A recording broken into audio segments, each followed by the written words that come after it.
to grow their economy and to grow their country, just using the creative economy, the creative industry. So that is what we did. Policy formulation is crucial for the development, growth and advancement of the 4 sectors under the ministry, and really the 49 subsectors, but we are looking at the top 4 to the top 7 within the sector. Of course, the music, the film, the fashion, the art, the gastronomy. At the inception of this ministry, the policies regulating the sector were not only found to be inadequate, but were outdated and obsolete, and failed to address the developmental changes in the art, culture, tourism and the creative economy sectors. Consequently, to reposition the sectors and provide an enabling environment for the sectors to thrive and attain its position as a major alternative to income generation for Nigeria. The ministry, in collaboration with the private sector, led by the Nigerian Economic Summit Group, is poised to provide a clear policy framework for not only the creative economy, but the arts, culture and tourism sector in Nigeria. The policies undergoing review presently, formulation and implementation are: number 1, the National Intellectual Policy Strategy. This is really key and foundational for the growth of the industry, and I can announce that we have finished all the network that we need to do for building a national IP policy, a holistic one that will cover the industry across board. And in the next couple of weeks, we, in conjunction with the Ministry of Justice and the Ministry of Industry, Trade and Investment, will be presenting that to the Federal Executive Council. And I must say that I give a lot of thanks to the former Minister of Trade and Investment, Honorable Doris, who really helped to pivot this policy forward. And because of the commitment that she put into it, we are able now to deliver to the creatives a proper IP policy. And then we have the national policy on incentives for the art, culture and creative economy. In order for you to grow the creative economy and give the creatives the confidence that government is here to help and government is here to support, you have to provide an incentive policy for them. And this is something that we are really diligently working on. And then we have the review of the 2005 National Tourism Policy for Nigeria, which is also ready for presenting to the Federal Executive Council. And here again, I must give kudos to the former Minister of Tourism, who was the one that really drove this national tourism policy. And because of her effort, I was able to really get a complete policy, and my work has been made easier, and now I can present it, and thank you very much, Honourable Lola Adejon. And then the review of the 1988 National Policy on Culture. 1988, that tells you how obsolete and not up to date some of these policies are. And it is important for us, for the cultural industry, to ensure that we have a robust and very intricate national policy on culture. That also is at the finishing stages, and I will say that was my own project, right? And I will be presenting that to the National Executive Council very, very soon. And then we have the policy on monetary and credit solutions for the creative economy, and the development for a new national policy on the creative economy, which has never been done. So we are taking our time to ensure that we come up with a very robust and strong policy for the creative economy. So now the National Film and Video Censors Board Regulation of 2024.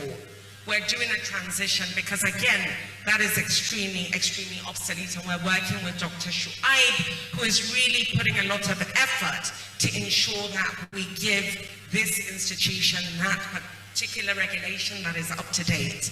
And then the Federal Executive Council approval for the Creative Economy Development Fund. This is one of the things that really makes me excited, because I know the industry is really struggling with a lack of funding to support them.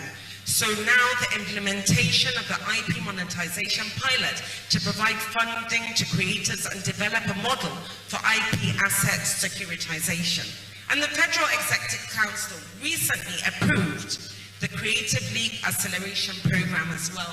Again, I'm very excited about that for the industry. This is a digital platform to support creative enterprises for funding creative technology and co-working spaces.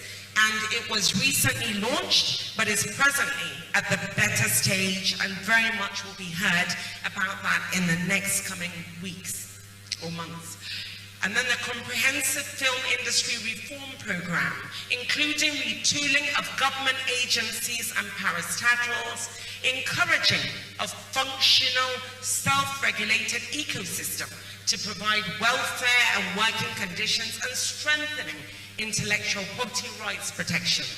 And then the development of the Creative Industry Administrations on Intellectual Property Rights Management 2025 in collaboration with the World Intellectual Property Organization, WIPO, the Abuja office specifically. Cultural diplomacy and soft power. We all know that the real power that we have as a nation globally lies in our arts, in our culture, in our talent, and in our content. That is what the global community is interested in when we talk about Nigeria, and we want to really leverage on that. Nigeria's rise on the Global Soft Power Index from 93rd in 2003 to 79 in 2004 and to 77 in 2005 presently has been achieved through our cultural influence expansion, and brand perception improvement has been attributed to strategic engagements and the soft power initiatives that has been led directly by the ministry through one of our great initiatives, the Destination 2030. The launch of the Destination 2030 Nigeria Everywhere. They do say that 1 out of every 5 African is a Nigerian, 1 out of every 8 black person in the world is of Nigerian descent. And so that gives us a lot of power. And we want to make sure we give those Nigerians that have ancestry, Nigerian or blacks that have Nigerian ancestry, a reason to pivot back into the greatest black nation of the world. So at the World Economic Forum in Davos, creating a unified brand identity that has improved Nigeria's global soft power ranking by 14 points in just 1 year, rising from the 93rd to the 79th. So you can imagine what we can do when we really push the envelope and we really push Nigeria's global soft power initiative. Motherland 2025 initiative is aimed at reconnecting Nigeria in the diaspora with their roots and positioning Nigeria as a global tourism hub during the festive season and beyond. And also, this will give us the ability within this initiative to do citizenship by investment, because many people that have interest in their roots want to have Nigerian citizenship, and we are coming up with an initiative together. I'm working together with Honorable Abike Dabiri, who is the one that really has the hold on the diaspora, and I want to thank her for that.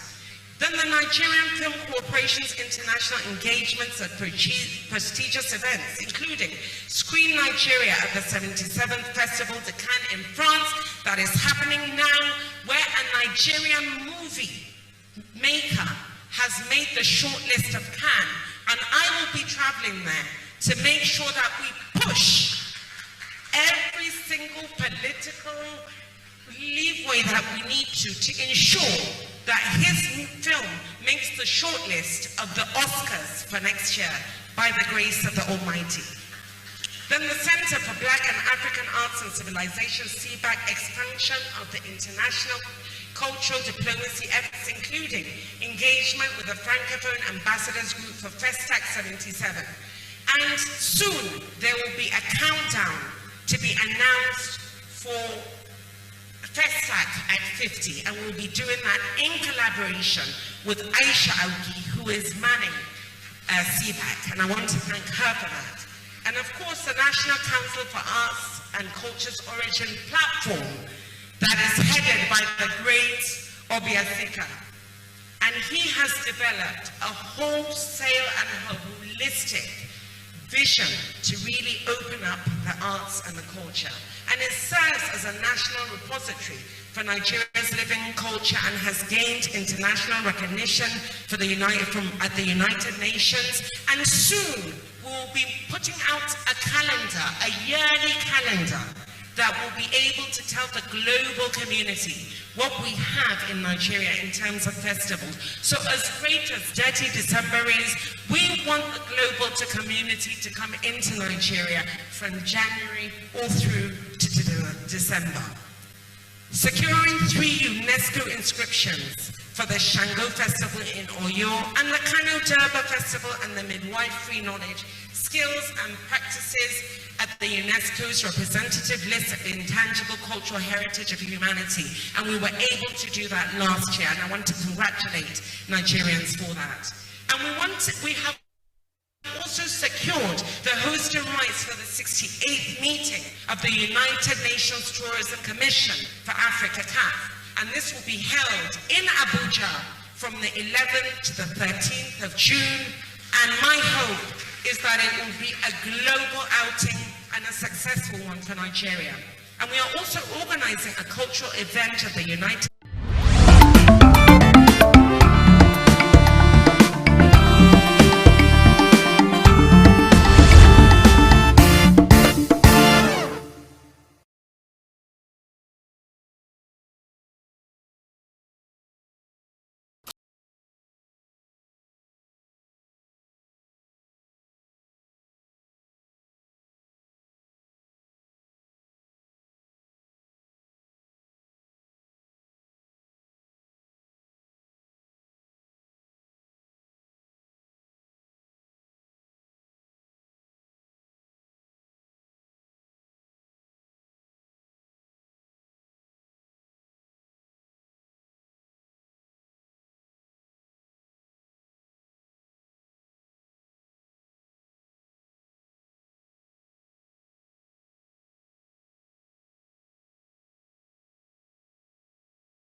Welcome to Global News on Signature TV. I am Barry Kumo Ado.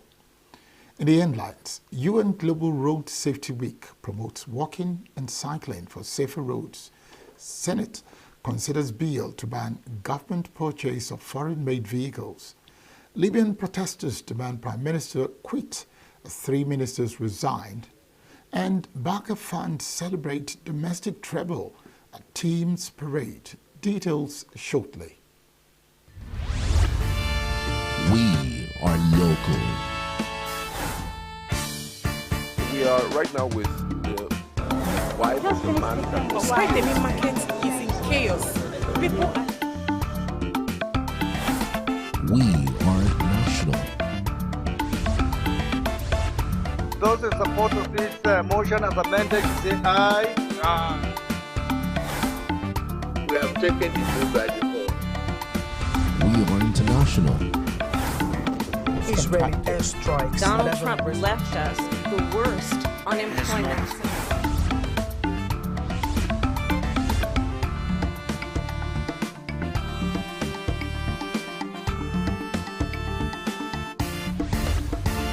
Signature TV, news in your pocket. A non-governmental organization, Road Accident Prevention Network, is making a strong case for the promotion of a culture of walking and cycling to reduce accidents and promote public health. The chief executive of the organization, Prince ENUGU, made a call at the commencement of the United Nations Road Safety Week held in Abuja, which focused on walking and cycling, a strategy for safety on the roads. Correspondent Chimezie Nzedima reports that the Road Safety Week was organized in conjunction with major ministries and agencies concerned with road safety. Speaking at the launch held at the National Orientation Agency headquarters, the Chief Executive of Road Accidents Prevention Network, Prince ENUGU, said the campaign for 2025 seeks to promote safer walking and cycling practices to reduce road accidents, enhance public health, and foster overall road safety across Nigeria. He suggested the licensing of cyclists as a means to improve training and documentation. So we are out to push more to see that the government give audience to this campaign and ensure that the walkways are created, pedestrian ways are created for, the citizens so that they can be more safe on the road. Licensing bicycle riders in Nigeria is very, very good because it gives them security. It gives us a good data. You have a data of those who are riding bicycles in your country. You can call them for training, you can call them for empowerment, and so many other things, including sports. Mr. Abubakar Usman, who represented the Federal Ministry of Transportation, underscored the need for sustained dialogue on road safety and the creation of policies that improve pedestrian and cyclist access to roads. Henrietta Onyeneke, Director of Narcotics and Drug Abuse Division at the Federal Ministry of Health, spoke of the ministry's effort to align with WHO policies by formulating strategies against alcohol consumption to curb intoxicated driving. She also advocated for greater public awareness on the health benefits of walking and cycling. We encourage walking and cycling, and in our policy making, we are equally trying to see how we make a provision for these road walkers and cyclists to have their own access roads in the nation. The ministry is in the process of developing a national policy on alcohol based on WHO initiatives, which we call SAFER. So in that regard, we want to say that everyone is on board this development, and as much as possible in the area of access and control, that will be managed, because if we do not manage it well, we can imagine what it will expunge to in terms of mental illness or mental situations that comes with the harmful use of alcohol. Indulging in walking and cycling is a very good habit and lifestyle that everyone should be encouraged to embark upon. Also present was DCC Choma Ikeocha, representing the FCT Sector Command of the Federal Road Safety Corps, FRS, CCCI Muta. She stressed the potential of the initiative to drastically reduce accident rates, stimulate the economy through increased bicycle sales, and call for dedicated cycling lanes. She clarified that licensing cyclists was not currently under consideration. The National Union of Road Transport Workers, represented by Rufia Moji, assured that cyclists would not face fines or ticketing, adding that their officials are well trained to support vulnerable road users. If this cycling is included in the transport system, because children will be using bicycles to school and everybody will be working on their own track, then it improves the economy because the seller of the bicycle will sell more. It's not a mandate to license bicycle riders. You are free to ride your bicycle anywhere, but not on the express.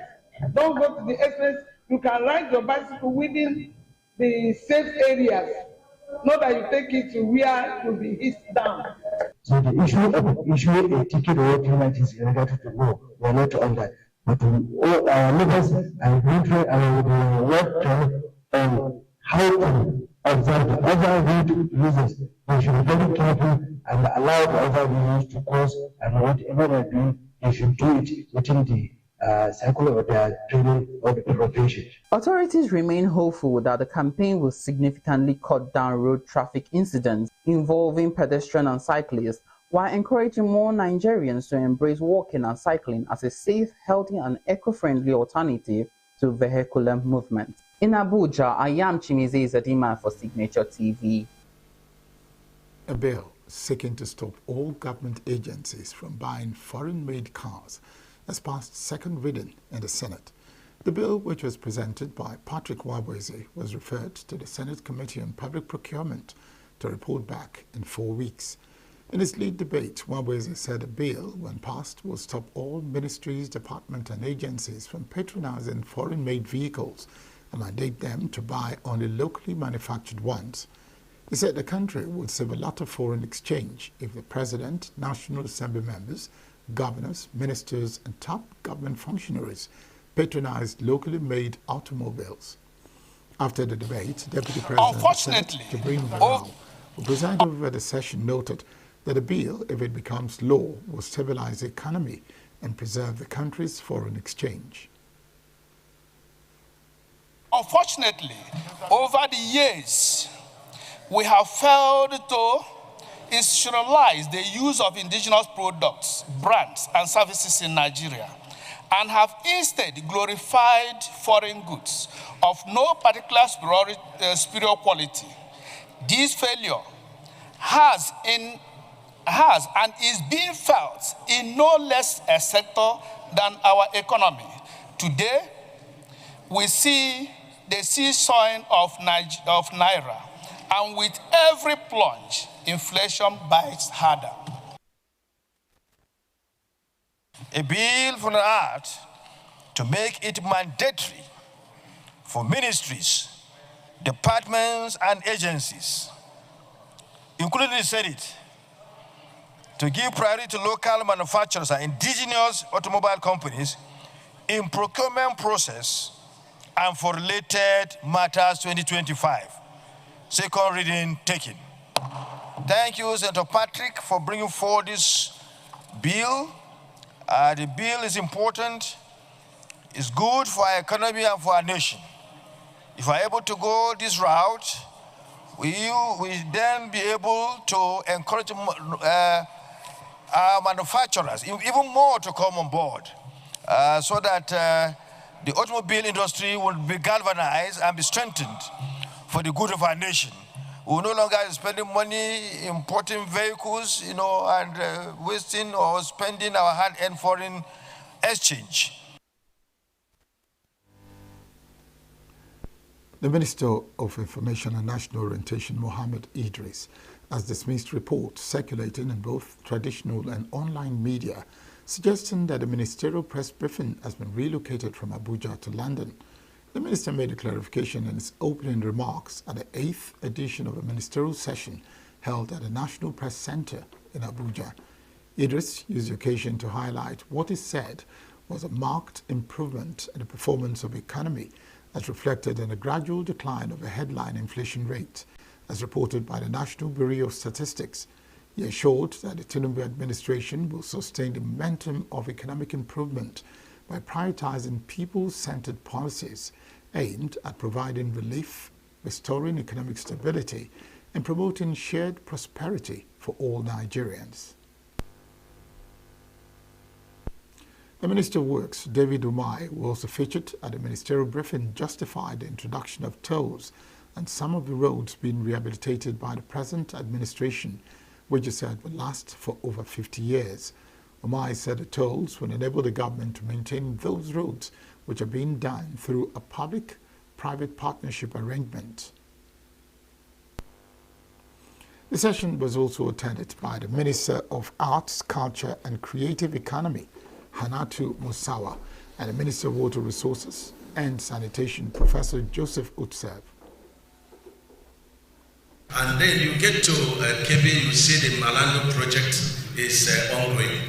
But the good news is the Lagos, the Sokoto Badagry. This was a dream of the Shagari administration about 47 years back. And it was supposed to be Badagry Sokoto, but a very detribalized, President Bola Tinubu directed us to change it to Sokoto, Badagry. And when you look at the terrain, you look at a total of 1,068 kilometers by 2, you know it's only a man with great courage, the power of the dream of one man that could engage in such a project. And so the dream of Shagari administration 47 years ago is made flesh by President Bola Tinubu. Today, we have awarded Section 1, that 2 carriageway, but we started with 1 carriageway, 258 kilometers in KB axis, awarded for 958 billion.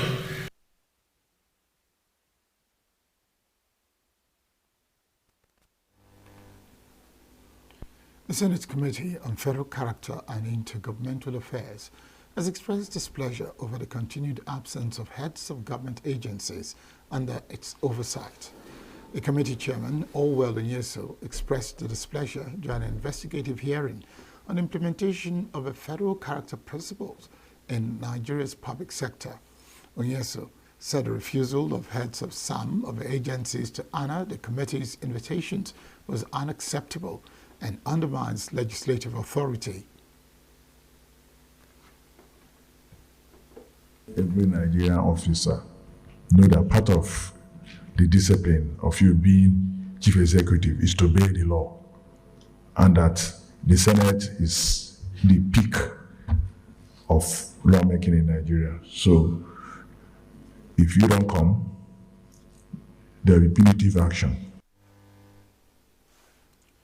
The representatives who were present were given the opportunity to present reports on behalf of the organizations.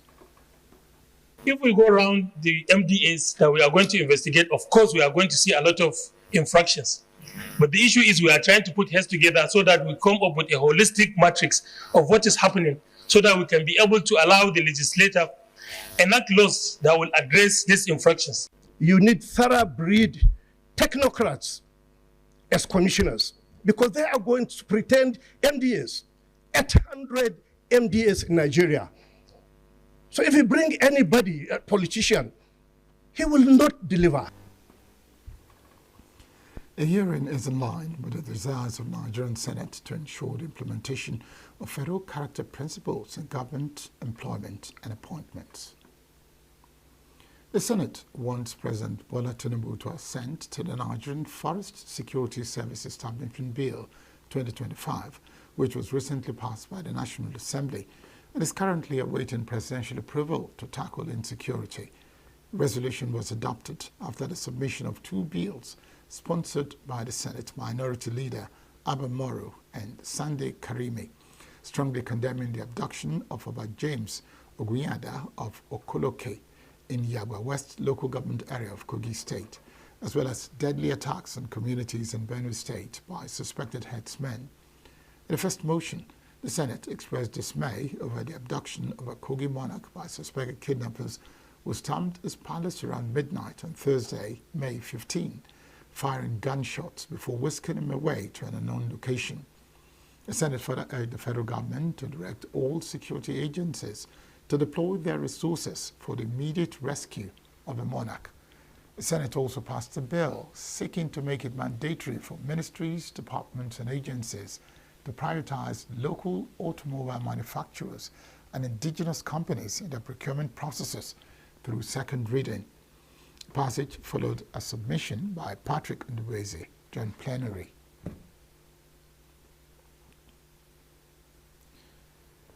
The Nigerian Senate has called on the federal government and relevant security agencies to ensure immediate release of a traditional ruler in Kogi State, Oba James Oguyade, who was abducted from his palace by unknown persons in the early hours of Thursday. The upper chamber equally urged local and state governments to rise up to their responsibilities by ensuring the safety of life and property under their areas of authority. These were some of the resolutions after a brief debate on the motion presented on the floor by Kogi West Senator Sunday Karimi.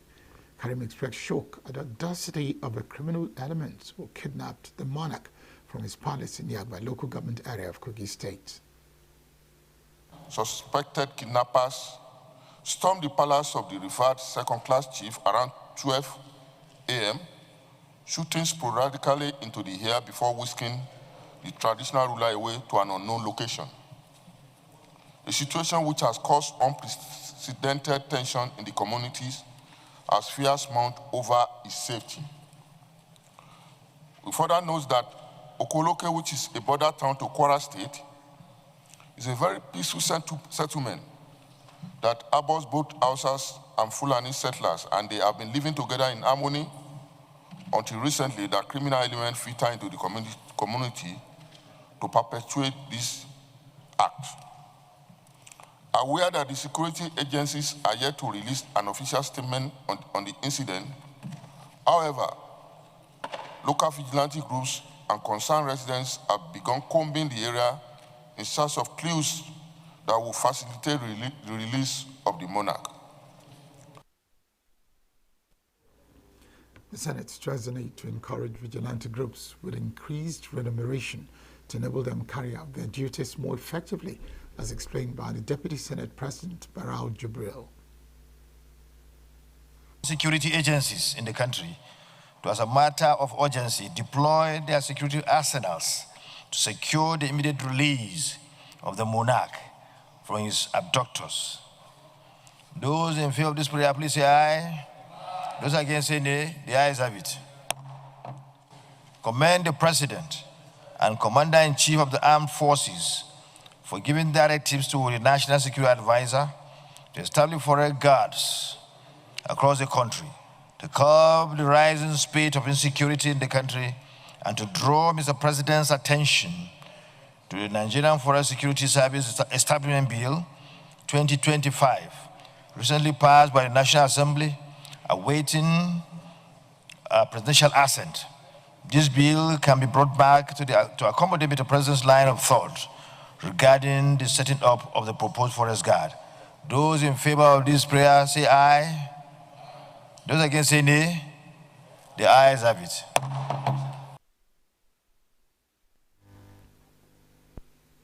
President Bola Tinubu has asked the Nigerian Armed Forces to intensify efforts to tackle the country's multifaceted security challenges.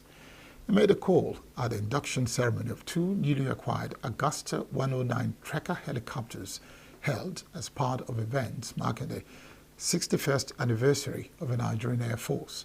Tinubu was represented by Vice President Kashim Shettima, maintained that stability of Nigeria's democracy, regional peace and economic growth are closely tied to national security.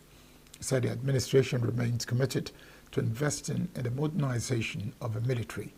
The Chief of Air Staff, Air Marshal Hassan Abubakar, described the acquisition of the helicopters as a significant milestone in the efforts to modernize the Nigerian Air Force. Abubakar said the helicopters are suitable for both military and civil operations, disclosed that since 2024, the Air Force has taken delivery of 9 new aircrafts, with 49 more expected over the next 2 years. Still to come, bill to make voting compulsory for Nigerians passes second reading in Reps. Reps to probe technical error in JAM's 2025 UTME. These and more after the break. We are local. We are right now with the wife of the man that When the main market is in chaos, people are... We are national. Those in support of this motion as amended, say aye. Aye. we have taken the vote by default. We are international. Israeli airstrikes. Donald Trump left us the worst unemployment.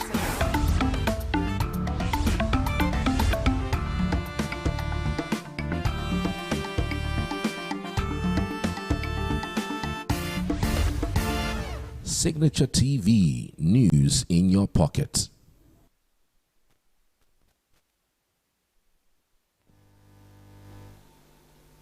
A bill for an act to amend the Electoral Act 2002 to make it mandatory for Nigerians of maturity to vote in all national and state elections has scaled second reading in the House of Representatives. The proposed legislation, sponsored by the Speaker Tajuddin Abbas and Daniel Argo, aims to encourage citizens' participation in the electoral process and address voter apathy during elections. Leading debate on the bill, Daniel Asaba described voting as both a right and civic duty, stressing that active citizen engagement is vital for any thriving democracy. He noted that making voting mandatory would reduce apathy and increase political inclusiveness. However, several lawmakers expressed concerns over the feasibility of enforcing compulsory voting. Awaji Inombank Abiante, Mark Esset, and Gali Mustafa raised questions about how the policy will be implemented, the integrity of the voter register, and if it will be fair to penalize citizens in a system where electoral outcomes are often disputed. In interest, Deputy Speaker Benjamin Kalu and Karachi Amadi spoke in support of the bill, arguing that mandatory participation would deepen civic engagement and ownership of Nigeria's democracy. House of Representatives has called on the Joint Admissions and Matriculation Board, JAM, to establish at least one computer-based test CBT center in each of the 774 local government areas across the country. The House also mandated its Committee on Appropriation to make provisions for the construction of the proposed CBT centers in the 2026 budget. The resolution was passed during plenary session following the adoption of a motion of urgent public importance sponsored by Adewale Adebayo, representing Osun State. Adebayo noted that many candidates and their families endured long-distance travels to examination centers only to face unexpected failures, and called for an investigation into the technical lapses to prevent future occurrences. Other contributors recalled a tragic incident involving students from Oyo State who lost their lives while traveling for the UTME. The investigation by the Green Chamber is expected to assess the root causes of the error and recommend solutions to prevent future occurrences. The Abia State government says it is committed to promoting technological advancement and capacity building among the youth. State Governor Alex Oti stated this at a two-day program on software development and capacity building for youths held in Aba. Governor Oti was represented by the Permanent Secretary in the State Ministry of Science, Technology and Innovation, Justina Ebo, charged the youth to be creative, innovative and impactful to create value in the society. The governor announced that those who excel in the program will be given prizes and have the opportunity to receive mentorship and resources to further develop their projects. The Chief Strategy Officer to the Governor, Chineye Mba, urged the youths to leverage on the opportunity of the program to build solutions that can be useful to both the government and the society. End this by quoting Robert Pollard's quote. It says, success is the sum of small efforts repeated daily, in and out. So that's more you do. Consistency matters. And the more you continue, reliability and trustworthy, you will come out very perfect. If you're building an application and you're building it to solve a problem, you're not the only one in the market. Think of it this way. If a state government buys her solution, right, and there are 10 of you who are developing something like hers, or developing something that is better than hers, the government has committed to her, what happens to the others? You can't build your business plan on the basis of government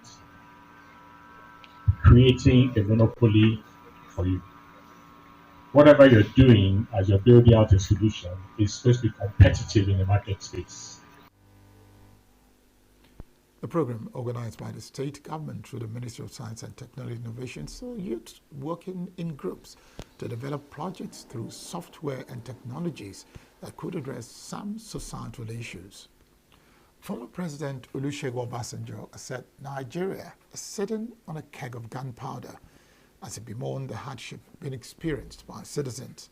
Obasanjo made the remarks while speaking during Dele Momodu's leadership lecture, insisted that if China could lift 700 million people out of poverty, Nigeria ought to have nothing to do with abject poverty.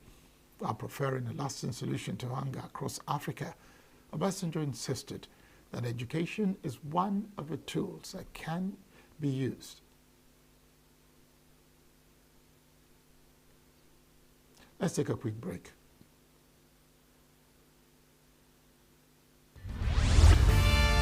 We are local. We are right now with the wife of the man that was... Why the main market is in chaos. People... We are national. Those in support of this motion as amended, say aye. Aye. We have taken the vote by default. We are international.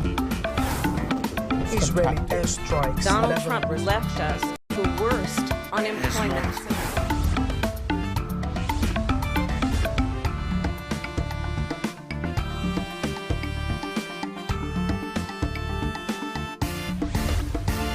Signature TV, news in your pocket.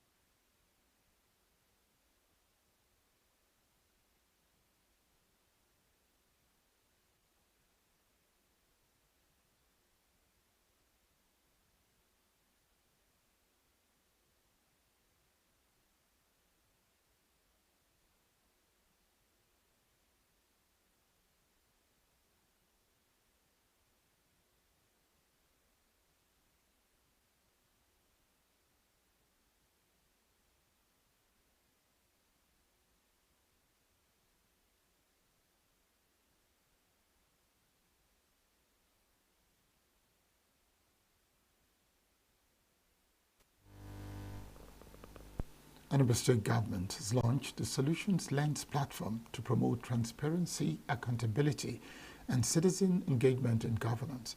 a tech-driven platform which has been driven by the Ministry of Budget and Economic Planning, Ministry of Information and ICT Agency, is expected to allow citizens to track progress of government projects across all sectors. Correspondent Precious Chiagoro has the report. Technology is being increasingly used to transform governance and improve the lives of citizens. This is done through the use of digital tools, platforms, and data to enhance efficiency, transparency, and accountability in government operations and services. Apart from enhancing the tracking and monitoring of government activities, it offers citizens more opportunities to participate in governance. Speaking at the launch of the Solution Lens, the Anambra State Commissioner for Budget and Economic Planning, Chiamaka Nnake, described the platform as one of the most significant governance innovations in the history of the state. She said the platform offers people of the state an opportunity to hold the government accountable. So we think that beyond, because that's the only way we can reach, we can actually get through to everybody. Yes, I know that in your community at least, even if you don't get to see at least someone in the community can be the spokesperson from the community and we can hear their voice. So we want someone in ENUGU to be able to tell us on a daily basis what is happening over there. How can some governments actually get involved in their daily living in ENUGU? So this is not just trying to get governance made easy, getting the citizens and government on the same table. In fact, the platform is a table where everybody gets to decide, okay, this is what is happening in this community. This is how we feel that this can benefit. Commissioner for Information Dr. Lomefo noted that the initiative is in line with the mantra of the state government, which is everything technology, technology everywhere. He, however, said the platform can only be effective and successful with effective engagement of the citizenry. The co-chair of the Open Government Partnership in Anambra State, Chris Azo, said Solution Lens aligns with the principles of open governance, especially in giving citizens active voice in democratic governance. He commended the state government for adopting global standards in transparency and citizen participation. Citizen engagement, okay? So take up this challenge.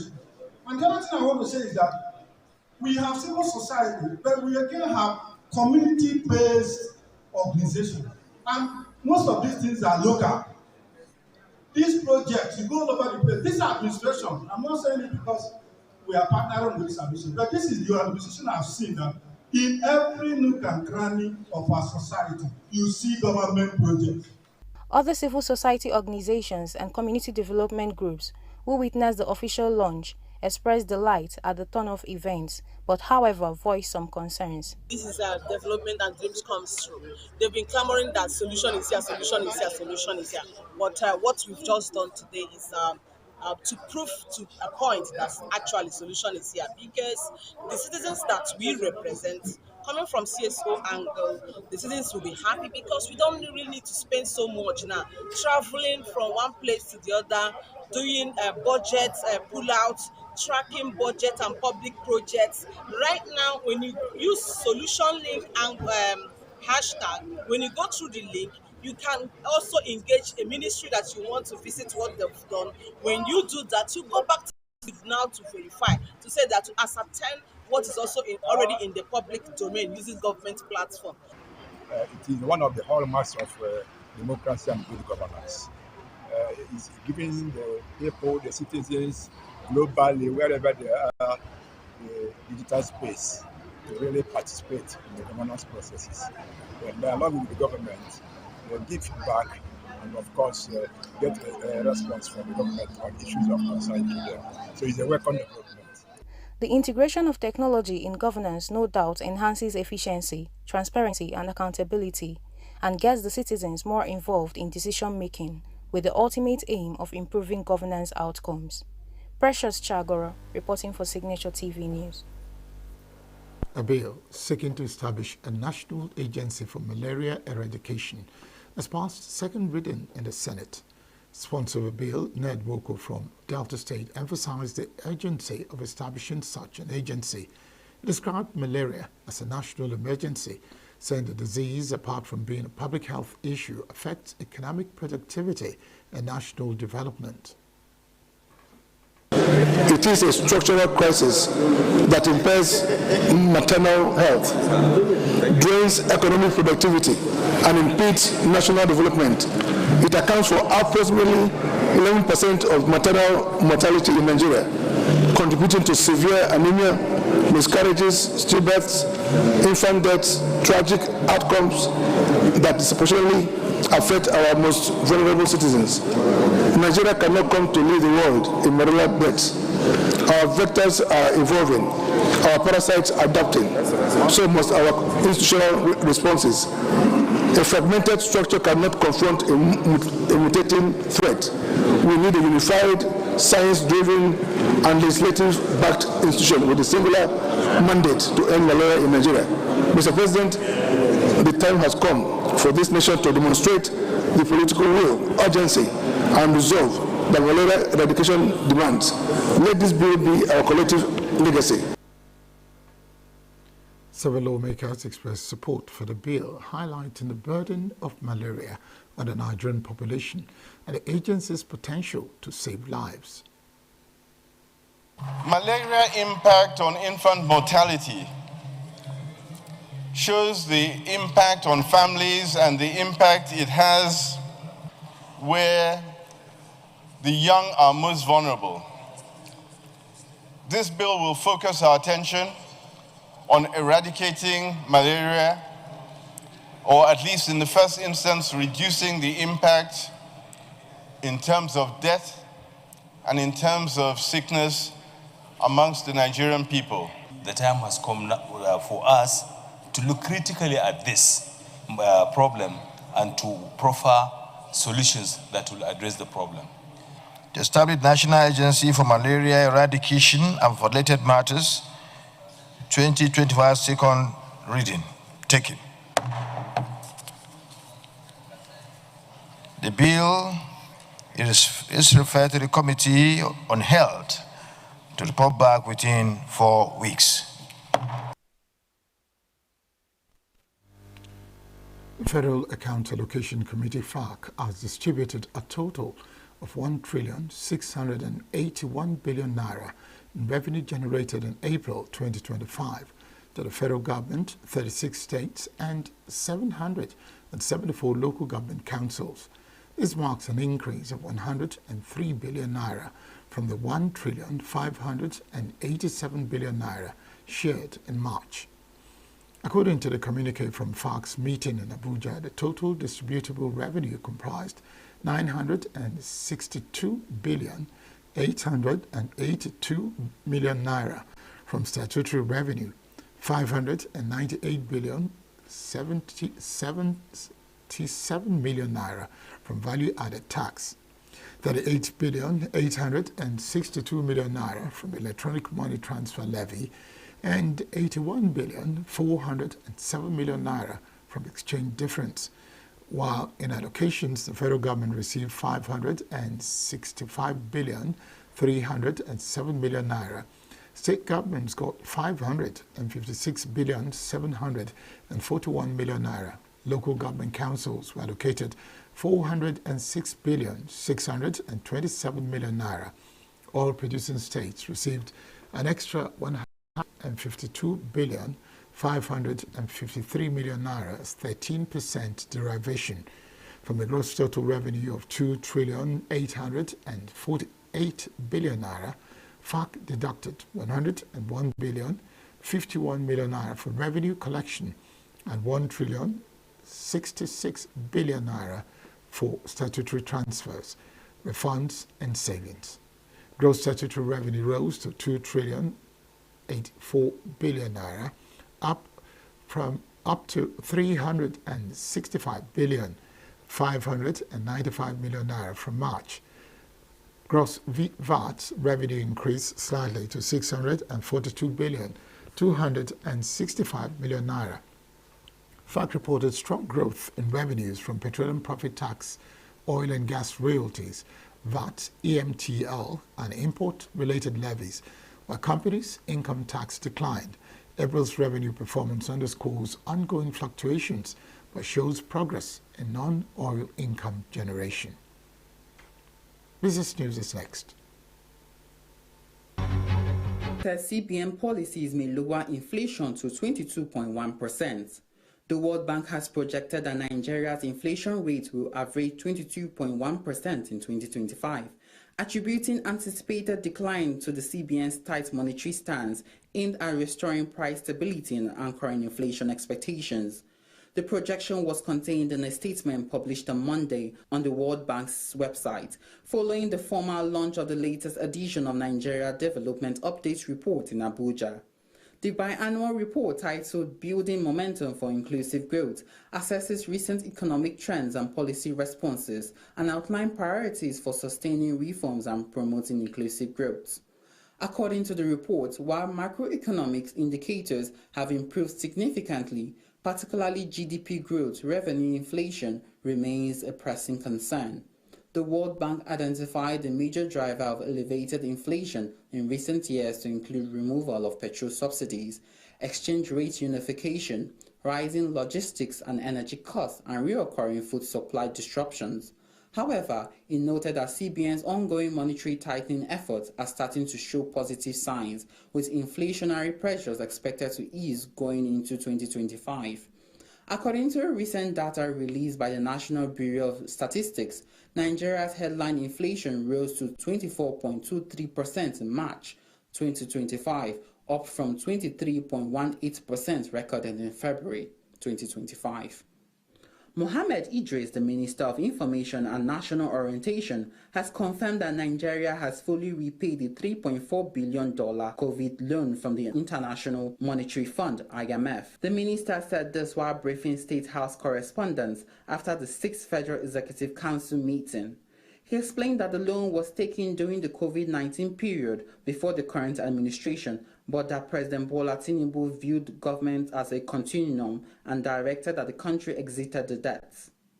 Idris emphasized that the move demonstrated Nigeria's seriousness and capacity to meet its debt obligations, signaling to investors both domestically and internationally that Nigeria was responsible in managing its finances. He also stated that the Council had directed all MDAs, especially the Ministry of Works, to collaborate more with the private sector on infrastructure development. The federal government wants an effective and efficient distribution of the electricity in the country. To achieve this, the Minister of Power, Adebayo Adelabu, says the government is commencing a reform of power distribution with the restructuring of two poorly performing distribution companies, DISCOs. The minister spoke after he received representatives of the Japanese International Cooperation Agency, who came with a strategic document on revamping the power distribution sector in Nigeria. According to the minister, the government can no longer stand by as distribution companies underperform. The reform initiative, which will begin in two DISCOs, one in the north and another in the south of the country, will begin between May and August 2025. Nigerian oil producer Owando says it has completed repairs on its pipeline in the oil-rich Bayelsa state after 4 oil spills incidents caused by sabotage in recent weeks. The company said it activated emergency responses immediately after each spill, shutting down affected wells, halting crude delivery and deploying containment measures. Joint investigations, which results the company did not make public, were conducted with government regulators and community representatives. Owando, which now owns former Eni Unit Nigeria Ajip Oil Co., said it plans a sectional replacement of the pipeline to further reduce future risks. Stock market report. Trading on the Nigerian Stock Exchange closed on Tuesday with Chelaram registering the highest gain. At the opening bell on Tuesday, Chelaram shares opened at 10 naira 40 kobo per share and closed at 11 naira 44 kobo per share. This was a 1 naira 4 kobo gain, having a 10% change, putting Chelaram at the top of the gainers table. Two other companies, Owando PLC and Transcorp, follow with a gain of 4 naira 50 kobo and 4 naira 20 kobo respectively. Owando shares opened at 45 naira per share and closed at 49 naira 50 kobo per share, registering a 10% change, while Transcorp opened at 42 naira 5 kobo per share and closed at 46 naira 25 kobo per share, gaining a 9.99% change. The fourth highest gainer at the end of Tuesday's trading was Better Glass PLC, opening at 176 naira 70 kobo per share and closed at 194 naira 30 kobo per share, gaining 17 naira 60 kobo while registering a 9.96% change. On the losers chart at Tuesday's trading, HM Core occupied its top spot, losing 46 kobo per share from the 4 naira 67 kobo at which it opened and closed at 4 naira 21 kobo per share with a percentage change of negative 9.85%. HM Core was followed on the losers table by Academy, which registered a 34 kobo loss per share at the close of business. It opened the day's trading at 4 naira 64 kobo per share and closed at 4 naira 30 kobo with a percentage of negative 7.33%. That was business news on Global News. I am Chimizi Zadima. Up ahead, in birthright citizenship case, U.S. Supreme Court gets two controversies in one. Trump says Iran needs to move quickly on nuclear proposal. Stay with us. Every second, every minute, every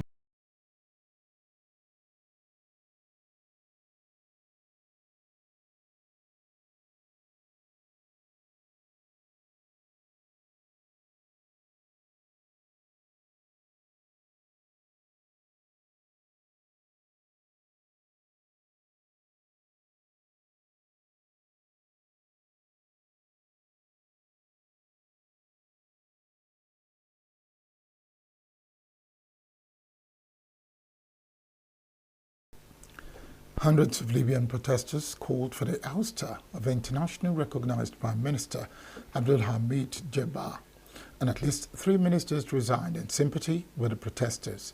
Demonstrators gathered in Martyrs Square in Tripoli, chanting slogans such as "The nation wants to topple the government and we want elections." They then marched to the main government building at the city center. "We won't leave until he leaves," one protester said. The marchers carried pictures of Djebba, National Security Advisor Ibrahim Deba, and Interior Minister Emad Tebboulsi, with their faces crossed out in red. Deba, who leads the divided country's government of national unity, came to power through a UN-backed process in 2021. Planned elections failed to proceed that year because of disagreements among rival factions, and he has remained in power. Hundreds of supporters of Bolivian former President Evo Morales marched to the capital city to back Morales' candidacy in August elections, defying a constitutional ban to do so. Supporters from different parts of the country convened in the city of El Alto to march to the Supreme Electoral Court in Las Paz, the force the institution to register Morales as a presidential candidate for the August 17 polls. The rally came after Bolivia's Constitutional Court on Wednesday upheld a lower ruling banning more than 2 terms as president, in effect blocking Morales from running in election later this year. Morales has already served 3 terms as president, with a court allowing the final administration because his first came before a constitutional rewrite. Earlier in the morning, the Minister of Interior, Eduardo del Castillo, had said authorities would arrest him if he showed up in Las Paz. Morales has an unexecuted arrest warrant as Bolivia's prosecutor's office is investigating allegation of rape, trafficking, and smuggling of persons involving a minor. Polish presidential frontrunner Rafał Trzaskowski held his final rally in a village near Warsaw, warning flag-waving crowds against what he called the divisive politics of the campaign. Polls vote in a presidential election on Sunday that the pro-European government in Warsaw says can revive its stalled democratic drive, and its nationalist opponents see as a chance to set Poland on a path inspired by U.S. President Donald Trump. Opinion polls showed the Liberal Warsaw Mayor Rafał Trzaskowski, 53, an ally of the ruling coalition, as a probable winner, although most likely only after a runoff due on June 1. Remember about what the stakes of these elections are, because those who have been dividing us, those who tried to humiliate others, those who have no respect for all Polish people, they dream of returning to power to divide us again, to attack again, to destroy Poland again, and today we need those who want to build, not those who want to destroy. The final election result, will be very close, and remember this, yes, we are going for victory, I am convinced of it, but it will be very, very close because Poland is divided and we will need to bring it together afterwards.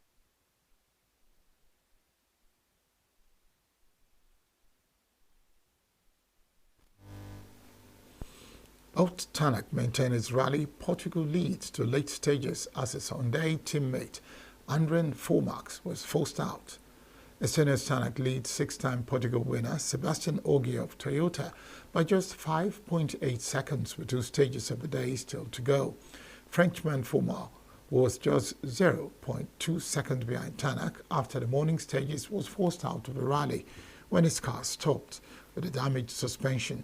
Rounding out the podium position is Japan's Takamoto Kasuta, with the Toyota driver heading into stage 11, 14.2 seconds behind Tanak. Thousands of Barcelona fans celebrated their side's victory, domestic treble, as the team went on an open top bus parade through the city. Barcelona claimed a 2-0 victory at Espanyol to clinch their 28th La Liga title with 2 matches remaining. Barca sits on 85 points, an unassailable 7 points clear of defending champions Real Madrid. The latest La Liga title marked a trophy-laden first season for coach Hansi Flick, who had already guided his team to Copa del Rey and Spanish Super Cup triumphs. That's the news this hour. I am Barry Kumado. Thank you very much for watching. Up next is New Day. Stay with us.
have male dominance in politics, which is number one. Men have dominated the political arena in Nigeria. We have educated women. We have women that have the zeal and the passion for politics, but the arena has been dominated by men. Men that, I'm sorry to say, they don't want to see women reach their desired position. So we have so many problems apart from the male domination. We have the religious problem, especially where I'm coming from. I'm coming from the northern part of the country. We have the cultural biases, we have the religious biases, which work hand in hand to bring women down during the political, in politics or generally in decision making in the country. So these three factors are the hindrance, what brought the hindrance in women participation or women inclusion in Nigeria. The hindrances, we've already overcome some of them. Because when a woman goes out to campaign, if you look at the campaign arena, you'll find out that we have a lot of women, especially from the grassroots. You find out that women constitute majority of the voters and mobilizers for their parties, for their candidates. And even if you go to polling units.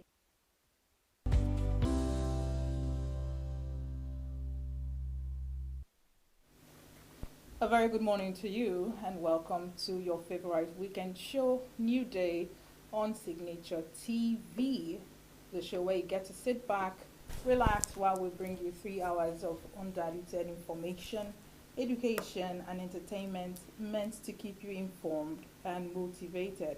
Talking about information today, May the 17th, is World Telecommunications and Information Society Day.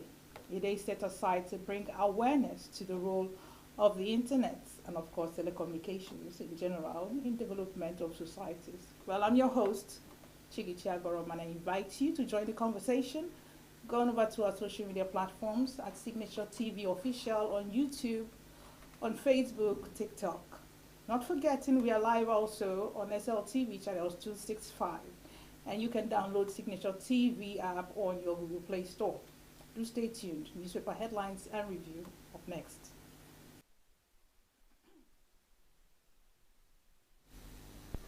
Many thanks for still staying with us. And if you're just joining us, this is still New Day on Signature TV. Welcome to our newspaper headlines and review segment. First up, Saturday Punch, just above the mast, or beside the mast rather.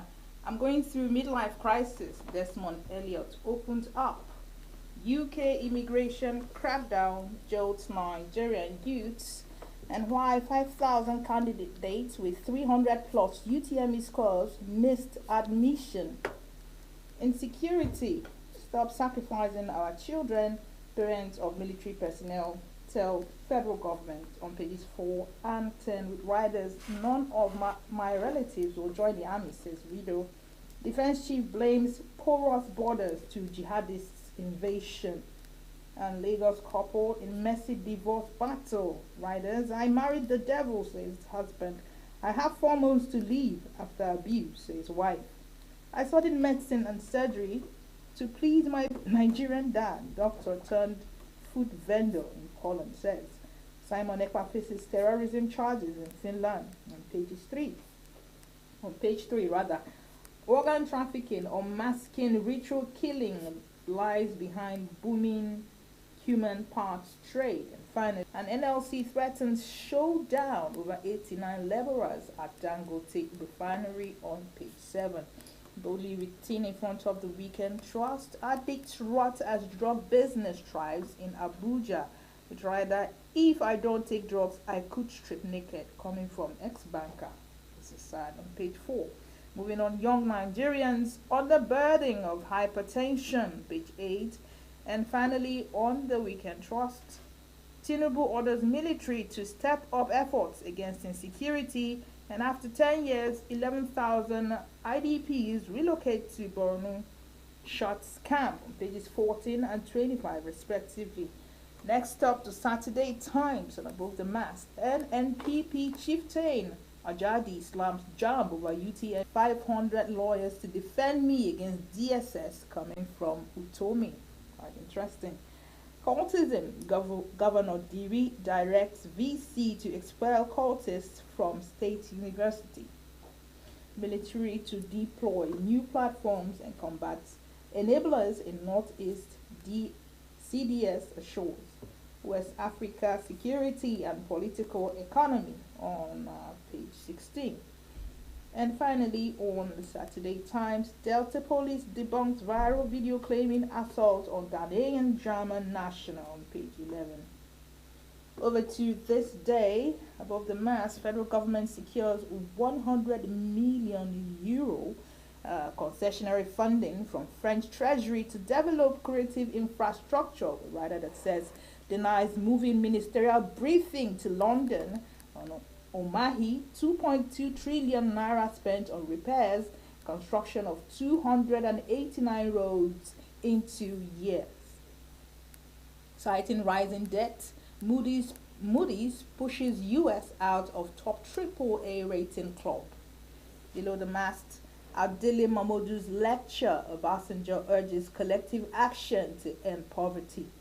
Tinubu approves more air assets to tackle insurgency, with riders orders military to intensify counter-terrorism operations, meets CDS and service chiefs. Military warns against misinformation and recirculation of old footage. And finally, this day, how Igbo apprenticeship system can unlock Nigeria's economic empowerment. Hallelujah.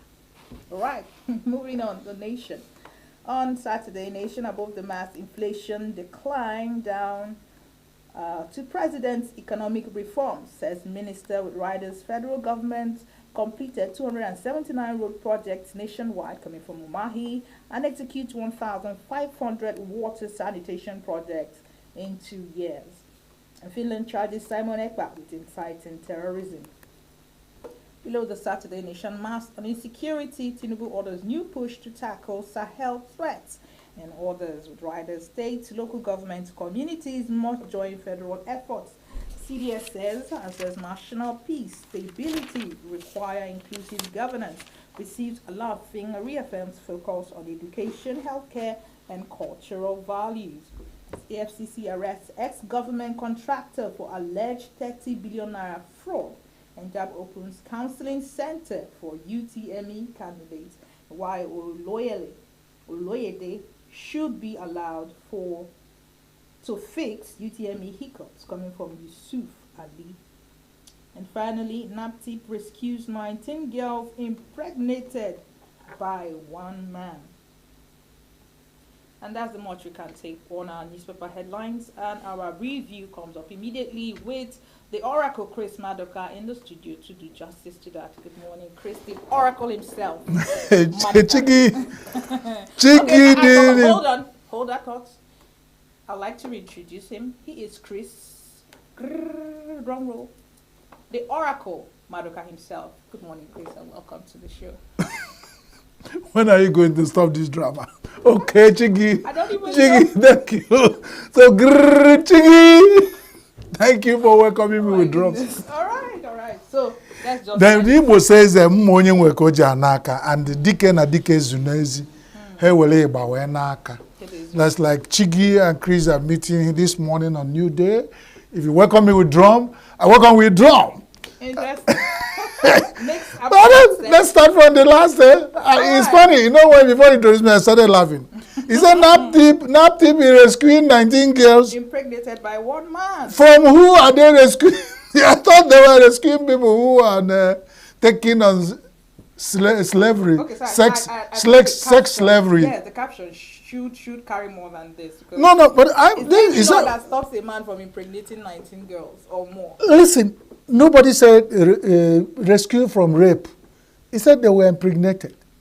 And it takes a man to impregnate a woman. And this particular man, he should be studied by the gynecologist And some, you know, these days, if you know, I'm sure you know, because you are within that constituency, that there is high level of infertility among men and women. Yes. Now, a single man without qualms in this hardship and hunger, I think they should be called to, you know, in the olden days among the Igbos, they call him Mboba. Mboba. They have to get him, they have to get the man to do works, you know, hire them, put them in hospitals where a lot of men are not harvesting what? Put them on duty, because it might be that some of these men who come to the hospital looking for medical with somebody who is a mobile fertility machine.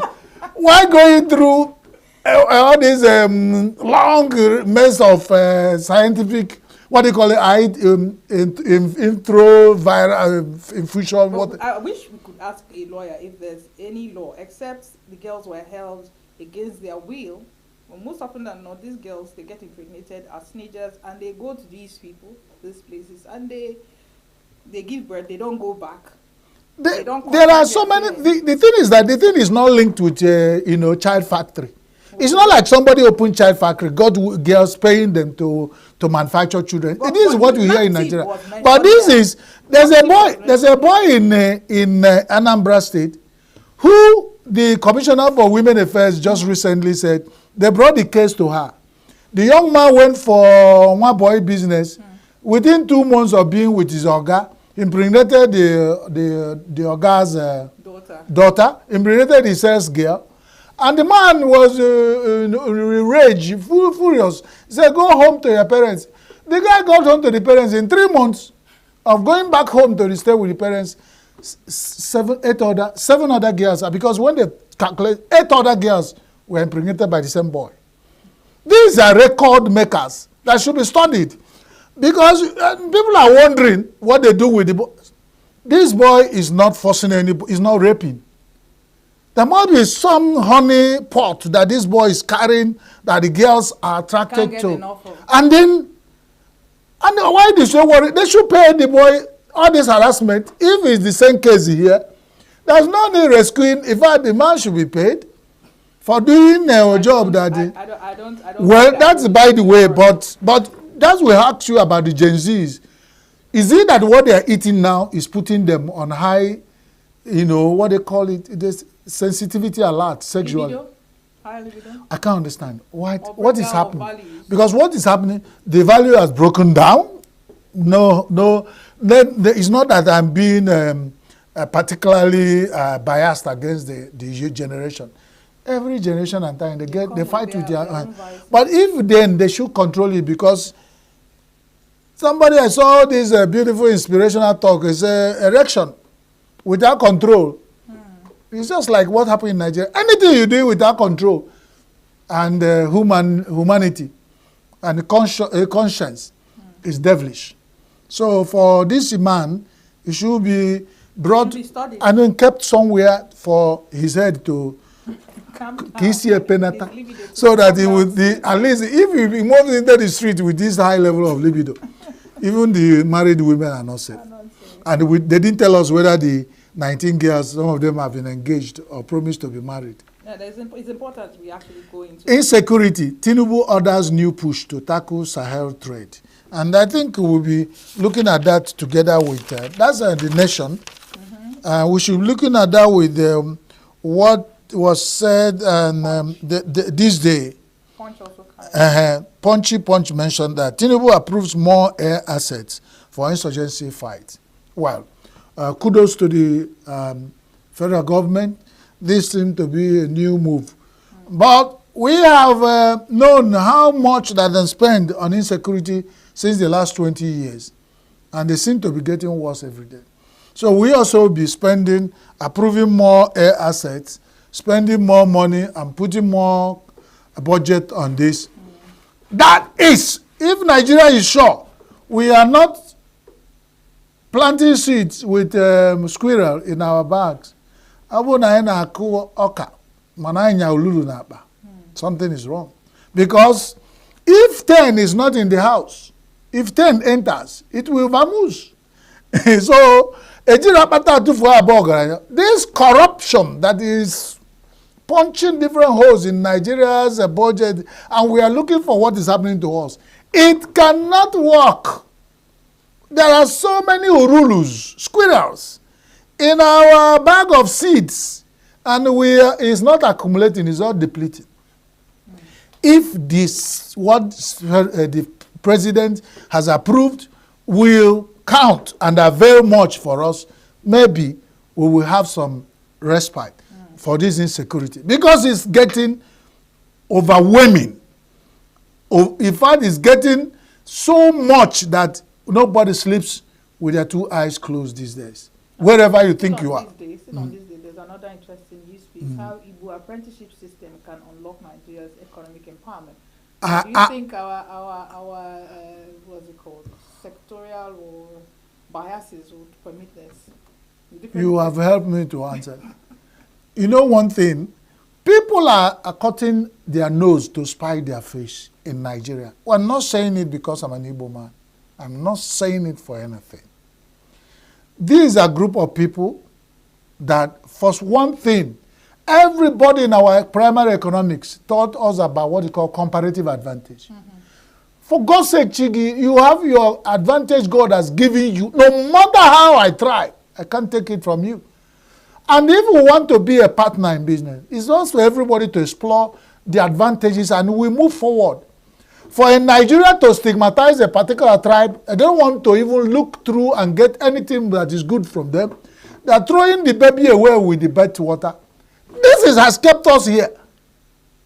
What you do not have, another person have. And because you have stigmatized and you sold this message of stigmatization to all the generation of Nigerians over time, they look at Igbo people as, if they don't look at Igbo man as the one who likes money.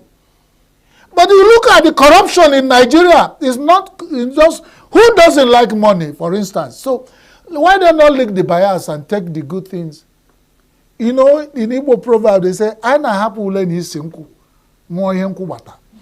If you see, ask the wine tappers where they go and harvest palm wine up there, they will tell you all the impurities there, and they still sieve them away, harvest the palm wine, come down, people will savor them and drink. Why are you looking at negativity and look at and forget the positivity? Why are you pursuing the shadow and leave the substance? This, my boy, system in Igbo land has been studied by Harvard University and adopted it. Most Nigerians, politicians go back to Harvard University to study it as a business model. But because it was originated from Igbo land, a prophet is not honored in his own land. Good luck to Nigerians.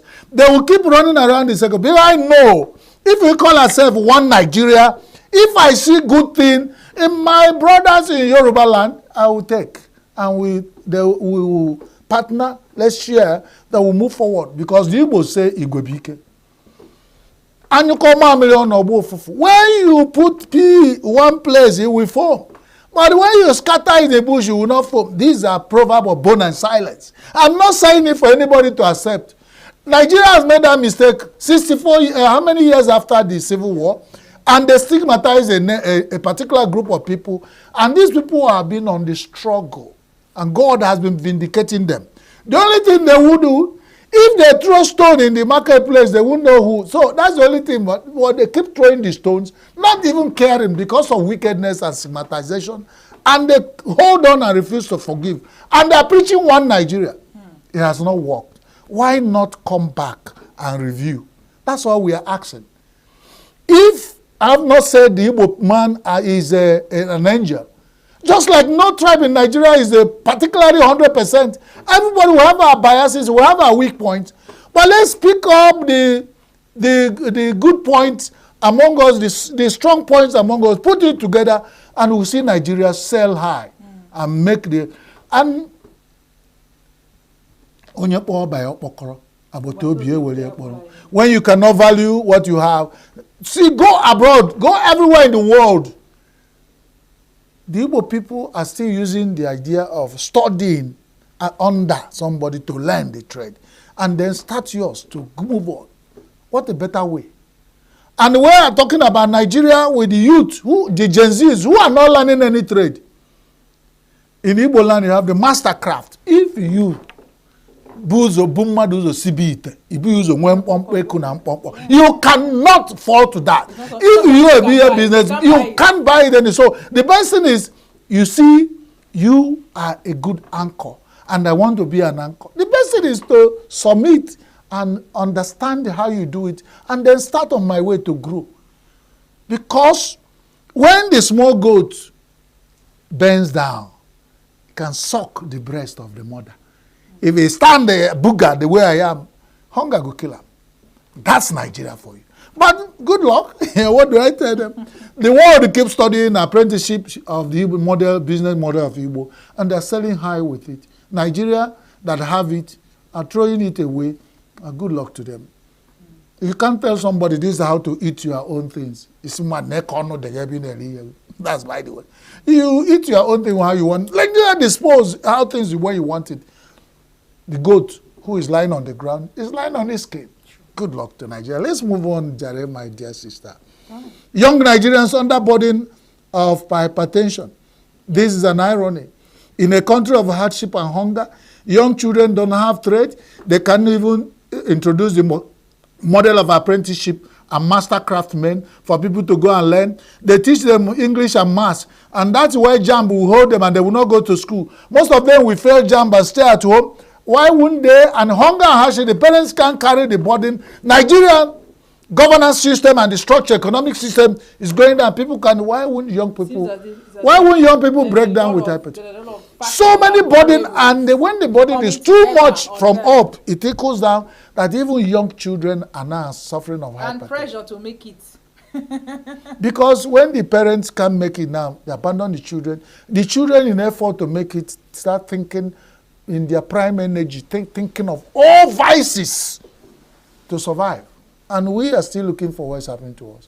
Why is it Nigeria have now not started strong schools of vocational trade, and the ones that can go get JAMB, because JAMB is overrated and is stopping children from going to school, let them go to vocational schools, give them incentives, let them learn trade.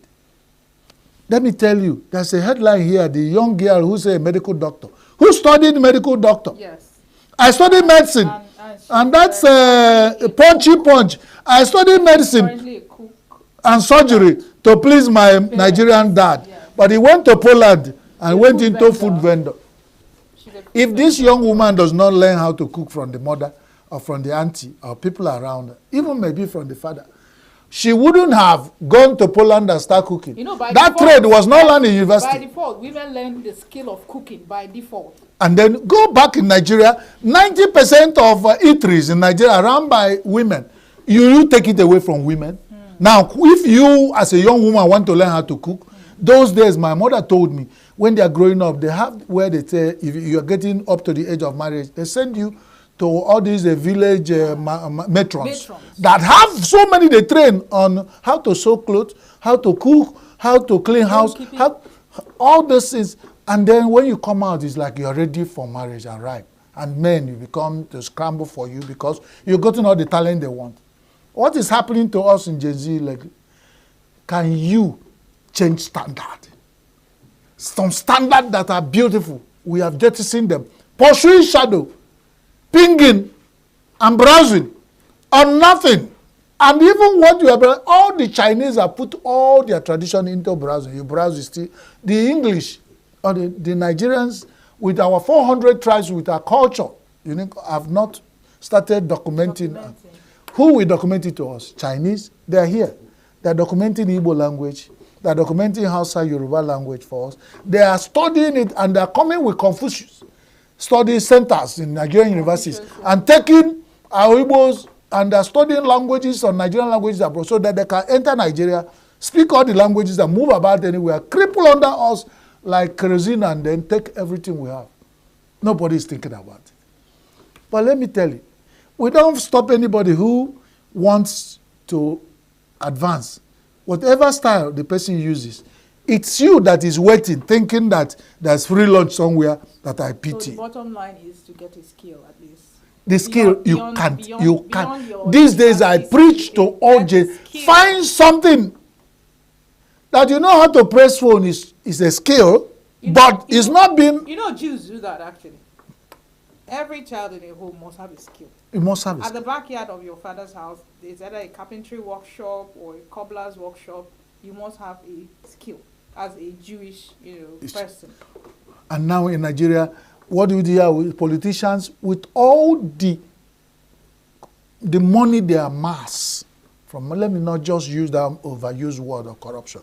They amass this money, they rather go, instead of going to their constituency, all the constituency money they've given them, and I've learned recently that none of them have a constitutional project that is less than 1 billion. You won't hear of vocational training centers, visits. You can't. They rather go and build bus stops and share the money and just do mago and that. And these are the people, because if they empower them, they will not get them to carry the thugs for them. They weaponize this. But then, one day, it will ricochet. The army said, the ricochet bullet, RICO, they call it, is the most deadly bullet in the war front. Draw your attention to the Saturday Times on shadow government, part of Tommy Professor. Yeah, there are two things will quickly, but then the insecurity, stop sacrificing our children. Parents of military personnel tell federal government, this is emotional. This is emotional. This is emotional. The Igbo say, these young army officers that are dying at the front line every day, and they are viral video, they are crying, there is suspect sabotage in what is making them, they are not getting orders to attack when they're supposed to attack. The weapons they are given to go and face. They are not even fed well. So many things are working against them, and you find some viral videos of they saying that who are they fighting? Are they fighting the enemies? Are they fighting themselves? Is the house divided against itself? Nigerian government really need to look at this. Instead of sacrificing our young ones, somebody has said jokingly, sell Nigeria, let's share the money. Because he believes that when you share Nigeria, if you sell Nigeria, for instance, let's say 500 trillion, that every family, every head, every living head in Nigeria will get up to 2 billion. That is if other things being equal. But that's about it. Stop sacrificing our children. Parents of military personnel tell FG, this is quite emotional. Because if you young Nigerian with all that dream to go and defend the fatherland, motherland, go there and they met this kind of thing, and they bring back a young Nigerian as a dead soldier to the parents, and they cannot explain what happened to their children, something is wrong. With that encouraged, I hear the army are saying the Igbos are not being recruited in the army. And some of these things I've said here are part of the reason they say that there is no trust again. And some tribe in Nigeria have said, recruit yourself in the army, go fight insurgency. And they are not calling the Igbos to come and take shares, making sure that they get their shares in them. And the models that they invented, nobody is looking at it. He wants you to go and join the army. What do people see? A slave that sees where a fellow slave is being buried, doesn't he know that the same fate awaits him? Why should people look at these young Nigerians being decimated every day and want them to rush to go and join the army, despite there's no job in Nigeria? Even if you offer them free and recruit them free, they will not go. So Nigerian security agency and the Nigerian army should look at it. And then let's go back to what you said. Yeah, what you said. Yes, Tommy said, Tommy slept and woke up and said, I will form a parallel government. DSS has rushed to sue him. Because if he has formed a parallel government and go to the press, announce his structure, and it's like coup, you now can charge him to court for treason. But he said, I will. And the DSS has already gone to court. And now you find over 500 lawyers ready to defend the Pat Tommy. And Pat Tommy has told them, he has gotten to the point where I don't even care whether I live or die. That tells you the message is very clear. If more Nigerians begin to talk like Pat Tommy and they are ready to form parallel government. They've not formed, though. They begin to talk forming parallel government. And by the way, what is parallel government? A lot of parallel governments are existing. The what they call it, non-government actors that are ruling so many wings, so many communities, investing the terrors, the bandits. They are non-government actors and they are running parallel government. Even some communities are paying taxes to them. I wish that DSS would have sued them, gone to fight them.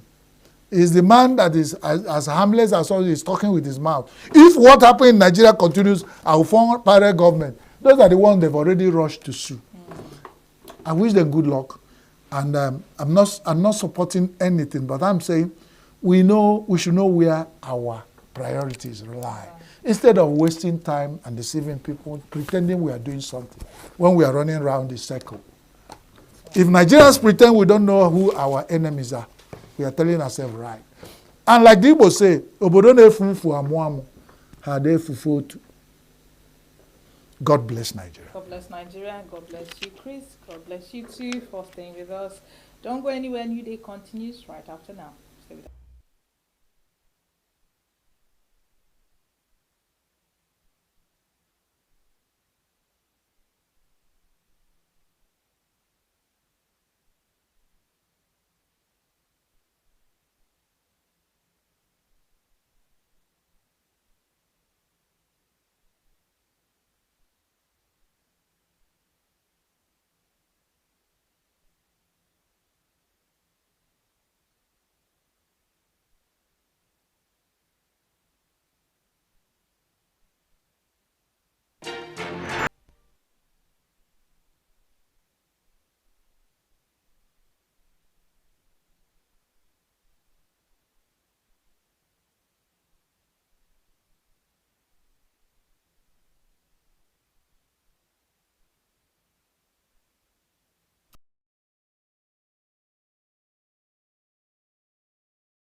Every second, every minute, every day, news is breaking.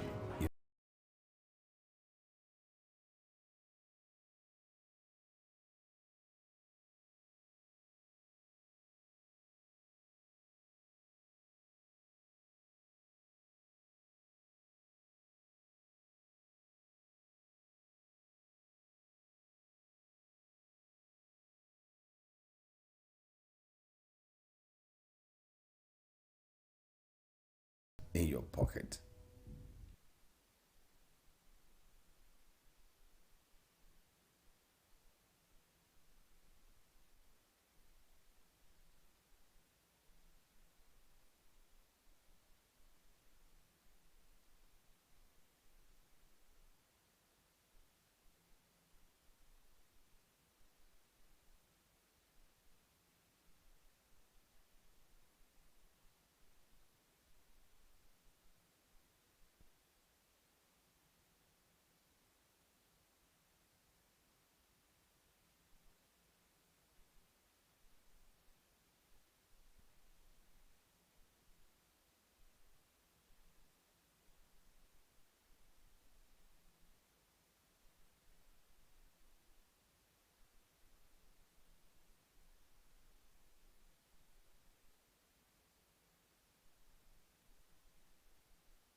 Well, many thanks for staying with us.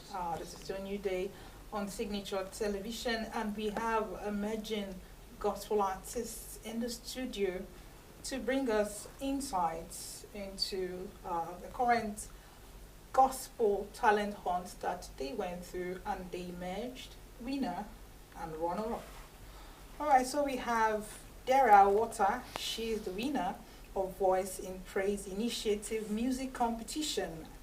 And Uche UC, the first runner-up of Voice in Praise Initiative Music Competition. Good morning, ladies, and thank you for joining us on the show. Good morning. Good morning. So one would wonder how petite ladies like you can have the vocal capacity to win a talent hunt. So congratulations, by the way. Thank you very much. Okay, so tell us, how did you hear about Voice of Praise, one, and then what was the motivation? Because it's one thing to hear about something, it's another thing to have the drive and the energy to go for it, right? Yeah. So tell us, how did you hear about Voice of Praise, and what was the inspiration for you to go into the competition? Okay. Dara. Okay, I saw the link online. It was sent to me by my brother. Okay. He sent me the link and urged me to register. But my motivation was really my church, my pastor especially. They were on my neck to actually register for the competition, and I'm happy it yielded this kind of bountiful fruit. Uche, what was the story for you? Okay, so I have graduated from school, so I just was scrolling through the internet and I saw it. I was like, okay, why don't I just give this a try, and praying and asking God. It was really amazing because my mom just told me, okay, you can do that as well. So that was really nice. That's how I did that. Okay, interesting. So how long was the competition? Okay, let me start with you, Uche. How long was the competition, and what was the experience for you? Okay, Sorry? Was there a time you got so emotional and you felt like, I'm done with this? Like, it doesn't even look as though, like, I'm going to win this or I'm going to come out tops. So was there an emotional time for you? And tell us the experience.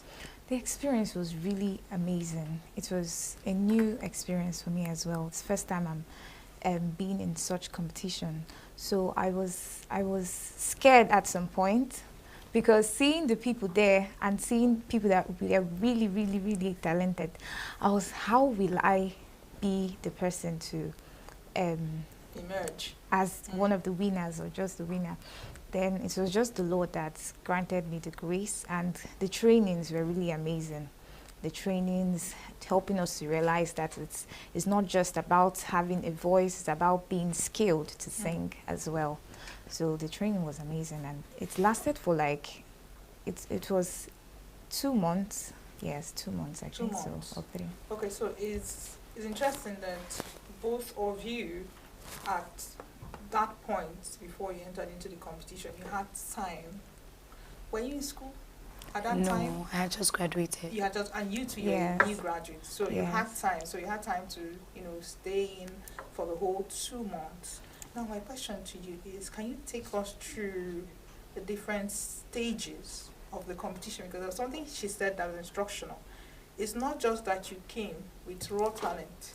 Yes, you did come with raw talent, but there were trainings.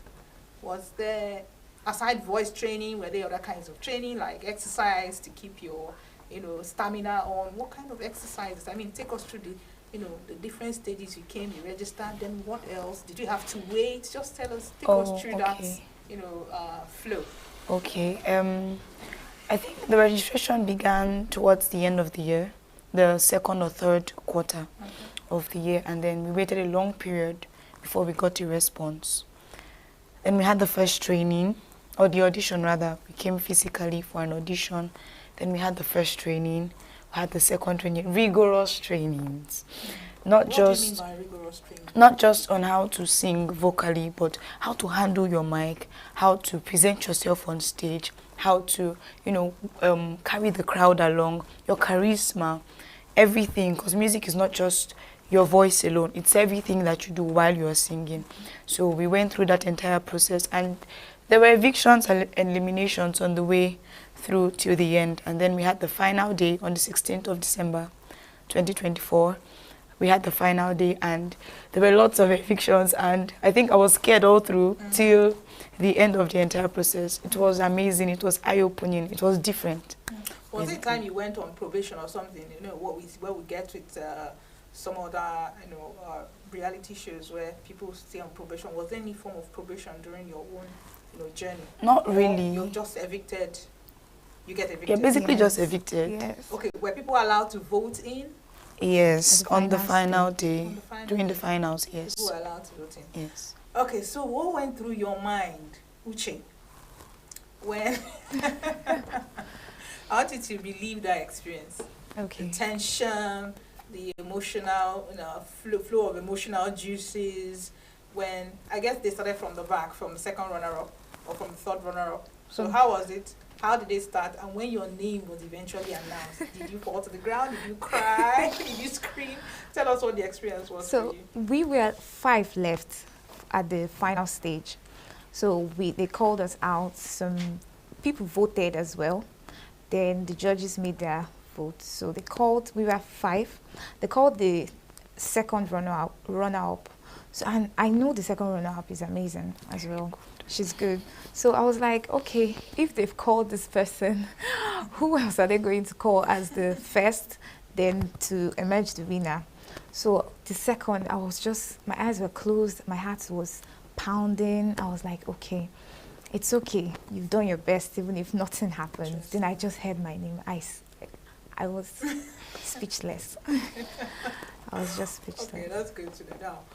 Now, Uche before the competition and Uche after the competition, what has changed in your psyche? What has changed is that I believe that whatever you put your mind to and God is in it, then you can do it. How do you know when God is in what you put your mind to? Because so far, the relationship I've built with God, and knowing that, okay, God is with you, directing you in this way to go, having the personal relationship with Him. So that's how I know that God is with me. If God is not in it, definitely to show. And then I just knew God was in it because of the phase of my life at that point. Dara, what about you? I think I would agree with what she's saying. If God is in something, it would show. It would really show. You would have peace, first of all.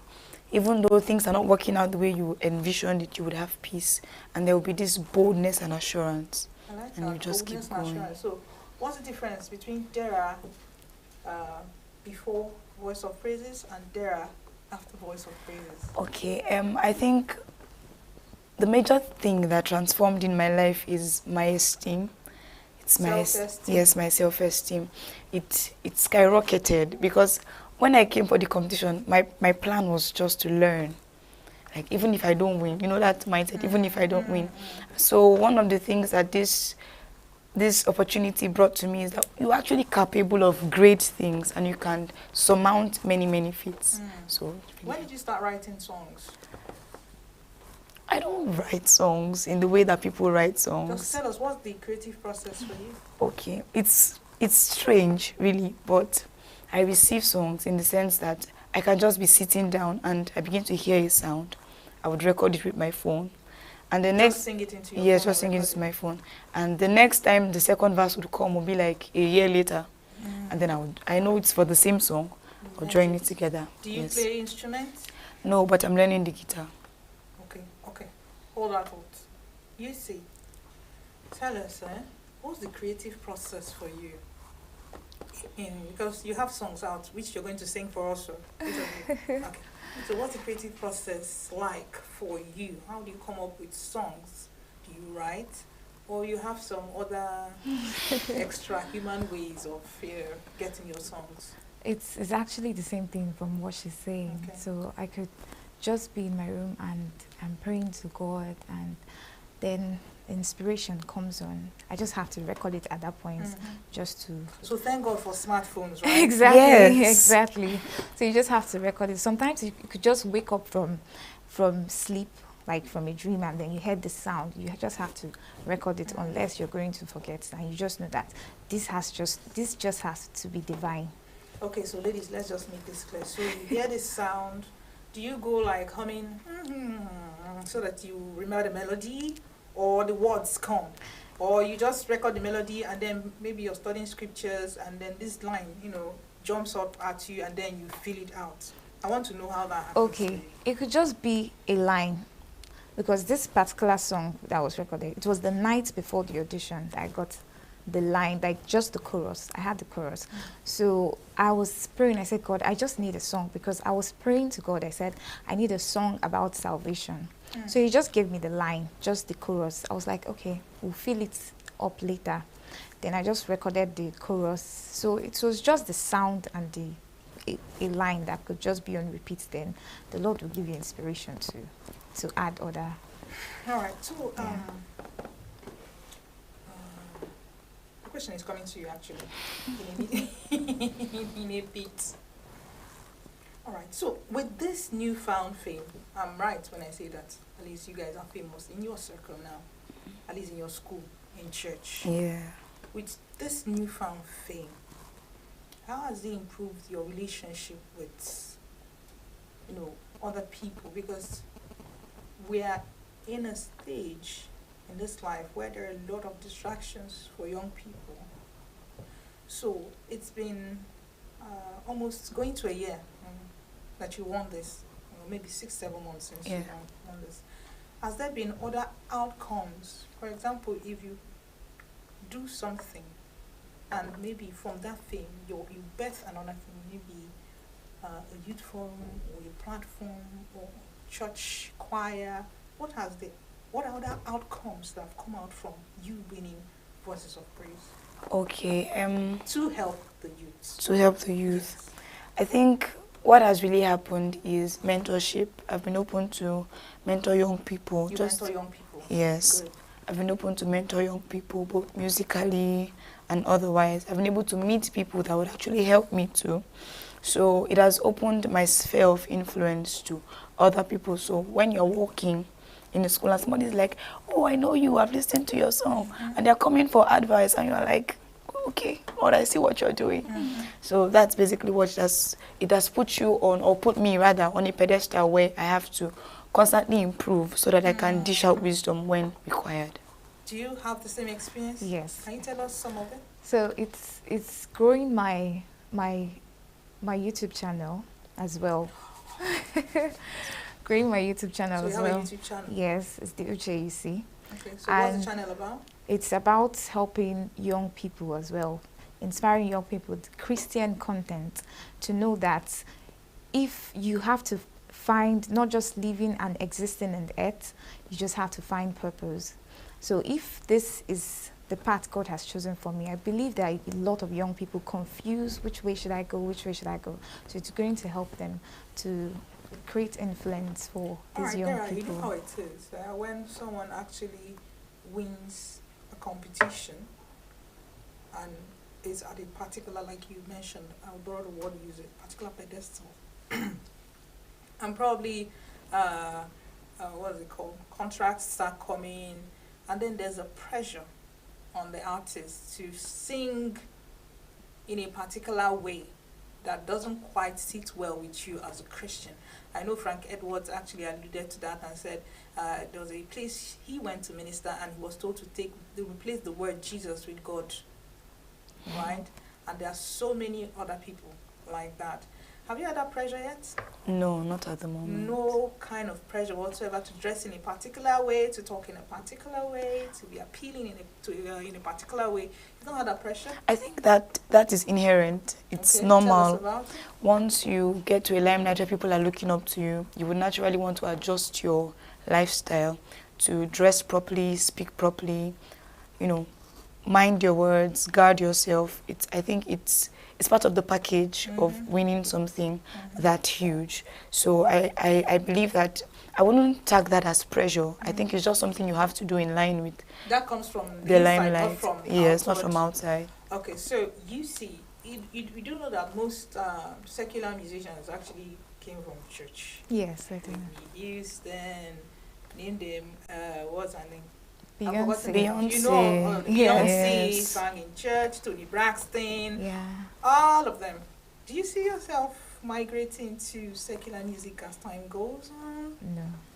You sure you're not speaking from emotion? No, it's not from emotion. I'm actually saying no, because that was my life before finding Christ. Tell us about it. I was really invested in this set of people, because I was like, okay, how am I going to create? I knew all their songs, like all of them. So it got to this point where God began to teach me, because this is what he's telling me. I've called you for this particular line. So that was me trained. The Lord trained me and brought me out of this place and said, it's not the same voice you used to sing this song that used to worship me. So it was given the Daniel story where Daniel said, I proposed in my heart not to divide myself with the king's meat. So it was just my own life at that point. God telling me that, okay, this is what I've called you to do. So that's why I say there's no turning back. No, I can never go back. No. I like that. Exactly. Okay, so Dara, tell me, who are some of your role models in this, let me not use the word business, in this area of choice? You have to have some role models people look up to, rather. Yes, so I tell do. me about them. Why did you choose them as your role model? Okay, musically, like her tonal perfection, Tasha Cobbs. I love the way she sings. Okay. She has power in her voice, and she has speech too. And there is just this healing that her songs bring to your soul. But for other, she still sings. Okay. For other aspects of music, I have Sumisola Abebi. She's a powerhouse. Yes. So I try my best. Well, I'm not there yet, but I try my best to score the kind of songs that she'd sing. Her techniques also. So there are two different kinds of, although you can pick from here and pick from yes, here. they are not so different if you look at it, because they both run scales musically. Okay. They both run riffs, and they both hit pitches. Like their pitch is so high, and even on that pitch they would run their scales. So they might be doing different types of music, but I'm looking at their technique rather than their style of song. Okay. Who are you? First is Cece Winers. I mean, growing up in the teens church, they called me UC Winers because the voice texture almost alike. Exactly. So I really love Cece Winers. Then Nigeria, I know the first time I realized I could sing was with Sinach's song, More of You. More of You. I was like, okay, More of You. I was like, oh, fine.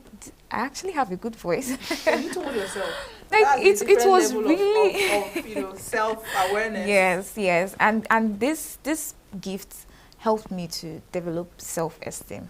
Like standing in public and speaking and talking and singing as well. Then there's Carrie Job in my salvation journey. Yes, Carrie Job. Oh, interesting. She was the one that sang this song. It was a psalm or so. Powerful Blessings. song. Blessings. Yeah. Yes. She still sings? Yes. How did you prepare when, okay, maybe from out of the blues you saw this competition, you were moved to apply, and when the application came back successful, how did you prepare yourself mentally, physically, for what you're going into? Okay, this will be me saying a very big thank you to my pastor, honestly, because I registered with the mindset of not really taking it serious, just do it and come out, or just even register, and it might not pick you, because my video was not to my taste. So when we were called for the audition, my pastor was pushing me, he was encouraging me, he took me to one of the best musical coaches in our area, and the man raised me in just 4 classes. He took my voice from here to here. Are you serious? I'm telling you. So my pastor was very invested. You had a little bit of training before going into the yes. My pastor was really invested in my growth. He was really invested in the entire process. Like yes, we do. All right. So we do. So he would pray for me. He would speak to me. There were times, okay, during the audition, I had panic attack. I could not breathe properly. And you can't breathe, you can't sing. You can't sing. He came out and was like, you are here to win. You are here to win. Don't worry, go in. The Lord has gone ahead of you. Wait, he went with you? He went with me for the audition. He went with me. I was so scared. I did not want to go at all. He told me, don't worry, I will go with you. He went with me. He prayed with me. He was just there. He was there throughout the entire process. And I'm really grateful for such a gift, such a mentor. God has been gracious to me in that aspect. Yeah, did you do any spiritual activities? Did you pray? Did you fast? I did not fast, Okay. but I prayed like that. a lot. I prayed a lot because, like I said, my emotions were getting the best of me. I was scared. I was unsure. So I had to break out of that sphere. And the only way I know how to is to pray till I break out of that cage. So I prayed a lot. I took certain spiritual steps. You know, there are certain principles. I took those principles, I prayed, I sang in church, and I spoke to people about it. Yes, you told people. This yes, is I told people about it. Because you need people to, not just prayers, but goodwill, right? Yes. Okay. And I would also thank my SUG president in the university. He rallied around. He carried the matter on his head, basically. I remember at the end, you needed votes. Yes, I did. And he was there, he was present. My school, my church came out, people from school came out. They filled an entire bus. People came on their own. It was just amazing. I felt so supported through the entire process. How was your preparation like before? Okay, so the first time I applied, it was like, okay, how will I tell my parents that, okay, I'm applying for a music competition, especially like... Okay, they are strict this time. No, they are not. They are not. They're very supportive. So I told my mom was like, finally, what she has seen about my life is coming to pass. So that was what I held on to. She was like, there's a time she used to see me singing on stage. It has not happened yet, but she was like, okay, it's finally coming to pass. My family people, they were so supportive. My mentor, shout out to all of them. They were so supportive. They came out. My dad came for the final day, and he was really excited. And then my church members too were there, so I was surprised that they could show up. My choir, the Chapel of His Resurrection choir, they showed up. Sorry. So they showed up, and I was really excited. Interesting. Did you do any physical exercises or vocal exercises before the competition? Yes, I did. Okay. That was me realizing that it's not just about singing or you having a good voice or you singing in the choir for a very long time. So it's me now realizing that you don't just have to have the gift. You have to have it skilled, or you have to have it endorsed in a good way to make that influence. I can't have just a raw material and I'm not building it to shine it. Yes. So I got an online voice training class, and that was really helpful. Online? How did it work out? It was because of the time frame, so I just had to. It worked out very well. Wow, so they sing, you sing along? No, it was just how you do this, how you do breathing exercises and the rest. So okay, recently is still the gospel music industry came under some sort of what's the word now?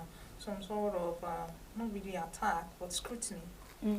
Where people were saying, even you will hear people say, gospel music these days, all vibes, no depth, no spirit, just vibes. The one I actually want to sing now, that's for the fear of being sued, right? Okay. What are your thoughts? Do you think there's a gap in gospel music as it is now? There were days when you could listen to gospel music and you get your healing. Yes, that's very true. But these days we listen to it and we vibe to it, yeah? We just dance to it. No transformation, nothing. What are your thoughts? For fear of being sued, I'm going to choose my words correctly, or choose it carefully rather. I think it boils down to how long you stay in the presence of God, honestly. Those songs that brought healing, there are still songs that bring healing till this day. There are still songs that, would transform you. I don't think I want to mention the name of people that do that. There are songs that your prayer life is down, you are depressed and stuff, and you just take one of their songs and it will just heal you from the inside out. So I believe the difference between those people and the people who we tag as just vibes, I think it's how much you stay with God, because the only way your song would have impact is that the breath of God is upon what you are doing. So the breath of God makes the difference. So I think while people would want to talk and be like, oh, there's just vibes, I know some people are also just being critics, right? People just want to talk.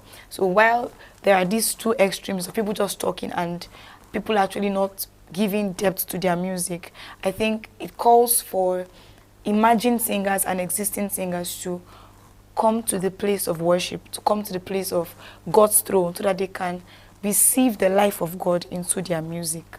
That's what I think.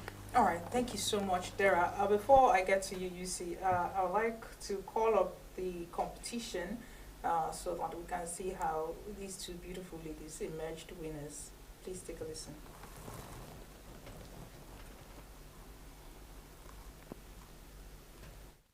Every second, every minute, every day.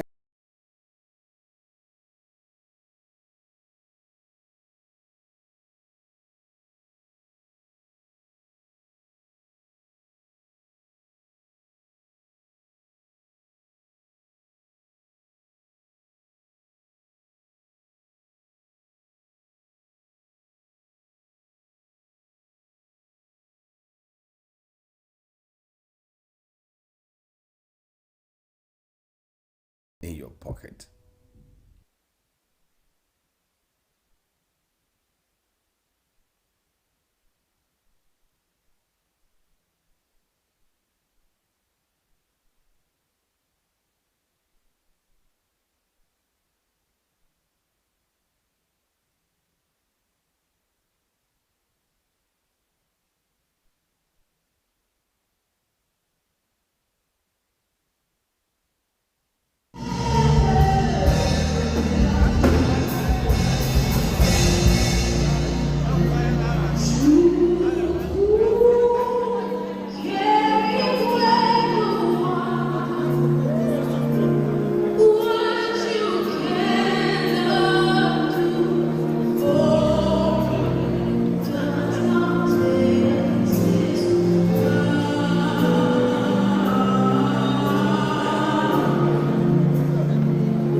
And that was the winner of Voice of Praise competition, Dara Waters, doing what she knows how to do best, and the voice control. But before we get to that, let's talk about the costume, the dress. Okay, so I'm sure that dress gave you a lot of morale boosts. Yes, it did. So tell me about the ensemble, the dress, the beads, the preparation before. That was the last song you sang before. No, that was not the last song. That was the second song I sang. But it was a defining moment. time, Yes, they removed a lot of people after that session. I'm even wondering the lungs you used to belt, So let me know very quickly in a minute. How was that preparation for you, from the dress to everything to the voice? I don't think there was a moment of preparation for me. I got up that morning and I was like, Jesus, I've been so invested in this, in my skill fine-tuning, and I've forgotten that I'm actually supposed to dress up for every... You dressed yourself? I woke up that morning, started packing all my clothes. Wow. I just started packing all my clothes. So I'm happy it worked out, really. I'm happy everything worked out. I was not looking so... Yes, I'm happy it worked out. It was an amazing journey, really, in a nutshell. We actually want to see the last song, the song that, helped you clinch the crown. So we're going to call up Dera's song, the last song she did before she was announced winner. Do take a listen.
And that was Dera Waters, the winner of the Voice of Praise competition that happened in 2024, December, doing what she knows how to do best. Now you see Uche, we'll get to you. Okay. And before we call up your performance, did you dress yourself? No. The last dress I wore was made by my mom. She took out time to make the dress for me. And makeup? The makeup was myself. I actually make myself up. All right, take a listen to Uche UC's performance at the Voice of Praise competition.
Out her heart on the last day of the competition.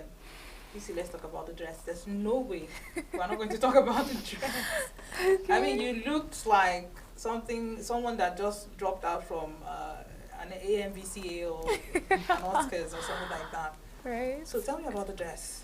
What went into the dress? You saw it off the rack and pulled it, or how did you get the dress?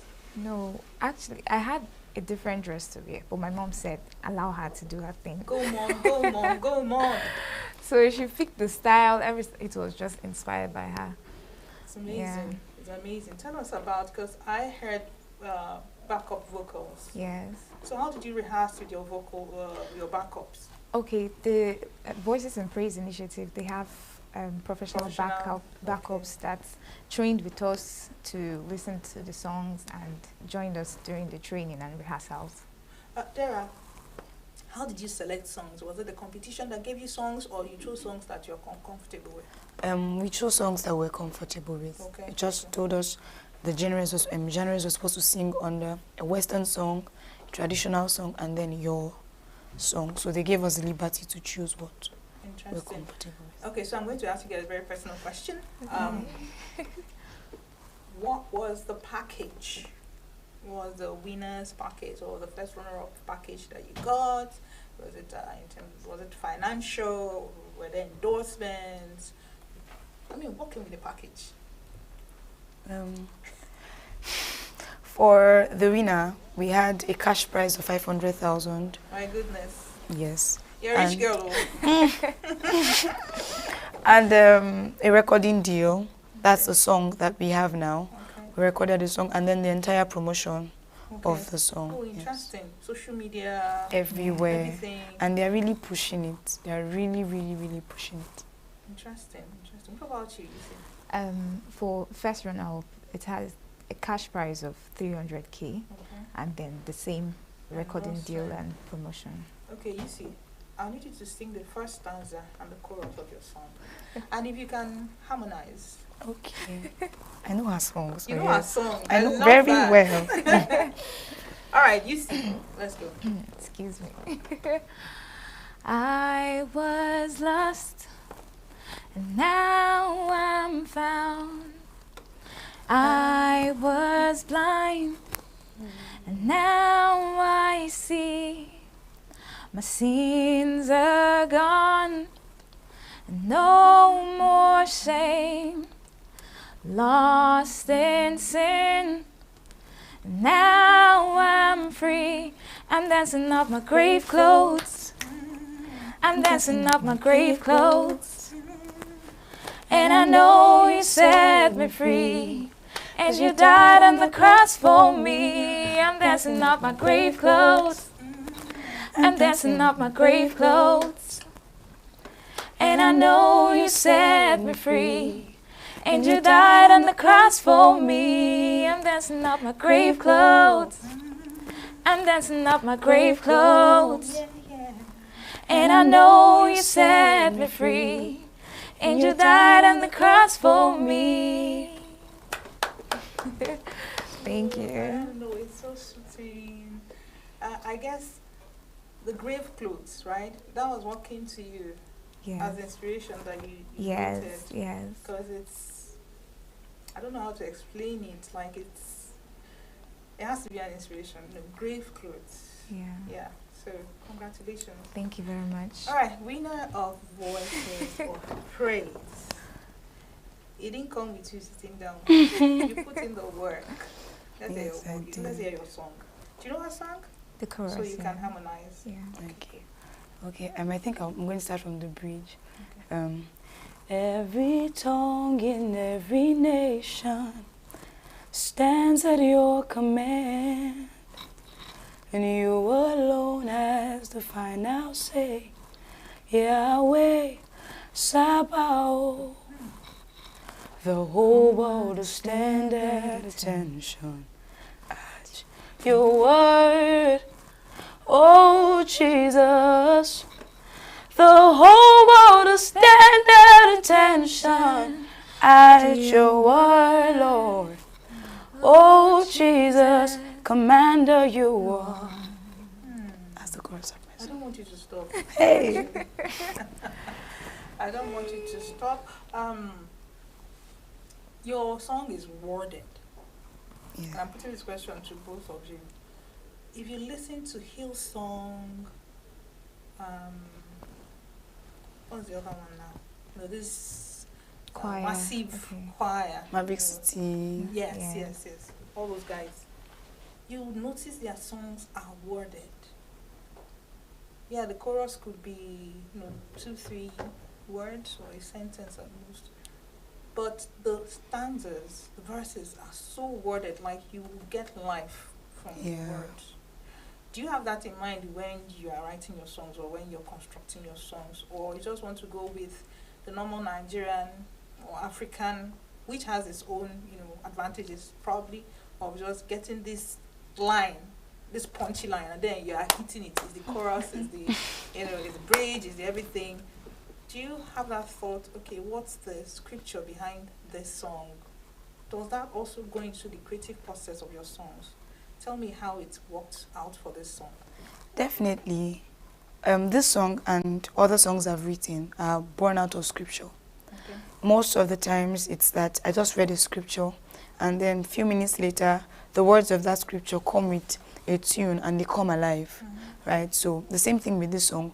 Though the scripture that birthed, or the scriptures rather, that birthed this song have few lines, few words, but like I said earlier, the breath of God does something different to whatever you are doing. So when his breath comes, he would expound, those few lines, and the scripture just has a way of linking itself up, and many other scriptures will just come around and they would form the words of your song.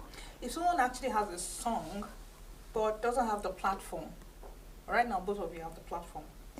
Someone has a song, because I believe, personally, what I believe that God gives inspiration. It could be in song, it could be in could be in art, whatever. Yes. And there's someone that probably for one reason or the other doesn't have a platform, but you have the platform, and says, hey, hey, Dara, I have this song. Or what would be the criteria for maybe taking up the song or singing the song or promoting the song? I'm asking you, Uche. Okay, like, what would be the criteria? Yes, if I come and I say, hey, I have this song, right? Okay. But I probably don't have the time because I have family, I have work, I have this, I have that. But it's God's song and I want it to be sung.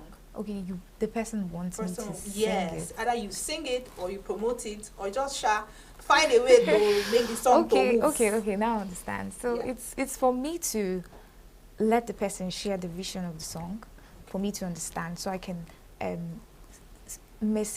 give the message, the same message the person is trying to share. Okay. So it's going to be in collaboration with the person as well. Okay, so you're open to... Yes, I am. Are you open to... Yes, I am, but I think the only yardstick would be, is it word-based? Yeah. Because people have vibes, people have words in their mouth, and then in the have lyrics. So much, a lot, but is it word-based? Does it contradict the scripture? If it does, you can't catch me there. Exactly. Yeah. Where do you see yourself in the next 5 years doing this? Or maybe, because you could start with something and then, because we see in parts, right? Yes. We really don't know where God is taking us to or what he has in mind, but he can use music to, get you to where he wants you to be. So, in your vision or in your dream of the night or your, where do you see yourself in the next 5 years? In the next 5 years, I think I would want to do this on a larger scale, music. What do you mean on a larger scale? Like promote more songs, sing more songs, release more songs, and use those songs to impact the life of young people, especially teenagers. One of the things that attracts young people is sound. Like, you can be saying a lot of things, but just play one thing. Like, okay, for instance, there's these songs that are raining now, this No Turning Back, these songs, they are vibes, but when you hear what they are singing, the words they are consecration and the words. thing in music is, when you sing it over and over, it's imprinting in your Exactly. spirit. That's the good thing about music. Exactly. What do you see yourself in the next 5 years, Uche? In the next 5 years, I see myself doing the same thing, and encouraging those who are gifted to not just bury their gift or use the gift for something else. If God has given it to you, give it back to him. So I believe that using the gift to serve God as well is not just about what people are saying, is where God is taking you to. So in the next 5 years, I believe trying to balance with other parts of my life, I would love to do this as well and sing, hopefully collaborate with Sissy Winers. Oh, Sissy, I hope you're hearing this. That was a beautiful lady that wants to collaborate with you. Please extend the hand of fellowship. All right. So I loved what you mentioned. You said balance other areas of your life. I was going to ask you girls. Okay. You're just a new undergrad. Yeah. No. Graduate. New graduates. Yes. New graduates. Single. Yes. Yeah, for now. Unemployed. In quotes, because right now you guys are doing serious work, but unemployed in the normal sense that we know employment. Like you're not working a 9 to 5. Are you working a 9 to 5? I am. You're working a 9 to 5? Yes, I am. Can you tell I'm surprised? So you're working a 9 to 5? Yes, I am. So how do you intend to merge all this? The fame, the work you need to put into it, because you need to sustain this. And then you're 9 to 5. How do you do it? Do you sleep at night? We thank God for the night. We thank God for the night. Tell us about it, please. So, when I get back from work and finish whatever I'm supposed to do, I take out time. I have this journal where I just write down my thoughts, write down inspirations, especially, and most of my inspirations can come as poems, songs, or just thought lines, vague thought lines. Random thoughts. Yeah, so I pen it down. I pen it all down. So there was never a time where I would be dry or void of what to do. And then for the fame aspect, I think one of the good things that Voices in Praise is doing for us is to balance our schedules so that you will not run on fumes. You can serve well, effectively in your office and do this effectively too. So, and my boss is very, very understanding. Yes, he's very supportive. Uche, I see Uche. This is me now. Okay, so in a couple of years now, Uche is married, probably with 1 or 2 kids.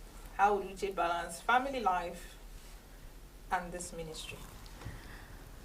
Well, I believe God is going to direct me. What God taught me. Yes. Tell us strategies. Yes. Strategies. See, don't use churchinese here. I'm not Tell using us strategies. 1, 2, okay. 3. For example, Odera said she journals. Yeah. Did you know that journaling actually helps you mentally? Yes, it does.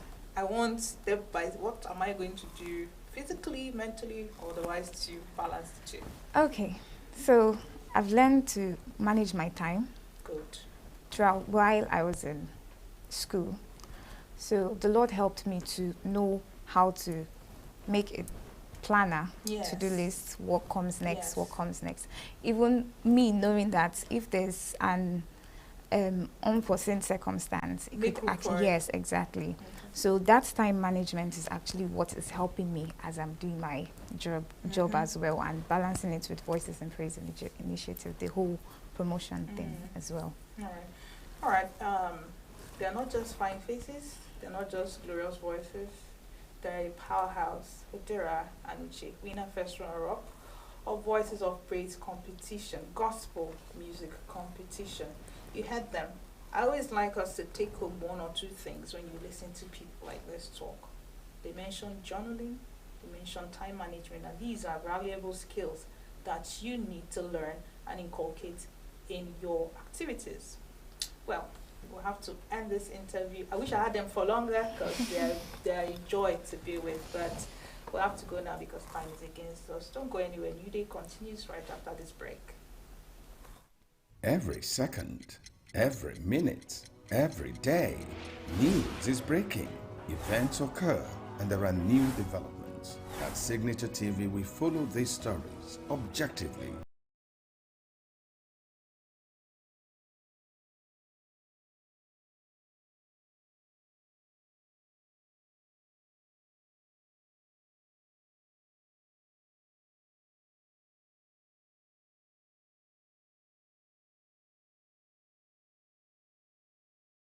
Your pocket.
With a population of about 36 million people, the Southeast is awash with stories.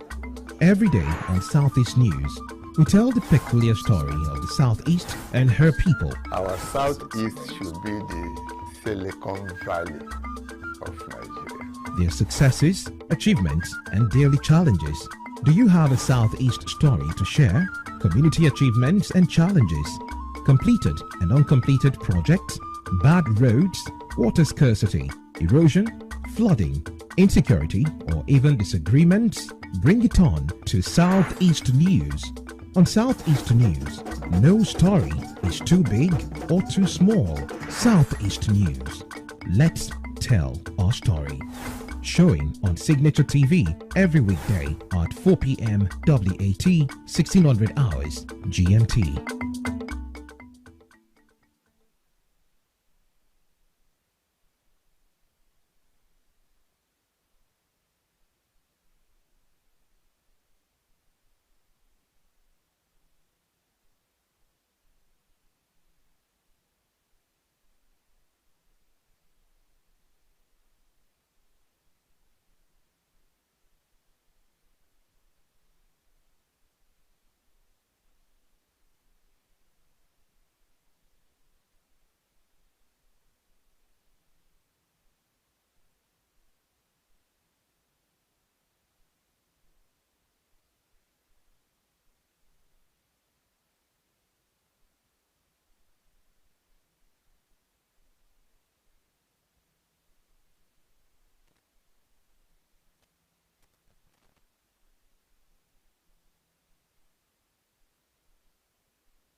He's a professor at Time Series Econometrics, Kebbi State University of Science and Technology, Kebbi State. Good morning, Professor, and thank you for joining us this morning on the show.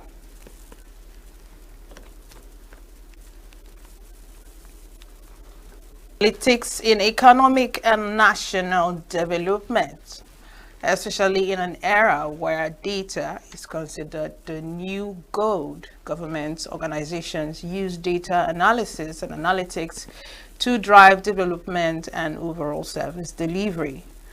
We have Professor Babayemi Afolabi Wasiu, Professor Time Series Econometrics, Kebbi State University of Science and Technology, Alero, Kebbi State. Good morning, Professor. Can you hear us clearly? Good morning. I'm happy to be here. Pleasure is mine. Great. Professor, let's just get into the subject matter.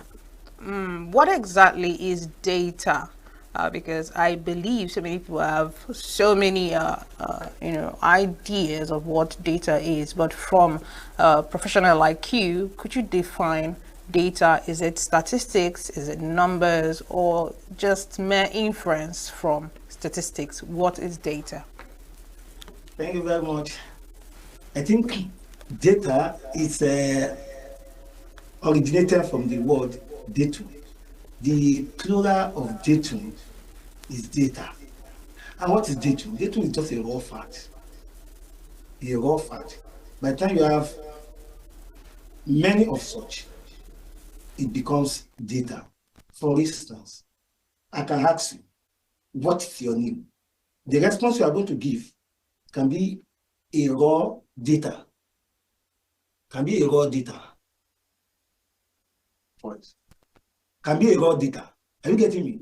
So in this case, if by the time you want to look at a record of a student or the performance of a student, there are some set of data that is required. For instance, look at the report. Let us go down to the fact that if you look at the report, the school report card that your child will bring from school, you will see each of the subject will be recorded on a sheet, roll and column. You see each of the cells you see in that row is a datum. By the time you look at the performance in English, mathematics, agricultural science, for that single row, you now discover that you have gotten a record. Now, this is it. Processed data tends to turn to information. By the time you have many of them in row-wise, then each of that row becomes what? Record. In that case. So you cannot see that a processed data tends to be information, and they said information is power. Are you with me? Economic and national development. Nigeria has a lot of policies that, for lack of a better word, we could say that have not been implemented, or policies that have not really thrived. Do you think it is probably because most of our policies are not data driven? What are your thoughts on that? At this stage in time, we cannot say Nigeria has not tried in the area of harnessing data. For instance, look at CBN. CBNs of 10 years back, it's not the CBN we used to know now. We had the previous experience before. They have moved from that age, and they are harnessing a lot of information to make sure or to package their policies. It has been well data-driven as compared to the years. Look at MBS. But the thing is that this thing will take time, because our attitude as Nigerians to absorb that data analysis or data discipline is yet to be fully harnessed. But if you look at some special organization like CBN National Bureau of Statistics. National Bureau of Statistics, you can't compare what they are doing now with what they are, what they were when they are in the FOS. You see that they have really enhanced some of the things we are talking about, the data driven. Go to their site, you will see a lot of data that you will have been taught that maybe this thing will not happen in Nigeria. So many indicators that we think it's not possible to harness in Nigeria. They are there now, and the important now, how do we use it to formulate policy? The result of that policy, how will it work? If a policy does not work, that means we have not used the right data. In this age, you know very well that there's no way we try to use data, and I will try to talk about data analytics. We will not talk about AI intelligence. How best have we used it in that direction is what makes it work. Area of agriculture that we tend to neglect, and other nations are doing well in that area. We discover that our data analytic process is well enhanced. We can do that too, to project yield of crops, yield of so many things on farmland. And the projection will go a long way to help us. And we will not be saying that what you plan for is what you reap. If you don't have the future tends to be obscured. Now look at the area of agriculture.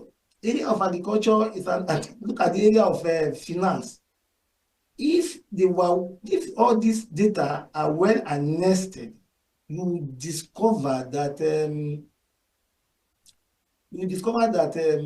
you want to measure, you want to track inflation, you want to track the GDP, the standard, the wealth, or the state of wealth of the nation. It can easily be tracked, and you can easily be monitored. If we harness our data properly, the room of saying it's a packaged data, the window dress it, will go into extinction, because most of the weapons we have now, like the AI, the machine learning that will train from the data we have, will not let that one happen. Most of the data now will speak for themselves, and we'll be able to have a better economy. Look at the area of health, for instance. Health. The other time in the history of Nigeria, when we heard about COVID, before we stabilize, we are moving up and there. You are making use of some projections that are not realizable. But thank God, as time goes on, we know the importance. But all this can be done easily with AI now. With AI machine learning that will learn from the data. Sorry, AI machine learning is just a subset of AI. You know, most of this AI, they make use of intelligence, human intelligence. That is like the reasoning of human beings, solving problem, and what have you. Your ability to be able to do that, the ability of those data to be able to do that, is what we are looking for. And by the time you get them harnessed, you will discover that all these things of you have outbreak of disease and you cannot trap it as soon as possible will be thing of the past.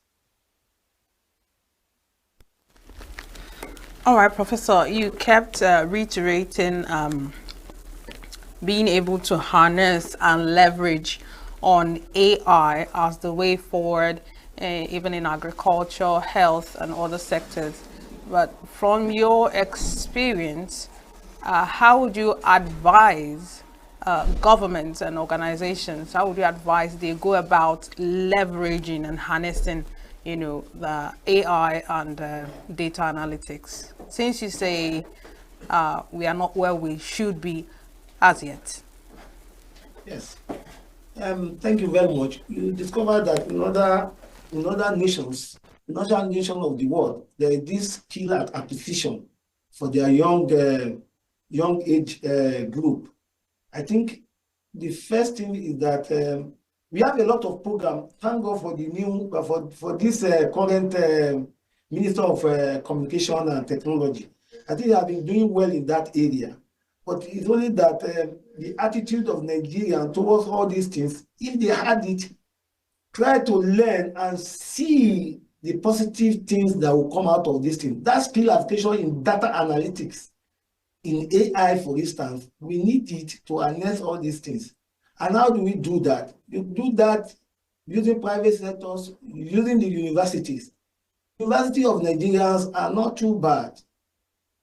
The image, forget about the image of Nigeria. We see up to now, we still have good hands, good professors in all these areas that if they were well trained and used, we get a maximum support as regards to that. And then private organizations, something that we do alone. We have been seeing some of them, like what I've said, like MTN and some other. You see them; they are throwing out program in Nigerian way. And even though you discover that most of these things are possibly politicized, but then it's still a right step in the right direction by doing that. But by the time we harness all these areas together, university, private sectors, and we get to where we are going. And I'm happy now. Nigeria is not that Nigeria is novice. I will not agree with anybody that is trying to tell me that Nigeria is out of it. But you discover that at least going to the 50%, we are going to be there. We are encouraging 50%. And I believe all will be well. All right, Professor, between the government and the private sector, which do you think needs AI, data analytics more, in service delivery? Of the two, which would you think is most in need of, imbibing data analytics into its day-to-day runnings and, of course, in policy making? Would it be the government or would it be the private sector? What are your thoughts? Both. Everybody needs AI. Everybody needs to be put into position.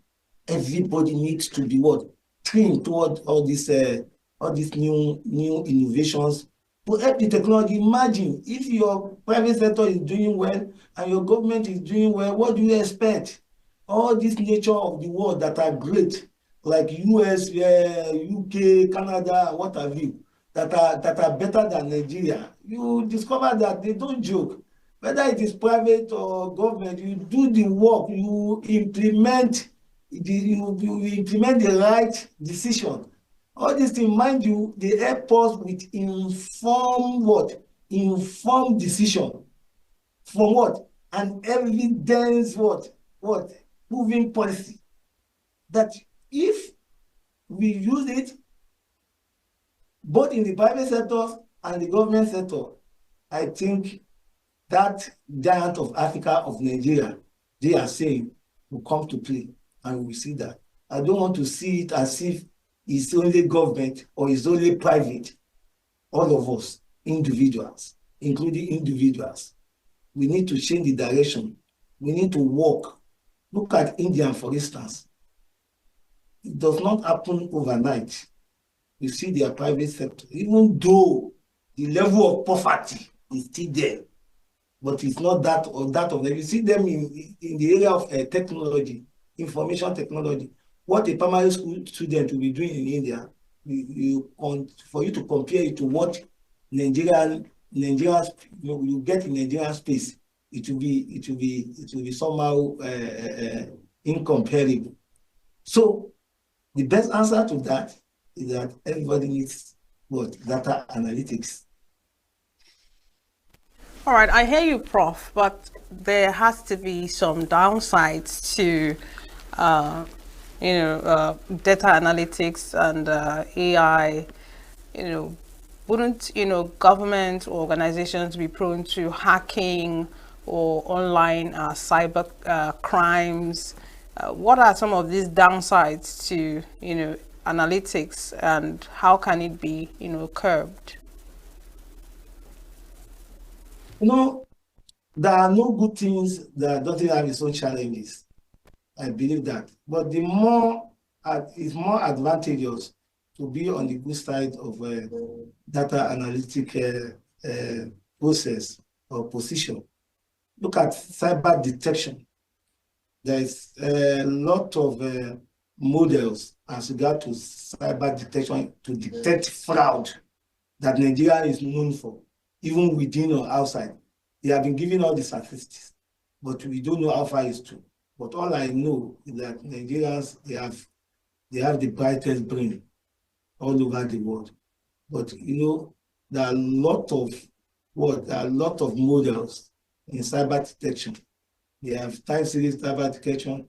We have machine learning, so many models that have been proven right now for data detection. Currently, we are working on one research as regard to what? As regard to cyber crime detection and what have you. And what we have been able to gather is the fact that most of this data, if you are so prudent and you follow the ethics of data, it will be very, very hard. It will be very, very hard for somebody to just break into your domain and cut away what you have done for a very long time. So interesting. Okay, Professor, I hear you. You did mention that Nigeria has one of the brightest brains, and I wouldn't dispute that with you. However, why has it been a problem, or why has it been so challenging to have, well, some sort of a Silicon Valley in Nigeria, to power some of this AI and data analytics projects and activities you talked about? If we have the brains, which I know we do, what are the challenges? Why haven't we moved on ahead beyond from where we are today in data analysis? Attitude. Our attitude towards it, I've told you, it's not that we are perfect. It's not that we have reached that stage of perfection.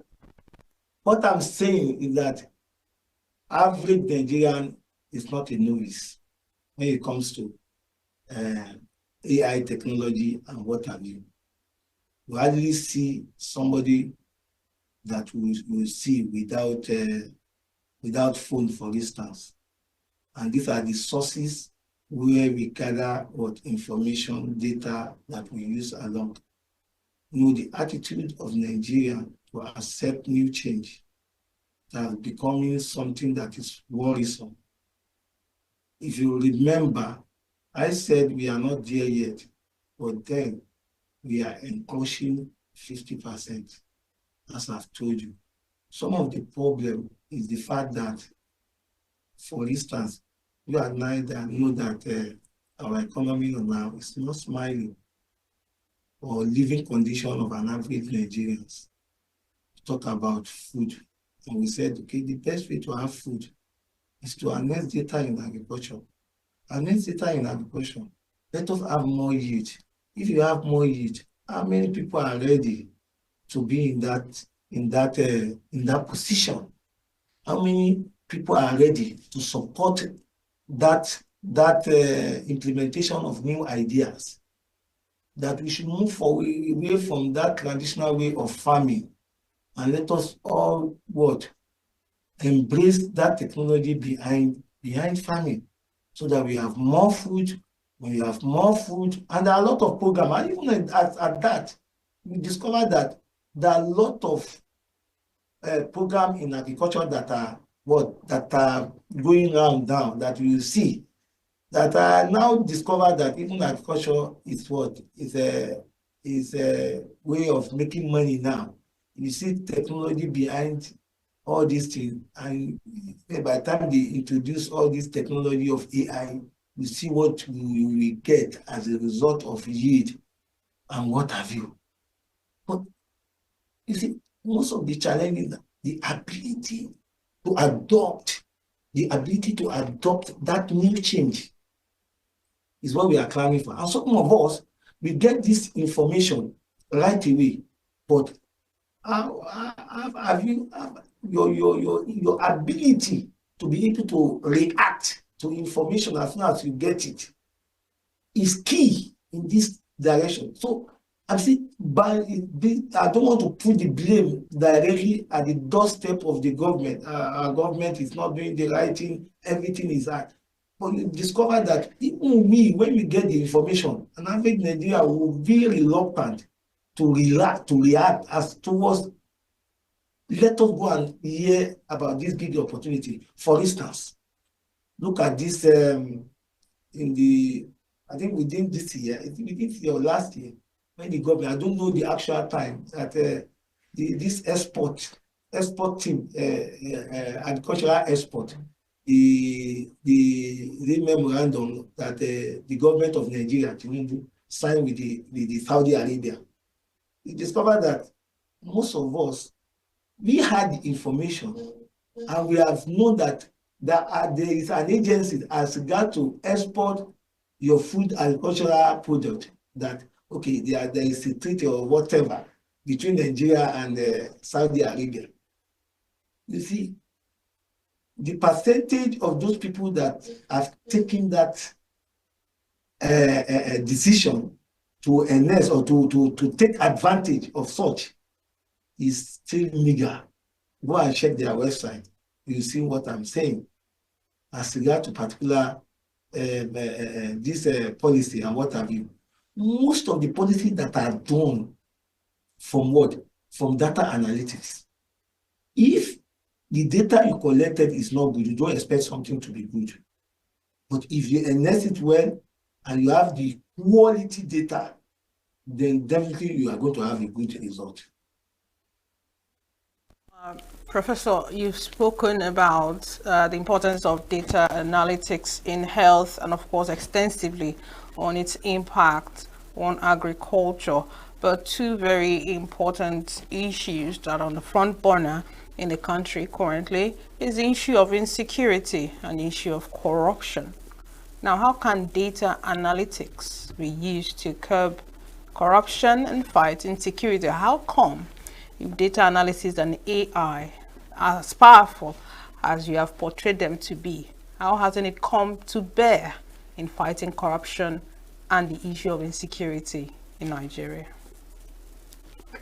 Thank you very much. I think we should have looked at it like this. Insecurity can be enhanced with AI. What's the other one that you mentioned? Insecurity, there's no doubt it can be done. I'm still coming down to that. Then the other one, what's the other one that you mentioned? I'm so sorry.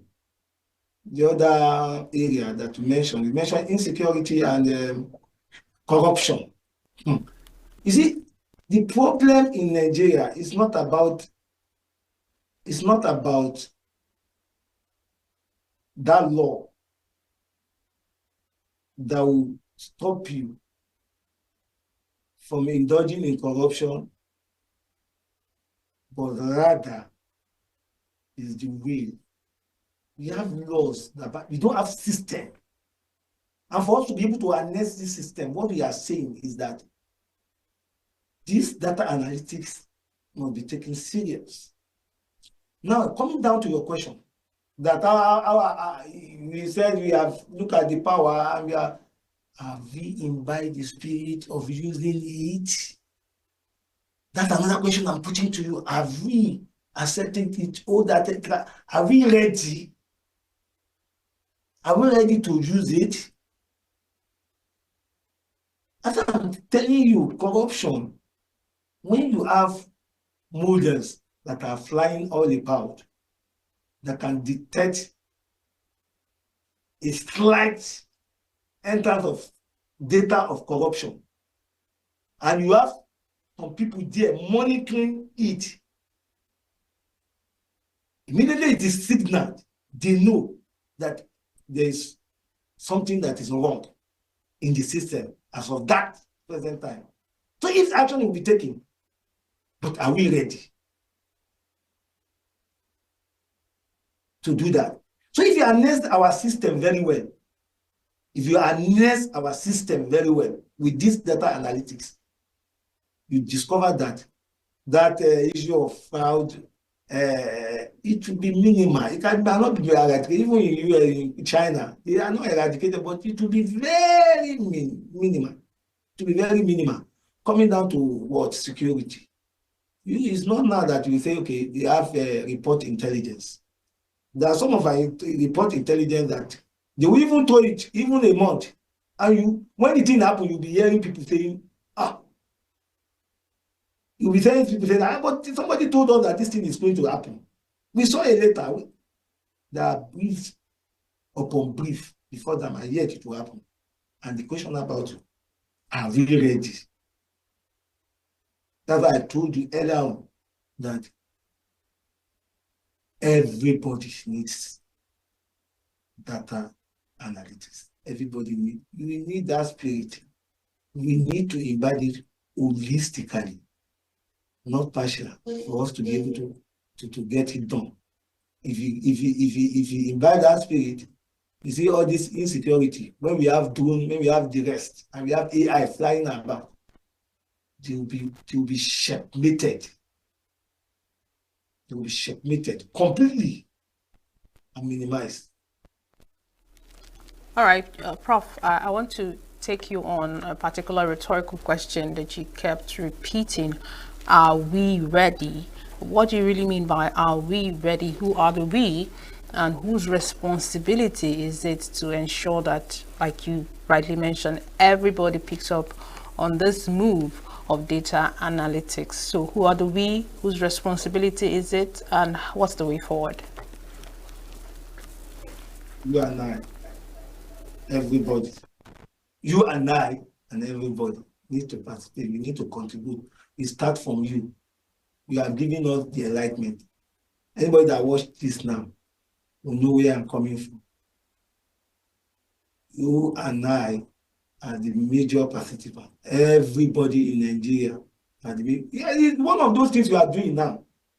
So it's the image of Nigeria, it's the image of the situation we have in Nigeria now that we are talking about. Anybody that come across this video would definitely be enlightened. And this one of the true story. Gone are the days that you say, okay, data is nothing. You get data and you just throw it away. Most of the Nigerians are on social media 24/7. What do you think they are looking for? Even I thought some of them are doing it and they don't even know that this is what they are doing it. If they enhance it very well, this thing will bring them fortune. Then that enlightenment need to go around, starting from you people. There are you people that I'm saying here, is journalists. You are the image maker.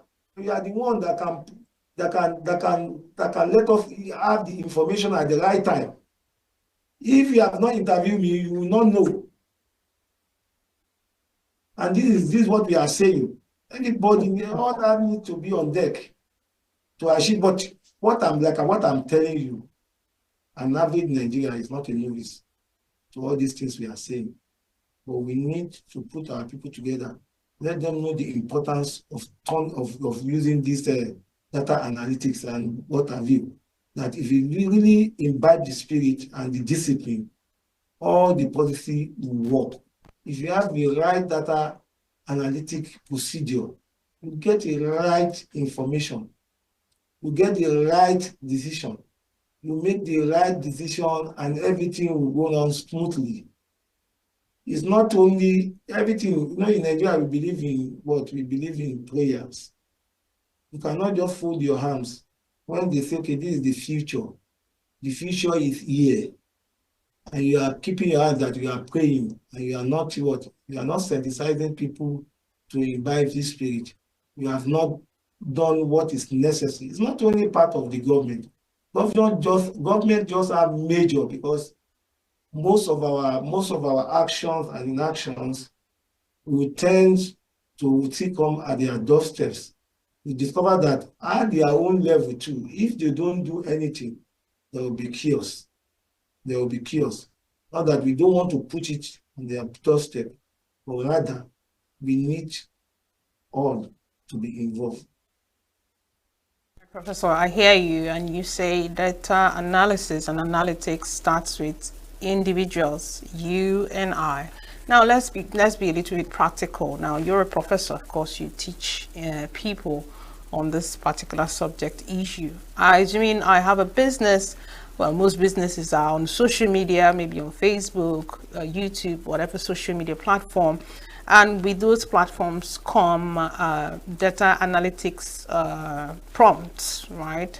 Now, how would you advise that I, as the business owner, how can I use or translate the analytics, of my business to useful information? Because when you click on data analytics, what you see usually are graphs and numbers, and quite frankly, most people don't understand that. So if I'm a business owner and I click on data analytics on my profile, my business profile, how can I convert those numbers and graphs to useful information that I can use on my business to move it forward? Thank you very much. It's not all knowledge. Nobody is an island of knowledge. And I want to believe that you have various segments in any organization. As a business owner, even at all you don't have more than one, you are the only one running your business, you are the only one that is doing the PRO, you are the only one that is doing the executive job. But you know very well that you can always seek knowledge. You can seek for the interpretation, and that's why somebody like us, we are available. And not only us, we have trained so many students, we have trained people around that can take it that if you see something like this is what it means. So you cannot just sit back. That's what I'm telling you. I'm still telling you that, okay, if you want to imbibe the spirit, of course, every day we learn. As a professor, I will be learning till I die. Nobody is an island of knowledge. You learn every day. So what you don't know as an individual, you have a business and you don't want to invite the spirit of, you want to inculcate full data analytics. And the best thing for you to do, if you can just employ an expert and he will teach you. Okay, if you see, and you know what starts from data, how you keep record. If you invite the spirit, you discover that you can learn from the pattern of your business, from the history, the past record that you have in your business. And it will do it that if you don't know where you are coming from, you cannot know where you are going.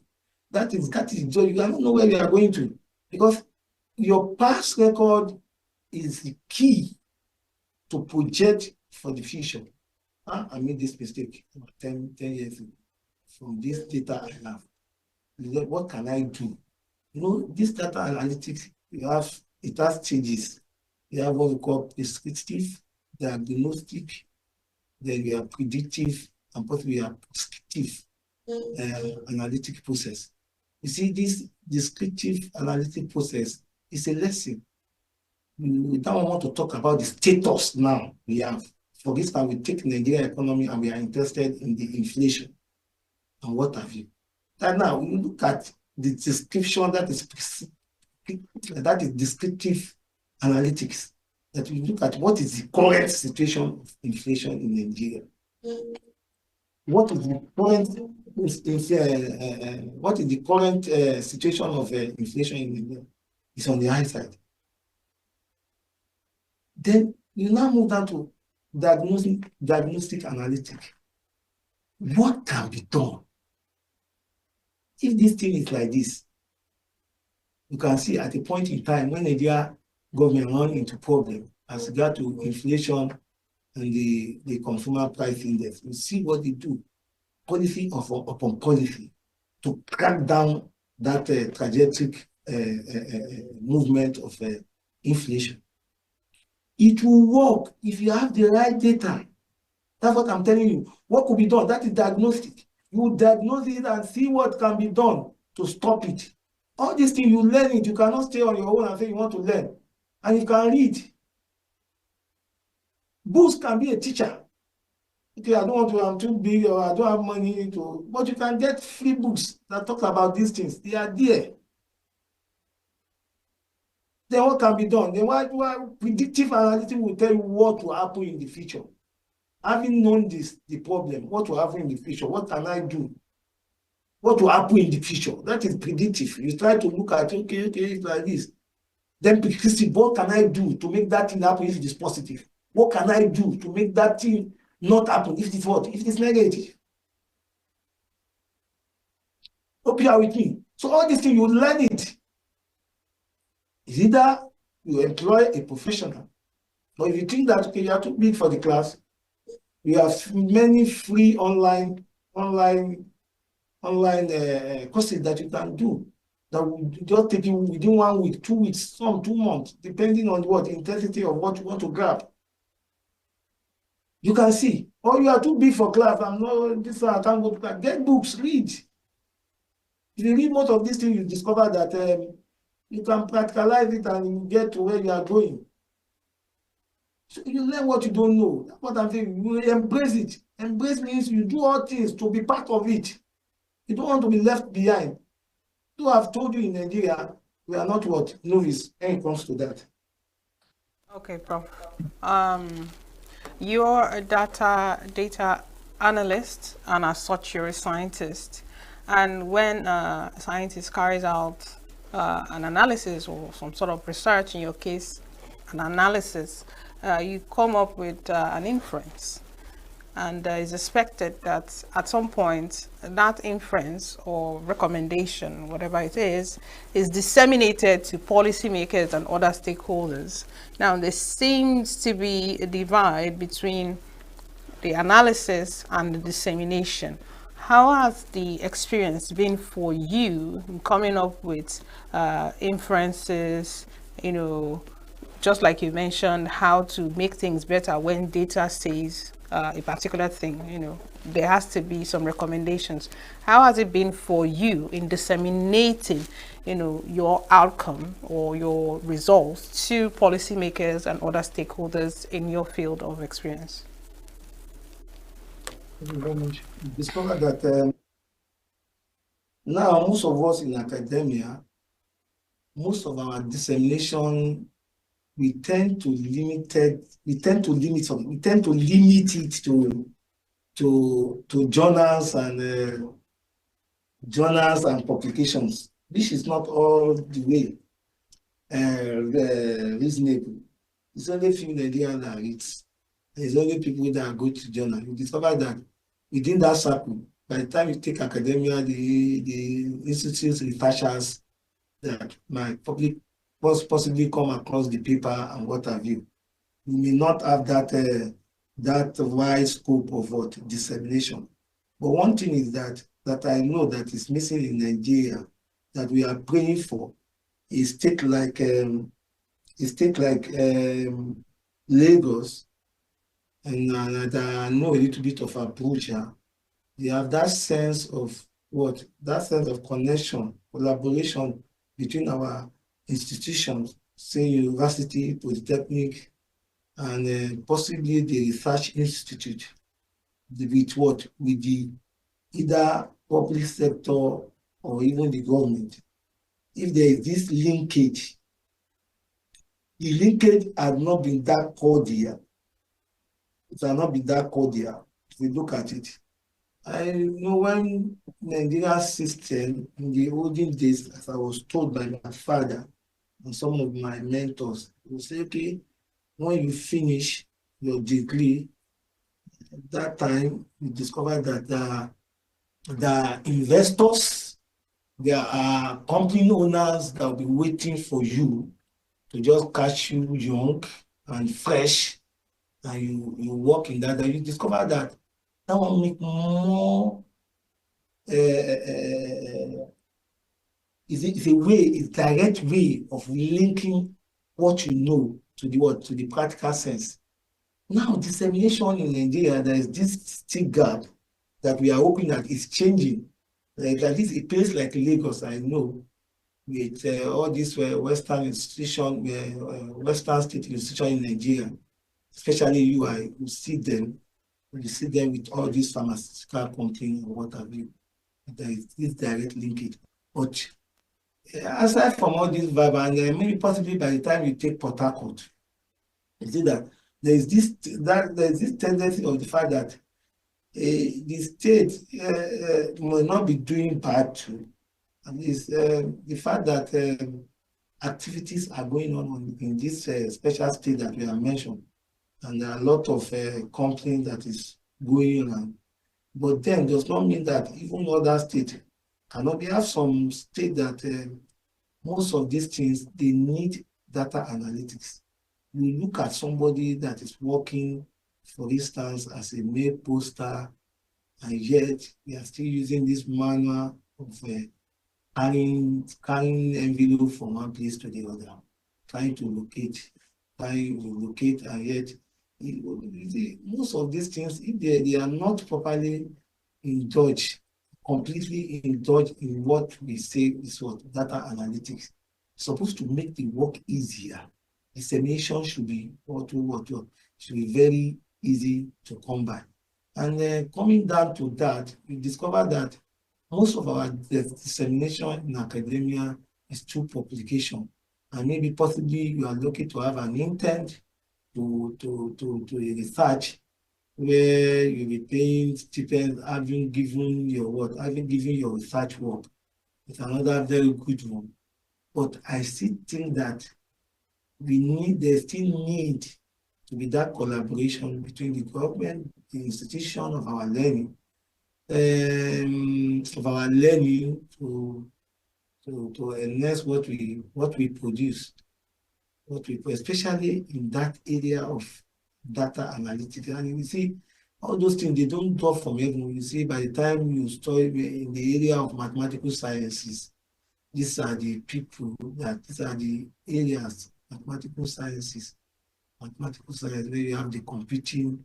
Some people are trying to separate it from mathematical sciences, but most of the knowledge that we have around, we discover that even computing emancipated from mathematical sciences. You see, even I thought they give them what you see. By the time we manage all these things very well, and there is that linkage between the private sector and the government direct to the schools, it will be very easy. It will be very easy to help us, and to go a very long way to improve that dissemination of knowledge.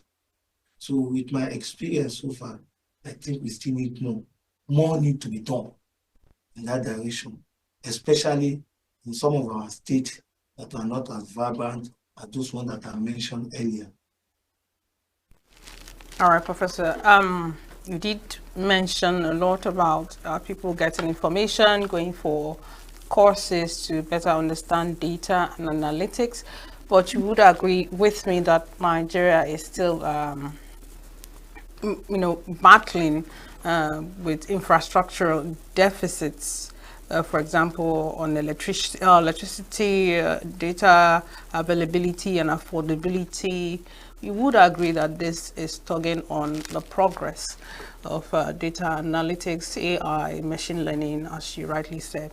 What are your thoughts on this? How can people surmount all these, setbacks to pursue data analytics and use it effectively and not just about people, governments and organizations too, because not every organization is multinational, so we're still struggling with these things I mentioned. So how can they surmount these challenges to better make use of their data for better decision making?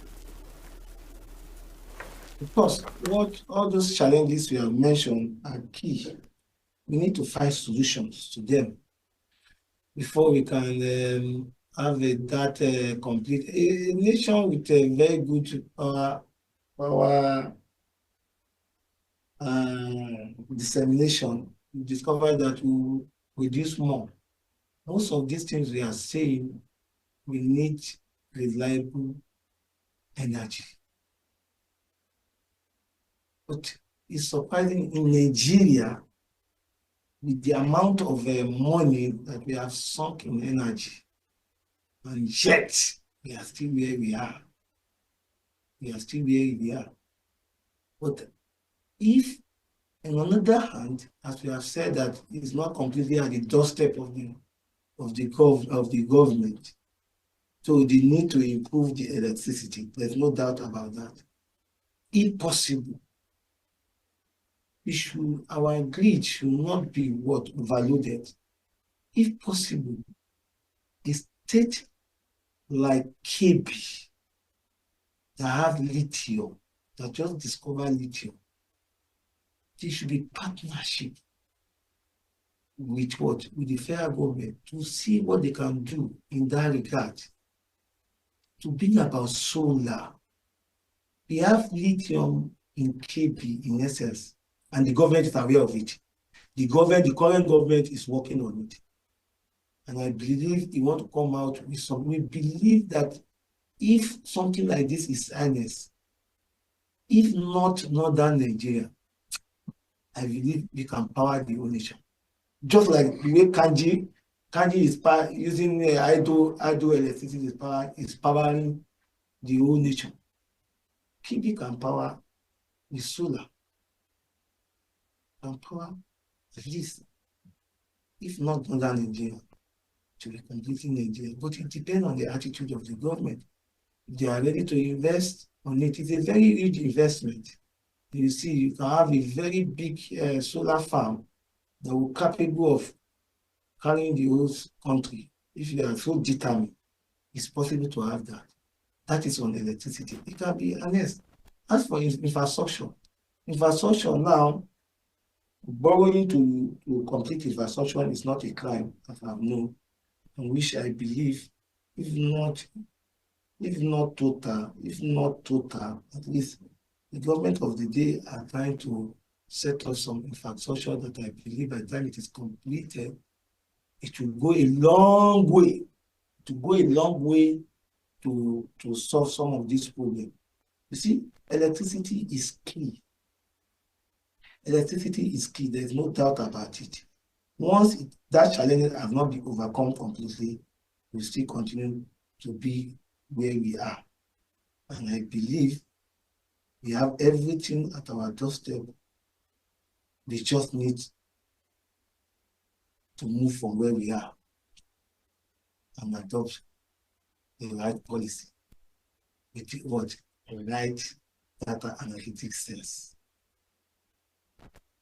So, Professor, we really have to let you go, but I have this last question for you. How would you advise someone who is a new intake, maybe into statistics, data analysis, on any of these related courses? What would be your advice to him or her, given prevailing challenges and threatening circumstances and poor infrastructure? What would be your advice to a younger person who is trying to carve a career, from data analysis in Nigeria?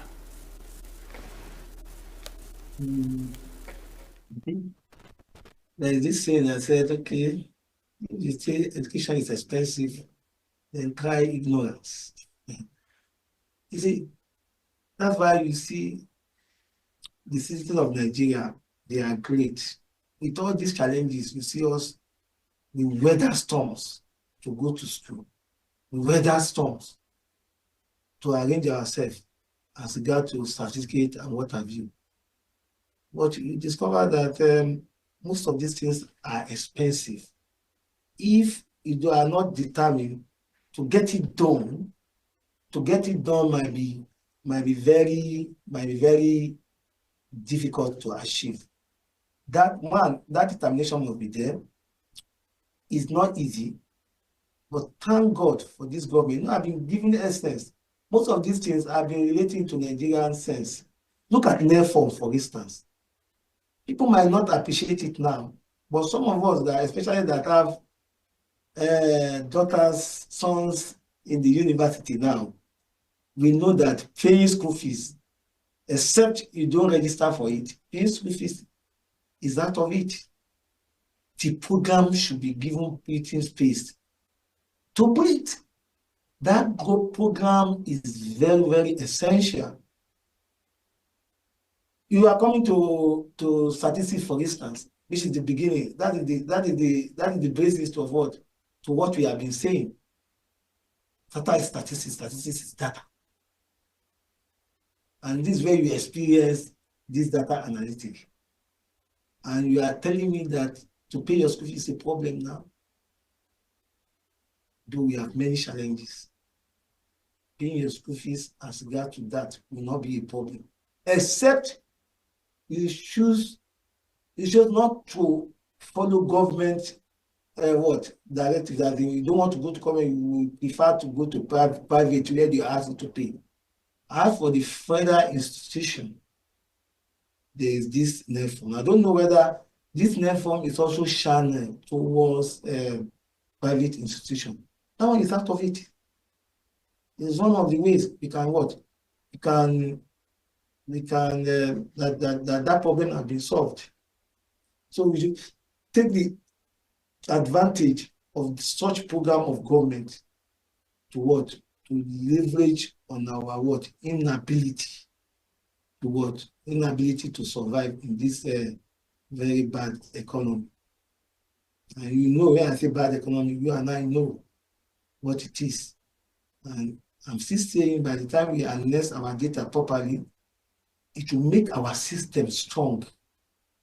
By the time, that is after we have made up our mind that, okay, we are so determined that we want to move from where we are, and we are going toward, we are going to want to go to the next level.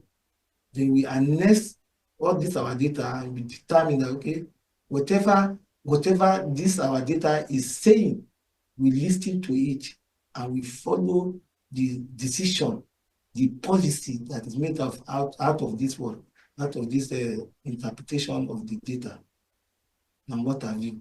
So you see, if you leverage on such a program of government, it will be easy to run such program. And I've told you, it's a personal thing. There are a lot of free government program, aside from that one, that can even equally help you to survive the weather storm, on how to take on the program by yourself. It's a very good thing, and you should be prepared that, okay, we are not only learning with paper, it must be with technology. And that's why that money is, the fund is is key. When you get it, you know what you use your money for. All right. Thank you, Babayemi Afolabi Wasiu, for your insights. Professor, Time Series Econometrics, KB State University of Science and Technology, Alerio, KB State. Thank you so much for your time. Welcome. All right. Thank you so much for staying with us this long. And this is where we draw the curtains. And we kept to our end of the bargain to keep you informed and inspired, and I'm sure we did just that. So from all of us at Signature TV and ENUGU Studios, it's goodbye for now. And don't forget to go on over to our social media platforms, go like, comment, share at Signature TV Official. We are live 24/7 on SLTV channel 265. And don't forget to go and download our Signature TV app on Google Play Store. I'm your girl, Chigi Chiagoro, your host on New Day. Bye for now.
Ladies and gentlemen, welcome to Development Discourse, where we ideate for Africa's development. My name is Patrick Okibo, founding partner at Next Year. Next Year is a multi-competency advisory firm that's focused on solving Africa's complex development challenges.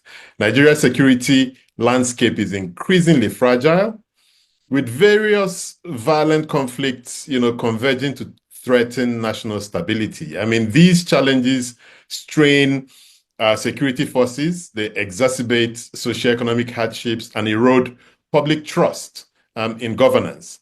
Without urgent and sustained interventions, Nigeria risks escalating instability and worsening economic conditions. My guest today will help us chart a path to peace. Professor Darren Q is the Dean of the Kroc School of Peace Studies at University of San Diego. He studies the relationship between conflict resolution methods, particularly interfaith and inter-ethnic peace building and democratic development in Africa, Northern Ireland, and the United States. Much of his work focuses on the role of civil society groups. He has consulted on peace and democracy initiatives for the United Nations, USAID, U.S. Institute of Peace, the U.S. State Department, and several non-governmental organizations, including the Carter Center. Darren is well known to us in Nigeria. He's monitored the last 7 Nigerian elections and the 2007 elections in Sierra Leone. In 2023 to 24, he co-facilitated a working group of religious leaders focusing on religion and peace building in Belfast, Northern Ireland. He's the author of numerous works on Nigerian politics and conflict resolution, including Civil Society, Conflict Resolution and Democracy in Nigeria, and his articles have appeared in several prestigious journals. Darren, welcome. Thank you so much for having me, and thank you for that very kind introduction. It's good to see you. Same. I mean, if we go back to, say, 2009, right, at the very start of Boko Haram, it seemed like a very fringe distraction that Nigeria's military could very easily contain. A decade and a half later, it has morphed into different kinds of conflict that covers, every facet of Nigeria.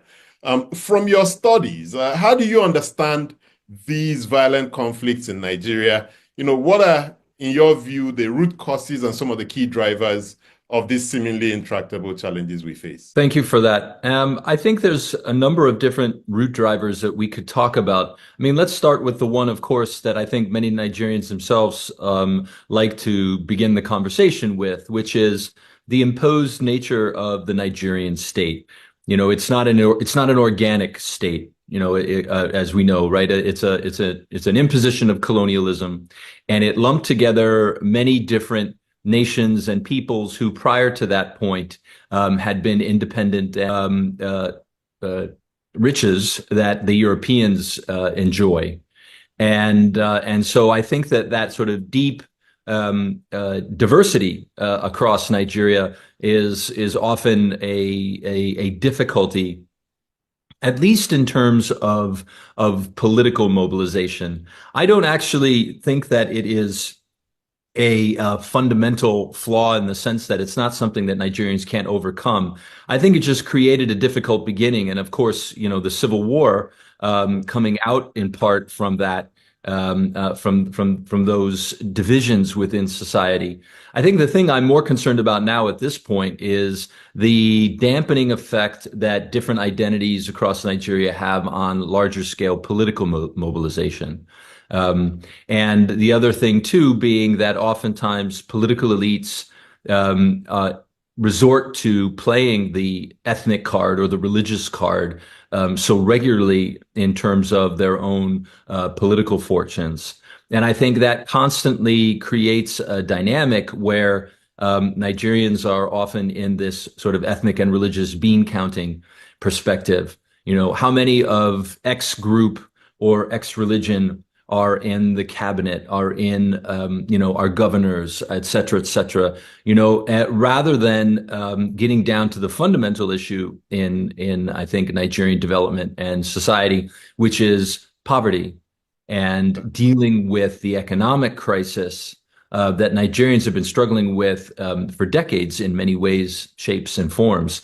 And I think, in that economic crisis, and we can talk about this, of course, are the terrible impacts of the so-called Dutch disease, right? The over-reliance on one major export, and that, of course, is oil.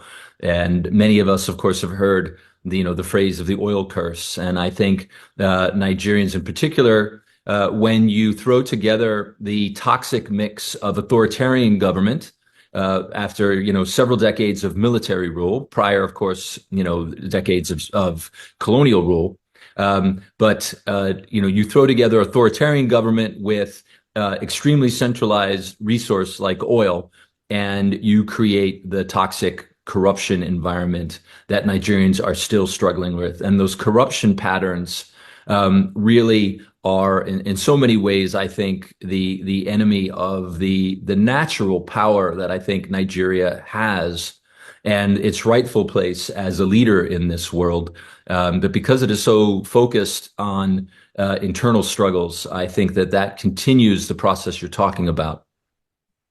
Now, isn't part of the problem that we've always defined this problem within the framing of politics, so the multi-ethnic, multi-religious, but we have many other countries around the world that are so, diverse, but they've found a path. They found a path to economic prosperity. And once they hit that economic prosperity, many of the political issues tend to diminish, even if they don't disappear completely.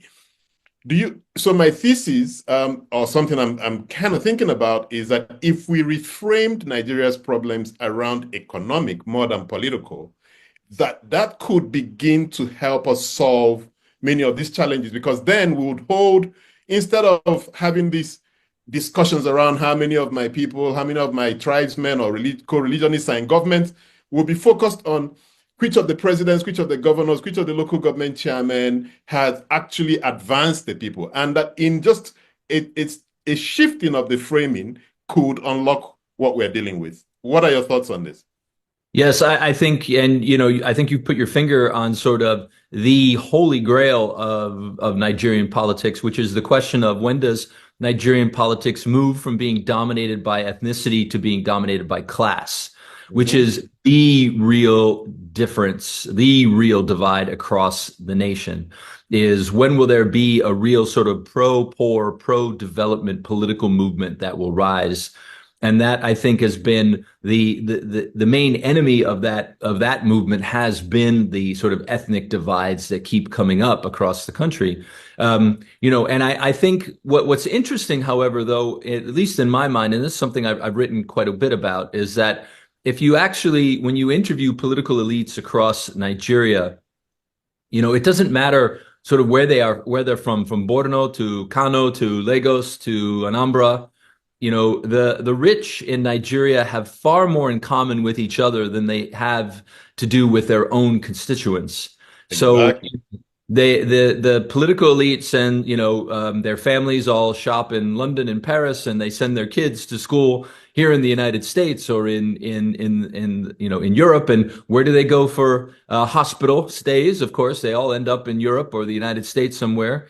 And they live the fabulous life together, but more fundamentally, their values are very, very similar, which is interesting at the political level because you find this sort of interesting esprit de corps among legislators, among political elites, even though they fight, in a verbal sense, and there's a lot of brinkmanship among these various political elites. But at the end of the day, they come together and they settle each other, right? And they find ways to work around their problems because Nigeria over, the last 60 years has developed a political culture.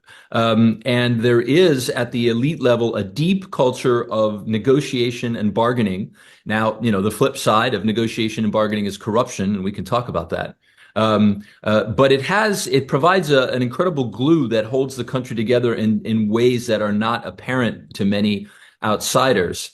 So I think so long as we have this kind of quiet consensus among the political elite to sort of keep the status quo, which they are benefiting from tremendously, and not really focusing on a deeply grassroots development policy that really tries to enrich Nigerians, and in doing so, enrich the entire nation. This is the mind-boggling thing, of course, is that those elites would be fabulously more rich if they actually develop the country. Exactly.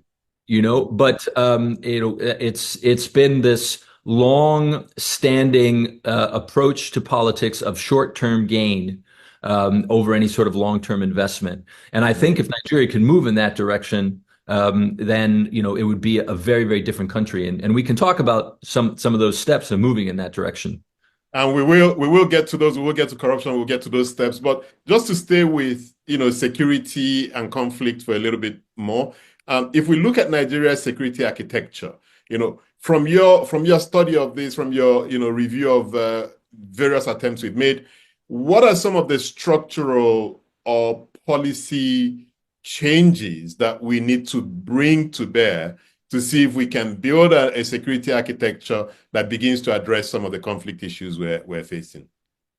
Yeah, on the security side, I think the long-standing debate about localized police forces is an essential piece of this. When we're in a situation where the Nigerian military is deployed in 33 to 36 of the states of the Federation, that is just not a sustainable model, even though, of course, that's been the model for a long time.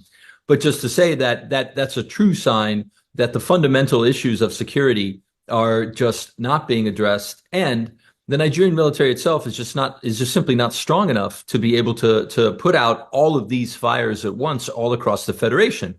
No military could manage that many challenges at once, and nor is the military is the bluntest instrument in your tool chest. It's you're using a sledgehammer to go after to go after bugs on the floor, and it's just it's not going to it's not going to improve things in a long-term sense. You really need to have a micro policing approach that deals with security problems immediately at the source.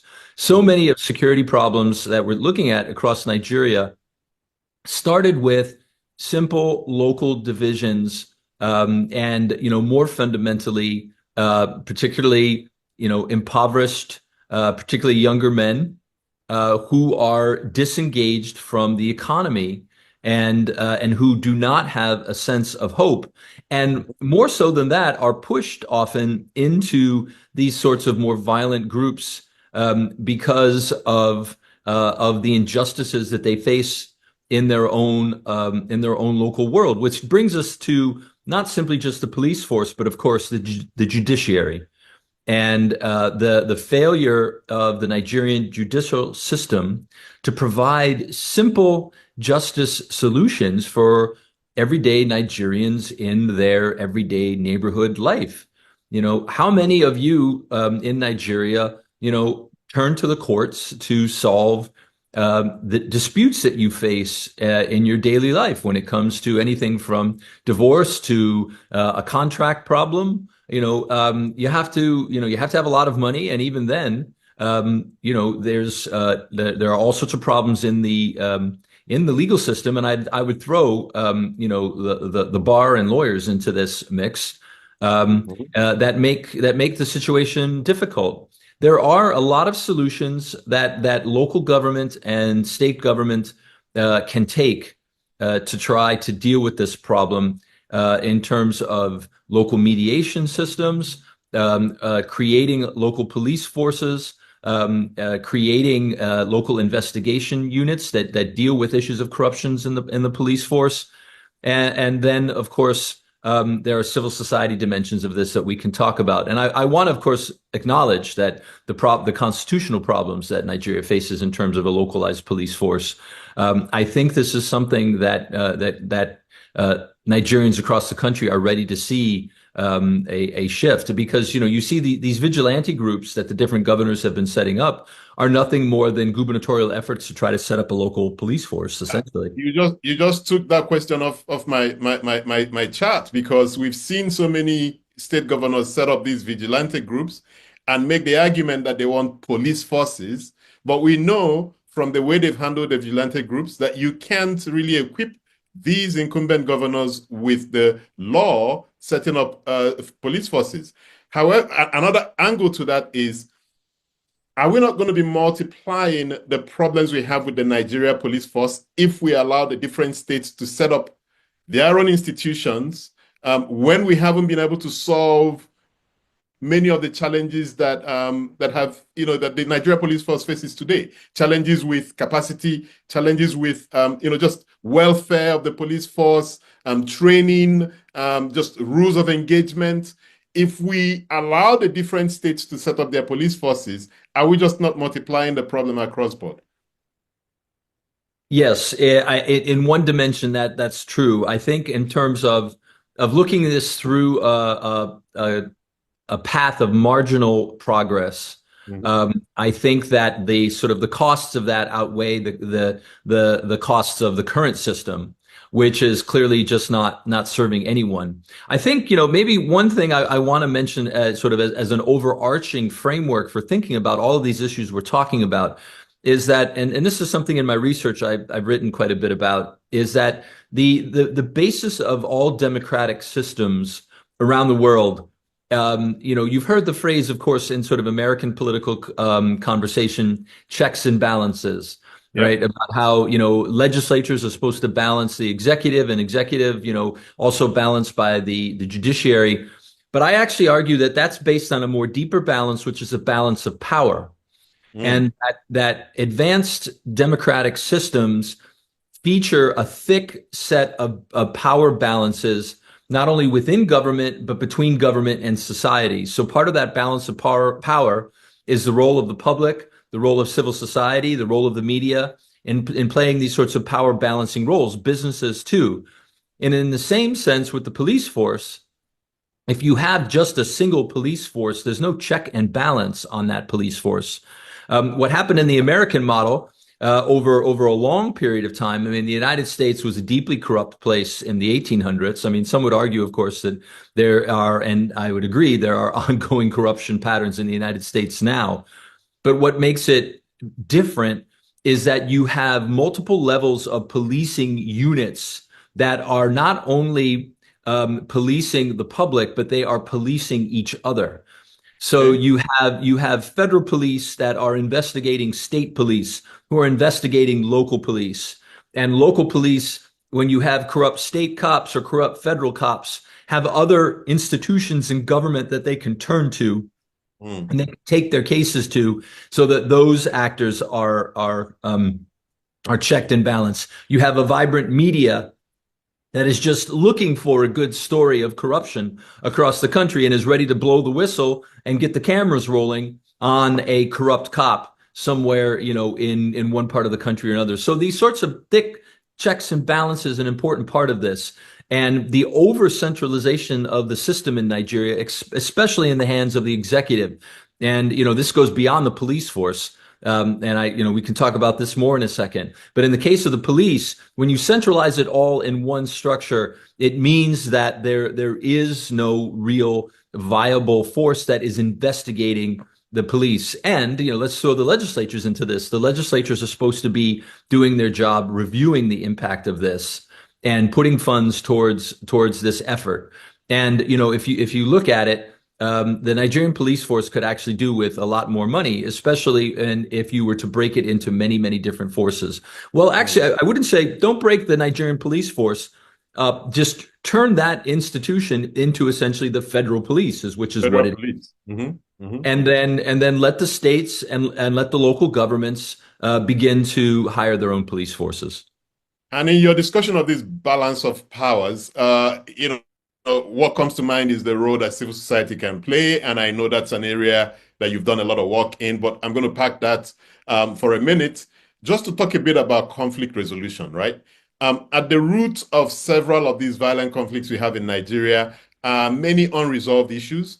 And this is an area that you've done a lot of work in. So my question is, how should we approach conflict resolution in a country that is so low on trust, high on sectoral grievances, too many fractured lines that kind of separate us?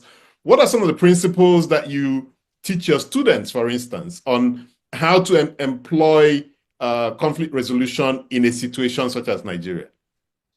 Yeah, I think conflict resolution is at its best at the hyper-local level.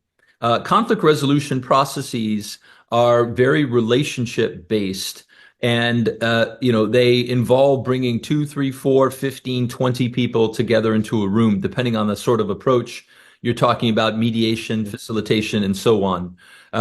So we do have large group processes that can work with 500, 1,000 people at a time. And we can talk about those if that's of interest. But generally speaking, most processes are very hyper-local. So I think in the Nigerian case, and with a lot of my Nigerian partners, and let's first of all, let's shout out to the many different conflict resolution NGOs and initiatives across Nigeria that are doing really impressive work in trying to bridge a lot of these divides. But, all of these groups try to engage people at the local level, and I think, and also inculcate the skill set of these kinds of mediation processes, negotiation processes, which are an important part of a democratic political culture. So conflict resolution groups are essentially spreading democratic culture with the work that they do. So I think the sort of hyper-local dimension to this is an important part of this. Though, of course, these groups can also work with, state level actors, with federal level actors, and they should indeed provide that kind of skill set. So, I mean, if you look at Nigeria, for instance, one big elephant in the room is the Nigeria-Biafra Civil War. So yes, it ended, 5 decades ago, but it keeps rearing its ugly head. Certain groups of people in the country do not trust themselves because of, things that preceded even before I was born, and many of the pains that that went through that war and continues today. How would a government that really wants to put that episode to bed, engage it in a way that it doesn't trigger more conflict? So if you look at, say, the military rule, at the end of the military administrations, we had the Truth and Reconciliation Commission. Say whatever you may about it, it allowed Nigerians to vent, and we could kind of put an end to that pain, so to speak. We haven't done that like anything like that with the Biafran War. If we were to deal with it today, how do we safely deal with such an issue so that it doesn't trigger new conflicts?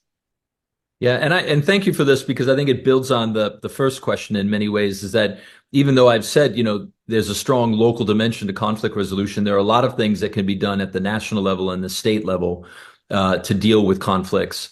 And I think, sort of the impacts of Nigeria's civil war, as you say, are, I think, a fundamental issue that is still present today. And the way nations around the world deal with this, and the United Nations, has a deep skill set in setting up these kinds of commissions, is some kind of reconciliation commission. Now, as you said, there was one after the military period, and then also, there have been several efforts in the National Assembly to hold, a national conference in some way, shape, or form. Those are different vehicles that are looking at, renegotiating the shape of the federation. But a reconciliation commission is meant to be an honest conversation in a national way, understanding that, all of the scars of a terrible experience like a civil war can never be fully healed. But we're really thinking in terms of these sort of political cultural patterns that we were talking about earlier, in terms of trying to create a culture that says two things. One is that, that acknowledges the suffering that happened on all sides. But then second, also creates a sense of belonging, to say that, you suffered, we suffered. There were different political issues at play in that conversation, but we're all still part of this one large community. And the commission is meant to come up with recommendations to say, okay, how do we try to move beyond the scars of the Civil War? How do we make the Southeast not feel like it's perpetually left out of the fruits of the Federation? How do we not make the North and the Southwest somehow feel that in responding to those concerns, that their concerns are not being neglected either? You know, and having some kind of a conversation that just, first of all, acknowledges what happened in the past, says that, look, it's been over 50 years since the end of the Civil War, and we're still struggling with these problems. What can be done to try to address and try to balance the scales a little bit? And you hear me using that word balance, is that, you know, when things feel so out of balance, it's natural that people start to look for extra systemic solutions to their problems. Nigeria's great author, Chinua Achebe, when he was alive, actually proposed a commission to look at the post-Civil War impacts, particularly on the Southeast, but really to see how this has impacted the cohesiveness of the Federation. And so a commission like this could, for instance, begin to think about, you know, well, we need data on, you know, what are standards of living looking like in the Southeast as compared to the Southwest and the North. You know, what sort of legal barriers are in place keeping people from the Southeast and other parts of the Federation to try to move up the ladder? And inevitably issues of, you know, the complete lack of effective local governance will begin to pop, not as an Igbo issue, but as a Nigerian issue, you know. And so all of these things can begin to come through there. And this makes, you know, it makes, I know I'm making it sound like it's going to be a very clean and easy process, but it's a very messy process. There's going to be anger that's going to be vented, but that venting of that anger is exactly what you want in a cooperative, constructive process. Could be very helpful in many ways. And based on that, you know, there could be other regions of Nigeria that could follow suit. Obviously, the Northeast, the Northwest, you know, are both places that are feeling this. Exactly. We could go down the list. Okay, so I mean, another area that you do a lot of work in is civil society organizations. When we talked about the checks and balances or the balancing of powers, I don't see how the elite will, on their own, focus on driving progress for the masses, unless there's a countervailing force that pushes them in that direction. Or as maybe Stefan Decken has said, you know, maybe there's an elite split for whatever political calculations, etc. But I think that civil society organizations should be the ones playing that role. But if we look at least from where I stand, the activities of civil society organizations today, compared to, for instance, when we were fighting for democracy, it appears that they've gone a bit quiet. What's your read on the current status of civil society organizations in Nigeria and how they can be further empowered to play that role of holding all sides to account? Yeah, thank you for that. I mean, one way to sort of restate where we started the conversation at the beginning about the imposed state is that Nigerians never really have had a chance to build the social contract. And the social contract is defined as, you know, the government gets to have power in exchange for looking after the interests of the public. And Nigerians have a situation where the government has the power, but it's not looking after the interests of the public because of that disconnected nature between government and people. And so, you know, building up that social contract, civil society is a critical force in doing that.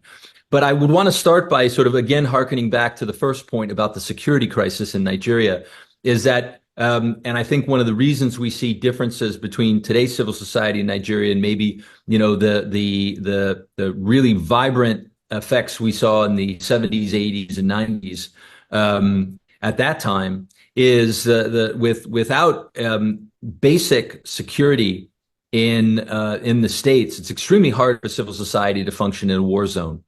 And, you know, when you have such widespread kidnapping, you have so much criminality at play, you know, it's extremely hard for NGOs, for civil society groups, religious institutions, you name it, all of the sort of cornucopia of civil society groups to function. So I think that explains in part some of the dampening effect that we're seeing. I think, though, also, too, we're seeing just a changing nature of the way that people organize worldwide, of course, because of the impact of information technology.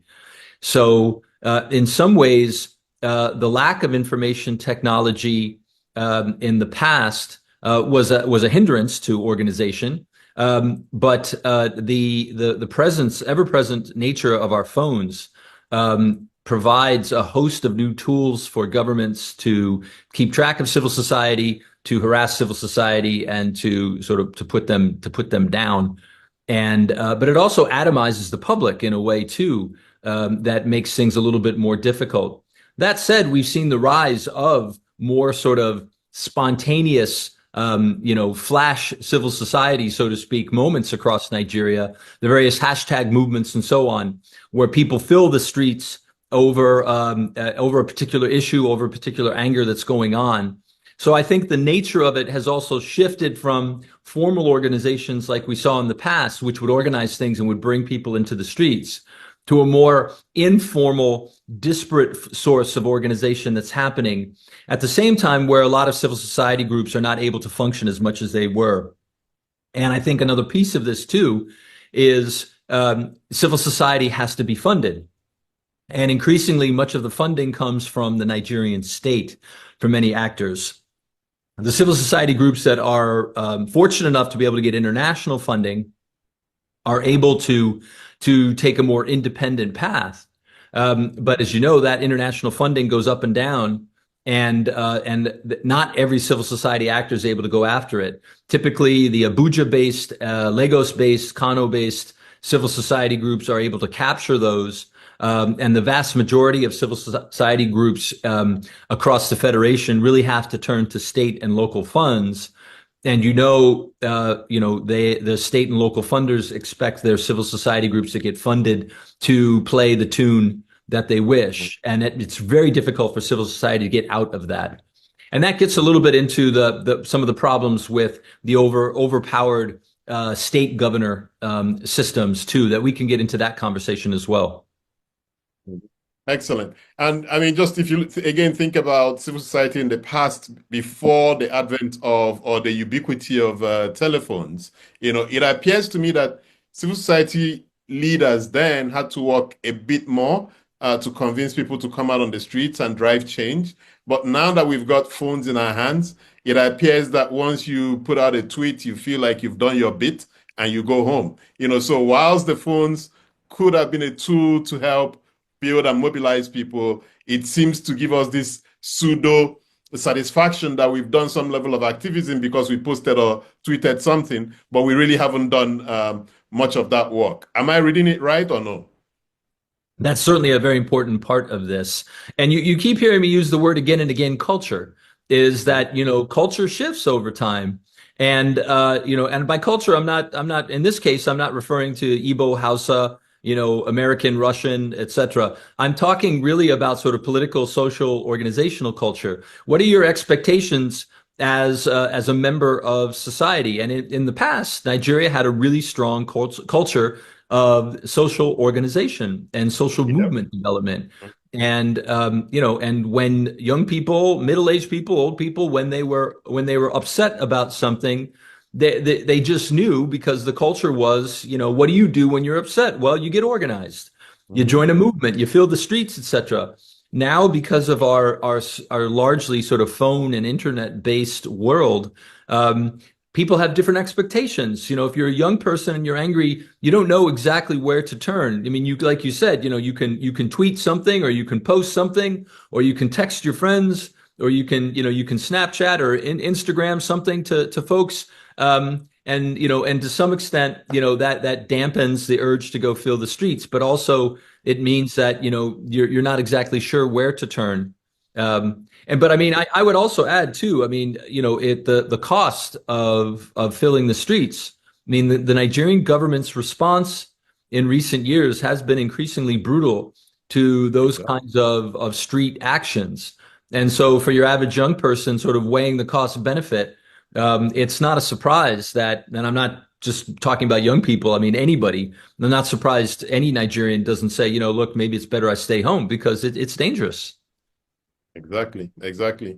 Let's switch a little bit to democracy, which is another area that you've done some work. If we look at some of the Afrobarometer data on democracy, they're a bit scary. The younger ones, especially those who did not grow up under military rule, tend to fantasize about military rule, and as they see some successful coup d'etats, especially in our neighborhood, they seem to think that since democracy dividend has just trickled in while suffering has been a deluge, that maybe military rule would be a better answer to the challenges we face.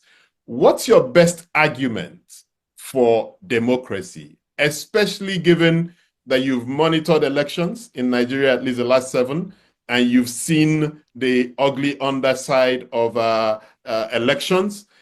What's the argument, your best argument for a young person who thinks that democracy has lost its shine? I think the best argument is looking at the record of the alternatives out there. If you look at the record of authoritarian governments all across the continent, there are a few. The best examples are Cote d'Ivoire and Rwanda, but there is not a single successful authoritarian developmental model in Africa. Rwanda is the only one that's sort of counting at this point, but the big problem that Rwanda faces, which is what Cote d'Ivoire faced, is that what happens when the old man, hands off power or steps down. In every one of these cases on the African continent so far, we see that at that time of transition, the country unravels. And I'm not sort of predicting doom for Rwanda. I hope that Rwanda does find a out. But just to say that when you look at the unique diversity we were talking about in Nigeria and all across the continent, what's the first question that anybody's going to ask about a military ruler at top is, well, what group do they come from? And the presumption is immediately going to be, oh, well, if this is an Igbo military leader that comes to office, who are they not comes to office, but comes to power in a coup? Who are they going to take care of? Who are they going to favor? And of course, anybody who's not from the ethnic group of the military leader in question is immediately going to presume, without with good cause, that government is not going to take care of its interests, and you're going to see immediately a mobilization along militaristic lines to try to counter that force. And there is the spiral that we saw in the Civil War in Nigeria, and we've seen all across the continent. So it's extremely unlikely that a military government is going to take better care. And the second thing that gets into democracy is that another way to think about democracy is that it is a vast learning instrument. Societies learn politically over time, just as individuals learn. And it takes a while for systems to learn how to manage themselves. And as difficult as the last 26 years of democracy in Nigeria have been, there has been political learning in the system. As I mentioned early on, the political elite, even though they are all sort of in this silent, cahoots over sort of the corruption model, at the same time have managed to hold the country together and to continue to move the country, not forward in a development sense, but to continue to sort of keep it at least in some sense of status quo. The next step has to be the development of some sort of counterbalancing power force within Nigeria that can check and balance the sitting government. And the one force all across Africa where you see African countries breaking out of the poverty of the past is the rise of a viable political opposition. And by that, I mean a viable, loyal political opposition, a coalition of political parties or a single political party. It depends on where you are. But some sort of opposition political force that reaches down to civil society. And there's that social contract we were talking about that reaches down to civil society and the public and says, look, put us in office and we will do better than the current government. And what is the first thing that political opposition needs is it needs better elections. And the only time in Nigeria where you've seen, fairly good election outcomes, and I don't mean to suggest they were perfect, but, the 2015 election, for instance, were periods where the political opposition was strong enough to check and balance the power of the sitting government and pushed hard for more credible elections than we'd seen in the past that led to a turnover in government. Now, that doesn't mean that when the opposition sweeps into office, suddenly everything's going to be chocolate and roses. But it means that in that alternation over time between in government and out of government, increasingly those political elites begin to have to build more and more alliances with civil society and with their constituents. And that over time begins to force them to have to provide better political governance. They begin with sort of, we'll build a school here, or we'll build a road there. But over time, it leads to, you can't sort of settle everybody in your constituency. Eventually, public policy essentially is an effort of political leads to sort of dash everyone, as many people as possible in their constituencies. And over time, that becomes more regularized, but it takes time for that to happen. So that's why I would say to young Nigerian people, I know this is always sort of what the old man says, but you need to have patience. But I would also say, don't simply sit home and be patient. I would say get organized. Continue to organize these extensive networks of supporters for change and keep pushing, and over time, and build those alliances with the political elites that are willing to talk to you. So I mean, it sounds theoretically good, but our reality tells us otherwise, right? So if you look at what's happened since 2015, PDP should have been that strong opposition party, but PDP just basically vanished. They couldn't throw a punch. They've, pretty much disappeared as a political party. The Labour movement or the Labour Party had a bit of a showing at the last elections, but today it appears that, it's just Peter Obi who's carrying that mantra. And even people who won under the Labour Party banner have now switched over to APC. A lot of the politicians who were in different parties are now fighting for the APC tickets in their states to fight against whomever the incumbent is, especially where the APC is not in control. So if I'm a young person, just looking at the Nigerian political system, what I see is a one-party state. What I see is a state where the government controls pretty much all the levers of life. So for you to earn money in Nigeria, you must have some kind of a plug-in to government, except for some of the very few green shoots that we're seeing in Lagos in the tech space, or maybe entertainment. Every other person is looking for some linkage to government. So if a young person looks at this, where do they find the hope? Where do they find hope to continue to engage, to hope that the opposition can come together and at least, if not even take power, hold the incumbents accountable? What do I say to them? Yeah, well, I guess I would spin 2023 a little bit differently, in the sense that look at how close the opposition came to unseating the ruling APC.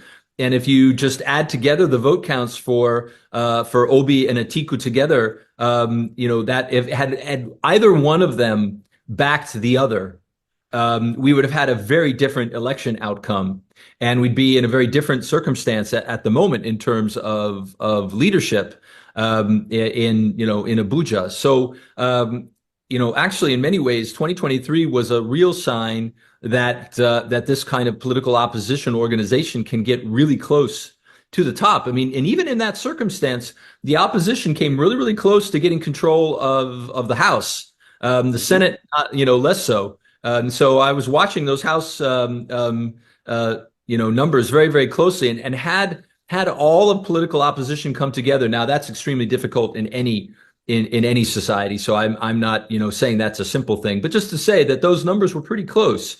So, for a young person, I would still come back to saying, look, the entry point for resistance is the local level, is start wherever you are. what sort of form of social organization is available to you that you can turn to, and you can start sort of looking towards finding allies and getting organized. NGOs are often the ones we think about, but actually civil society, the big civil society organizations are religious institutions, trade unions, professional associations like the bar, doctors associations, so on. Depending on wherever you are, whatever you're connected to, I would start there. And I think I would throw into this mix, and we haven't talked about them yet, sort of the fourth tier of government, so to speak, the neighborhood associations and community associations. In my mind, it is the very bottom of the pyramid. It is the one form of governance in Nigeria that is really responsive to Nigerian needs. And of course, they vary widely all across the federation, depending where you are. But in many neighborhoods, you have some very, very effective neighborhood associations that where individuals, where you and five of your friends can show up and can have a real impact on the direction of the conversation locally. I would try to, within those areas, connect as much as possible, and then use the magic of the internet and your cell phone to find allies in other parts of the local government and the state and the federation over time. But think in terms of the long game. Start building relationships with politicians early on. Follow them up through their careers so that in 5 years, 7 years, when they've moved up the ladder, you have that relationship and they feel that connection to you. Try to think about the long game, and then, but be organized and be prepared so that if you have a situation where, if we see like in 23, so let's say, dare I say, hell freezes over and Peter Obi and former Vice President Atiku actually come to some sort of an agreement between the two of them, and an opportunity for real change hits, then I would go for that. I'd also say, look at the state level. There are states where there are a little bit more balance at play, where local action can have an impact.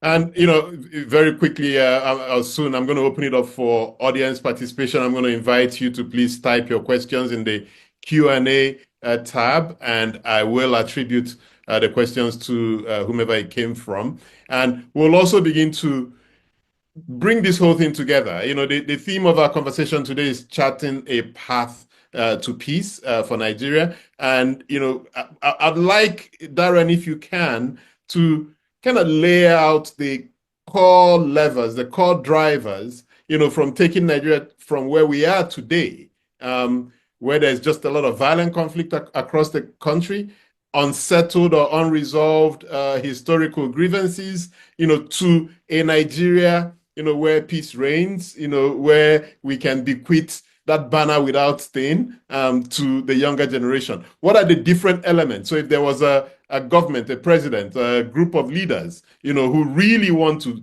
do this work, what are some of the things they need to pay attention to? Well, I think, where you just ended is really the big question. I've always felt like if you actually have a reformist group in government, they could turn Nigeria around within 10 years. With leadership from the top, I think that Nigeria is definitely in a really important position if they were able to move things forward. And I'd like to see more of that. And I'm not just pointing the finger at the ENUGU administration. I would throw the governors very much into this mix. Is that this is a system-wide concern, is comprehensive reform at that level. And like we've been talking about as well, I think I'd like to see a much more aggressive sort of civil society activity from the bottom up. But let's start at the top in terms of, first and foremost, a comprehensive effort to deal with the security crisis. And I think that, a big part of that, and I know people are very afraid of coups across the continent, but corruption within the military is a really it's a massive problem.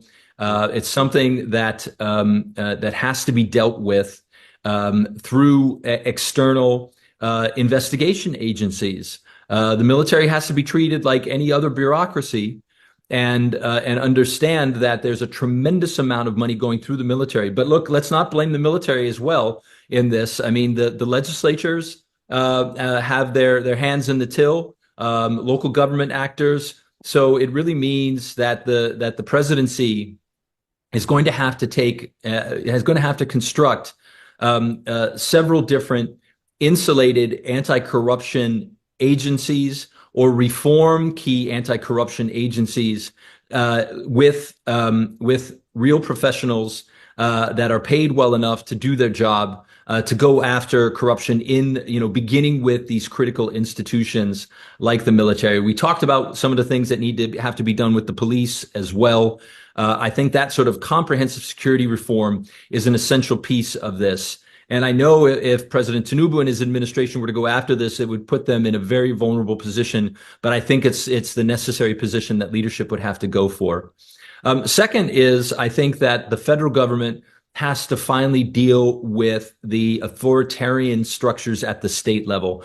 In other words, the imperial governorships that we have all across the nation, with governors who just have their hands on everything, control of all of the finances, and therefore sort of rule their states in that fashion. I think, to the Buhari administration, deserves some credit on this. And I think the Tinubu administration has been trying to do this as well, to try to empower those local governments. I think President Tinubu has got those funds to local governments, like Buhari was not able to do. But, you can't stop there. You really have to empower those local units to be able to start to deal with these problems locally. And then, as I said, this impetus from outside, I would really like to see the political opposition get its act together. All of this sort of constant infighting, PDP, LP, all of the different sort of labels that are out there. There is sufficient political opposition infrastructure out there if those politicians could get it together. I think, this is where the big political elites really bear the most responsibility. And the sooner that they can get together a united front, the sooner that they can say, look, we provide Nigerians an alternative, the sooner it will unlock that energy of frustration on the ground, that will provide, that tremendous force to try to really begin to change things. One point we haven't quite kind of unpacked a bit is economic development, as a path to stability, as a path to peace. What are some of your thoughts on this, as someone who's observed Nigeria quite closely for a couple of decades now? What are some of the things we've done right? What are some of the things we should be doing differently, or we should deepen our efforts with? Yeah, and I go back and forth. I mean, I understand the Tinubu administration's embrace of shock therapy with the Nigerian economy. Certainly sort of the petroleum subsidies was a big problem for long-term economic stability, and the fluctuations in the currency were both massive problems. But shock therapy really only worked in Eastern Europe because you had, the overwhelming role of the European Union ready there to try to foot the bill for a lot of these very difficult transitions that happen from communism to capitalism. It's not that the Nigerian economy is in that same sort of role, but these kind of shock therapy efforts, without some sort of real cushioning for the broader public, means that the poorest of the poor are footing the bill for previous Nigerian governmental irresponsibility.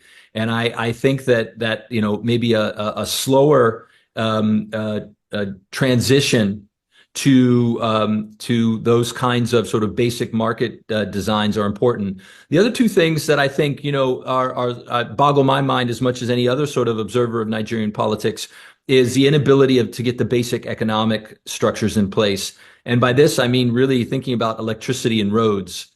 Both of those are something that the Nigerian system could solve if it wanted to. I'm not saying that they're simple, but they are problems that are solvable And the fact that they haven't been solved means that the people that are benefiting from the current system have been successful in stopping any sort of reforms. You know, if you get the roads together, you get the power together, this natural Nigerian entrepreneurial support, effort would, I think, just be unleashed. I mean, I think also the banking sector in terms of providing, some sort of basic credit for small and medium enterprises in a way that is sustainable. But again, those three things are not something that are impossible for a system like Nigeria. If you get those basics right, I think the natural power of Nigeria would just be unlocked, provided you are able to provide some of that basic sort of governance stability that we've been talking about all along. I think there's still a tremendous effort and opportunity in Lagos. That if the federal government were allowed to create sort of more of an enabling environment there, we would see the impacts of that begin to spread across the federation. As long as we could break those monopolies of the governors within their states, and that's going to take some time.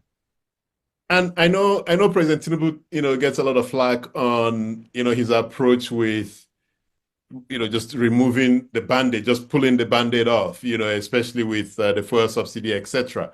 But didn't he demonstrate a deep understanding of Nigerian politics with that? That if he tried to do it any other way, the entrenched interests would have found a way to circumvent it, and that maybe that was just the only way to do it. I mean, every president from Obasanjo in 77, when we introduced fuel subsidy, have been saying, okay, we're going to cut it, but none of them could do it because these are real entrenched interests, and what he did was to say, you know what, if we're going to do this, we got to do it. It'll be painful. I'll take a risk with my government, but it's the right thing to do. Shouldn't we be giving him kudos for that?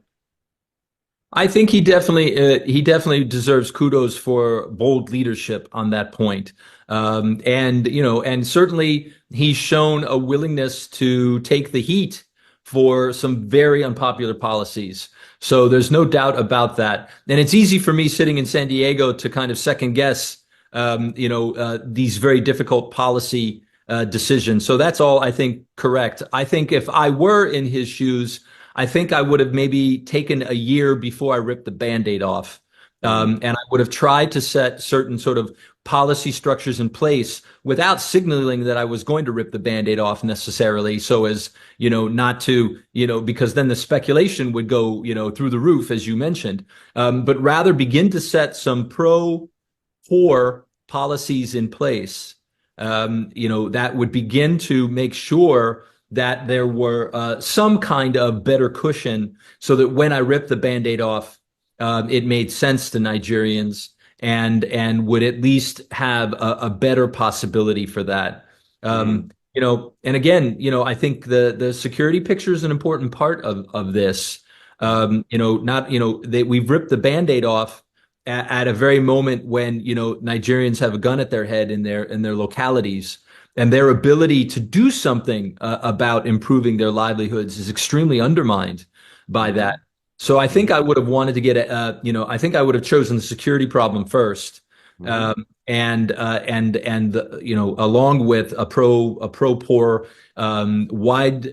wide-based economic development policy, and then rip the Band-Aid off. Yeah, fair point. I have a comment, I guess, from Professor Richard Joseph.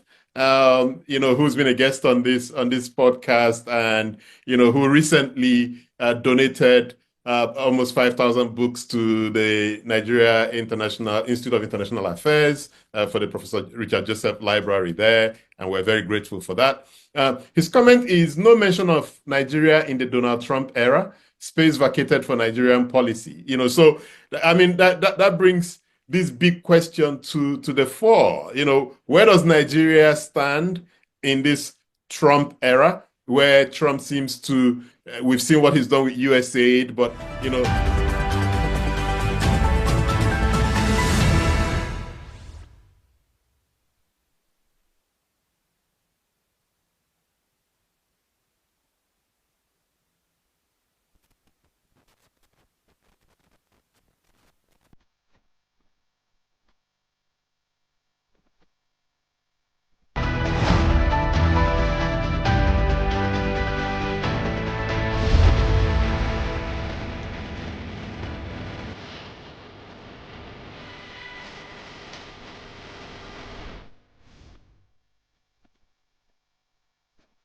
Welcome to Global News on Signature TV. I am Barry Kumo Ado. In the headlines, JAMB launches Emergency Counseling Center for candidates. Tinubu seeks more collaboration with traditional leaders. Brazil's poultry industry faces crisis with bird flu outbreak. And Ademola Lookman nominated for Player of the Month. Details in a moment. Every second, every minute, every day, news is breaking.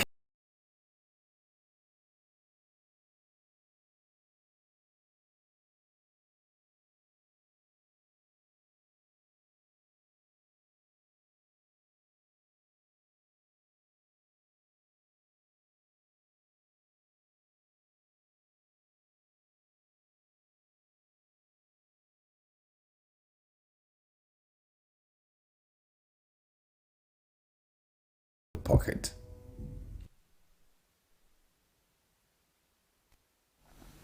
The Joint Admissions and Matriculation Board, JAMB, has announced the establishment of a candidate counseling emergency support system. In a statement posted on its X handle on Friday, the examination body said the move was to provide additional support to candidates with urgent concerns. The new center will complement its existing ticketing platform, which remains the preferred and most efficient means of communication with the board. JAMB pointed out that its ticketing platform was still the most reliable option for candidates seeking assistance. The development comes as a Kuliya Ngeri of Ilori, Professor Yusuf Ali, yesterday defended the Registrar of JAMB, Professor Ishaq Oloyede, following its recent admission to a system glitch. The glitch had affected about 300,000 students who sat for the 2025 JAMB examination. In a statement on Friday, Ali noted that Oloyede's decision to own up to the mistake and show empathy to the affected candidates was a rare occurrence in Nigeria's public service. President Bola Tinubu on Friday emphasized the vital role of traditional institutions in national development, urging greater support for policies that impact citizens' lives. He made his call while receiving the 46th Alafion Foyo Oba Abimbola Abdul Karim Owade I and other Oyo State tradition rulers at the presidential villa in Abuja. Tinubu congratulated the new Alafion and praised the smooth succession process after the passing of Oba Lamidi Adeyemi in 2022. He also commended Oyo's sons serving its administration, including State Chief of Protocol Victor Adeleke and aide-de-camp Colonel Nuruddin Yusuf. In response, Alaafin pledged Traditional Council's support, applauding the President's economic reforms, infrastructure development, youth empowerment, and efforts in security and agriculture. A bill seeking to establish a national agency for malaria eradication has passed second reading in the Senate. Sponsor of the bill, Ned Moko from Delta State, emphasized the urgency of establishing such an agency. He described malaria as a national emergency, saying the disease, apart from being a public health issue, affects economic productivity and national development.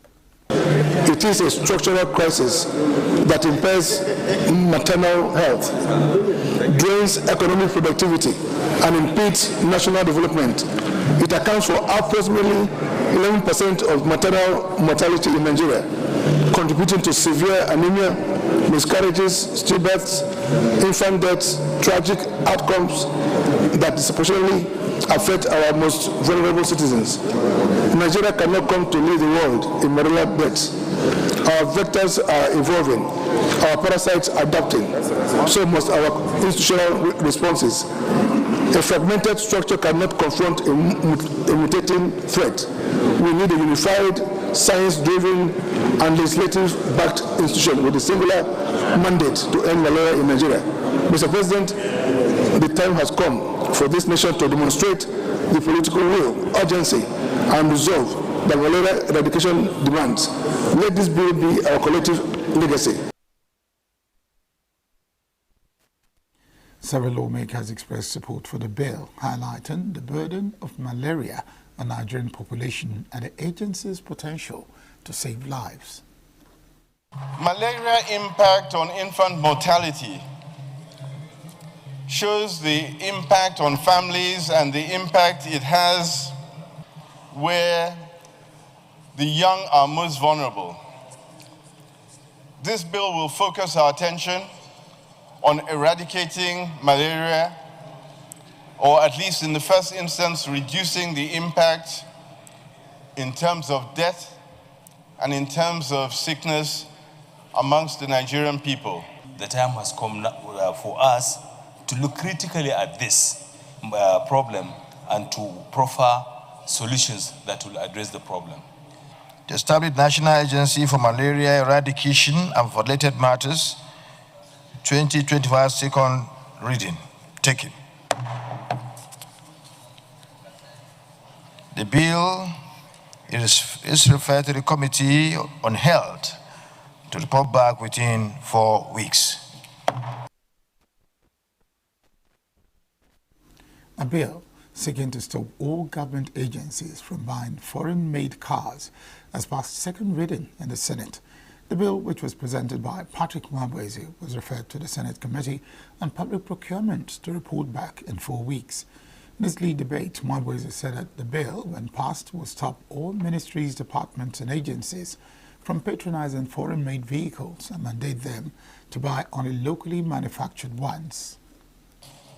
Unfortunately, over the years, we have failed to institutionalize the use of indigenous products, brands, and services in Nigeria, and have instead glorified foreign goods of no particular superior quality. This failure has and is being felt in no less a sector than our economy. Today, we see the seesawing of Naira, and with every plunge, inflation bites harder. After the debate, the Deputy President of the Senate, Jibrin Barau, who presided over the session, noted that the bill, if it becomes law, would stabilize the economy and preserve the country's foreign exchange.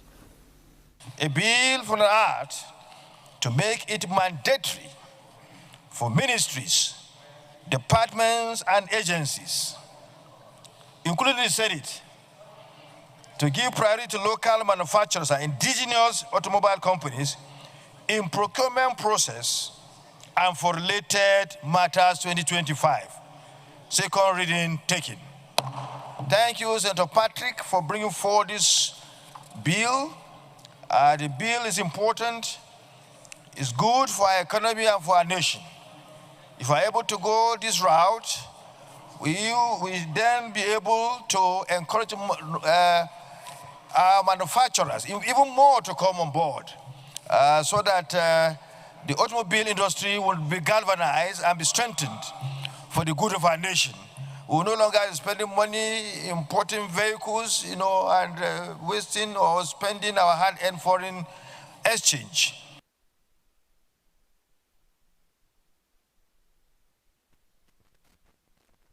The Senate Committee on Federal Character and Intergovernmental Affairs has expressed displeasure over the continued absence of heads of government agencies under its oversight. The committee chairman, Orwell Dunyeso, expressed the displeasure during an investigation hearing on implementation of the federal character principles in Nigeria's public sector. Every Nigerian officer knows that part of the discipline of you being chief executive is to obey the law, and that the Senate is the peak of lawmaking in Nigeria. So if you don't come, there will be punitive action. The representatives who were present were given the opportunity to present reports on behalf of the organizations. If we go around the MDAs that we are going to investigate, of course, we are going to see a lot of infractions. But the issue is we are trying to put heads together so that we come up with a holistic matrix of what is happening so that we can be able to allow the legislator enact laws that will address these infractions. You need thoroughbred technocrats as commissioners, because they are going to pretend MDAs. 800 MDAs in Nigeria. So if you bring anybody, a politician, he will not deliver. The hearing is in line with the desire of the Nigerian Senate to ensure the implementation of federal character principles in government employment and appointments. The Nigerian Senate has called on the federal government and relevant security agencies to ensure immediate release of a traditional ruler in Kogi State, Oba James Ogunyade, who was abducted from his palace by unknown persons in the early hours of Thursday. The upper chamber equally urged local and state governments to rise up to their responsibilities, assuring the safety of life and property under their areas of authority. These were some of the resolutions after a brief debate and a motion presented on the floor by Kogi West Senator Sunday Karimi. Suspected kidnappers stormed the palace of the referred second-class chief around 12 a.m., shooting sporadically into the air before whisking the traditional ruler away to an unknown location. A situation which has caused unprecedented tension in the communities as fears mount over his safety. We further note that Okoloke, which is a border town to Kwara State, is a very peaceful settlement that harbors both Hausas and Fulani settlers, and they have been living together in harmony until recently that criminal elements filter into the community to perpetuate this act. Aware that the security agencies are yet to release an official statement on the incident, however, local vigilante groups and concerned residents have begun combing the area in search of clues that will facilitate the release of the monarch. The Senate stressed the need to encourage vigilant groups with increased remuneration to enable them carry out their duties more effectively, as explained by the Deputy Senate President, Barau Jibrin. Security agencies in the country, to, as a matter of urgency, deploy their security arsenals to secure the immediate release of the monarch from his abductors. Those in favor of this prayer, please say aye. Those against say nay. The ayes have it.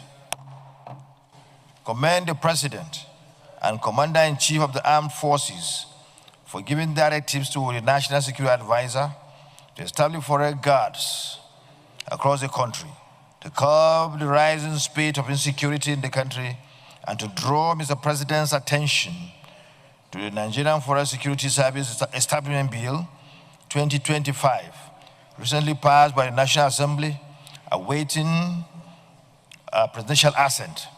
This bill can be brought back to accommodate the President's line of thought regarding the setting up of the proposed forest guard. Those in favor of this prayer say aye. Those against say nay. The ayes have it. The Minister of Information and National Orientation, Mohammed Idris, has dismissed reports circulating in both traditional and online media suggesting that the ministerial press briefing has been relocated from Abuja to London. The minister made a clarification in his opening remarks at the 8th edition of a ministerial session held at the National Press Center in Abuja. Idris used the occasion to highlight what he said was a marked improvement in the performance of the economy as reflected in a gradual decline of the headline inflation rate as reported by the National Bureau of Statistics. He assured that the Tinubu administration will sustain the momentum of economic improvement by prioritizing people-centered policies aimed at providing relief, restored. And then you get to Kebbi, you see the Malando project is ongoing. But the good news is the Lagos, the Sokoto Badagry. This was a dream of the Shagari administration about 47 years back. And it was supposed to be Badagry Sokoto, but a very detribalized, President Bola Tinubu directed us to change it to Sokoto, Badagry. And when you look at the terrain, you look at a total of 1,068 kilometers by 2, you know it's only a man with great courage. The man, the power of the dream of one man that could engage in such a project. And so the dream of Shagari administration 47 years ago is made flesh by President Bola Ahmed Tinubu. Today, we have awarded Section 1, that 2 carriageway, but we started with 1 carriageway, 258 kilometers in KB axis, awarded for 958 billion. The session was also attended by the Ministry of Arts, Culture and Creative Economy, Anatu Musawa, and the Minister of Water Resources and Sanitation, Professor Joseph Utsev. Former President Olusegun Obasanjo has said Nigeria is sitting on a keg of gunpowder as he bemoaned the hardship being experienced by citizens. Obasanjo made remarks while speaking during Dele Momodu's leadership lecture. He insisted that if China could lift 700 million people out of poverty, Nigeria ought to have nothing to do with abject poverty. While preferring a lasting solution to hunger across Africa, Obasanjo insisted that education is one of the tools that can be used to banish poverty. According to Obasanjo, a country's leadership has a big role to play in dealing with hardship and lack. He added that in all walks of life, there must be leaders whose characters display communality.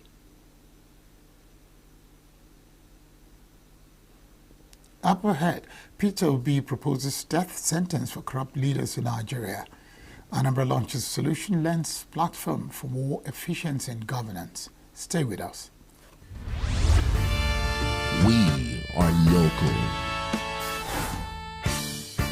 We are right now with the wife of the man that was... Why the main market is in chaos. People are... We are national.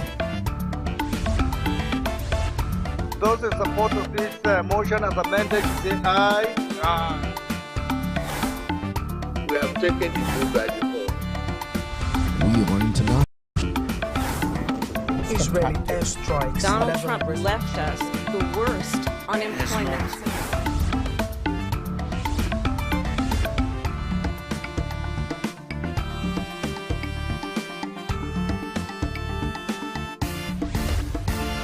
Signature TV, news in your pocket.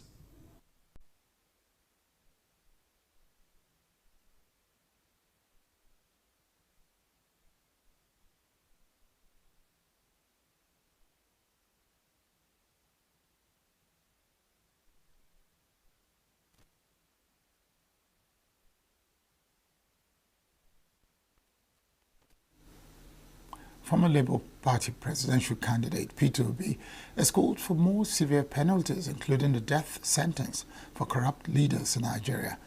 He made his proposal during a courtesy visit to media personality and publisher Dele Momodu at his residence on Thursday. Obi emphasized the urgent need to address Nigeria's leadership crisis, attributing the country's long-standing challenges to a lack of quality, citizen-focused governance. He lamented the erosion of values such as hard work and productivity, stating that corruption has become deeply entrenched in public service. Former Anambra State Governor also advocated for significant investment in key sectors of national development and stressed the importance of compassionate and accountable leadership. Obi's remarks come in the wake of an international watchdog's damning ranking in which Nigerian President Bola Tinubu was listed among the world's most corrupt leaders. Africa has no reason to be hungry. All we need to do is to do the right, and all these things are being affected by corruption. Because people no longer find value in hard work, in productivity, in entrepreneurship. You started your own business. You are working hard to earn a living. Today, people who have no daytime job live better than you live by far. People who have no office live like stars. So it is a crisis. So we must deal with the issue of corruption aggressively. Maybe what the Chinese people are doing. Make sure that the amount you steal is death sentence. The amount you steal is life imprisonment. The amount you steal is not less than 10 years imprisonment. So when you deal with it strictly, then you start investing in critical area of development which you can achieve organically by ensuring that those who will elect, one, are competent, two, have the capacity. Because you cannot be competent, but you have passed the age where you have the capacity to work. You must have the capacity to be able to move around and do the right thing. Three, have a compassion. And leadership without compassion is not a leadership. A leader must be somebody who feels that, listen, we have to do things to the people. Citizens-led leadership. You must work 24 hours thinking about the people. Anything short of that, you're wasting your time. And all these things come with your character, with this and everything. So it's a critical thing. The Organized Crime and Corruption Reporting Project, which gathers input from investigative journalists and activists globally, placed Tinubu third in a vote-driven list, spotlighting leaders accused of fostering corruption and worsening poverty. Kenyan President William Ruto topped the list, followed by former Indonesian President Joko Widodo. The Abia State government says it is committed to promoting technological advancement and capacity building among the youth. State Governor Alex Oti stated this at a two-day program on software development and capacity building for youths held in Aba. Governor Oti was represented by the Permanent Secretary in the State Ministry of Science, Technology and Innovation, Justina Ebo, charged the youth to be creative, innovative and impactful to create value in the society. End this by quoting Robert Pollard's quote. It says, success is the sum of small efforts repeated daily, in and out. So that's more you do. Consistency matters. And the more you continue, reliability and trustworthy, you will come out very perfect. The governor announced that those who excel in the program will be given prizes and have the opportunity to receive mentorship and resources to further develop their projects. The Chief Strategy Officer to the Governor, Chineyemba, urged the youths to leverage on the opportunity of the program to build solutions that can be useful to both the government and the society. If you're building an application and you're building it to solve a problem, you're not the only one in the market. Think of it this way. If a state government buys her solution, right, and there are 10 of you who are developing something like hers, or developing something that is better than hers, the government has committed to her, what happens to the others? You can't build your business plan on the basis of government creating a monopoly for you. Whatever you're doing as you're building out a solution is supposed to be competitive in the market space.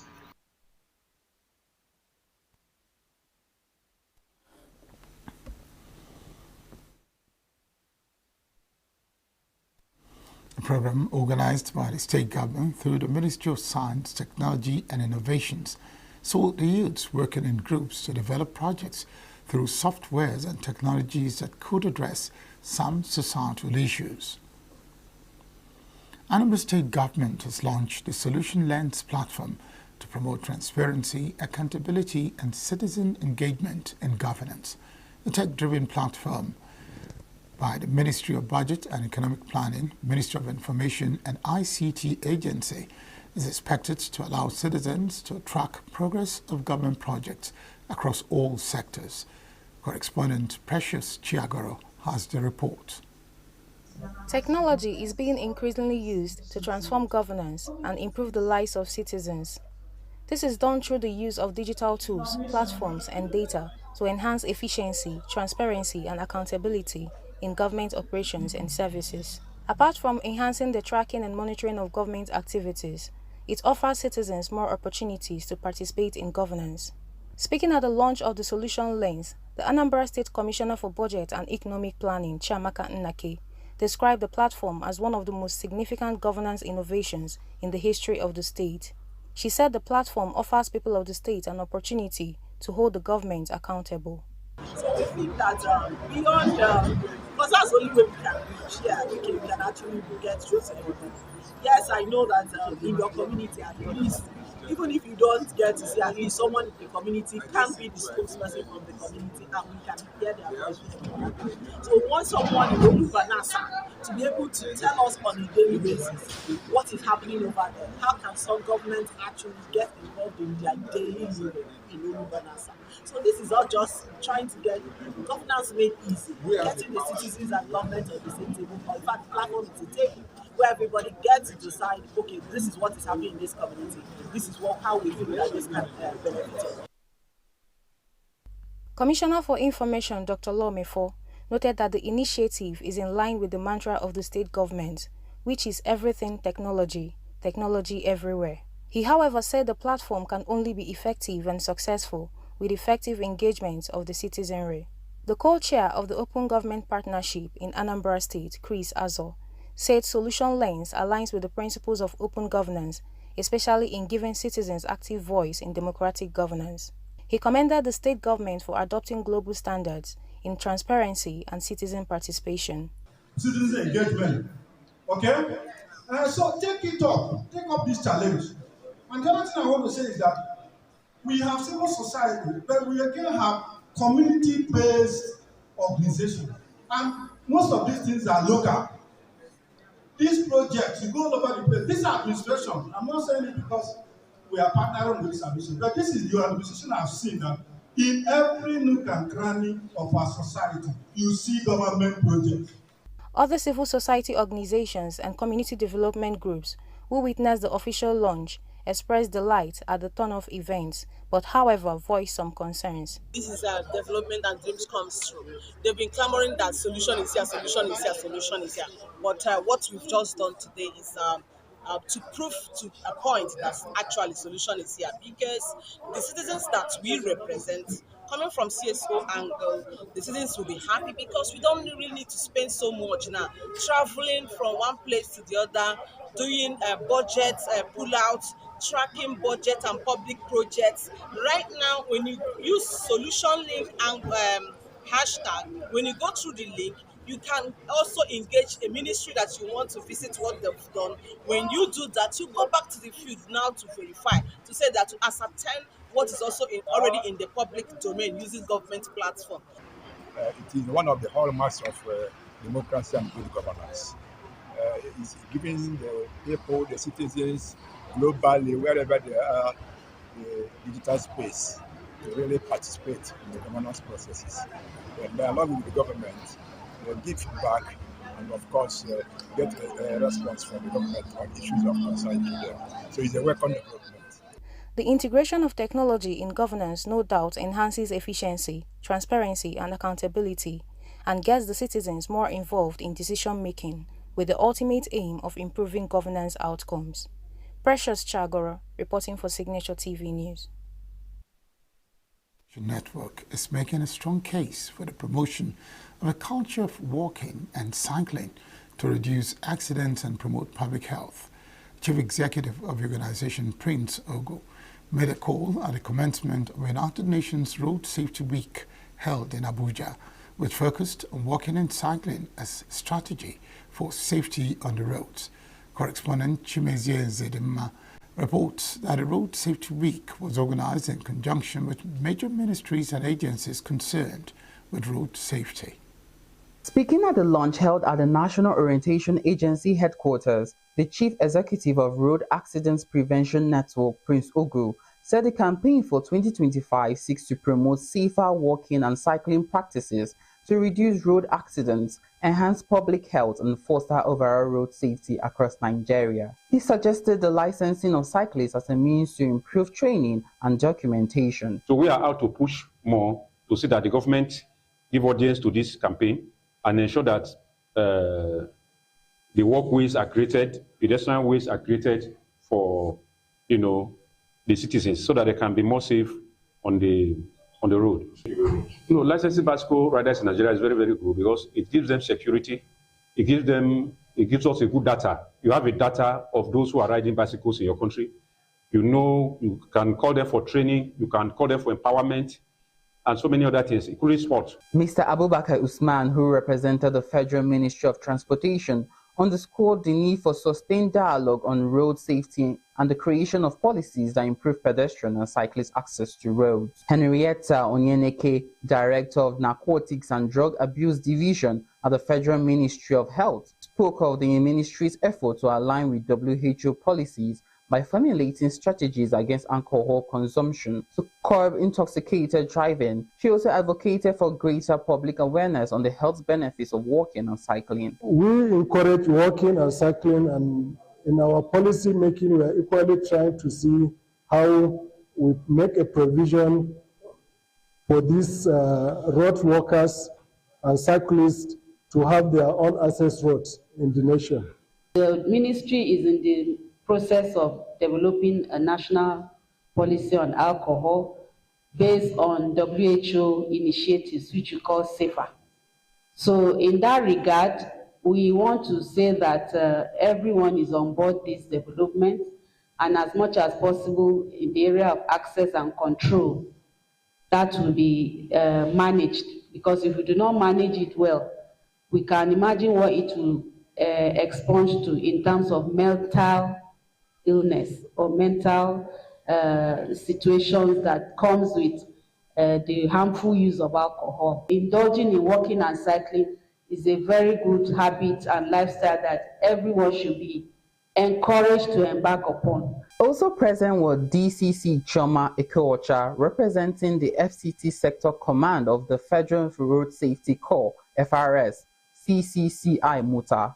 She stressed the potential of the initiative to drastically reduce accident rates, stimulate the economy through increased bicycle sales, and call for dedicated cycling lanes. She clarified that licensing cyclists was not currently under consideration.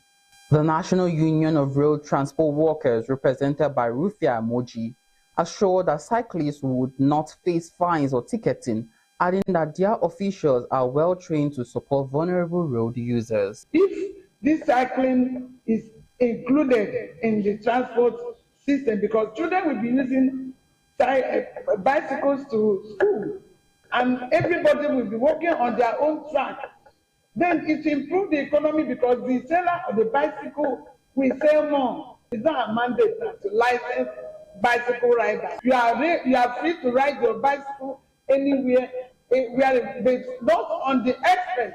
Don't go to the express. You can ride your bicycle within the safe areas, not that you take it to where you'll be hit down. So the issue of issuing a ticket or walking license is related to law. We are not on that.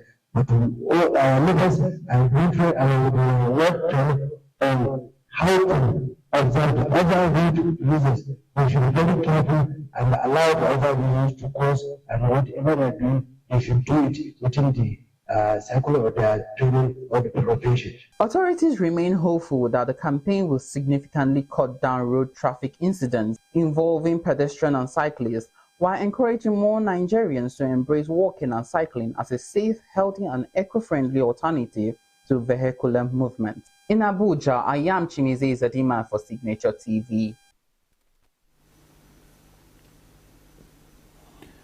The Federation Account Allocation Committee, FAC, has shared 1.681 trillion in April 2025 among the federal government, 36 states and 774 local councils, 103 billion naira more than March's allocation. A FAC communique revealed the revenue included 962.88 billion from statutory sources, 598.08 billion from VAT, 38.86 billion naira from electronic money transfer levy, and 81.41 billion naira from exchange differences. Allocations were 565.31 billion naira to the federal government, 556.74 billion naira to states, and 6.63 billion naira to local government areas. Oil producing states receives 152.55 billion naira as 13% derivation.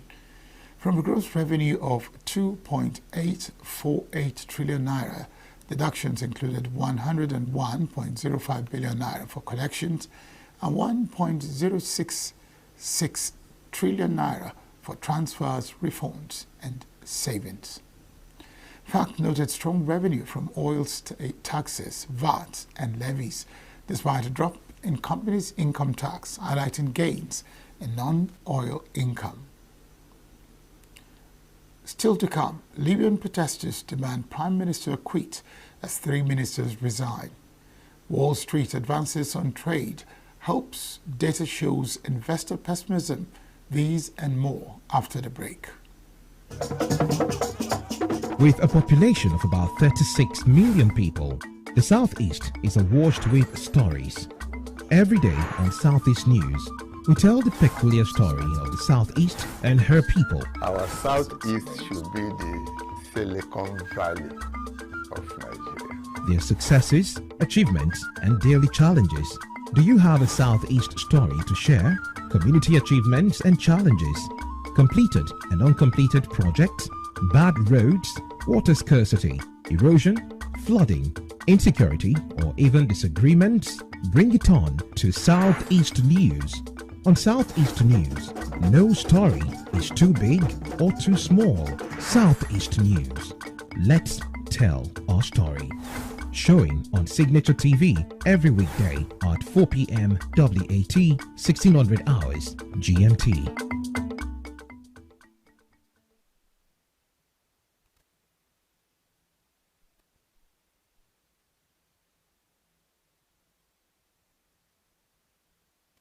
Hundreds of Libyan protesters called for the ouster of the internationally recognized Prime Minister Abdul Hamid Deiba, and at least 3 ministers in sympathy with the protesters. The demonstrators gathered in Martyrs Square in Tripoli, chanting slogans such as "The nation wants to topple the government" and "We want election." They then marched to the main government building in the city center and said they won't leave until the Prime Minister leaves.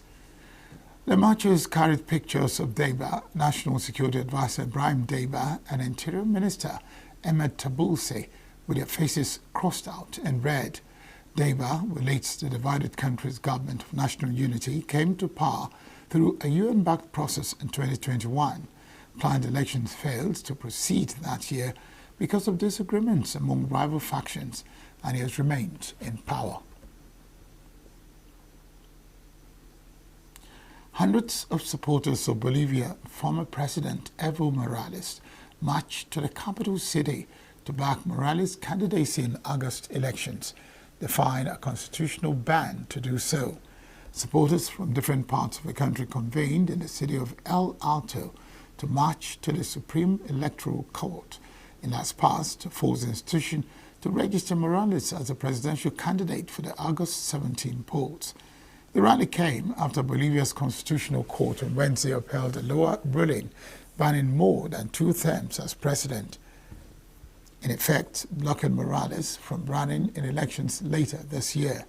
Morales has already served 3 terms as president, with a court allowing the final administration because his first came before a constitutional rewrite. Earlier in the morning, the Minister of Interior, Eduardo del Castillo, had said authorities would arrest him if he showed up in Las Paz. Morales has an unexecuted arrest warrant as the Bolivia's prosecutor's office is investigating allegations of rape, trafficking, and smuggling of persons involving a minor. Polish presidential frontrunner Rafał Trzaskowski held his final rally in a village near Warsaw, warning flag-waving crowds against what he called the divisive politics of a campaign. Remember about what the stakes of these elections are, because those who have been dividing us, those who try to humiliate others, those who have no respect for all Polish people, they dream of returning to power to divide us again, to attack again, to destroy Poland again, and today we need those who want to build, not those who want to destroy. The final election result, will be very close, and remember this, yes, we are going for victory, I am convinced of it, but it will be very, very close because Poland is divided and we will need to bring it together afterwards.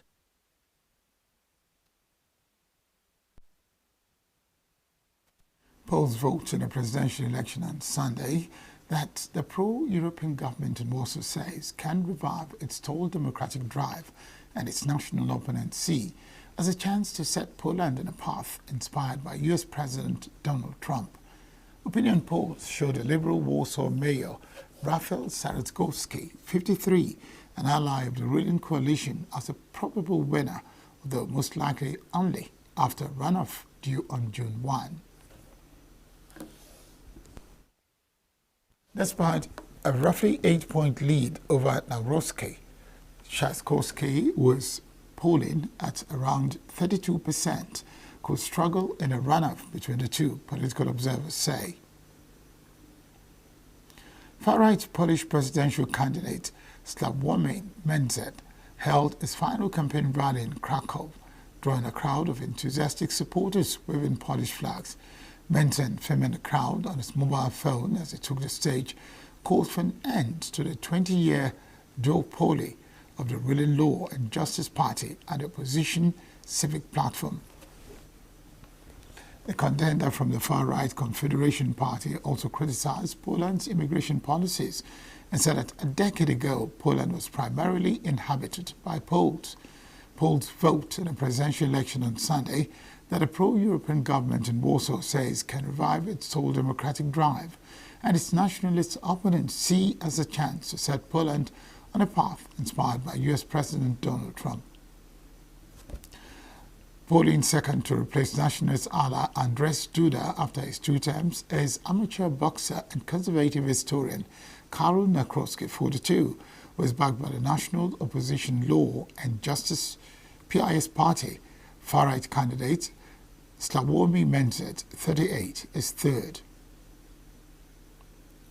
For Bono, the U2 frontman used to performing at sold-out arenas, being without his bandmates, on a specially decorated stage for his one-man show, now subject of a new Apple TV Plus documentary, Bono's Stories of Surrender, feels transgressive.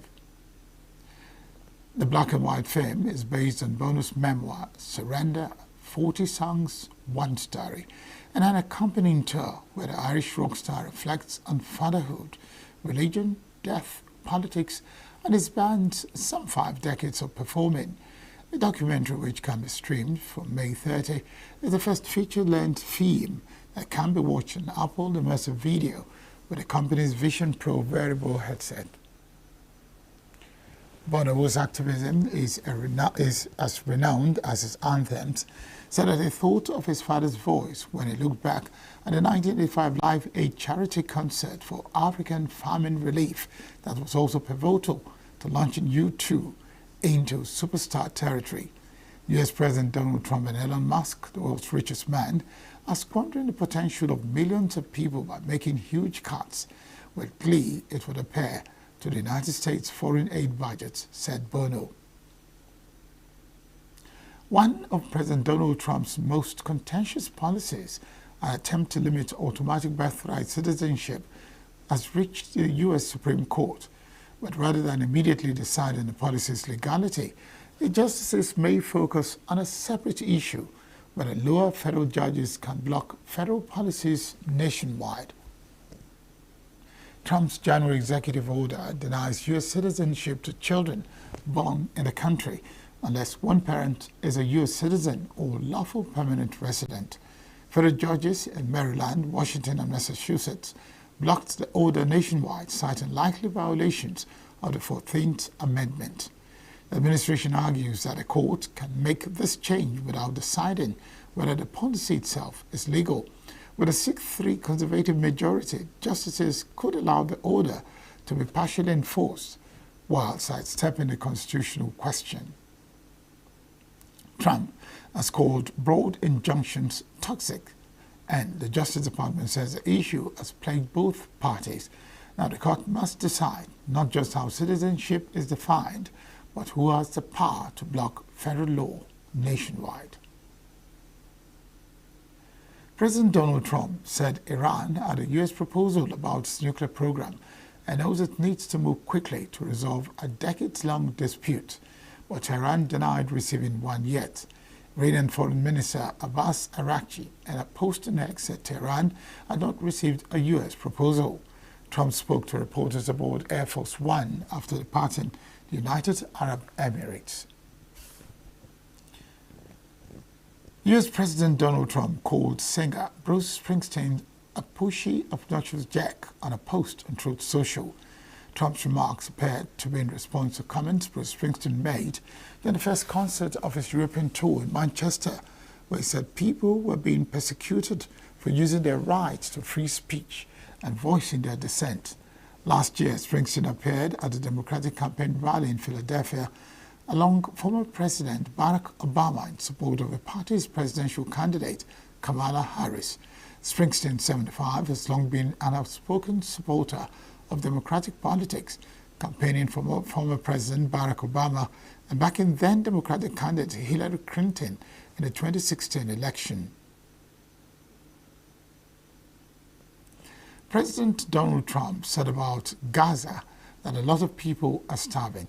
Trump went on a Middle East tour on Friday with no apparent progress towards a new ceasefire as Israel steps up its military campaign acknowledged Gaza's growing hunger crisis and a need for aid deliveries.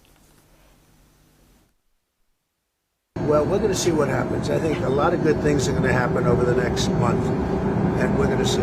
We have to help also out the Palestinians. You know, a lot of people are starving on Gaza, so we have to look at both sides. But we're going to do a good job.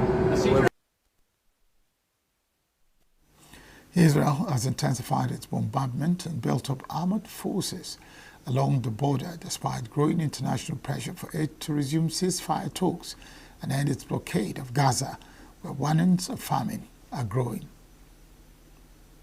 French President Emmanuel Macron warned that a victory for hard-right Eurosceptic lawmaker George Simeon in Romania's presidential election would have negative consequences for neighboring Moldova.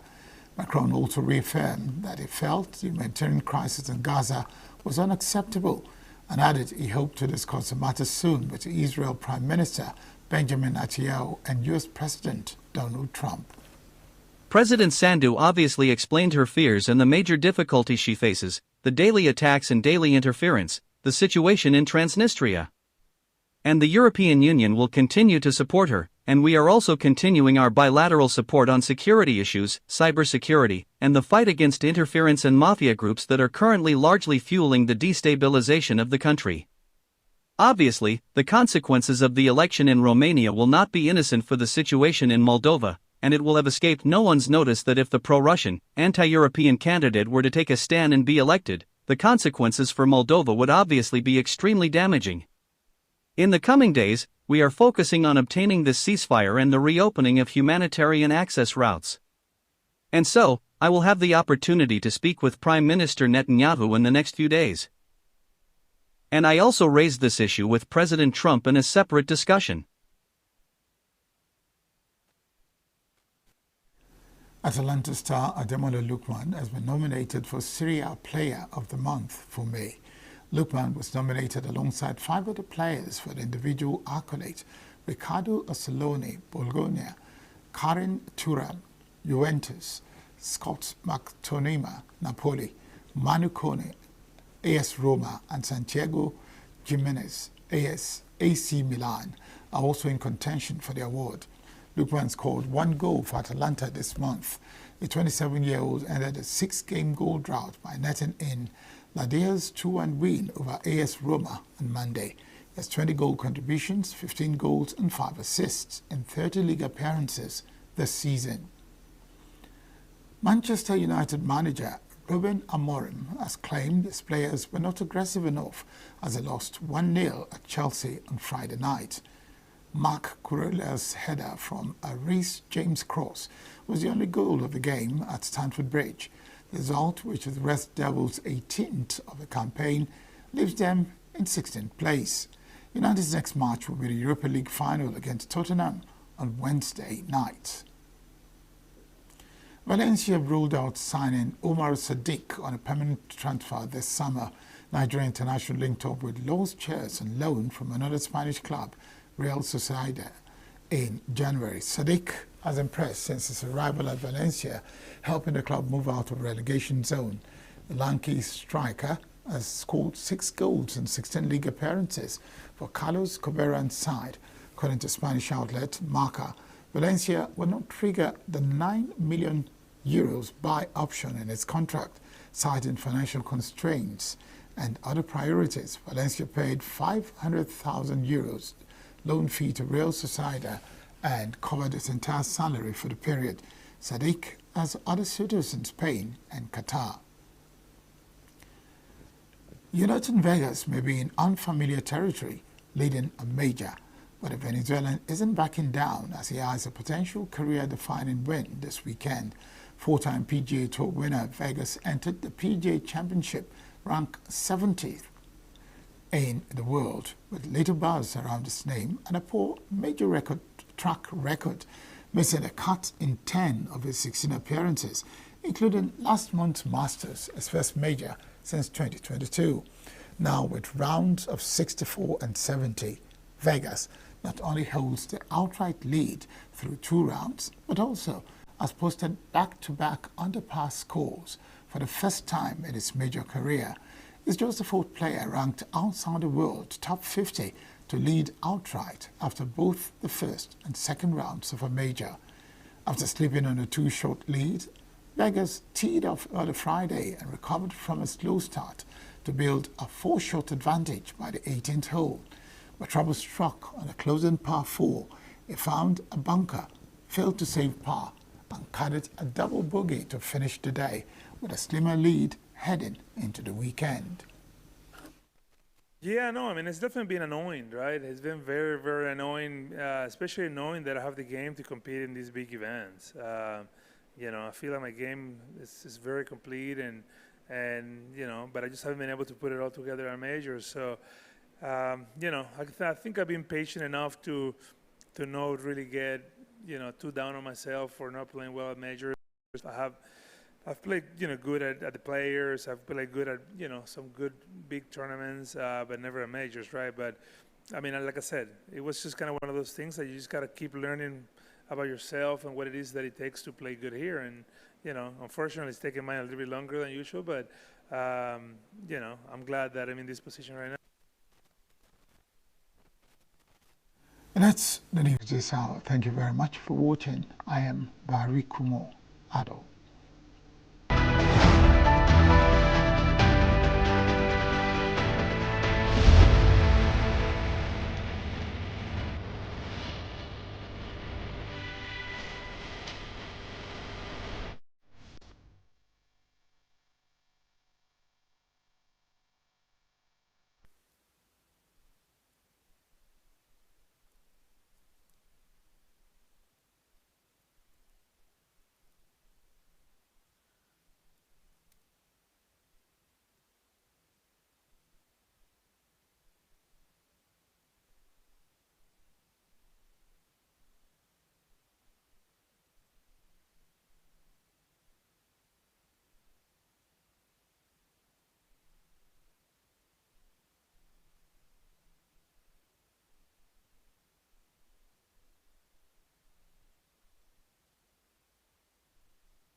world, it's Friday. Welcome to another episode and edition of E-Vibes, the entertainment show on Signature TV. I'm your baby girl, Queenette Mokunta. We have so many dramatic stories today that would keep you on your toes, and you don't want to miss on that. And of course, I have a very interesting guest, one of a kind guest, whom I will be reviewing to you after my story. So I'm sure you don't want to miss a second on this particular show. So grab your popcorn, grab your juice, grab your wine, whatever you're using to enjoy this show with me, because we'll be doing it together. All right, let's delve into the stories of the day. Media personality Yeni Kuti has revealed that her late father, Fela Anikulapo Kuti, the legendary pioneer of Afrobeats, was admitted into the prestigious Trinity College of Music in London in 1958 out of sympathy rather than academic merit. According to Yeni, Fela struggled academically more than his siblings due to his poor grades. Their parents initially insisted he remain in Nigeria. However, his older siblings, who were already studying in London, reportedly misled their parents by claiming they had secured admission for Fela to study medicine abroad. Upon arriving in London, Fela's lack of academic qualifications became apparent. Yeni explained that when he presented himself at Trinity College of Music, he was nearly turned away. However, the admission officer, moved by the fact that Fela had traveled all the way from Nigeria with the hope of studying, chose to offer him a place out of pity. Now, despite the unconventional start, Fela would go on to revolutionize African music and become an icon of cultural and political resistance. So you see, Fela is a legend. And of course, he's the person that started Afrobeats, whether we like it or yes. Despite the whole drugs and, people trying to take stands on that and, whatever you would call it. So she coming now to say this man that we all are praising actually started from somewhere. He didn't start today. And he didn't get into that college of music by maybe he's so smart, or he's not even good in, let's say he's not good in books. He's not that book person. And I'm sure you'll say most musicians are not, all right? But it's more like he's that special child out of other sibling, and his parents already gave up on him. If you understand what I'm saying. So you know that point whereby your parents gave up on you and your elder sibling are like, no, don't give up on him. We have already secured a school here in London for him. He should just arrange his papers and come over. And now coming over to that place, the young man thought, oh, he would start a new life in School of Music and all that. Not knowing that, when it comes to working with the whites and the Westerners, it's not that simple, especially when we are Nigerians, we are black, we are Africans. It's not that easy.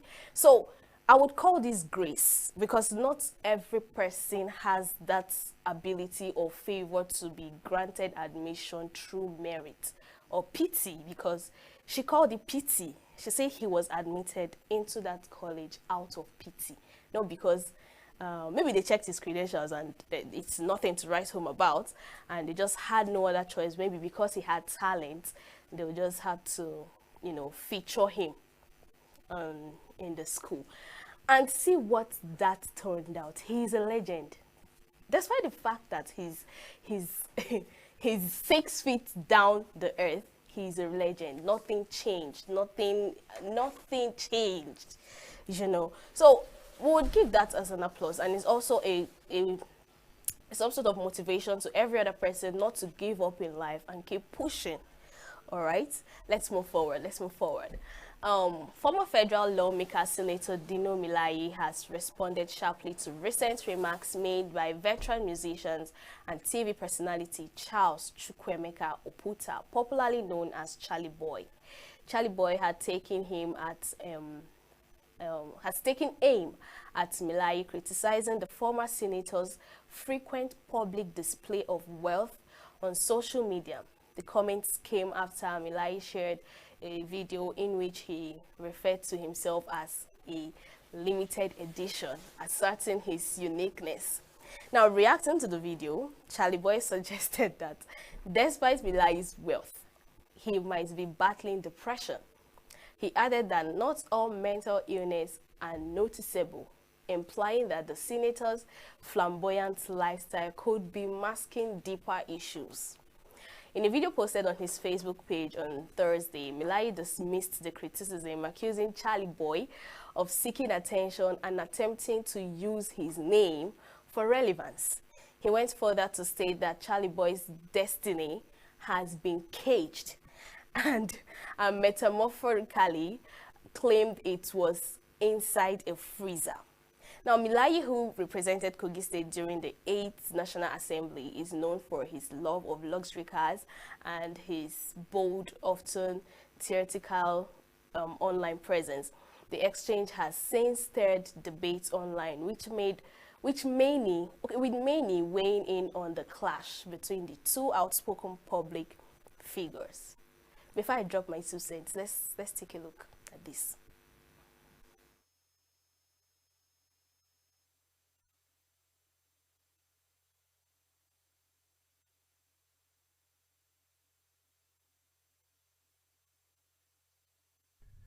Most distinguished, you don't hear say Charlie Boy they talk about you.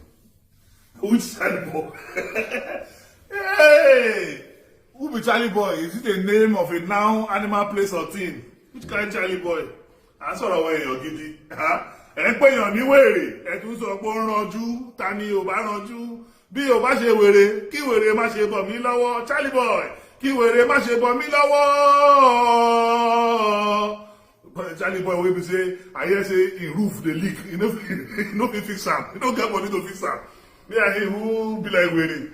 Yeah, Charlie Boy, odidi machine, now he put for front of his house, like a like statue, machine, front of the house. That one no be show off. Now me want to shine because they don't put in destiny inside freezer.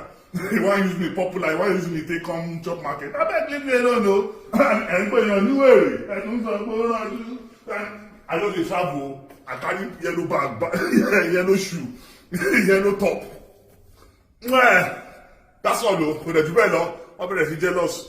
I think the posting, I shall better tomorrow. Check out the bottom of my wall. That's okay. They left up to boxers. Sure.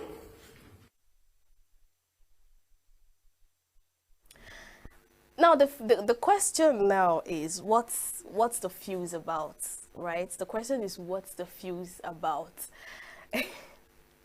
Someone said some people like looking for trouble, because I'm sure if maybe Charlie Boy did not make that statement, he wouldn't have made this video. We already know who Senator Dino Milai is, you know, but we do not expect such statements from him, all right? And when you go through comment section, it is nothing to write home about. It's you'll just end up laughing, because this is actually some sort of display of drama, and he's using it to catch crews. He's just vibing with it. And you know the whole question when they said, did you hear say Charlie Boy, they use your name talk online, and he's more like, who is Charlie Boy? Is it not Charlie Boy that his roof is leaking and he doesn't have money to fix it and all, you know? Somebody said, you know who this person is, and why are you looking for trouble? It's actually very funny to me. I mean, I was laughing.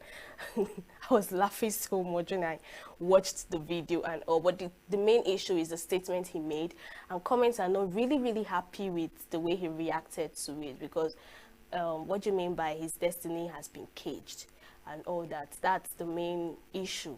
And people are like, we didn't expect this from you. You wouldn't have reacted like this, you know. But that's on him, actually. We don't really have the right to tell you what not to say and what to say, what not to do and what to do. But yeah, that's the drama that's been happening since yesterday and today. Let's move forward. Veteran Nigerian music legend Bright Chimezie has expressed his appreciation to Afrobeat star Davido and singer Omale for sampling one of his classic songs in their recent hit, With Me. In a video shared on his Instagram page, Chimezie was seen joyfully dancing to the track before thanking both artists for incorporating elements of his iconic 1980s hit Because of English into their new release. The track, produced by renowned hitmaker Tempo, blends contemporary sounds with the distinctive fusion of highlife and funks, a genre popularized in Nigeria during the 1970s and 80s by legends like Bright Chimezie. Resonated strongly with fans, making With You a growing favorite on streaming platforms on social media. The single reflects a broader trend in Nigerian music, where modern artists increasingly draw inspiration from the country's rich musical heritage, reviving and reimagining sounds from past generations. Take a look.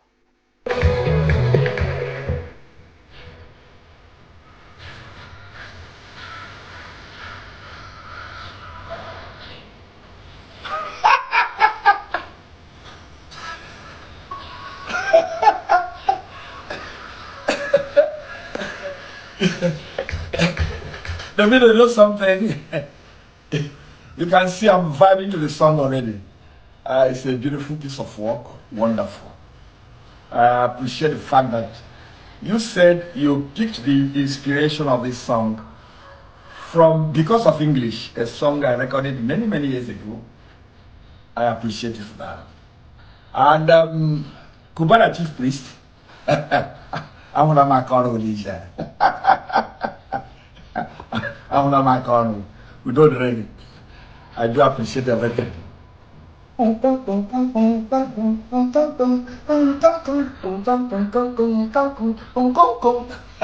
Ya kurogawa. Awai krakation. Awai super wonderful.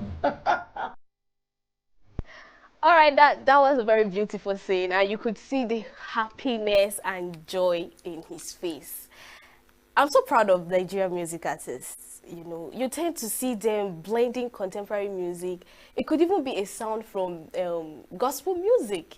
I think that was what's his name? Fino did in one of his songs. What's that song again? I'll remember. But I'm sure you know the song I'm talking about. The intro is usually music from the 80s, the 90s, and then they add it a little blend. You know, something very spicy to make the sound look a little bit new. Even Burna Boy does the same thing. Who else has done that? I think Rema, you know, is either they're using the person's voice or they're using the person's sound. So there's this blend, and I love it. And I'm sure you love it too, you know. So the fact that after using their sound or their voice or a pitch from their music, you give them appreciation, you know. Like they said, give honor to whom honor is due. You can't steal somebody's thing and you don't give them credit for it. So the fact that he gave credit to him and he himself noticed it, because there are people that will notice it and they will create a fuse about it, especially when you don't give credit to them. You know, so he gave credit to it, and you can see Bright Chimezie vibing to it. That's it. I didn't review the video where Davido and Bright Chimezie was on a video call, having all fun, vibed up, and Davido was more like he's still in Lagos, and maybe they will do something together, a music together, or maybe just chill, have a conversation and all that. We would agree that Davido is that guy that, you know, is filled with life, full of vibes, fun, Afrobeats is in him and all that. So this is something we want from other music artists. Bring the blend, bring the fusion. High life is not something we are going to let go like that, whether we like it or yes. So let's move into the foreign scene. The second semi-final of the Eurovision Song Contest was held in Switzerland on Thursday night, with Israel's contestant Yuval Raphael among those going through to Saturday's grand finale. Raphael's entry, New Day Will Rise, is a pop song with verse in English, French, and Hebrew. Earlier, Rafael told Reuters she had been frightened by pro-Palestinian protests and security concerns surrounding Israel's participation in the competition. The favorites to win include Sweden, Australia, and the Netherlands. The final is due on May 17th at Basel's St. Jacob Shell Arena. And that's on Saturday tomorrow. Oh, I'm not going to review that to you. But anyways, let's take a look at this. Call me the milkshake man. I want to shake and make the whole world dance. They drink my milk all across the land. I can tell you want to taste the milkshake man. I want to taste the milkshake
Even if you say goodbye, a new day will rise.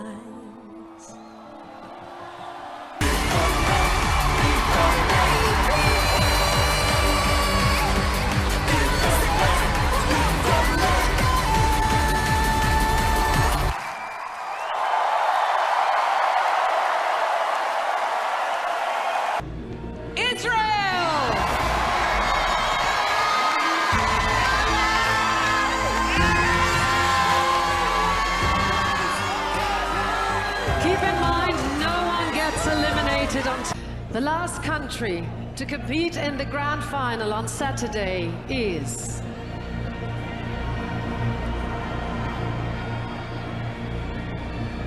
Greece!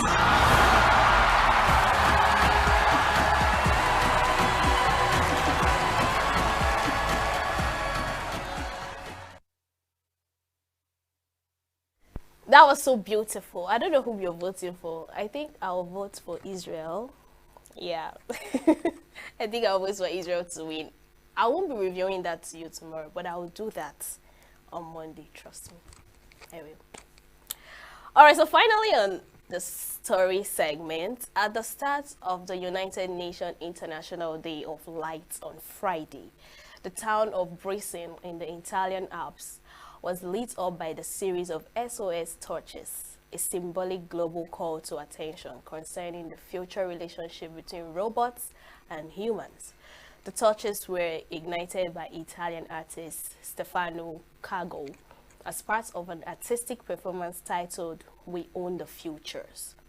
The performance held in front of Brescia's cathedral saw Cago and a humanoid robot participating in the SOS Torch Show, exploring the evolving dynamics between human and intelligent machines. Cago's work attempts to build a circle of trust between human and machine, involving light, fire, and reflection. The performance ended with Cago and the robots gazing up at the sun as NASA footage was projected onto the cathedral, visualizing the shared futures. The torch lights up the historic town center and were visible up to 10 kilometers, 6.2 miles from the cathedral square. According to the organizers, the performance created exclusively for the International Day of Light will not be repeated. The city of Brescia annually invites light artists to commemorate the UNESCO-led International Day of Lights, currently in its 16th edition. Take a look at that.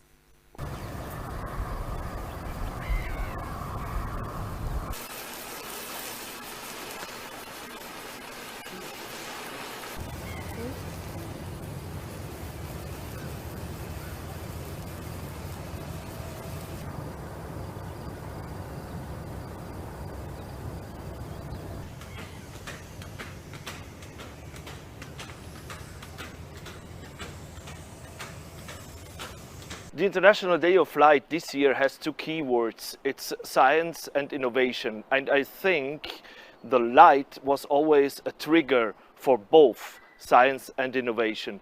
And in this sense, Stefano's work is very important because he is putting light on a main issue what is coming. That's artificial intelligence and robotics. And I think in this case, the International Day of Light is giving us a big eye-opener for an issue what is coming in the next years.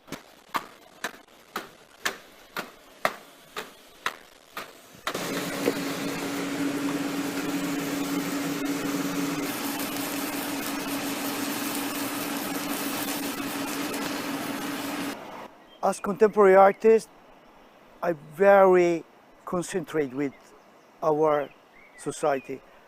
AI, robots, they're already here. So with the robot, I will share my time, my space, and we will act a kind of mystical ceremony with fire, with circle of light. We will look the sun, the stars, in a kind of a message of hope and peace.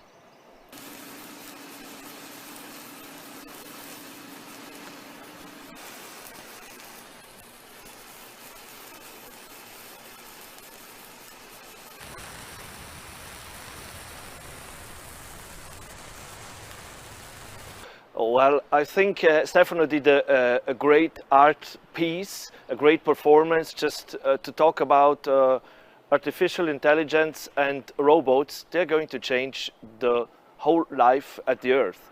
I don't think we know at this point what's going to happen in the next year. So this is a dystopic moment, and I think Stefano's artwork is very important exactly at this point.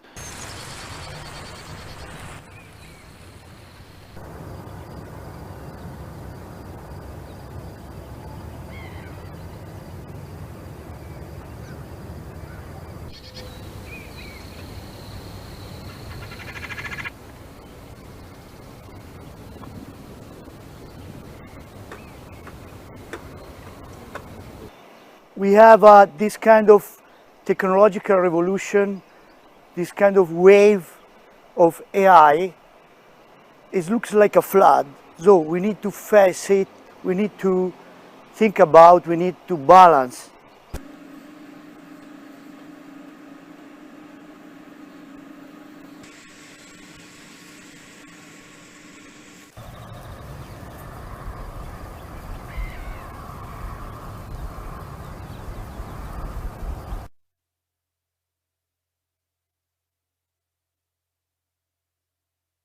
Had so much fun this 1 hour with me watching this show and enjoying the news segments. We'll go on a very, very short break.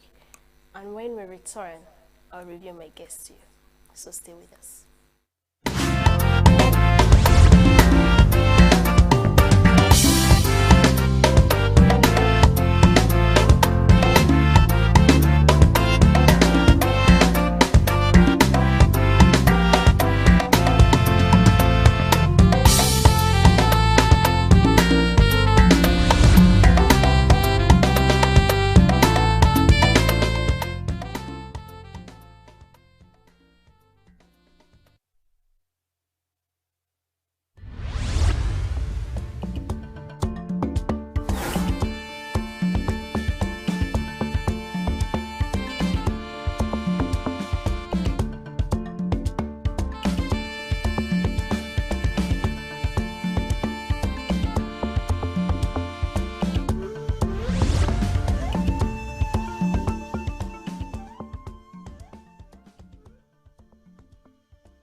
Welcome back. You're still watching E-Vibes, the entertainment show on Signature TV. I have a one-of-a-kind guest live here right now with me. Her name is Esther Ebibo.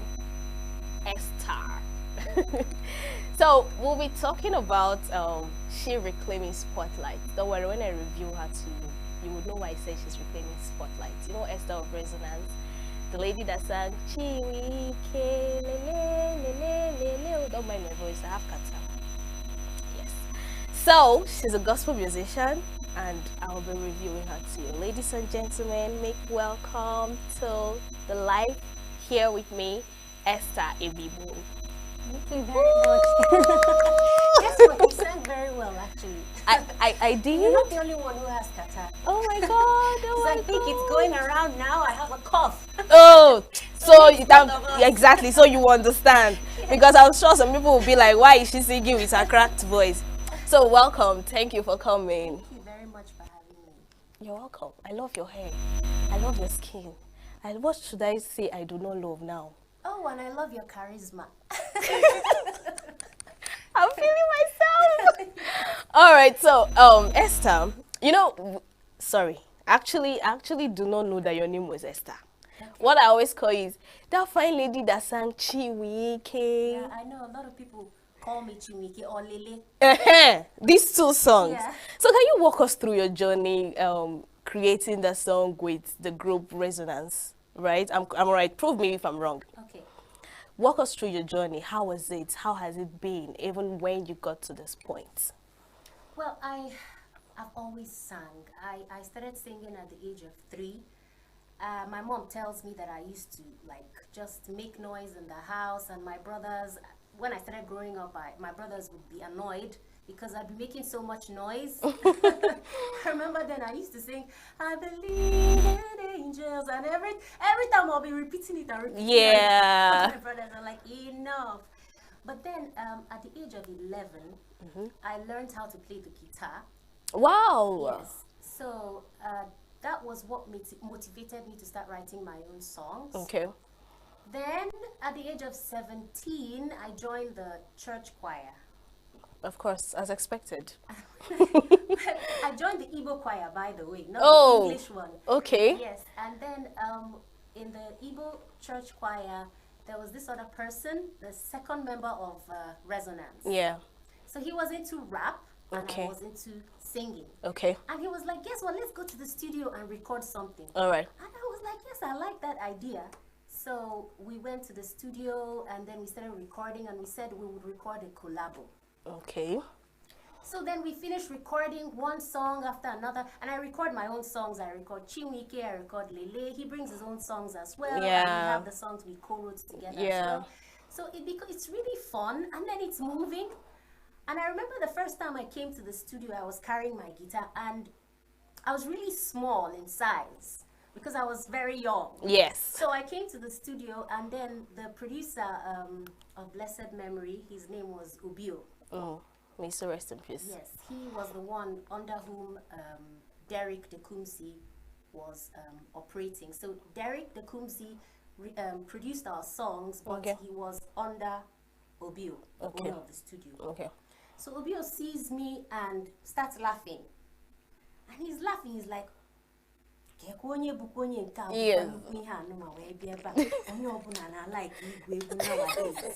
You know, the whole sarcasm talk and all. Because the guitar was bigger than me. Okay. So then I was feeling so small. I was feeling so okay. So he said, okay, sing. Let me hear.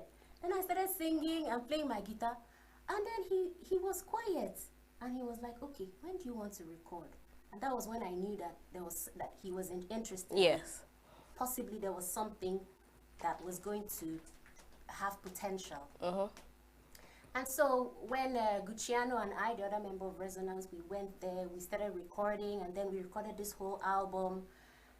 And then he said to me, I don't think we should do a collabo anymore. I think this should now be a group. Okay. So I said, okay, what name are we going to give this group? And he's like, okay, let me ask my brothers and let's think. And then he was like, Resonance. And that was it. Wow. But you know, you stopped at a while, at a point. We were no longer hearing Lele, you know, sounds like that, songs like that. Yes, of course, there are more Christian music that have come up and all. So what happened? Why did you take a pause, if I should call it that? Yes. Well, at some point, you know, being a woman and everything, I settled down. Okay. I became a mother. Okay. Yes, and I was telling someone the other day that the way we were thrust into the whole popularity, I wasn't expecting it. I went to the radio station just with the belief that if they just play my music once, I'll be very, very happy. I'll be grateful. And so I didn't, it just came like a huge surprise and, you know, favor coming upon us. Yeah. Which we were not even prepared for. Yeah, so with that came a lot of challenges and, you know, it was just a little bit overwhelming. And then I settled down and then, you know, in between though, I tried to release content. Okay. So that if you look for me, you wouldn't just see the old songs. Yeah. That was what I tried to do. I tried to just sing songs and put it out there so that people can still have a feel of me. That you're still here, you've not gone anywhere or whatever, yeah. I'm still alive. Yes. You know, there was something making the rounds at some point. Okay. On, I don't know, on social media, I don't know which platform, but someone came to me and said, some people said you're dead. I'm like, I'm still alive. But I get the feeling, yeah, because, you know, when we don't hear about somebody anymore, and there's something one of my colleagues call it showbiz, you know, sometimes not really doing what you always do, but maybe pop up something, do something on social media, they will be like, okay, this person is still alive. So I don't blame them. But that was a very big blunder to make on socials. So now you're back. You're back on the spotlight, especially right now that even little children sings, right? And you released 2 beautiful songs, which of course you're going to perform here for us.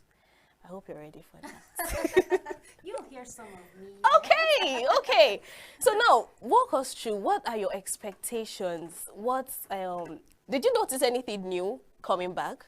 Did you notice anything new, especially in the gospel music industry? Everything is new. Okay. Life change is the only constant, right? Yeah. But the thing is that I don't see myself as a regular singer. I see myself as a servant of God. Oh, and I see myself hallelujah. So I see myself as being sent on an errand. Okay. And so everyone is called in their own unique way. Yeah. And so my own calling, I don't look at how this other person is doing something or that other musician is doing this. Okay. I just look at what is the Holy Spirit telling me and how am I going to follow the guidance of the Holy Spirit in me. So, and I think that is not necessarily bad in of itself. Yeah. Because it allows me to keep my authenticity and my own kind of sound and not be influenced by trends. Exactly. Okay. That's quite exceptional, and I agree with you. Okay. I will still come back to a particular question in my head. So your new song, what actually influenced it? Because the first one is Zaza. I listened to Zazia, sorry. My bad. Zazia, you know. And everything is more like when you call on God, he answers you, and it's more like he has never failed you. I'm actually a testimony of that. So tell us what your inspiration is. What actually made you to go out there and record that particular song? Okay, so the story behind the song starts with, I recorded a song 2 years ago. Okay. And I went through a difficult period health-wise, and God really saved my life. And so I recorded the song Ifunanya. But I remember how grateful I was at that point. But then, now, to come to what I want to say, 2 years went by and I hadn't recorded any other song. And so on my Instagram, a fan wrote to me and said, I beg you in the name of Yeshua HaMashiach, please release another song for us. And you know, so when you're being spoken to and you're not listening. Yes. So I saw, and there were other comments, but that particular comment just hits you. Hits me. Yes. And I even went to Google Hamashiach Messiah.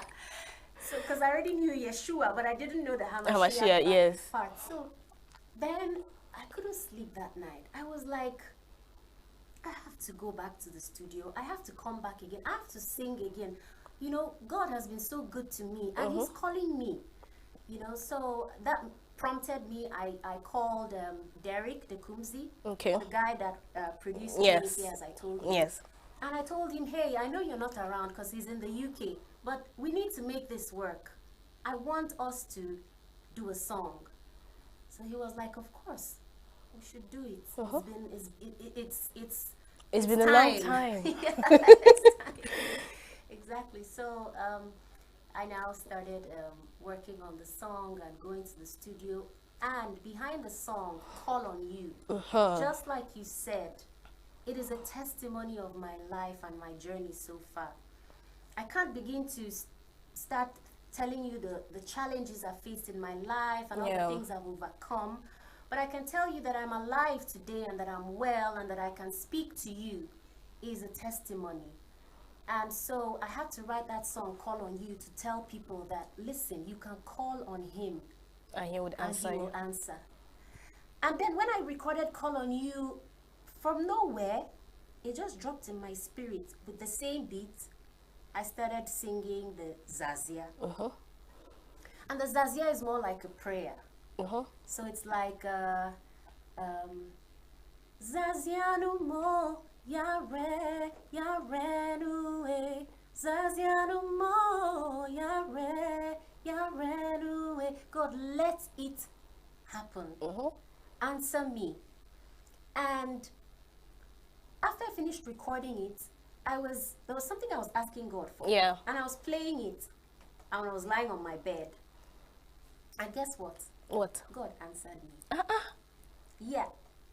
So I truly believe that Zazia, as it dropped in my spirit, yes, it is a prayer. It might be upbeat, but it is a prayer.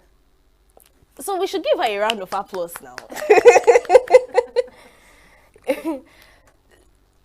So, you minister, right? In churches? What do you mean by minister? Now, let me explain. I was called from a background that isn't pure gospel. Like when I was growing up. Yeah. That's the uniqueness. That's why I said everybody's called in a unique way. Now, when I was growing up, I didn't listen to a lot of gospel music. Okay. And when I was supposed to write Chineke, I was writing Ife neme nuwa, Ife neme nuwa. And I was talking about the things happening in the world, yeah. And from nowhere, like I said, it dropped in my spirit. Onye siri na ogaye chetagi. Yeah. The person that says they don't remember God is lost. He just came. And so having just been thrust into serving God without really realizing what was going on. Yeah. You know? So when people see me, they think that because I do gospel, that I've been very well vested in the gospel music, and I you know, I wasn't called like that. Yeah. But it doesn't mean I don't listen to gospel music, and it doesn't mean that I don't minister. Even in Germany, they call me into churches, and I sing. Amazing Grace is my favorite song I sing in the churches in Germany. So, and in Nigeria, from time to time, you know, I join the choir, so I sing, you know, in the choir. But, and then I go for 1 or 2 places I go and perform and minister. But in the sense that I'm like a minister, I would say I'm in training. Okay, so have you thought about having backups in any of your music or something? Yeah, I mean, in Ifunaya, there's backup there. Okay. Yeah, okay. there's backup. So what about collaborating with gospel artists like the ones we have now? Yeah, you know, I think especially the new generation of gospel artists. Have you heard of any Ghanaian gospel music artist called, he does worship music, David Folu? I don't think I have. I think he's amazing. Okay, so you think of collaborating with him? If it should come up. I would love that. So what's so special about him that you like, that you want to really collaborate with him? His voice. Number 1. And number 2, I can feel the Spirit of God in his music. Wow. Yeah. So apart from the Ghanaian gospel artists, what about Nigerian gospel artists? Well, there are a lot of Nigerian gospel artists, right? But like if they should give you like a 10 to pick, who would you pick? Oh, that's unfair. You can't. I'm not picking anybody. Okay, I see what you're trying to do. When we have Jesus, we yes. have so many of them. Yes. But I'm not picking anybody. I'm not. I mean, first. Oh God. I'm not gonna go into that. Okay, I understand what you're trying to do. I understand what you're trying to do, but that's fair actually. I respect every gospel artist. I respect them, and I think that they're doing an amazing job. Yeah. To not be ashamed and to use their voice and their talent for God, because I know that at some point in my life I had to fight some people who wanted me to stop singing gospel music, you know, and I had to put my feet down and say, no, I'm going to sing for God. This is who I am, and I stand by it. Great. But is there any gospel artist you don't like his kind of ministration? What? But is there anything in the industry, the gospel music industry, that doesn't sit well with you? That maybe you would like to change at some point?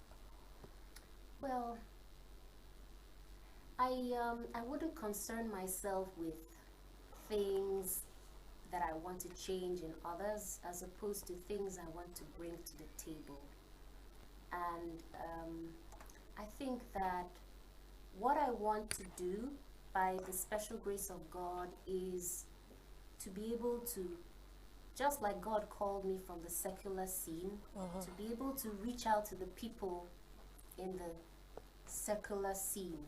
Okay. You know, and so what I'm trying to say is that the person who listens to secular music, who doesn't listen to gospel music, will listen to my music and the message is good. The message might save their soul. So the beat might be a little bit more contemporary. Okay. The message is there to save their soul. Oh. And if they give it a chance, you know, that's what I'm praying for. Great. So, in your own opinion, what advice, what message, what motivation would you give to aspiring gospel artists that want to venture into gospel music? First of all, speaking from my own personal experience, I think that you have to be called. It is not something you do because you want to make money. It's something that you have to do because you're truly in the depth of your spirit motivated to serve God. And then you have to also try to live the part. You have to try to live the life that your music talks about. So you're going to have to give your life to Christ. Okay. And then allow yourself to be carried along and to be led by the Holy Spirit. You've heard it, Abi. Allow yourself to be carried along and be led by the Holy Spirit. Very important. I want to ask you a question on the lighter note, because I've been looking at your hair since. Is it natural? Yes, it is. Okay. She has a natural pixie coil. Okay, so we'd like you to do a little performance for us. Okay, I'll sing a little bit from Call on You, and I'll sing a little bit from Zazia. These are the two new songs. So Call on You goes like, I rejoice in you, now that I live in you and for you. I can call on you anytime. You will hear if I call on you anytime. You'll be near every time I call on you. You will hear every time I call on you. You'll be near. Great. That is from Call on You. Yes, do Zazia. And you'll do one of your old music. Which one do I pick now? You do Chimike. You do Chimike. Okay, Zazia goes like, the chorus goes, Zanumo, Zanumo, Zanumo. This is one of my favorites, actually. Zazianumo, Yare, Yarenuwe, Zazianumo, Yare, Yarenuwe. Oh yeah, do one of our favorites, Chimike. Do Chimike for us. Okay. Chimike goes like, where do you want me to sing from, Chimike? The first, whichever part you want to sing it. Onye Serena, Oga Heche tag you. Onye Serena, Oga Heche tag you. Onya Hanala, Onya Hefula. Onye Serena, Oga Heche tag you. Onya Hanala, Onya Hefula. Chetana. Chimike, Chimike, Chimike, Chetana, Cheta, Chinwike, Cheta. Join me. Chinwike, Cheta, Chinwike. Okay, we have just 1 minute. They've been telling me that you should do Lele for them. So, if you can, Okay. yeah. Yesterday I asked my mama. Oh, Mama, could you please tell me the way from here? I could take.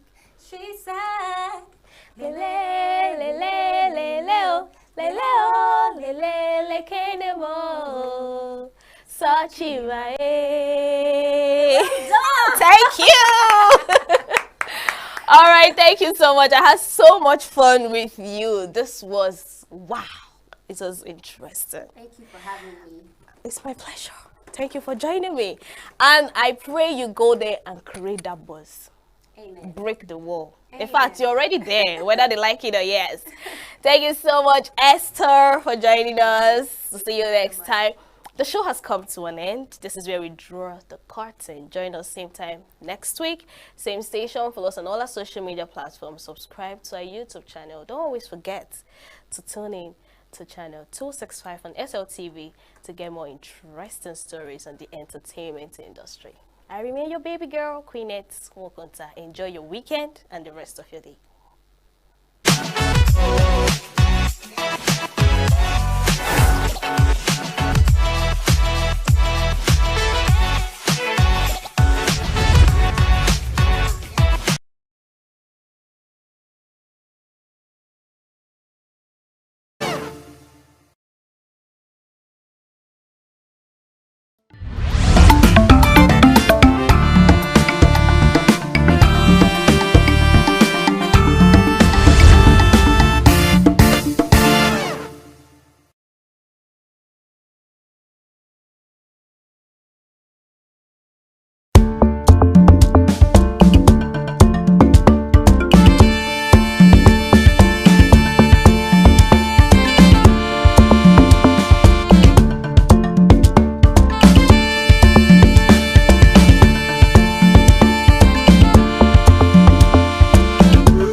We have male dominance in politics, which is number one. Men have dominated the political arena in Nigeria. We have educated women. We have women that have the zeal and the passion for politics, but the arena has been dominated by men.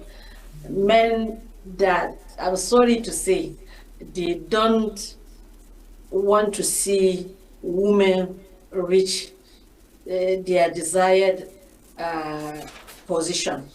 So we have so many problems apart from the male domination. We have the religious problem, especially where I'm coming from. I'm coming from the northern part of the country. We have the cultural biases, we have the religious biases, which work hand in hand to bring women down during the political,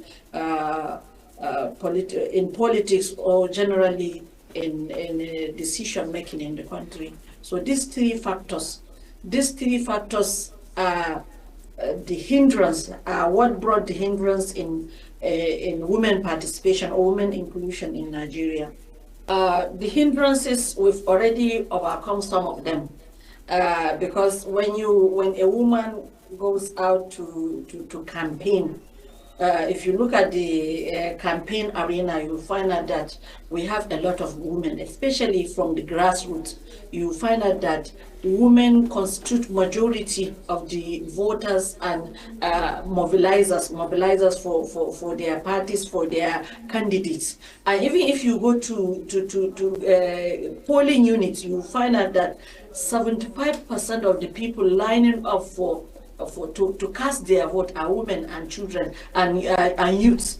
So women are mobilizers, and at the same time, women usually they come out en masse to support what they want. So that first hindrances we've overcome it, because we can always come out to vote for what we want and what we believe will bring the best for our interests. But When you look at the political institution, a woman will vote, but when the candidate attain to power, she will be overlooked. She will be overlooked, and women interests have been overlooked nationally and internationally. At the local level, at the state level, at the international level, women interests are overlooked in the sense that women are given negligible positions. Women have not been included in the decision making or in appointment by the political parties or by the governor, which we are calling from the state, from the national level, that women should be included in the decision making as stakeholders, as position holders in terms of appointment, so that we will have a say in politics. Since we have our votes, we mobilize, we gang up, we have loyalty, we have all what it takes. Less women have a voice, less women have a say. And when I talk about the religious biases, we've overcome the religious biases in the sense that women have been urged to come out to vote and to be voted for. It's not against our religion. It's not against our religion, and we've been doing that. We have so many educated women that are politically vibrant. Looking at the women coming out to vie for political positions, women are ever ready to come out en masse to support women, so that we'll see what will happen when women support women. Like the campaign we are having right now, that is women supporting women in the parliament, that will bring a lot of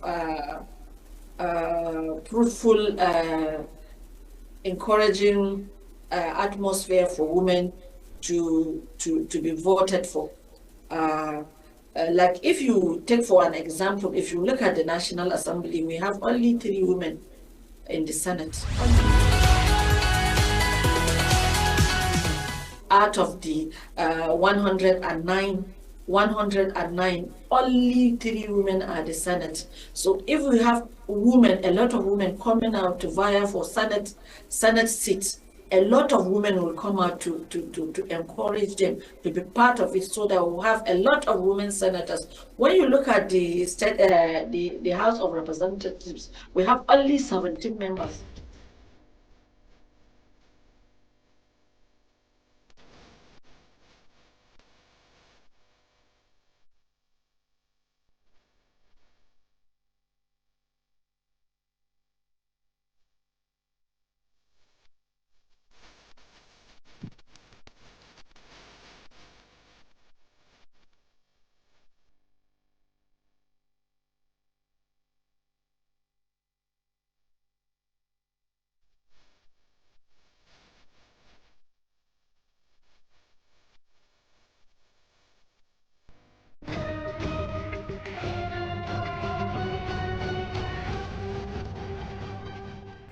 When the issues matter and the need to know matters. The chief of staff of Nigeria couldn't go to his village because it was being occupied by Boko Haram. Politicians and political parties have massively used money to buy votes and to change the course of electoral direction. You will also remember the very APC itself set up a Rufai committee recommending restructuring doesn't mean anything. Go back to federalism. Or the fun and the fair to relieve everyday care. Life is a riddle, my son. The land bled when Uvoranwen was put in shackles. Heaven wept when Saruwiwa was laid to rest. Everything comes with the Just Too Funny. Everything comes with who I am. The Signature Show, your show that matters.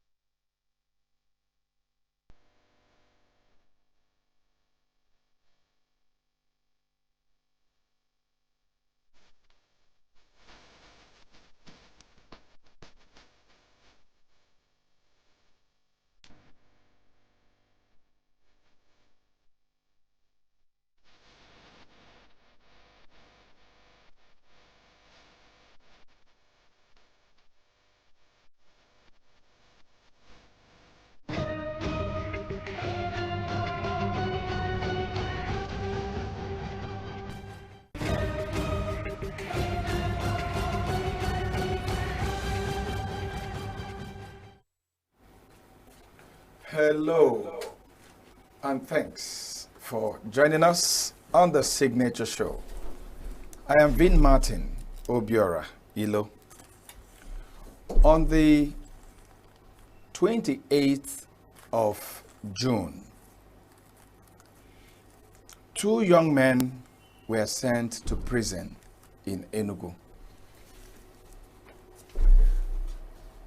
The interesting thing about one of those that was sent to prison was that just about a year ago, he had won election to represent ENUGU South Urban constituency at the ENUGU House of Assembly. For a lot of his admirers, his journey to prison started with winning that position and being sworn in to serve as a member of the ENUGU State House of Assembly. How did Honorable Bright Ngene move from the assembly to prison? Why did one of his friends and a fellow indigene of Akukewani also end up in prison on the 28th of June, 2024? I have with me in the studio 2 gentlemen that will try to unravel, try to untwist this very complicated story in the studio with me. First is a former commissioner in Enugu State and a former member of the Enugu State House of Assembly.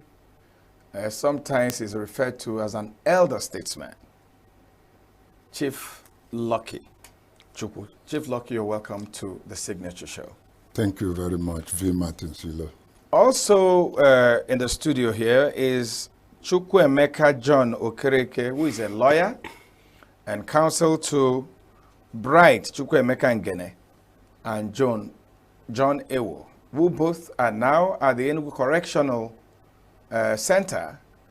They have been sentenced to a total of 7 years each in prison, 4 years for stealing and 3 years for conspiracy. Gentlemen,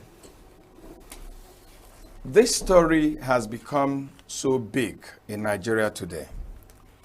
There has been demonstrations across the country, especially in Enugu, about this sentence that was given to these 2 gentlemen, especially the sentence given to Honorable Bright Ngene, who just until recently, when the court said they needed to go back and do a rerun of his election in 6 polling units in his state constituency, was a member of the Enugu State House of Assembly.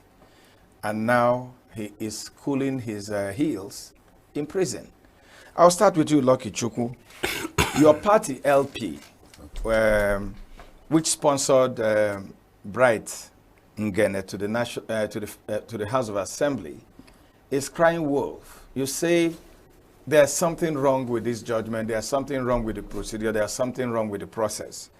Would you take time and take us a little back about how this journey started for Bright Ngene from the House of Assembly to prison? Thank you very much, V. Martin Silo. Like you said, the problem of Honorable Barrister Bright Ngene started the day he won his election into Enugu State House of Assembly. Now, before then, there was a petition because there was crisis in our Akuke community. So, Honorable Bright Ngene was a secretary of a subcommittee.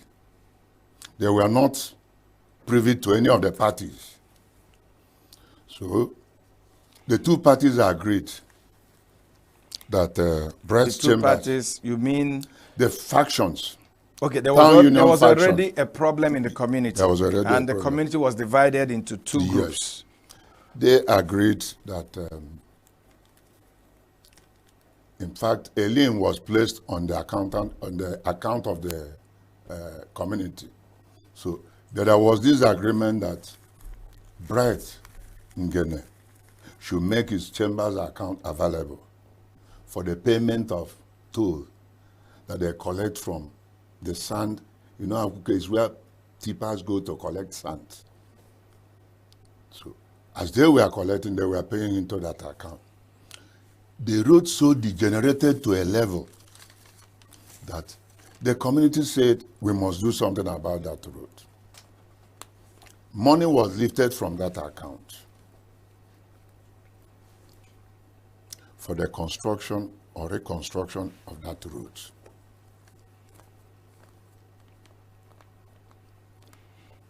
When that money was taken away, I'm surprised. What the police wrote was 7-point-something million. But what was in the charge sheet is 15-point-something million. So apparently something is wrong somewhere. The police that investigated the matter came to the conclusion that it was 7-point-something million.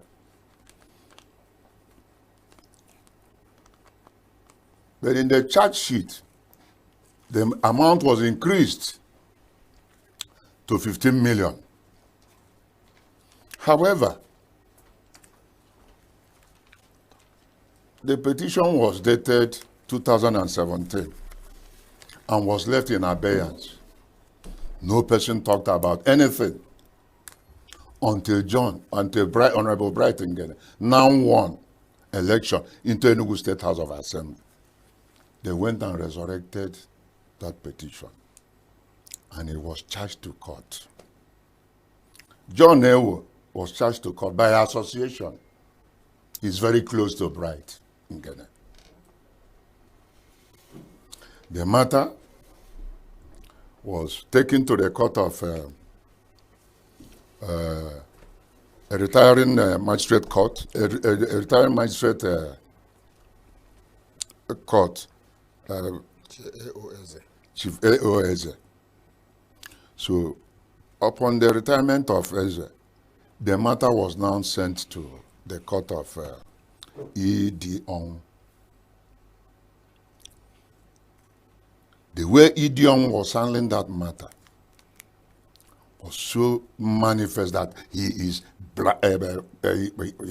totally biased. Okay, before we go to that, because for those details, I want to talk to his lawyer, who is also here in the studio. But before we go there, when Bright won, his victory was challenged in court. Yes. And I am aware that the court had ruled that election will be rerun in eight polling units in his federal constituency. In one ward. In one ward. Yeah. So what happened from that point? Because he had to leave the House of Assembly, or was he still in the House of Assembly? He had to leave the State House of Assembly to in go obedience to the order of the tribunal. Tribunal, okay. Election Petition Tribunal. So they gave that order.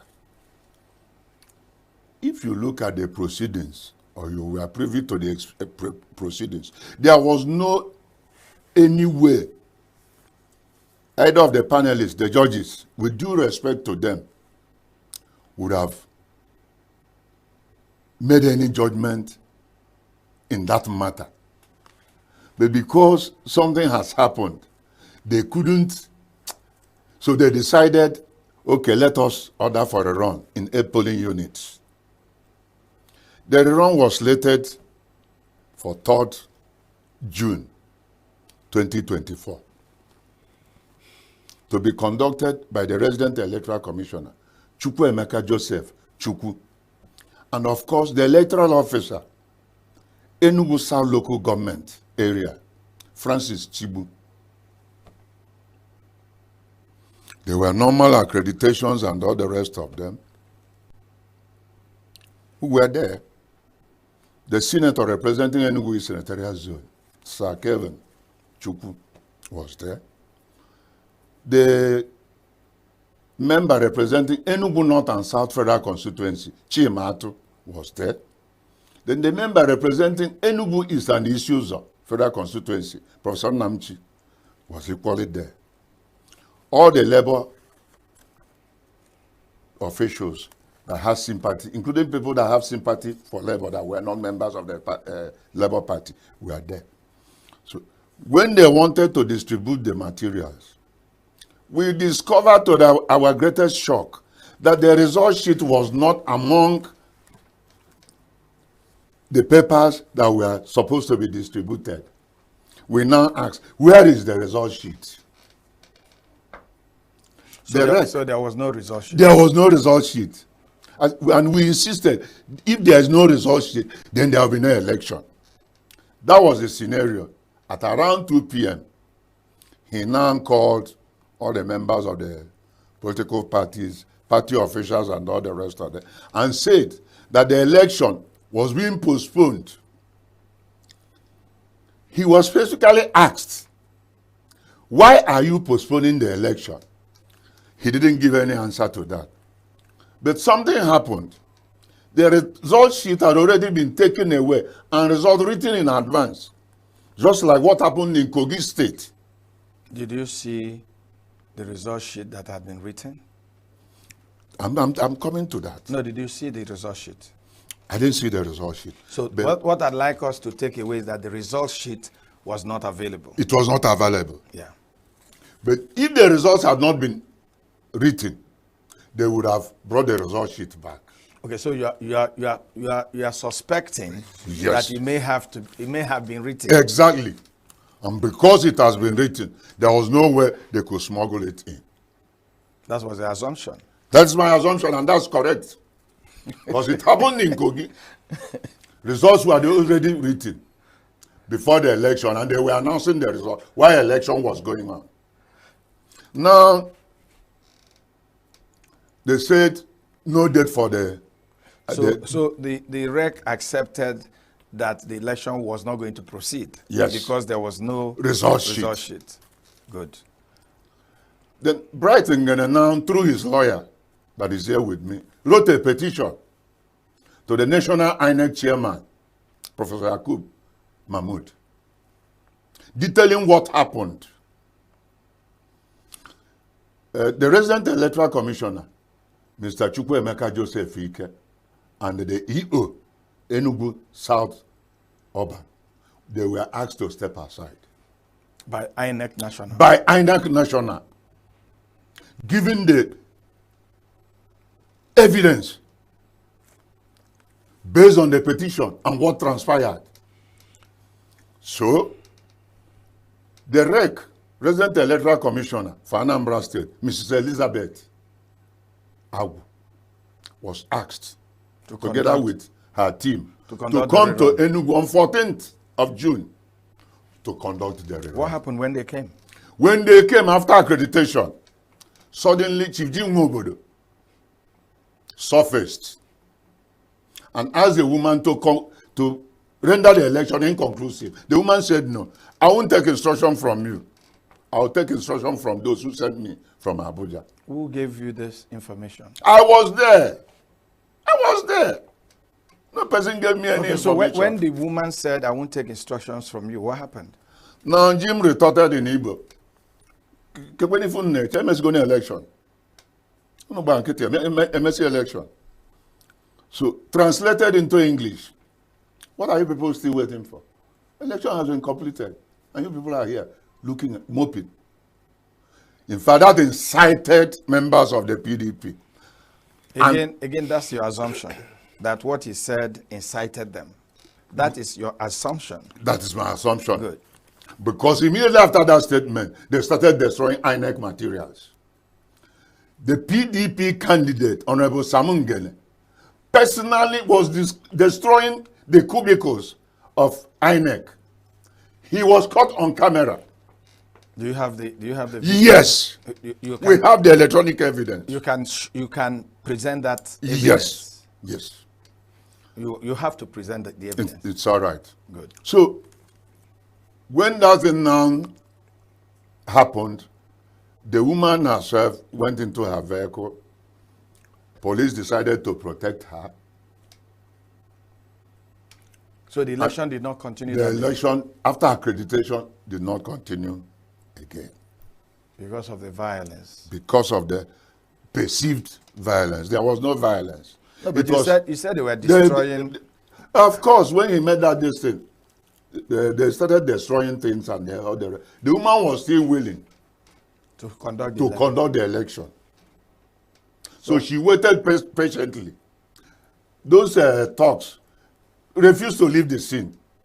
So the woman now decided that there will be no election after accreditation had taken place. So on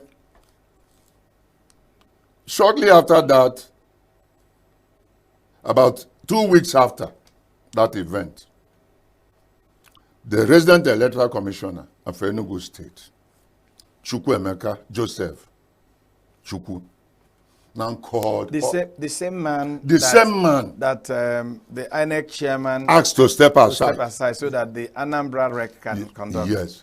Came back again with the same electoral officer for Enugu South local government, Francis Chibu. They now called all the political parties and the candidates, addressed them that the election was going to take place. So when they came out from that meeting, we did the analysis. Here is a man that could not produce the result sheet in the first election of 3rd June 2024 and was asked to step aside with the electoral officer for Enugu South local government, Mr. Francis Chibu, coming again to say that they are going to conduct an election. So we went home and analyzed the entire thing and decided to address the press. That this is a man that was asked to step aside with his EO. The same. When has he been rebaptized to come out? Did the election take place eventually? No, the election did not take place. Why didn't it take place? Because we said we don't want the man to come and conduct the election. Did you petition INEC? Yes. And did INEC take action? We were waiting for the reply of the INEC when the same man said that the election will not take place again. So, so up till now, has the election taken place? The election has not taken place because we refused and insisted that there must not be any election. One, the Election Petition Tribunal started sitting from May to September. Okay. When in their verdict, they said rerun must take place in 8 polling units in Enugu South local government area. 90 days. Within 90 days, not more than 90 days. Okay. INEC must conduct the election within 90 days and not after 90 days. 90 days came and passed.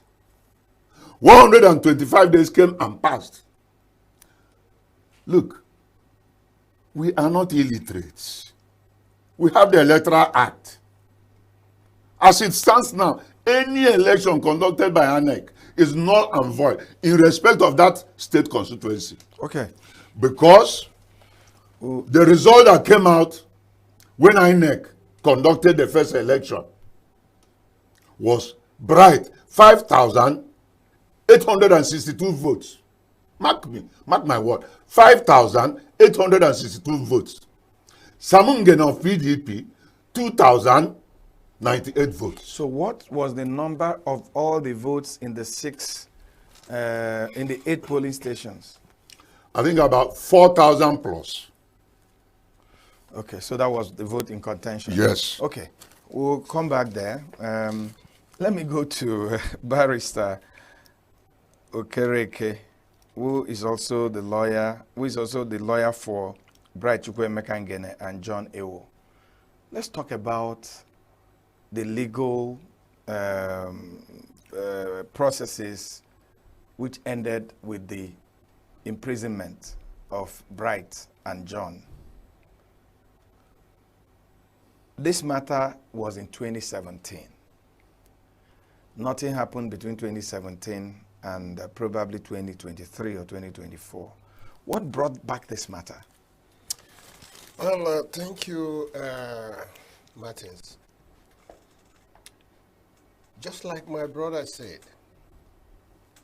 the political scene introduced another thing into the matter.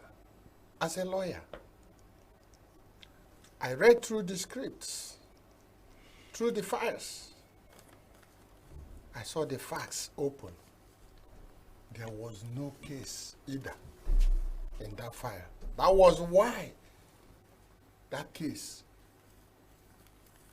was like no case. Let me put your mind back. AOSA, who is now retired, his worship is a chief magistrate. Transferred that matter to the admin magistrate, who transferred it to Emmanuel Dominic. Why was it? Because he was retiring? He retired. So he transferred to the administrative. Yes. Yes. Emmanuel Dominic was following this matter. There was no stress. The lawyers who were in that matter at that time did not complain until things started happening politically. It was Bright who told the magistrate that he has interest in politics. And the obvious bias started. So why did he have to tell the magistrate because that he had we interest are in politics? all lawyers. Ongu is a friendly man, he's a good man, he's a family man. Bright is a family man. I myself, we are lawyers. We are justices. To others who don't know law. So we have to move together. But that is not the issue. The major issue now is, how did the court conduct this case from that point? Tell me, that's what I'm asking. And that is what I'm trying to tell you. You have addressed press conferences, you have granted interviews where you have accused EO on ED on the magistrate of bias. Yes. So that's why I want you to tell me why you concluded that he's biased in this matter. It was obvious. Obvious in the matter that when a matter is being handled and the magistrate steps into the arena all the time, the magistrate has an obvious interest in that matter. That's a legal register. Yes. What do you mean when he steps into the arena? Stepping into the arena is when, because a judge supposed to be an unbiased judge, because what you mean is that when by stepping into the arena, he biased. does not look left or right. He sees the law and sees the facts. What are the facts, barrister? Yes. When you say he's biased, he stepped into the arena, what facts do you have? Can you tell me why, either in his conduct or in his process or in his procedure, what convinced you that he's biased and what you did about it? Okay, let me tell you one thing. First of all, he asked the first defendant, whom I am representing, to go and kneel before the traditional rulers, even when the matter has not been heard. And when that was not done, his interests become obvious. And stepping into the arena, there are so many versions of it. When you come into the arena and take over the prosecution from the prosecutor, the judges don't do that. You allow the prosecutor to prove a case. And we are hammering. You've not told me how he took over prosecution from the prosecutors. How did he do that? Okay, let me not take you too far. In court, when a judge begins to ignore certain facts which ought to appear in the record, it is interest, manifest interest. And when the parties see that and petition to the chief judge of the state, who has a supervisory role upon the magistrate, that this is what is happening, and the judge, the chief judge, under his hand and seal, transfer the matter from the magistrate and say, do not do it again. Let another magistrate take over. So you petitioned the chief judge when you saw the bias. And the matter was transferred. And the chief judge of the state transferred the matter to another judge. By an order of 9th November 2022. The matter was transferred from ED to IM Mama. So how did the matter now end again in ED Onwu's court, where he gave the judgment, since you said the chief judge had transferred the matter to Mama? What happened? Martin, that's where we will begin to establish conspiracy. Please do establish it now. Yes, because I need to have the facts. If the court has actually transferred that matter to IM Mama, and IM Mama sat on that matter, plea was taken. He did. And He hearing did. started. He did. Hearing commenced. And on the 10th day of November, IM Mama, in his wisdom and knowledge of law, said, there's no matter here in this case. Transfer it to multi-door courthouse for proper mediation. He has seen everything about the file. The matter was pending at the multi-door courthouse when another order from nowhere came, purportedly signed by the chief judge. I said no. If chief judge of Enugu State... What was the order about? The order now ordered that the matter be transferred to Court 5. The matter in Court 5, be transferred to ED on back again. I want to be very clear because I'm getting a little confused. All right. The chief judge, after your petition, ordered that the matter be taken to Mama's court. Yes. And 10 days into the matter, even when Mama had directed that you go to the multi-door to look for how to resolve the matter, yes, then an order came again from the same chief judge. It's not 10 days. Martin, it is not 10 days. When the matter was transferred, yes, that was 9th November 2022. Good. Now, another letter from NL Chijokabo, the deputy court registrar, the deputy chief registrar, High Court and Litigation, okay, wrote another letter addressed to the third defendant, that is John Ewo, telling him that his application has been refused. The two letters, the one of NLC Abo, Tijoka Abo, denying that the application was refused, and another letter forwarding an order of the chief judge to IM Mama, became conflicting. So, yes, so when you saw these conflicting orders, it was brought back to the knowledge of the chief judge. How did you do that? By presenting it through another letter, write-up to the chief judge. To the chief so judge. when you got your letter to the chief judge saying that you're getting confused with the conflicting memos or orders coming from the same source, what did the chief judge do? Another order of the 6th June 2023 was made by the chief judge. Restating that the transfer to IM Mama subsists, and that the order of 9th November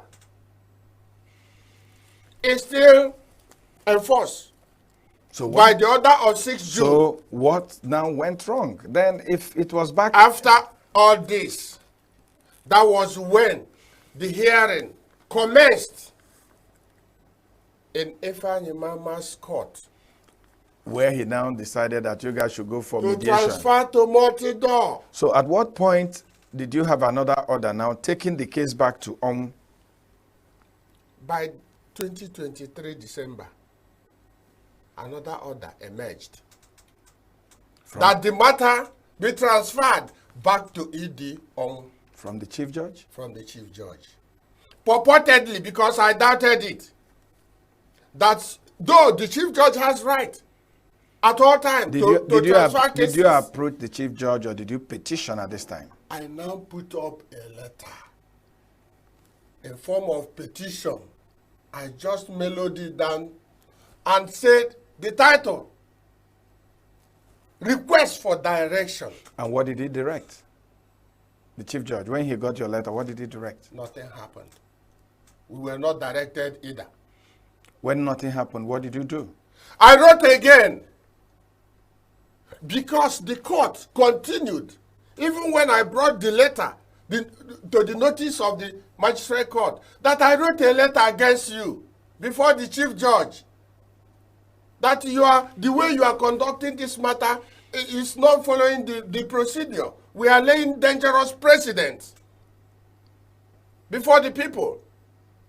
Then he continued, and at this time he started to adjourn the matter more regular than before. I now wrote a letter, another one to the chief judge, which I served through courier service, that there is lawlessness and abuse of office in the magistrate court where I represent the first defendant. And what did the chief judge do? And nothing happened. When nothing happened, were you helpless? Yes, I was. But I remembered that in 2023, May 23rd, that we filed an application, ex parte motion, seeking for the leave of court to apply for judicial review of the activities of these judicial officers who are going beyond the law. When I now moved that motion on 25th of May 2024, a year after, I expected, and when I moved that motion, it was in the open court, and the judge, with all due respect, gave an order giving us leave to apply for judicial review and prohibiting the magistrate, the chief magistrate, from continuing on the matter. Which court gave you this judgment? Court 1, ENUGU State. Okay. Presided over by A.O. Onovo. Okay. High Court. High Court. When I got this order, I came to court. I announced it to the magistrate. He said until he sees the order. I went back. The following adjournment, which is the following day, because we have started adjourning on daily basis. I could not get the order. I applied for certified true copy of the record of the court where that order was given. I got a certified true copy and I served it to the court. I said, look at where the order was given. While we are waiting for the order, look at the order was given. Actually, it's not a makeup. Now, he said, until he sees the order. So eventually you got the certified copy? I served. You served the judge? I mean the magistrate? I served the magistrate in the court and I served to the prosecutor. Unfortunately, that order never saw the light of the day because when I approached the registrar of the court, he said, It is typed, but there are some errors until the presiding judge corrects it, that I should come the next day. The next day, I was informed that the file has been removed. From From court one to nowhere. So did you look for the file? I asked for the file in the office. Did you find the file? No. Because the court clerk told me that file was taken by the deputy chief registrar, N.L. Chijioke Abo, to his own office, to her own office. And what happened is that I waited for the order. That order was made in the open court. I expect to get that order.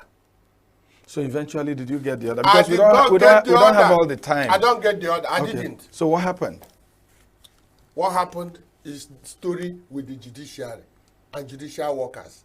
Because... No, what I mean is when you didn't get the... order. Yes, to serve. Yes. The magistrate who was telling you that he needed to see the document. Yes. What how did you move ahead with the case? I now filed a motion against him. I said, because of all these your comments, all these your acts, attitudes, and breach to the law, it is time for you to recuse yourself of this matter. Allow this another magistrate to take care of this case. Did he agree?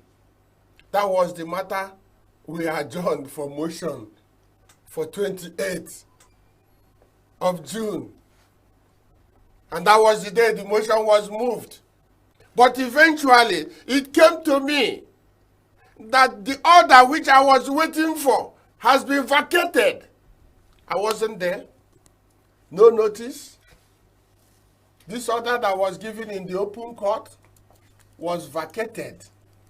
Outside the court. Without the party, without anybody knowing about it. When we now came back, unfortunately, the first thing the prosecutor served me was a certified true copy of the record of court when the other was vacated. But you were not informed in any way as the lawyer that was represented. Okay. I now said, you have to recuse yourself, please, because you have done much. You were telling the magistrate. And I put it in form of motion. And he refused. And we now adjourn to move my motion because they needed to react. He himself, as the magistrate who has been made a party to the case, ought to have filed a counter affidavit. So when against all the allegations I have made against him. So when this was not going the way you wanted, did you continue with the matter, or did you petition the chief judge again, or what did you do at that time? At the moment where that lawlessness was not controlled by the chief judge, we are constrained to seek redress at the higher level. We now wrote a petition to NJC, National Judicial Council. What were you asking the Judicial Council to do? I asked that they intervene, that my client is going to be convicted unjustly. That's my prayer, and sole prayer too. Did they intervene? Did they stop the process? They wrote to me that my petition is taken care of, that they eventually will see to it, and I agreed. Because there are other processes they have to take. I am not holding their brief. But when I came back to ENUGU, I now served my petition to the magistrate. I said, I wrote against you to the NJC. It is better we do not preempt or do anything prejudicial, so that when the NJC steps in, they make their findings. He said he will not receive it. He refused to? He refused to collect it. Okay. Then we went and served the chief judge in his office. They collected it. When we now told the NJC secretary, look at what was going on. He said, serve him in any way. We dropped it in his court. And the bailiff swore to an affidavit of service. And we forwarded those affidavit of service back to NJC. So did he now stop? He did not stop. Okay, let me bring... Because that's why we said there was obvious bias. He was bent on running a script. He could not stop. What was the script? The script, political. Okay, since it's political, let me come to the politician. Chief Lucky. So, I mean, it was like the lawyer had come to a dead end, kind of. So what happened at that point? Well, what happened at that point was I had to grant an interview to Arise Television. And they explained the details of what happened. One, PDP wanted Bright Ngene to cross over from Labour Party to PDP. He refused. Do you have about? Yes, I have it. Do you have evidence? Of course, because of course. We Even the day he told me that he was going to meet with the governor, and that an arrangement has been made so that he will go there. I said, you can go and see the governor. He's the governor of the state. But I told him, be very careful. Did he see the governor? Eventually, he didn't see the governor. So, he didn't know that they were applying delay tactics to hit at him. So, all these make-up stories was to, you know, whatever action he wants to take, he will drop it. I said, Bright, be very careful. You know what shocked me? On 27th, 7 hillocks filled by armed mobile policemen with double magazines. 8 Sienna with security men. Just over this particular. Do we have a video? Of course, there is. We'll make it available to you. You see, I saw that last in a governorship petition tribunal, where the tribunal was going to give their last judgment. So on this day that you had all the security, heightened security, that was also a day of one of the sittings of yes. Magistrate Omu. Yes. So, in fact, after 27th, he now adjourned to 28 and said that the 2 defendants should come to court by 12 noon. I called John Ewo and Bright. I said, be ready to go to prison. Now, this man has finished writing his judgment. Was it just by hindsight, or was No. The way the matter was going, it was very clear. Even that day he gave the judgment, he said his hands were tied in open court. In open court. Okay, Lucky, I would go back to the lawyer. So tell me what happened on the 27th and 28th. We don't have time. Yes. We need to be really... Prior to 27th, yes, they have already scheduled for an election, for that rerun, on a Saturday. We had a matter on Wednesday. And my client, the first defendant, must attend to a meeting of the INEC. I begged the court to grant him leave to go and attend that matter at that meeting. That was what started the fast lane. Now, when that leave was granted, he now said that the matter must continue. I said, can the matter continue in the absence of the first defendant? Let us adjourn. And if possible, vacate the Friday so that we enable them to participate in the Saturday election. After the election, we'll continue. He said, if that is the case, it is better to call Bright back. Bright, the first defendant has gone far. They sent a pregnant woman to go and call him back. He was invited back. When he come back to the court, it was argued again. It was getting late in the night. That was when the court now said it has to be on 27th. On 27th, we were first going to take motion. And that motion was that the Akuke and the Akuku One people wrote a letter as nominal complainants in the matter that they want to withdraw. If it's a sin that their son has committed, they are ready to forgive him. That they should. The court now ruled and said, no, you cannot withdraw. Why? Reason best known to him.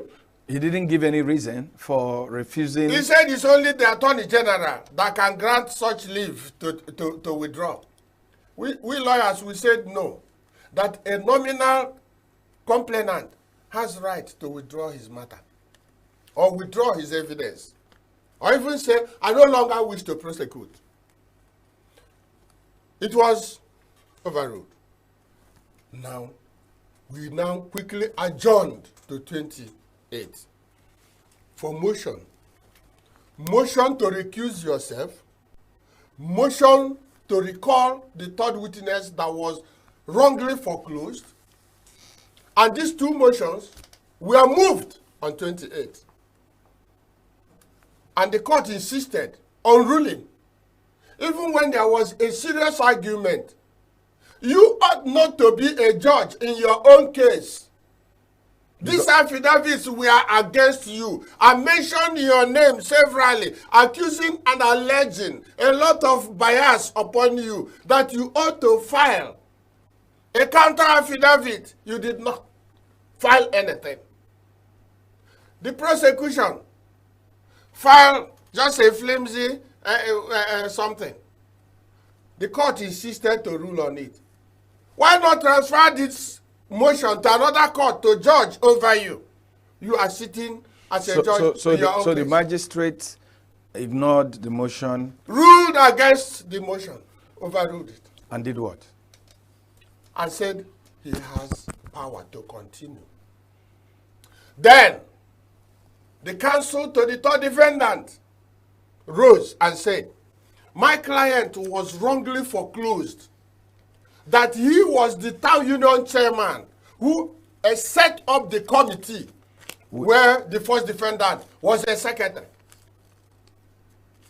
That his evidence could have afforded the court first-hand information on why money was transacted in the first place.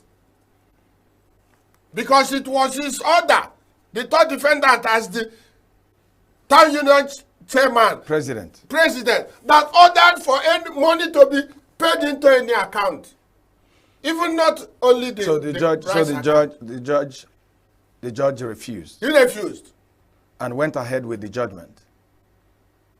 We did not adjourn for judgment. Even before judgment, we ought to address court. Address, final address is a constitutional right. Even if you did not give evidence, you're supposed to, and you have the right to address court. Did you request to address the court? It is a matter of routine. We requested, we were in court, we are ready. And he refused. All we ask is, please, like myself, representing the first defendant, I took over this matter halfway. I showed the court my application for the certified true record of court, so that I can now have a full idea of what I will address court on. I showed it to court. Court said, if you cannot address me now, forget it. He now called the third defendant and said that his lawyer should address him. In the end, nobody addressed the court. First defendant, third defendant, prosecution, nobody addressed the court. And the judge gave his judgment. He knocked on the table and said, this matter must end today. This matter must end today. and now opened his file and brought out already made judgment. Even if we had addressed court orally, the judgment was already there. Okay, so he read his judgment. Of course, is open. He sentenced your client and his friend to 7 years imprisonment. Yes. 4 years for stealing, 3 years for conspiracy. Yes. We have less than 5 minutes. Yes. So where do we go from here? What happens? Will Bright, who is supposed to be contesting his position at the tribunal or wherever, or going for re-election or rerun, or refusing not to go, will he continue to be in prison for 7 years? As their lawyer, what are you doing, or what constitutional rights does he have moving forward? Well, removing politics from it, Enugu State Judiciary is still a dependable justice institution. I, as the counsel for the first defendant, must, and I have, applied to the same court for bail pending appeal. It is a constitutional right that so long as they were coming to court religiously and has never failed to appear in court until their judgment, so you have appealed for, you have... they are entitled to bail pending appeal. Then, on the errors of judgment and what has happened, transpired in the judgment, there must be an appeal against the conviction. So are you going to appeal? We have already appealed. We have already filed our appeal. Okay. Yes, you have the last word. Politically, looking at all this, what's the way forward? What's your party doing about this? Well, my party, they are doing a lot. V. Martin, my elder brother, Elder Barrister Ibo Chukwuowele, was assassinated because of the type of politics we play in Nkano land. He's an Amade, he's an Odenibo.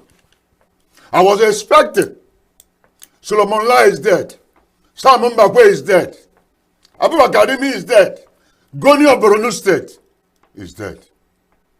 We thank God that Chief Jim Nwoboro is still alive. We are thinking that Chief Jim Nwoboro, as a foremost politician and a man we regard as our father, who was governor when we were with old Anambra State, will call his children together and not take sides. The day Oyibo was killed, right inside, behind his backyard, till date, Jim never issued any statement condemning the killing of my senior brother and the burning of the corpse. It is unfortunate that Jim will come to the level of House of Assembly to come and take side.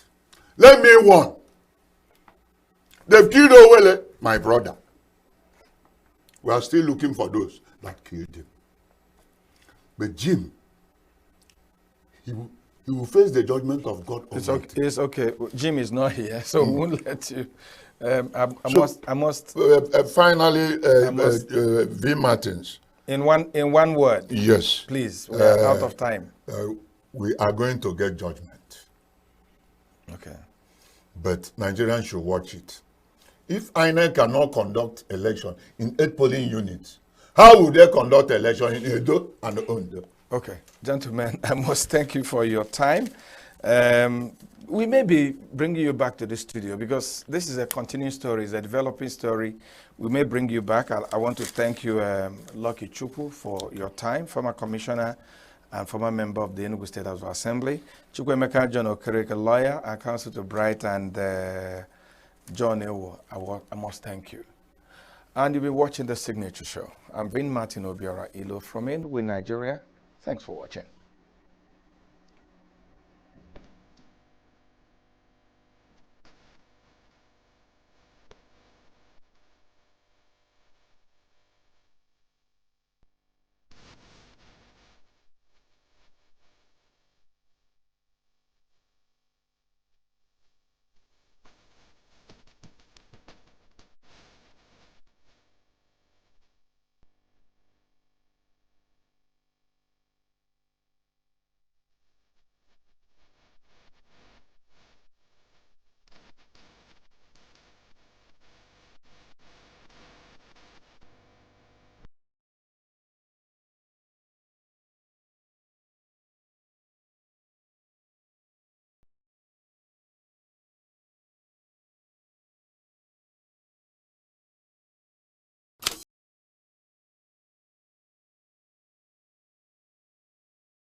Well, the world over, January each year is World Cervical Cancer Awareness Month. It's actually a month dedicated to cervical cancer awareness, prevention, management, and treatment.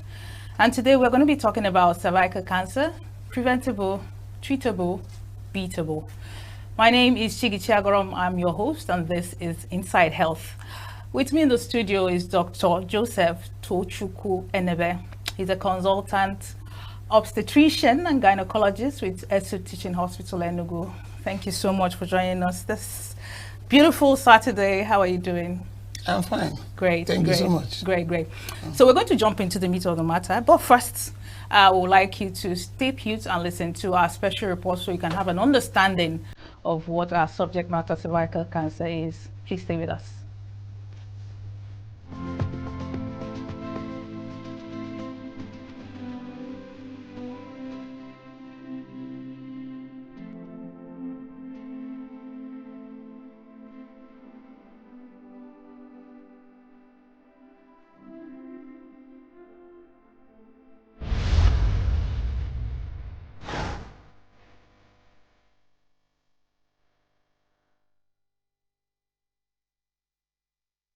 Every year, hundreds of thousands of women around the world face the silent threat of cervical cancer.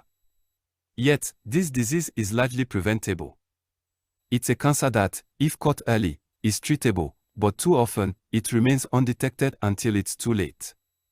Today, we'll explore the causes of cervical cancer, its impact, and the powerful ways we can stop it in its tracks. Cervical cancer develops in the cervix, the lower part of the uterus that connects to the vagina. It is most commonly caused by an infection with the human papillomavirus, or HPV. HPV is a virus transmitted through sexual contact, and it's extremely common. Most sexually active people will be infected at some point in their lives. For many, the body clears the virus on its own. But for some, certain high-risk types of HPV can cause lasting changes in the cells of the cervix, leading to cancer over time. These changes are not immediate, and cervical cancer often develops slowly.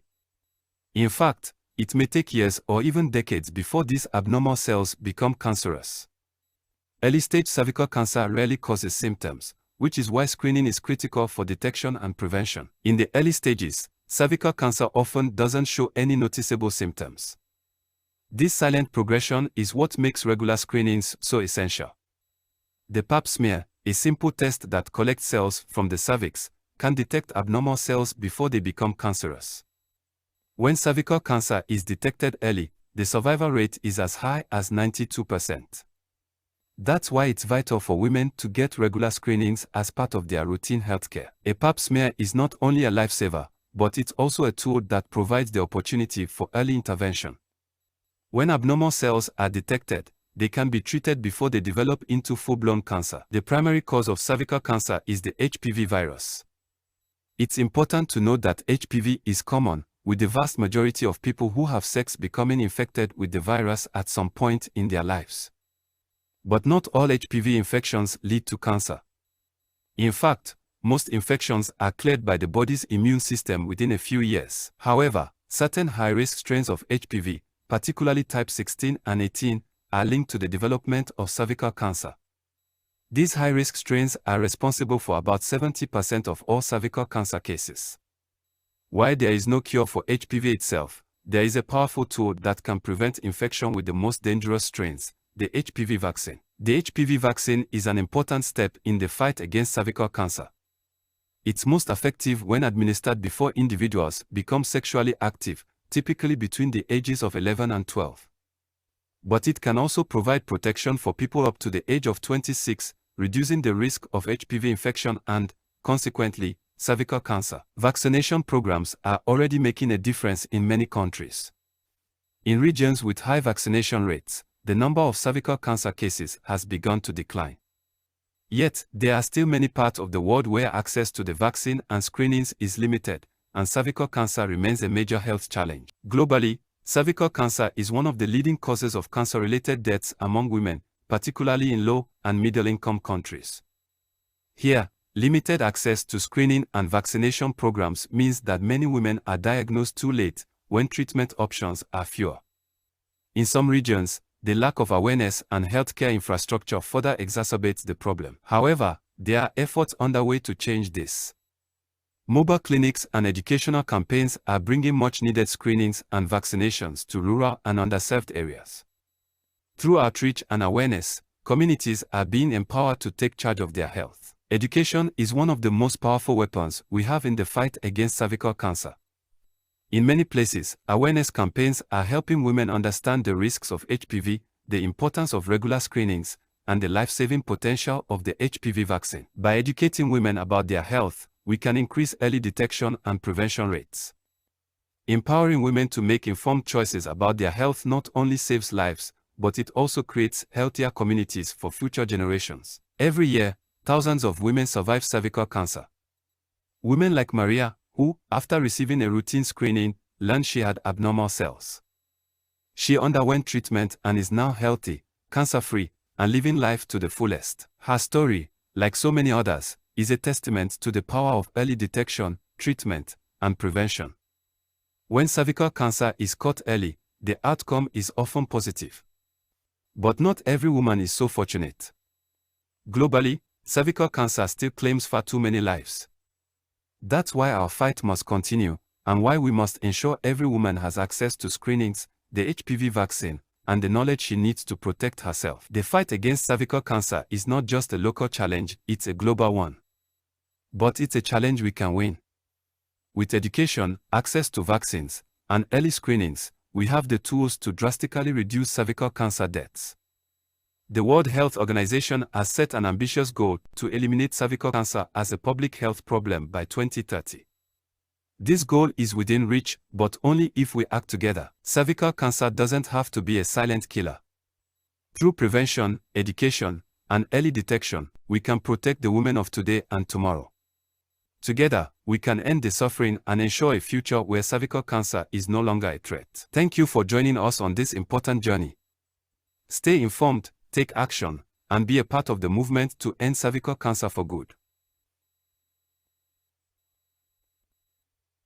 Thank you. Many thanks for still staying with us. And our guest is still in the studio, Dr. Tochukwu Joseph Enebe, a consultant obstetrician and gynecologist. Dr. Enebe, from our report, it's safe to say that cervical cancer is a disease of the females. And if it is, can you tell us in simple terms what exactly is cervical cancer? Well, the most simple terms, we could say that cervical cancer is the growth of cancer cells on the cervix. Okay. The cervix is the mouth of the womb. That is the entrance to the womb in a very simple way. So when you have abnormal cells start growing there and growing uncontrollably, that is what we call cancer. And that's cervical cancer, yeah. Okay, so you said the abnormal cells. What, predisposes a woman?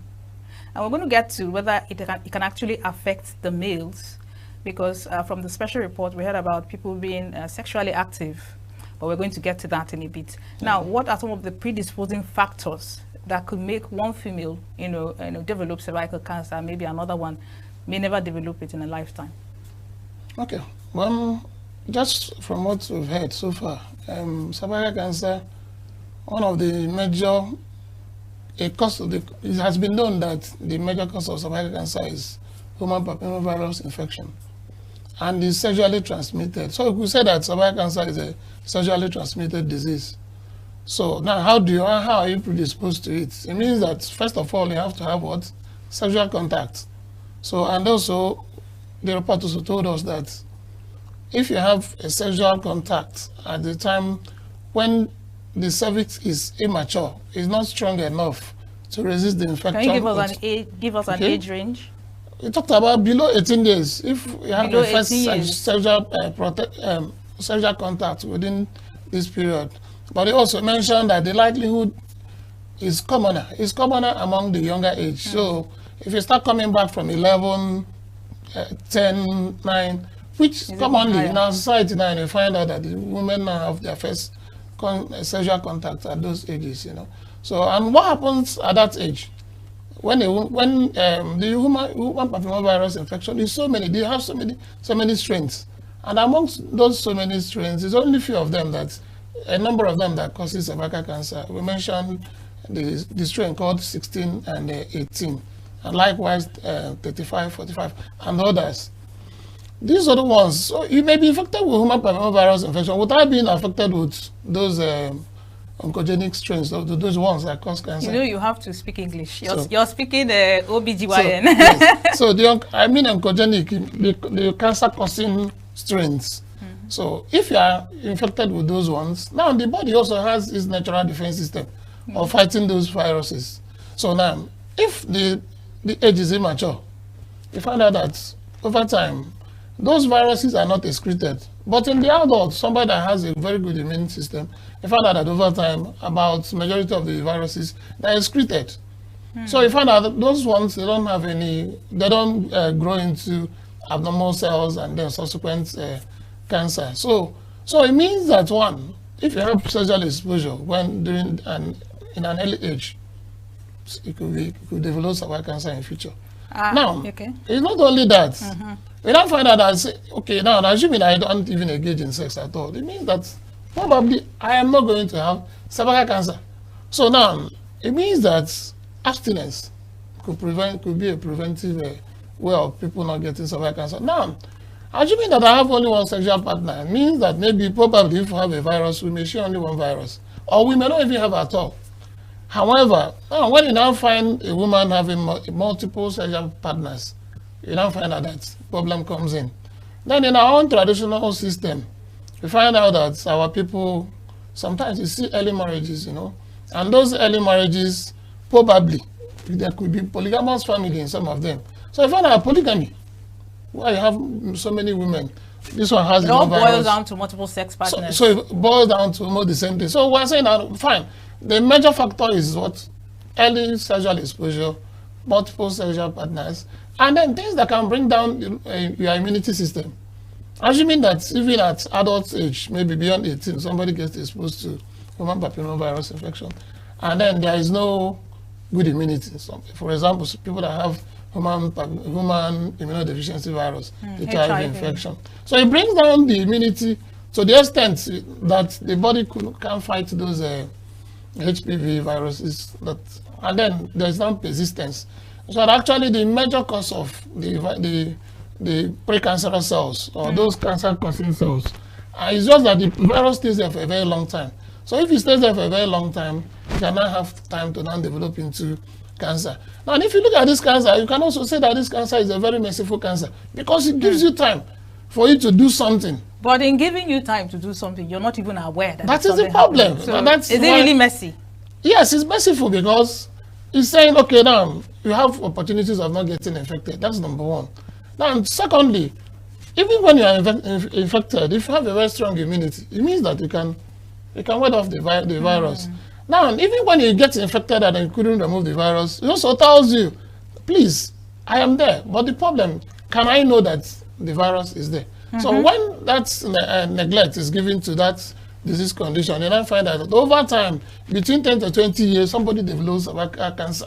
So which means that within 10 years, 20 years, it could have been dealt with. And I think that's the reason why we're here. Are there other lifestyle factors that can predispose a woman to contracting cervical cancer? For example, sharing of underwears, hygiene, certain kinds of food. Are there other lifestyle factors that can predispose someone just to like what I have said? Every other thing that is surrounding this is just like stories, The only major known cause of cervical cancer is sexual exposure, not because we're wearing similar clothes and all that. So if that's a mechanism of transmission is not known to science as of the moment. And then, like I said, having sexual exposure at an early time, maybe due to marriage or due to probably the decadence in the society. Was that why, although I'm jumping a little bit, but it's really important, was that why during the time of the cervical cancer vaccination, a certain age range was targeted? Rather than those in the older age bracket, they targeted the younger ones, I think between 11 and 13 or 11 and 14. Was that the reason why? Yes, of course. Because it's science, that most of the time we have seen that most of the time the sexual exposure comes in almost about just shortly after this time. Even though we may argue that we have to even bring the age backwards, because sexual exposure can even occur at 10 years, depending on the family brought up of the girl child. Yeah. All right. You mentioned that sexual orientation, sexual escapade, that is the major predisposing factor. Now, and from the special report, and you have also alluded to the fact that it's a sickness of the female folk. Yes. But it is gotten through sexual intercourse. Yes. And sexual intercourse is between a man and a woman. Yes. So how does the man transmit HPV, which is your etiological agent, without himself getting sick?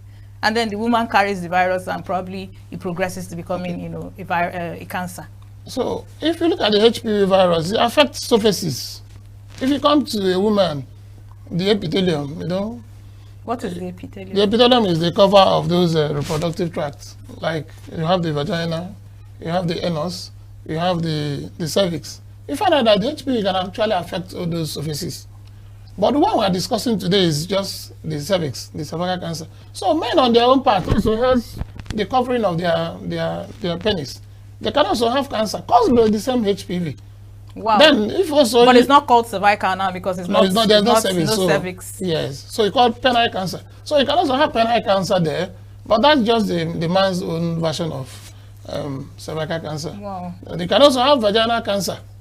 All of them are also caused by the same type of viruses. Tell us about oral sex. Can it transmit HPV? Yes, definitely can transmit HPV. How does that work really? Now, you are touching the body parts where those viruses are. So you swallow the viruses at the end of the day. So it can also cause problems in the throat. So because there's also lining. Yes, can also cause throat cancer. So that's why it's not really advocated. I hope women will understand that. No, we're here to educate. Please go ahead. So you're saying this same HPV that can cause cervical cancer, can cause penile cancer, and cause throat cancer. And then if people that also have anal sex, also causes anal cancer. My goodness. What are the signs, the earliest signs of cervical cancer? Now, the truth is that at the early part of cervical, maybe, let me say, there are stages in this progression of the cancer. One is that the cancer can progress from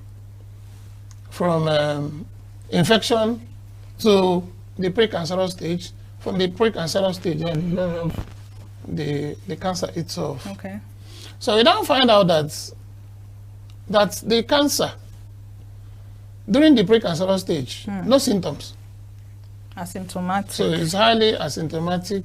So the woman who has such a condition won't know that it has any infection. Then also the early part of the cancer itself may not present with any symptom. However, when the woman starts presenting with symptoms, most of the time we find out that the cancer has advanced. Yeah. So now what are the symptoms a woman can see and they say that it has cervical cancer? First of all, you may have a discharge. That discharge could be described as watery and has offensive odor. Very different from the ovulation discharge. No, it's not cyclical, it's always there, and it's watery and it's foul smelling. So if a woman has that, it means that she has to go and see the health professional, especially the one of the OBGYN. Okay? Now, apart from that, if a woman has sexual contact, especially maybe with the partner or with the husband, and there is blood, so bleeding after sex, you must see the doctor for more examination. And what kind of bleeding? Can you describe the bleeding? Post-coital bleeding, maybe after sex, or during the sex, you see spots of blood. Of course, you must have to find out where is that bleeding coming from. Is it coming from tears, or is it just coming from those epithelium? If it happens, then we'll have to screen the woman further to know whether she has cervical cancer. Then I mentioned, you can also touching inside the body, if there is a mass there. Those masses are usually, they bleed very easily. A woman touches there and there is bleeding. Now remember, this cancer doesn't stay only on the cervix. It can also move forward to affect other organs. Upwards. It can move both. It can affect the rectum. It can affect the urinary bladder. Is that mobile?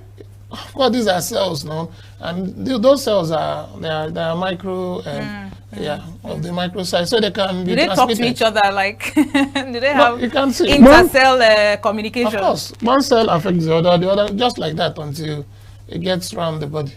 So now, if all those structures there around the cervix are affected, you may also have symptoms. One of the symptoms, a woman can come down with kidney failure. And now what's happened? Maybe probably because this cancer affected the pelvis of the woman and blocked urine passage and damaged from the bladder. Yes, and damaged the kidneys. The woman may also urinate blood because the cancer has also affected the urinary bladder and she's now urinating blood. So you can see whenever a woman has any condition not to see blood and she sees blood from her private parts, she has to come to the hospital for further investigation. Or maybe she's poo-pooing and there is blood there, so she has to. Well, with poo-pooing, you would suspect it's from your digestive tract. Yeah, that's what I'm saying. Whether it's from the digestive, well, you have to come go check yourself. Yeah, so that we cannot investigate further and find out. But before that one occurs, of course, the major pathway could have had symptoms. Yeah, like I said, more of bleeding. Most of the time, the bleeding is most of the time uncontrollably, and there is a lot of offensive smell. Of course, some of us that stay in the hospital, you find out that when you see a woman that has cervical cancer, of course, from the offensive odor, we know. We have not spoken to the woman, but we know that this is a cervical cancer, and it's a disease of shame, and nobody wants to have cervical cancer. Absolutely. Yeah. You know, a while ago we talked about certain lifestyle, factors that can predispose a woman, and there's this.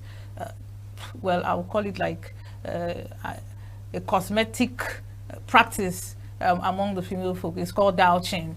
You find some people they'll tell you it's saline, it's neutral, the pH is neutral, just use it to wash your insides. Now, is this a myth? Is it an old wives' tale? Does it do any work, or is it a predisposing factor in itself, to that area? How does douching help the women folk, and does it predispose them to cervical cancer? Just like I mentioned before, douching is not a practice that we support in our practice, because one, like you said, it can also help to transmit some other infections and all that, and it doesn't prevent cervical cancer in any form. Say you want to wash off the HPV viruses, it doesn't. So if somebody is practicing douching, it doesn't help prevention of cervical cancer. Does it do anything? Does it help in any way? It doesn't have any significant value. Therapeutic or no value. It doesn't have. Probably people do it because they don't want to get pregnant. But even still, with that, it doesn't prevent pregnancy. Yeah. All right. So according to the report, cervical cancer is like the second largest in terms of prevalence, second only to breast cancer. Now, why is it that most cancers, their etiology is unknown, but this one particularly is known? And there was this recent report, I've forgotten the details, where a surgeon was known to have contracted cancer from operating a cancer patient. Now, is this something that is real? Can a cervical cancer patient transmit, the virus to probably her physician or maybe a caregiver? So is it transmittable? Well, for that to happen, there have to be a lot of processes. Like now, the caregiver could be a man.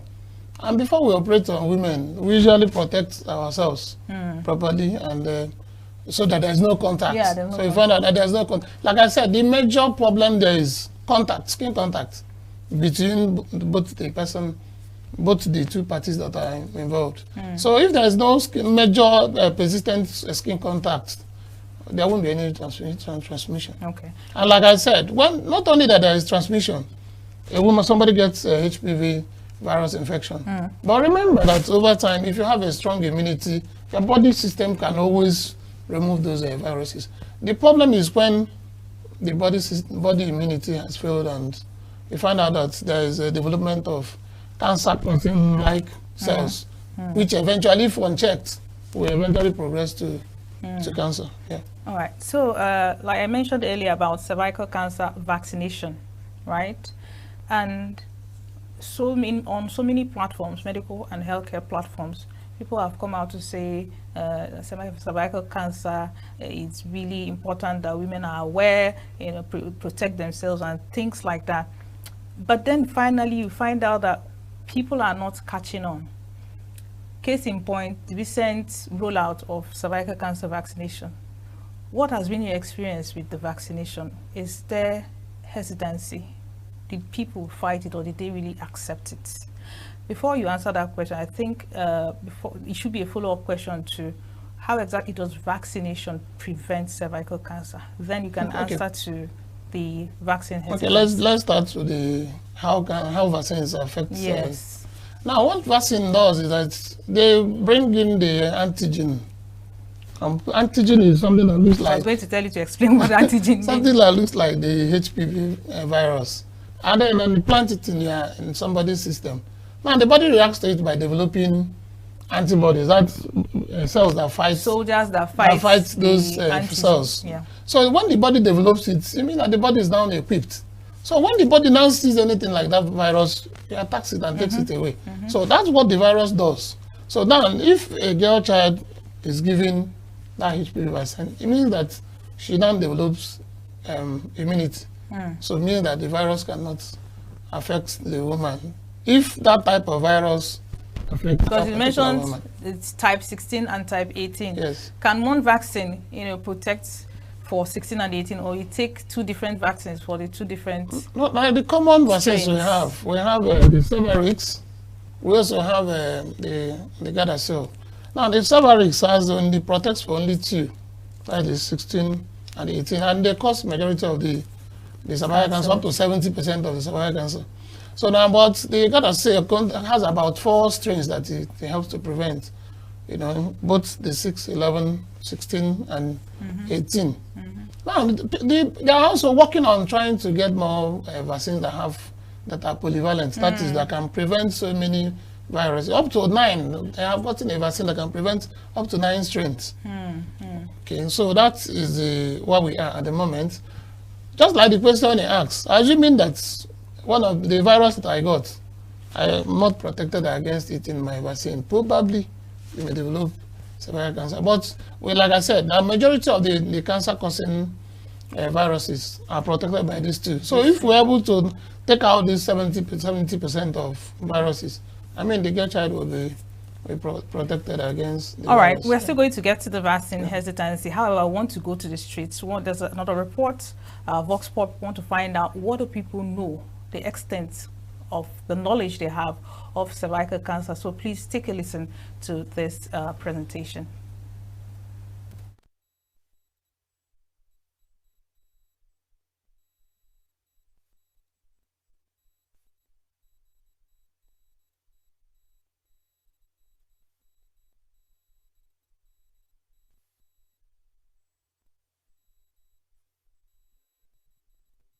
Cervical cancer is a growth that cannot be contained. In other words, it's malignant. Yes, it can spread. That's the meaning. It does not stay in one place. So it can start from that place, from the mouth of the womb, and spread to other parts of the womb, and go into other parts of the pelvic region. Affect even the bladder. It can affect the stomach. It can go up and go to the chest. And typically, malignant cells can even travel through the lymphatic system. In other words, it can get very far from where it started. So it is caused by what is called the human papilloma virus. There are the HPV for short. There are many strains of it, so many strains of it. In other words, many types of human papilloma virus. And this is a cancer, incidentally, this is a cancer that has a known organism that causes it, unlike many other cancers. So it is helpful in the sense that if there is an organism that is known to cause it, something can be done if that organism can be arrested. So in trying to prevent it, children at a certain age who have not had any sexual contact can receive a vaccine, the human papilloma virus vaccine, that will prevent if that organism comes into their body now, their antibodies will now fight and they will not come down with the cancer. And it's not for adults who have been engaged in in sexual activity. So talking about finding it out early, like in cancers, early detection is usually the best form of treatment. So we do certain things like pap smear. Something is taken from that portion in a female. And may I just say something before I get to that? It affects only females, but males can also harbor that virus. Yes, males can harbor the papilloma virus, the human papilloma virus. Males can harbor it in their body, but they will not suffer from it because they don't have a cervix, they don't have a womb, but they can transmit it effectively to as many women as possible. Yes, and that is why one of the ways of preventing it is not having multiple sexual partners, maintaining a good sexual life, then doing the preventive, which is going for screening for pap smear in designated places like the University of Nigeria Teaching Hospital or cancer centers by the Medical Women Association of the ENUGU State. I think they also do that, and some other private institutions do that. So the treatment for that, if detected early, the womb that place can be removed. That is surgery. A radiotherapy can be done. Chemotherapy using drugs to kill the cancer cells can be done if it hasn't advanced much. That's why early detection is very important.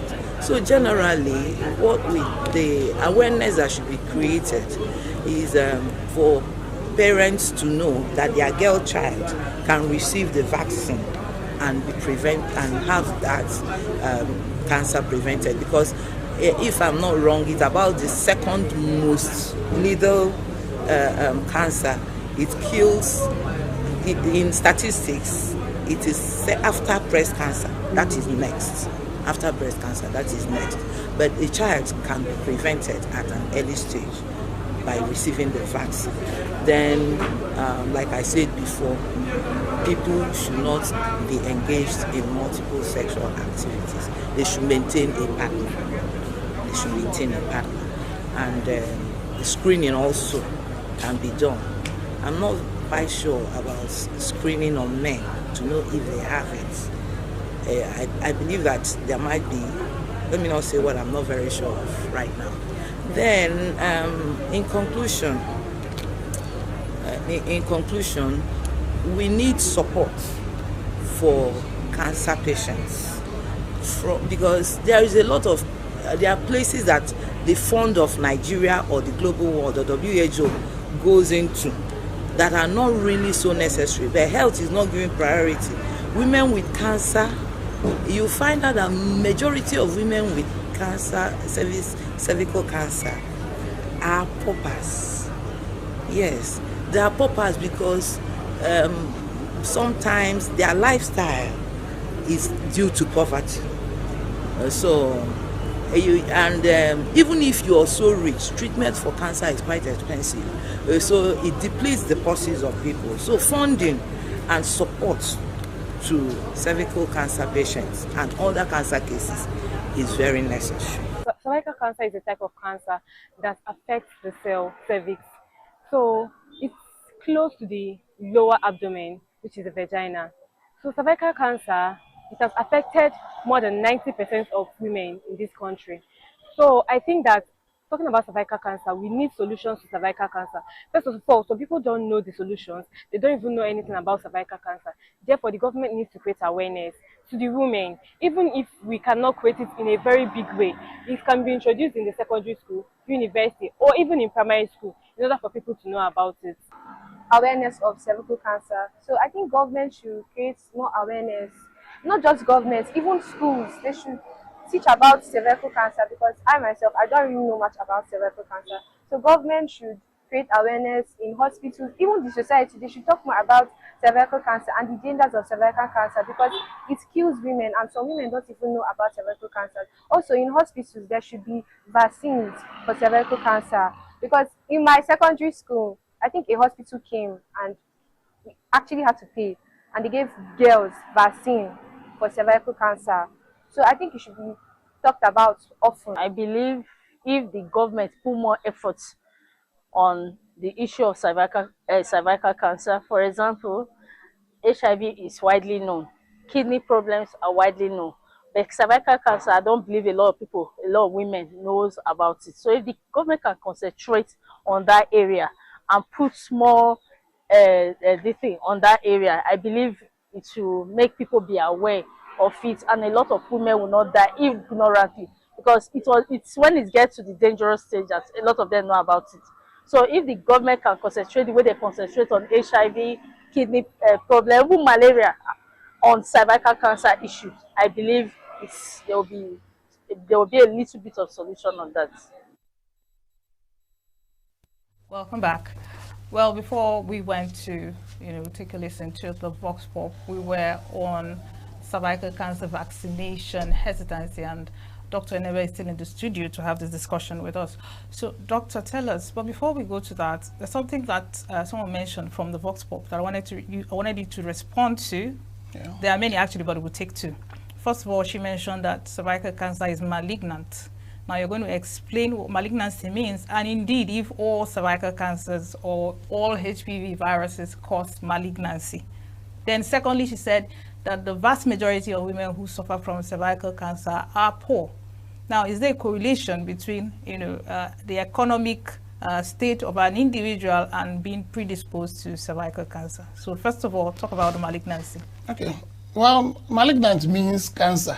Okay. They are cancerous. Okay. They have abnormal, uncontrollable growth that goes around to affect one cell, affect the other ones, and it continues to spread. Okay. So that's malignant. Okay. So it's not all HPV viruses that are malignant. Just like we said, some of them are. I used the word oncogenic before, like cancer causing.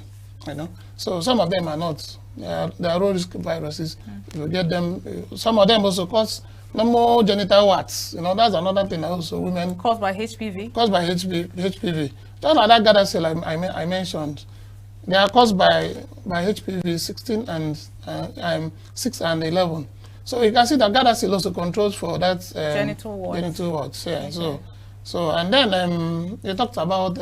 She mentioned that a vast majority of women that come down with cervical cancer are poor. They are poor. Yeah. Well. Is there any correlation between the economic standard and? Yes. From what she's saying that. Probably. We wanted to talk about hesitancy. And the major thing there is education, knowledge. Who knows about cervical cancer and who doesn't know? Now, we conducted a research in ENUGU among secondary school teachers. Yes, I was going to get there. Yes. Because I know you posted it on ResearchGate, I think. Yes, yeah. Among secondary school teachers. These are the people that should be teaching the children, or probably even the parents. We found out that majority don't have a good knowledge. It's only about 41% of them knows what cervical cancer is. So if they don't know, how will they now teach the children how to take vaccine? How you see where the problem started? And most of them are also parents somewhere, Okay. Now we also even had we also did another study. Among the nurses that work in the hospital, they know about cervical cancer. Majority of them have good knowledge, but they never screened for cervical cancer causing. So there's a gap between knowledge and attitude. So you find out that attitude is different, and also knowledge is also quite different. That you're educated does not translate to the fact that you'll be screened. However, if you're educated, most likely your sexual life will be maybe different. Having multiple sexual partners will be grossly reduced. However, when you talk about poverty, she doesn't have the education. That's number one. Now, if you don't have the education, sometimes you see them getting married to polygamous homes, being exposed to sexual activities quite early in their life because they may be exposed to maybe the streets, And then also, even when the person grows up, he doesn't know anything called screening. So you find out that poverty, in an essence, can translate to causing cervical cancer. Let's talk about screening. I think in the course of the presentation, screening came up, pap smear. Yeah. I want you to speak to how available the testing is and how easy it is to get tested. But first of all, tell us what the processes are. What exactly is pap smear? Well, pap smear is a procedure that we carry out on women is a form of test that we carry out on women by collecting cells from the mouth of the womb. When we collect those cells, we stain them on a slide and then view it under the microscope. And when we view it under the microscope by specially trained people, there are certain things they will see on the cell. They say, oh, this one is getting abnormal.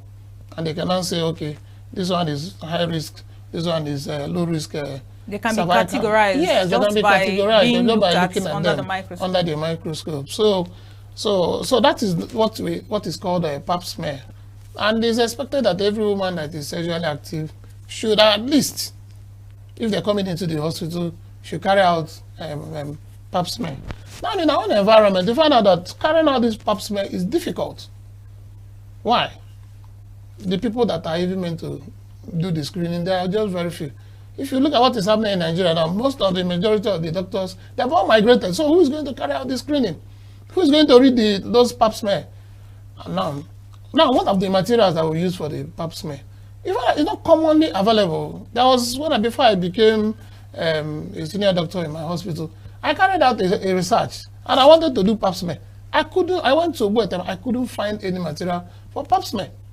So I have to go to China to import those materials. And then for pap smear? Yes, for me to carry out that pap smear. So I found out that it's not commonly available. Now, which centers are now doing the pap smear? There are very few.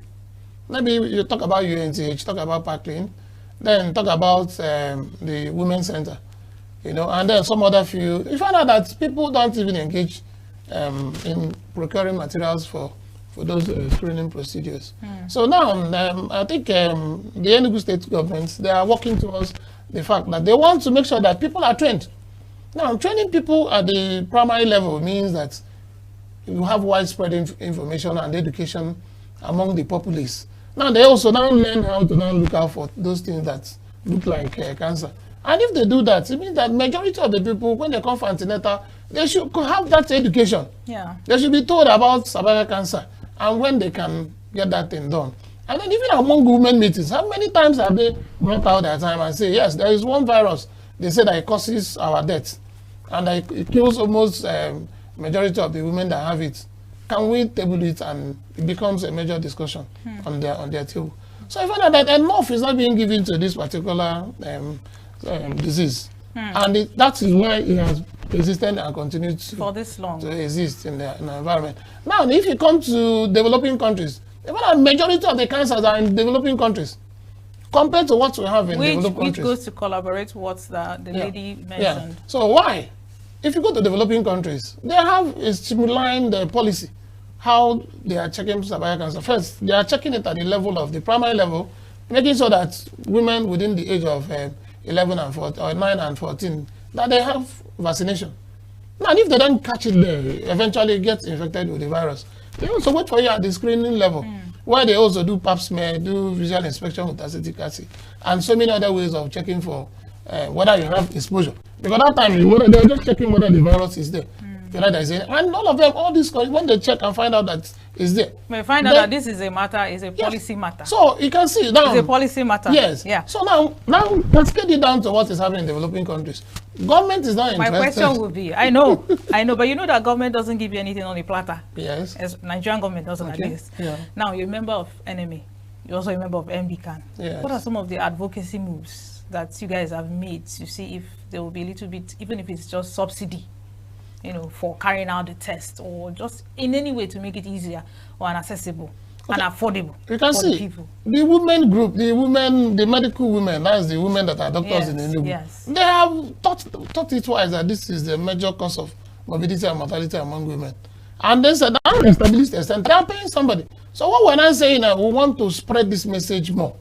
That if you want to screen for cervical cancer, they can come and you'll be screened. So you can see, yes, and you see that sometimes when we're doing our health week, sometimes this thing is where we focused. And then when we also do our health outreaches. I'm curious as to why you are leaving it for the women week. Sometimes women listen more to their husbands than to their fellow women. Yes. So wouldn't it be important that the men also lend the voice to the women week? That's what I'm saying, that sometimes when NMA, Nigerian Medical Association, when they are doing their outreaches, they also do pap smear as one of the, like in MDK and Parkland, when it comes to MDK and Parkland, Last, we went to Aba. And one of the things that we went to Aba was screening women for cervical cancer. It was part of our program. There's no way I would go there, and we know about it. So we screened a lot of women to know whether they had any risk of developing cancer. And the people that had problem, we brought them to ENUGU and they were treated. So it's part of our program. We have not forgotten that. And not only cervical cancer, breast cancer, because two of them, they run hand in hand. So we examine people's breast and also make sure that we screen them for cervical. So it's an integral part of, you can't discuss about anything anyway without putting cervical cancer by the side. So, now, does cervical cancer cause infertility in women or even in men as carriers? Now, if somebody has HPV virus and no abnormal cells, there's no, you can have your babies and no infection. The baby is not infected. However, okay, you know, when there is a treatment around that cervix, maybe the cervix is being cut off or the uterus is removed, you now find out that you cannot say, this cervix has, this cervical cancer has not led me to not having a baby. I could remember when I was in training, a woman that has human immunodeficiency virus infection. Now, because of her, they have low immunity, so they even develop the virus at their early ages. So around 23, the woman developed cancer of the cervix. And when it develops cancer of the cervix, that area is blocked. It's covered. There's no way. There's even having sexual contact will no more be possible. So you can see such a woman will not have a child, and it may be described as infertility. Yeah. Secondary, right? Yes. No, infertility means that when you talk about primary and secondary, they are different. So, but it's infertility. Okay, when you were discussing pap smear, it sounded a little bit invasive, right? But I know that antibodies have actually come up in the course of our conversation. So is there like a serological test that can be done to detect, the presence of, HPV or the antibodies to HPV without going through a woman's inner parts, right? Is there any test like that? Well, most of the time what we do as is an alternative to pap smear. HPV testing, You want to now test whether the woman has HPV. Now, do a DNA, check whether the woman has any cancer-causing virus. You have to break it down to carry so we still have to go there, just like the way when a woman has a discharge, she comes to the hospital and they take a sample from there, And I think a woman has to start developing positive mindset towards preventing cervical cancer, making sure that each time you go to the hospital, you have an opportunity for you to do cervical cancer. Where I work, there's no woman that comes to my clinic that I don't recommend, at least for the first time, even if it means that this is the only time the woman will have pap smear. All right. So we are gradually winding down, but I wanted you to speak to, I know you've said you've done outreaches, but have you met with politicians or relevant stakeholders in trying to make, when you get to the hospital, there are some tests that are, what's the word, vital tests, right? For lack of a better phrase, has there been any policy or advocacy move by your group or your association to speak to stakeholders to see how they can get this particular test, I'm talking about cervical cancer testing, to become not really an important, but a test that must be carried through and of course subsidized so that people can afford it? I know you have gone for outreaches, you have spoken to that, but is there like advocacy to meet with government officials, to meet with committees, healthcare committees, to say, guys, we need you guys to come and subsidize this so that women can have more access, make it an integral test, an integral part of the battery of tests that women can do when they come to the hospital, something like that? I think the advocacy has always been there. And but what we're not begging now is that government should focus more on it, and start bringing in material. Like I said, that ENUGU state government is going to train a lot of health workers. Now, why are they training the health workers? They want to train them on how to carry out cervical cancer tests on women, especially those women that are in the villages that don't have access to town or have places where they could be screened.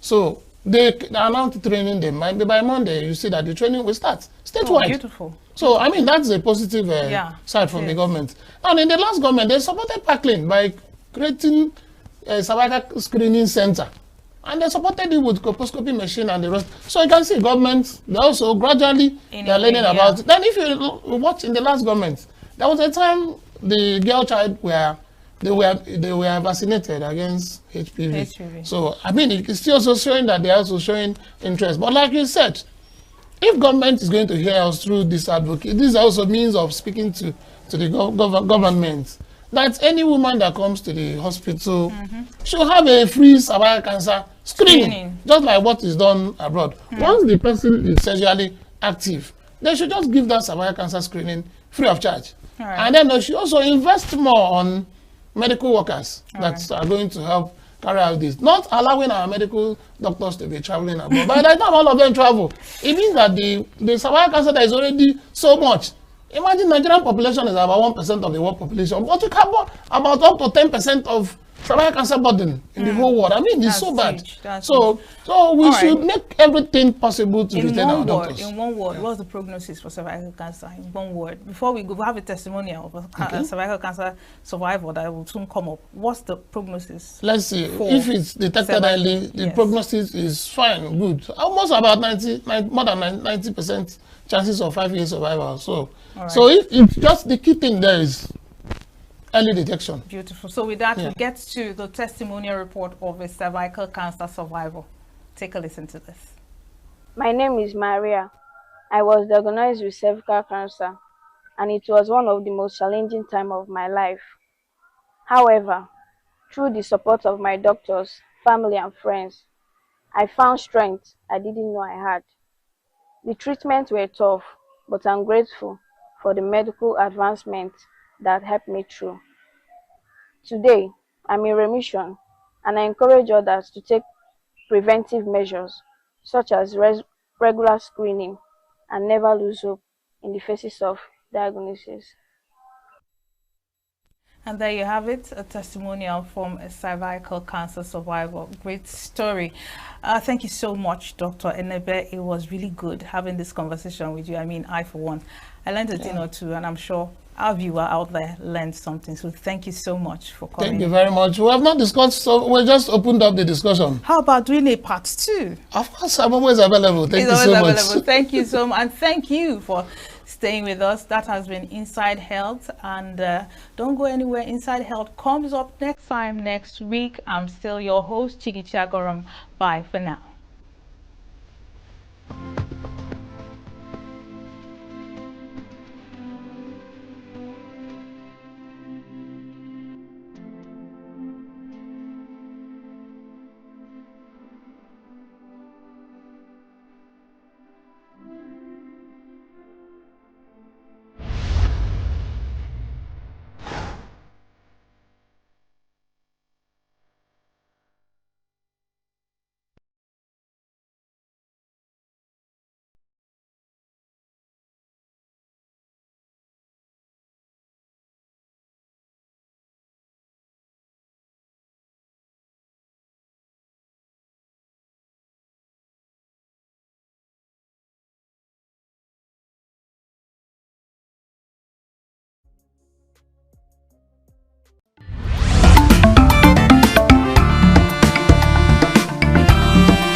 have male dominance in politics, which is number one.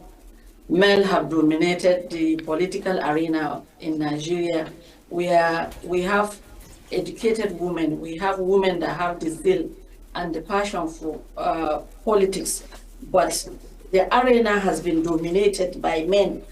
Men that, I'm sorry to say, they don't want to see women reach their desired position. So we have so many problems apart from the male domination. We have the religious problem, especially where I'm coming from. I'm coming from the northern part of the country. We have the cultural biases, we have the religious biases, which work hand in hand to bring women down during the political, in politics or generally in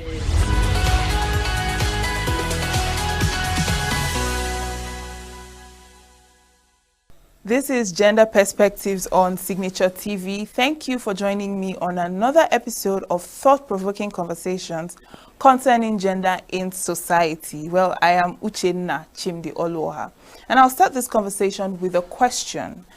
What does it say about our world when someone's gender identity can dictate their safety, opportunity, and success? Well, ponder on this while we go on a quick break. I'll be right back.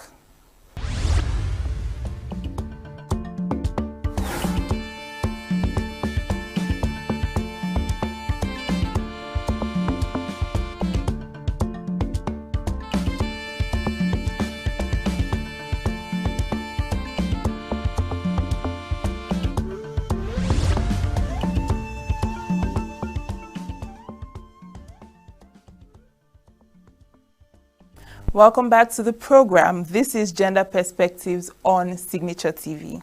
And I hope you pondered on the question I asked before we went on a break, because it leads us to our topic today, which is on sexism and gender discrimination. Now, what is this sexism? This refers to prejudice or discrimination based on a person's gender, and it often manifests through beliefs or behaviors that suggest one gender is inferior or superior to another, while gender discrimination is the unfair or unequal treatment of individuals based on their gender identity or expression. And this includes denying opportunities, imposing different standards, or even enabling harassment.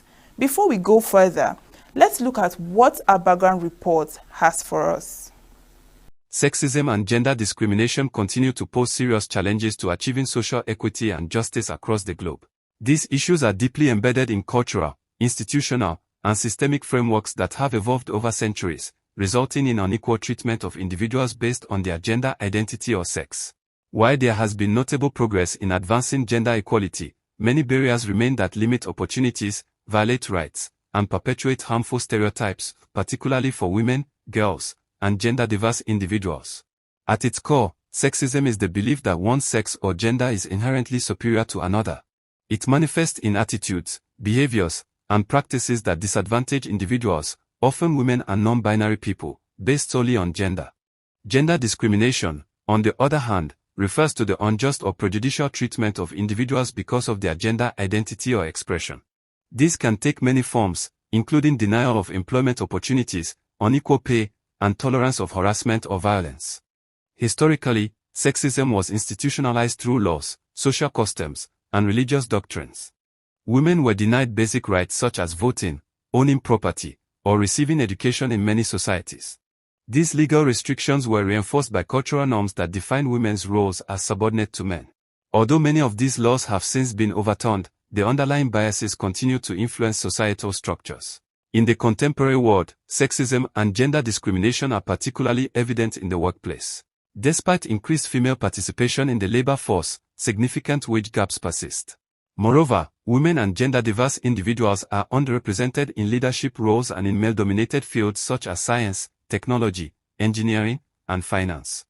Beyond pay and representation, harassment remains a serious issue, with many individuals facing gender-based bullying and inappropriate behavior that is often overlooked or inadequately addressed. The educational sector is another area where gender-based inequality is evident. In various regions, girls still face barriers to accessing quality education due to poverty, traditional gender roles, or early marriage. Even in more developed educational systems, gender biases in teaching materials and teacher expectations can hinder girls' academic and professional ambitions. Non-binary and transgender students often encounter discrimination or a lack of support, which affects both their academic performance and mental health. Healthcare systems also reflect systemic gender disparities. Historically, medical research has prioritized male physiology, leading to inadequate understanding of women's health issues and treatments that may not account for gender differences. Transgender and non-binary individuals frequently report being denied care or facing discrimination from healthcare providers, further exacerbating health disparities. Furthermore, legal and political systems do not always provide adequate protection or representation. Although many countries have enacted laws prohibiting gender discrimination, enforcement remains inconsistent. Women are still significantly underrepresented in politics, and gender-based violence often goes underreported and inadequately prosecuted. Structural barriers and societal stigmas continue to silence victims and shield perpetrators. Several key factors contribute to the persistence of sexism and gender discrimination.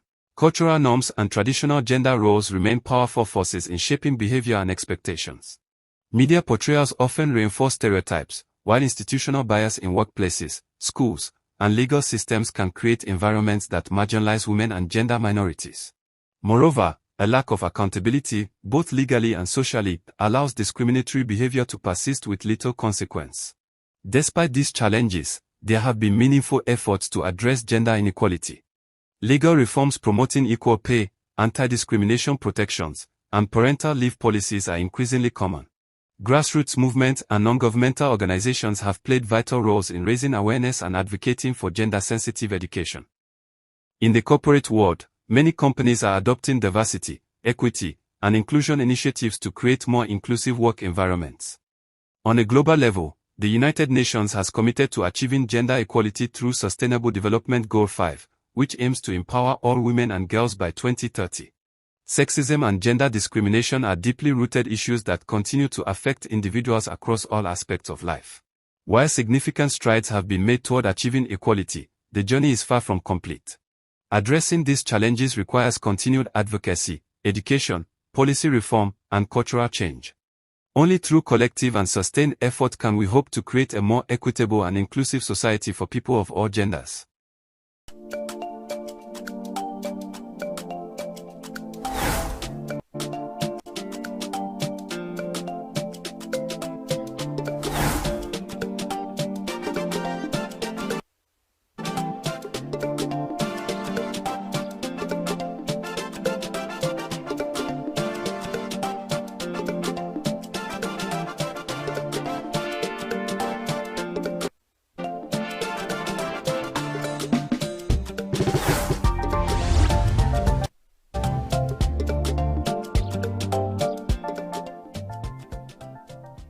It is important to note that sexism and gender discrimination are interconnected, in that sexism is the underlying belief, system, or attitude that one gender is superior to others, and it includes stereotypes, biases, and assumptions about what individuals should be like based on their gender, while gender discrimination is the action or behavior that results from sexist beliefs, which means that this is a practical manifestation of sexism, where individuals are treated unfairly, unequally, or denied opportunities based on their gender identity or expression.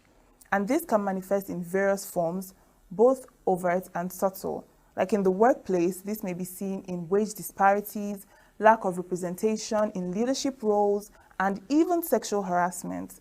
And additionally, gender biases in hiring and promotion often hinder career advancement. Beyond institutional settings, sexism is evident in everyday life, from the media that objectifies both male and female, to cultural norms that dictate how people should dress, speak, or behave based on their gender. And these social cues reinforce harmful expectations and limit personal freedom. To discuss further on this, we have here in the studio Ambassador Dr. Chinemerem Anyi. She is the founder, Global Sisterhood Alliance, and Nnamdi Nwachukwu. He is a data analyst and an economist. Welcome to the program. It's my pleasure to have you here. Thank you. Thank you for having me. Yeah, thank you. So let's just get right into our conversation of the day. We're pretty much familiar with the word sexism and gender discrimination. So when you hear that, what is the first thing that comes to your mind? Well, when I hear sexism and gender discrimination, sometimes one could say they're interrelated, but there's still a distinct line. While sexism is the feeling of, we might want to call it superiority complex, where one feels he is more superior to another, maybe another gender. A gender thinks he's more superior to another gender. Then gender discrimination is about the action. I think why sexism is a feeling of belief, it now feeds an action which becomes gender discrimination. And that the action is a way of maybe edging somebody out of an opportunity, a job, or stopping somebody, which is basically based on the person's gender. Yeah, I think I quite agree with her. When you hear the word sexism, it's all about a belief system.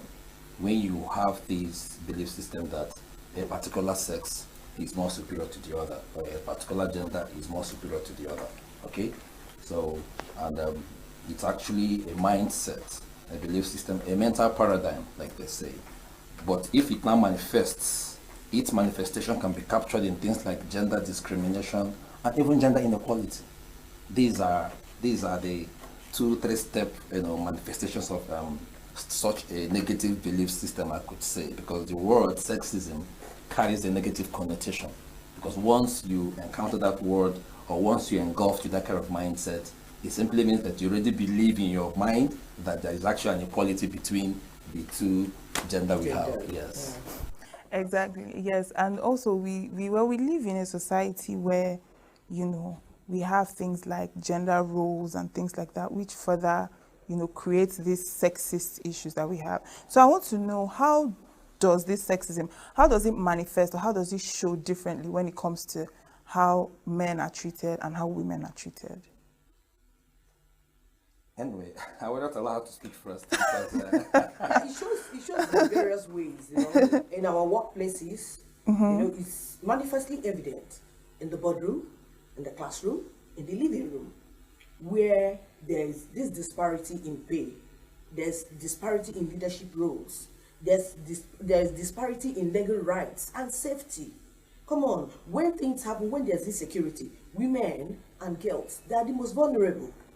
Okay? And oftentimes, man, in quotes, is naturally selfish. They begin to think about themselves first, forgetting that there are this set of people who are not as strong as they are, who may need help. Then, for the same role being played in the office, a man is being paid higher than a woman. You talk about politics, that's where you see that women are underrepresented and they're under heavy scrutiny when they want to vie. You see a woman who is maybe a divorcee or a single mother, they will scrutinize the woman, condemn her, judge her. This is something I actually do not really, digest. Whenever we talk about this sexism and gender inequality or gender discrimination, why is it that women always have this victim mentality? That they're always the vulnerable group? It's not a victim mentality. Thank God you are a data analyst. Yes. Then you can just, everything we're talking about, they are verifiable. Tell me, in the government of the day, let's talk about the state we are in now. Okay. How many, we have 24 legislators. How many are women? 2. Are you telling me that there is only those 2 women that vied or that desired to have tickets? What edged them out? Is it that they didn't have money? Is it that they were not qualified members of those political parties for which they vied? But so nobody is, we're not shouting like unappreciated martyrs, or we're having the victim mentality. No, this is what Igbo calls in Igbo, we say ukunafia or godonafia. I do not need a mirror to view this. Yeah, I understand actually, but sometimes we take away some variables like cultural belief systems. We've not come to that. No, I'm just trying to put it in advance. Okay. Because, well, I'm not ruling out the fact that women could be vulnerable in terms of treatment. I have personally done a research about gender discrimination on economic growth, and the results actually reverberates into what you're saying. Because I measured gender inequality with 4 parameters. Okay. Inequality in political participation, okay. Inequality in education, okay. Inequality in healthcare services, okay. And inequality in, what is this other one? Economics? Not economics, employment. Employment, okay. So when I got the required data and supplied into my statistical machine, the results yielded negative coefficients, meaning that inequality has a negative impact on our economy, actually. But when I got the data never specified whether it was inequality against men or women. It was an objective data. So, but whenever we present this kind of issues, women will always feel that they are actually the victims who are actually... No, but the truth is that when you do a survey, that was an incomplete, what did you call it? Research or whatever. You did, it was incomplete. Or maybe you didn't have gender in mind. You were just because if you had narrowed it to gender, you will find out. I just gave you typical examples. You know, we have, like you mentioned, we'll have these harmful traditional practices that, you know, limits women. See, when you talk about sexism, is something, how do I best describe it? It's something that shapes life, quietly shapes life, limits potentials, and holds back progress. It is there, we cannot deny it. And the more people who are more victimized, overwhelmingly, are women. No, the problem I have with it, it's actually something that is obvious. We're not saying that men are not, because there are, when you talk about the stereotypes. Yes, exactly, because I was coming to that. Well, exactly. You know, that's where I wanted to point out, because each time we talk about this gender discrimination, gender inequality, sexism, it always connotes that women are actually the disadvantaged. It could be right or it could be wrong, but objectively, you could say you are right. It is our reality. But we have seen a lot of situations where we have seen men also become the vulnerable group. So tell us what those situations are. Haven't you gone on social media and seen? Well, she has already mentioned, you know, where it affects the women already. So you are here, you know, so. Okay, the truth is that women carry a lot of things in our minds. The society has been programmed in such a way that nobody wants to hear us in such situation. That's the truth. Imagine a man coming out to say that maybe he's experiencing violence from the wife. They will see him as a weak person. So we've been shut up. We have been silenced. It's not that nobody wants to hear you, but it's just that the men folk, they refuse to speak up. No, because the society, the system has silenced us. Okay, I want to agree with you to an extent. Yes. Because the society has not been fair. Exactly. Men. Exactly. When you cry, when a man tries to show emotions, like, yes. Why crying? Are you not a man? Exactly. Yeah. He's dying. He's dying. Do you understand? Yes. And then another aspect is where a man maybe finds himself tilting towards a particular profession that is female dominated, like being a caregiver, or a nurse, or a teacher. Do you understand? Yes. So I want to agree with you on that, but I still maintain that put side by side with what women go through, more people are dealing with us. Wow, the way she said that. Do you have anything to respond to that? Well, I could also say that with the recent awakening and recent developments, that paradigm is changing. Yes, women are beginning to come up with a lot of strategies to, you know, beat down sexism or gender inequality or discrimination. It's obvious anyway. My own problem with their strategies is that some of them do not balance it. Some of them think it's actually a feminist movement, whereas it's supposed to be a movement of equality and zero tolerance for sexism. Well, feminism, that is actually what feminism is about. It's not supposed to be a blame game. Exactly. It's supposed to be an awareness, a sensitization, an action, an advocacy, where we beg for more inclusive policies. Exactly. Okay, we beg for, and in our various homes, because see, when you see a bulldog, it was once a puppy. When you see a man in the corridor of power who embezzles, that man was once a child. But the mother maybe didn't teach him accountability. That's why I tell them, if you're my son, my child, and I send you on an errand, if my change is 1 naira, give it to me. If I like, I dash you 1,000 tomorrow. Because early parental influence is difficult to shake off. That is very much so true. At home, we should now start to model equality in our various homes. Yes, yes, We that is model true. equality and promote inclusive values. That is actually true. And when we speak of this sexism, you know, most people now have either experienced or witnessed sexist actions, and some of them can be very glaring sexist comments or even behaviors. So in what ways, like what are the ways that this act of sexism can be obvious, and in what ways, like what are those obvious acts of sexism that are being displayed, and what are those subtle acts of sexism that people might overlook but they're actually sexist behaviors towards them? Well, one of the very prominent is the underrepresentation of women in leadership roles, in boardrooms. That one is manifestly everywhere. You understand? And maybe in many workplaces where there's disparity in pay, whereas they're doing the same, they have, handling same roles. And then legal rights, maybe sponsored by tradition or culture, or where a man is allowed, has the right, they will tell you he's polygamous in nature, he's permitted to marry 2 wives, where after telling me to death do us part, the next moment you're bringing another woman, and they condemn polyandry. So why can't I have 2 husbands? If a man should have, see, we have to align these things, respect ourselves. We need to, it's visible in these areas that I've told you. Then in subtle areas, in our everyday treatment, is our everyday reality for millions, especially women and girls, where they are judged, dismissed, and denied opportunities, not because they don't have the abilities, but because of their gender. Let me give you an example. I once entered a shopping mall. As I was coming in, I saw young men. I'm going to be 52 in January, by the way. But because I'm small statured, and more importantly, because I'm a woman, I came in just from the door post. Everybody was greeting my younger brother, who I was sure I was like 9 years older than. Like, good afternoon, sir. Good afternoon, sir. Nobody cared to talk to me. I didn't bother anyway. I knew it was based on my gender.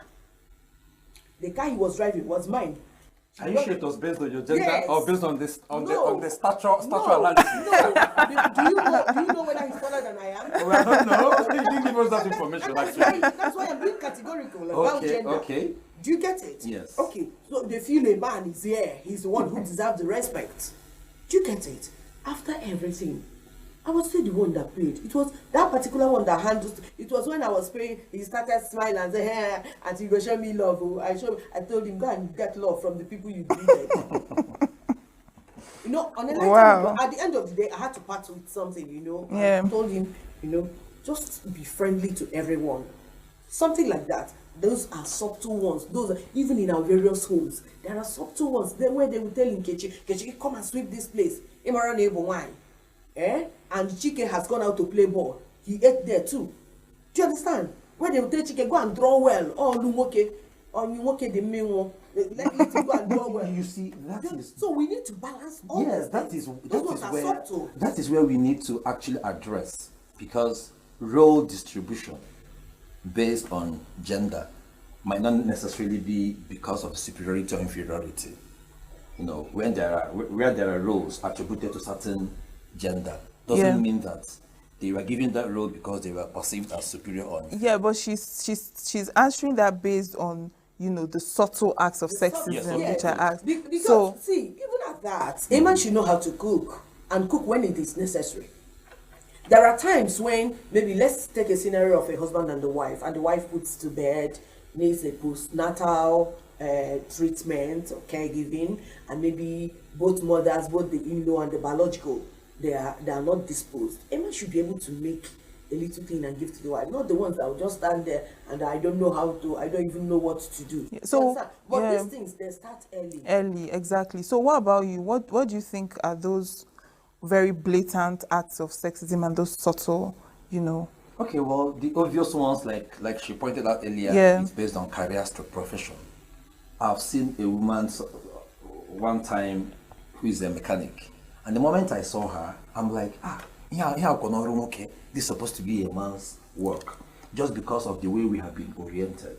So when it comes to career, So that was coming from you now. Yeah, you were the one thinking that thought. based on societal programming. Yes, of course. Yeah, Yes, of course. because Yes. where I actually teach a lot of students data analysis and research.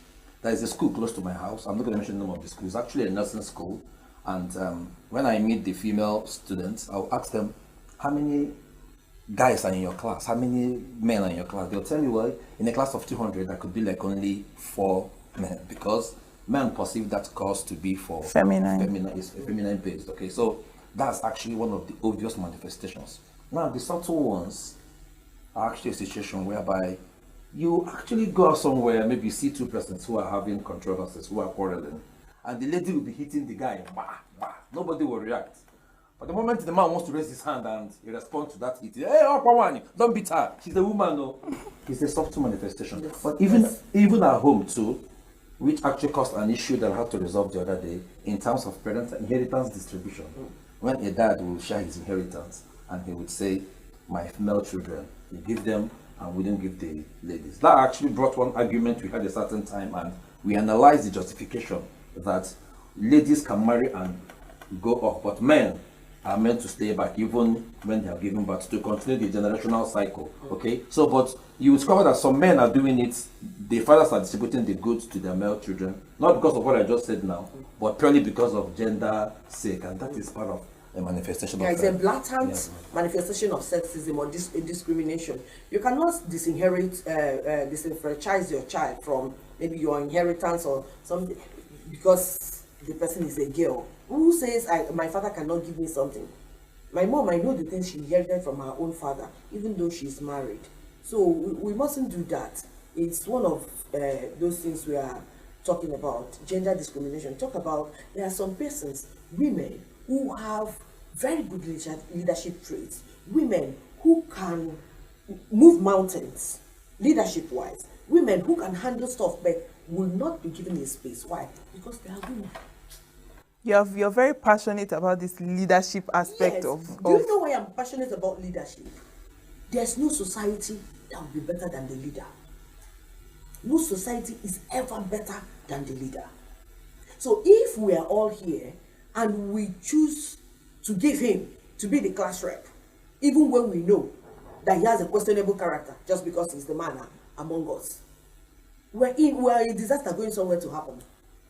But if we find out that there are some leadership traits embedded in you, even though you're a woman, even though the other ones will have 9 men here again, we should be able to accord you that respect.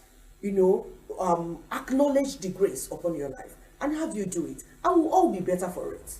So I'm passionate about it because I've seen places where things went south because the right person was not the person given the leadership role, and it's all gender-based.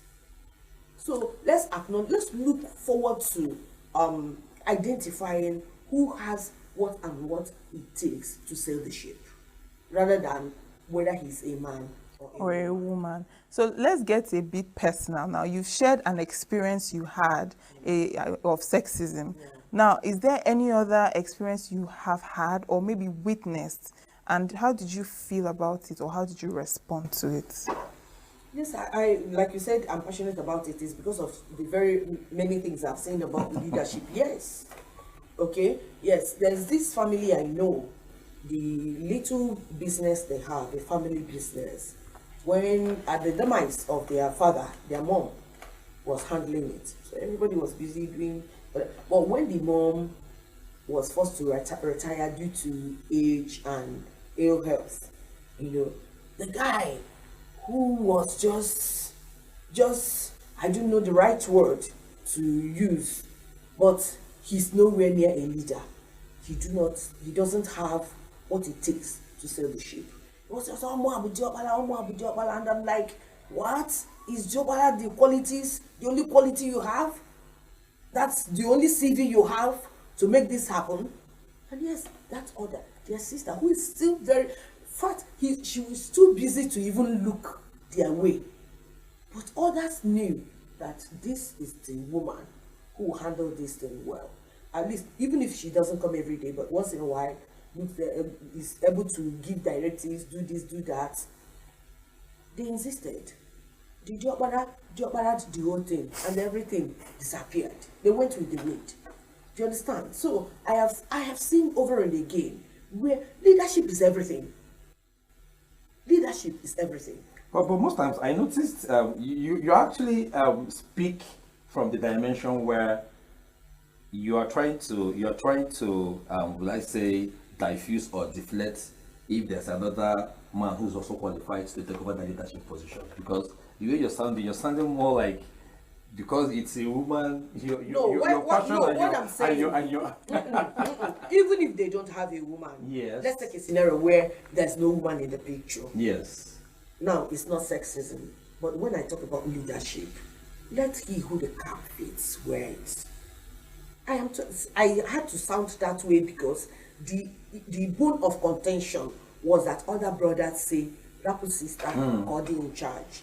Do you understand? Mm-hmm. And this guy was like, I am Diobala. And they knew that he was not even near the business when both parents were alive. He didn't want to. He had no passion for it. All he wanted was take the one there and prodigal himself. I think that is where cultural. Do you understand? Comes in. That's where culture has to influence whatever we're saying here. Before we get to the influence of culture in all of this, I want to hear she has shared a personal experience, so I like to hear personal experiences. Either you have witnessed an act of sexism or you have been a victim of sexism. Okay, like I said initially, when women will always, some women will sound like they are victims or they are the vulnerable group.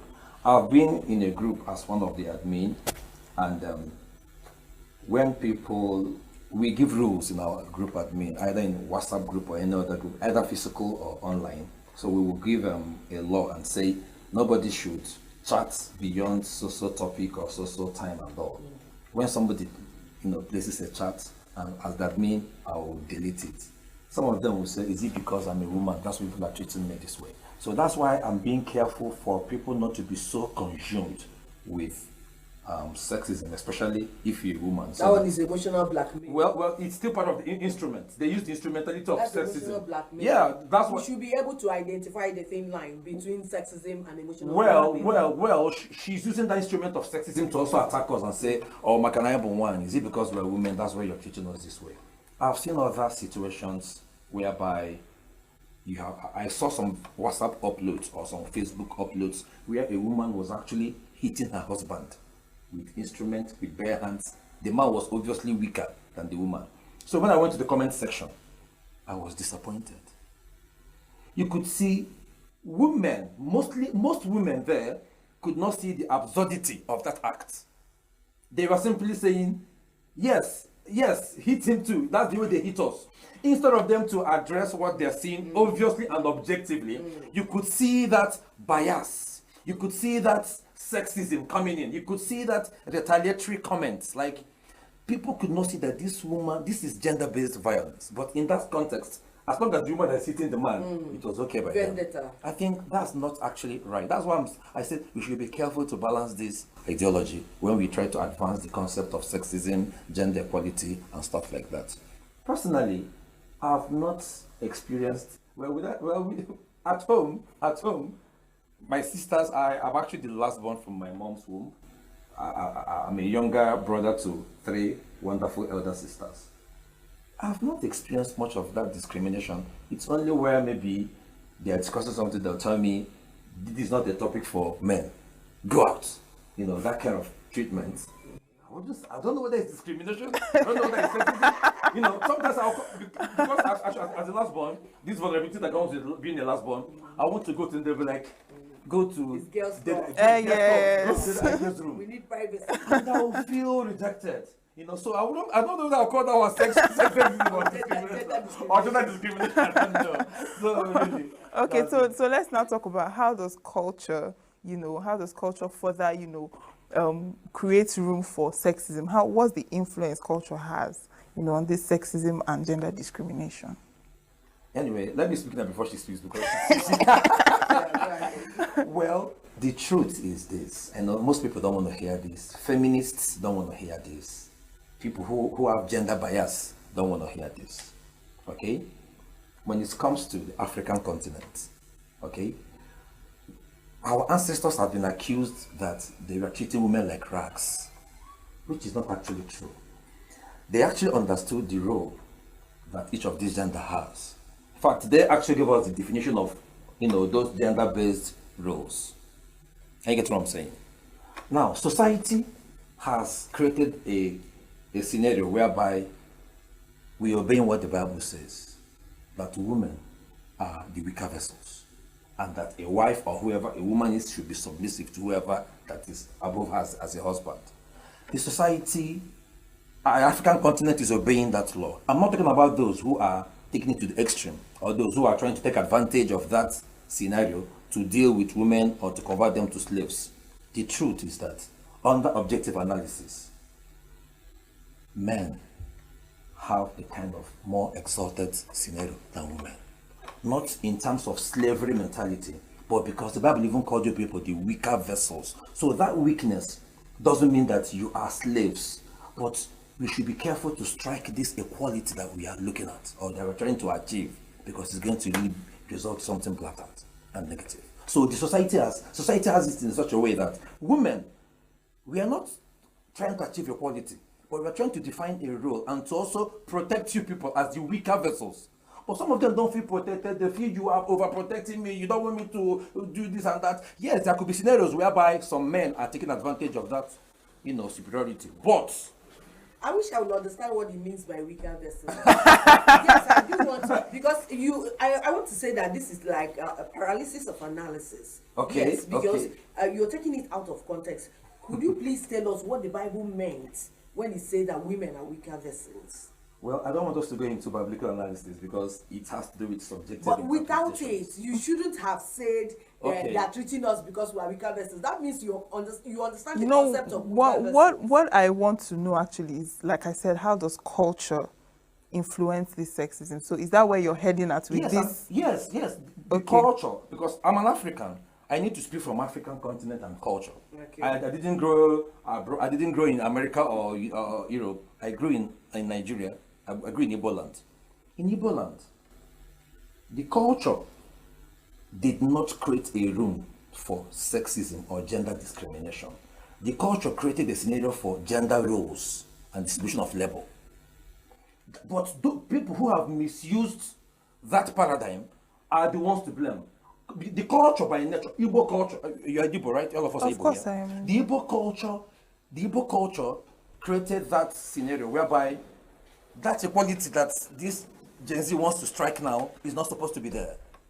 So the Igbo culture created that scenario whereby a man is meant to be ahead of the woman, not in terms of slavery nature. I want you guys to get the thing difference, because when I say such things, people will think that maybe I'm part of those that enhances women discrimination and stuff like that.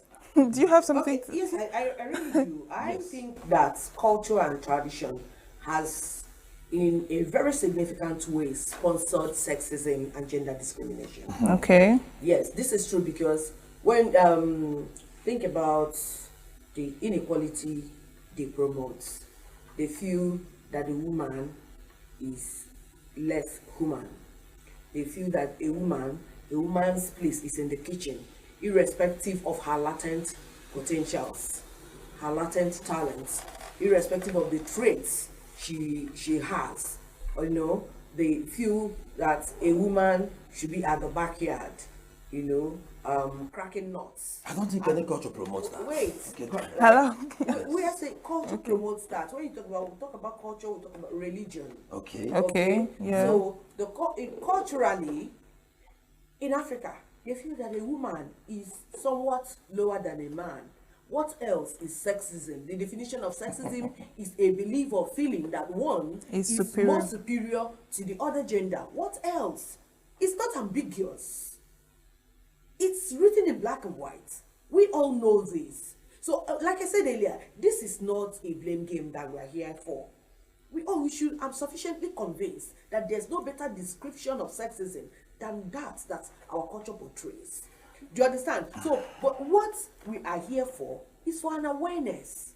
Like one of those things we'll have to do to stop it. That's what we're doing here. Yeah, but an awareness, the place of education, the place of inclusive policies and values.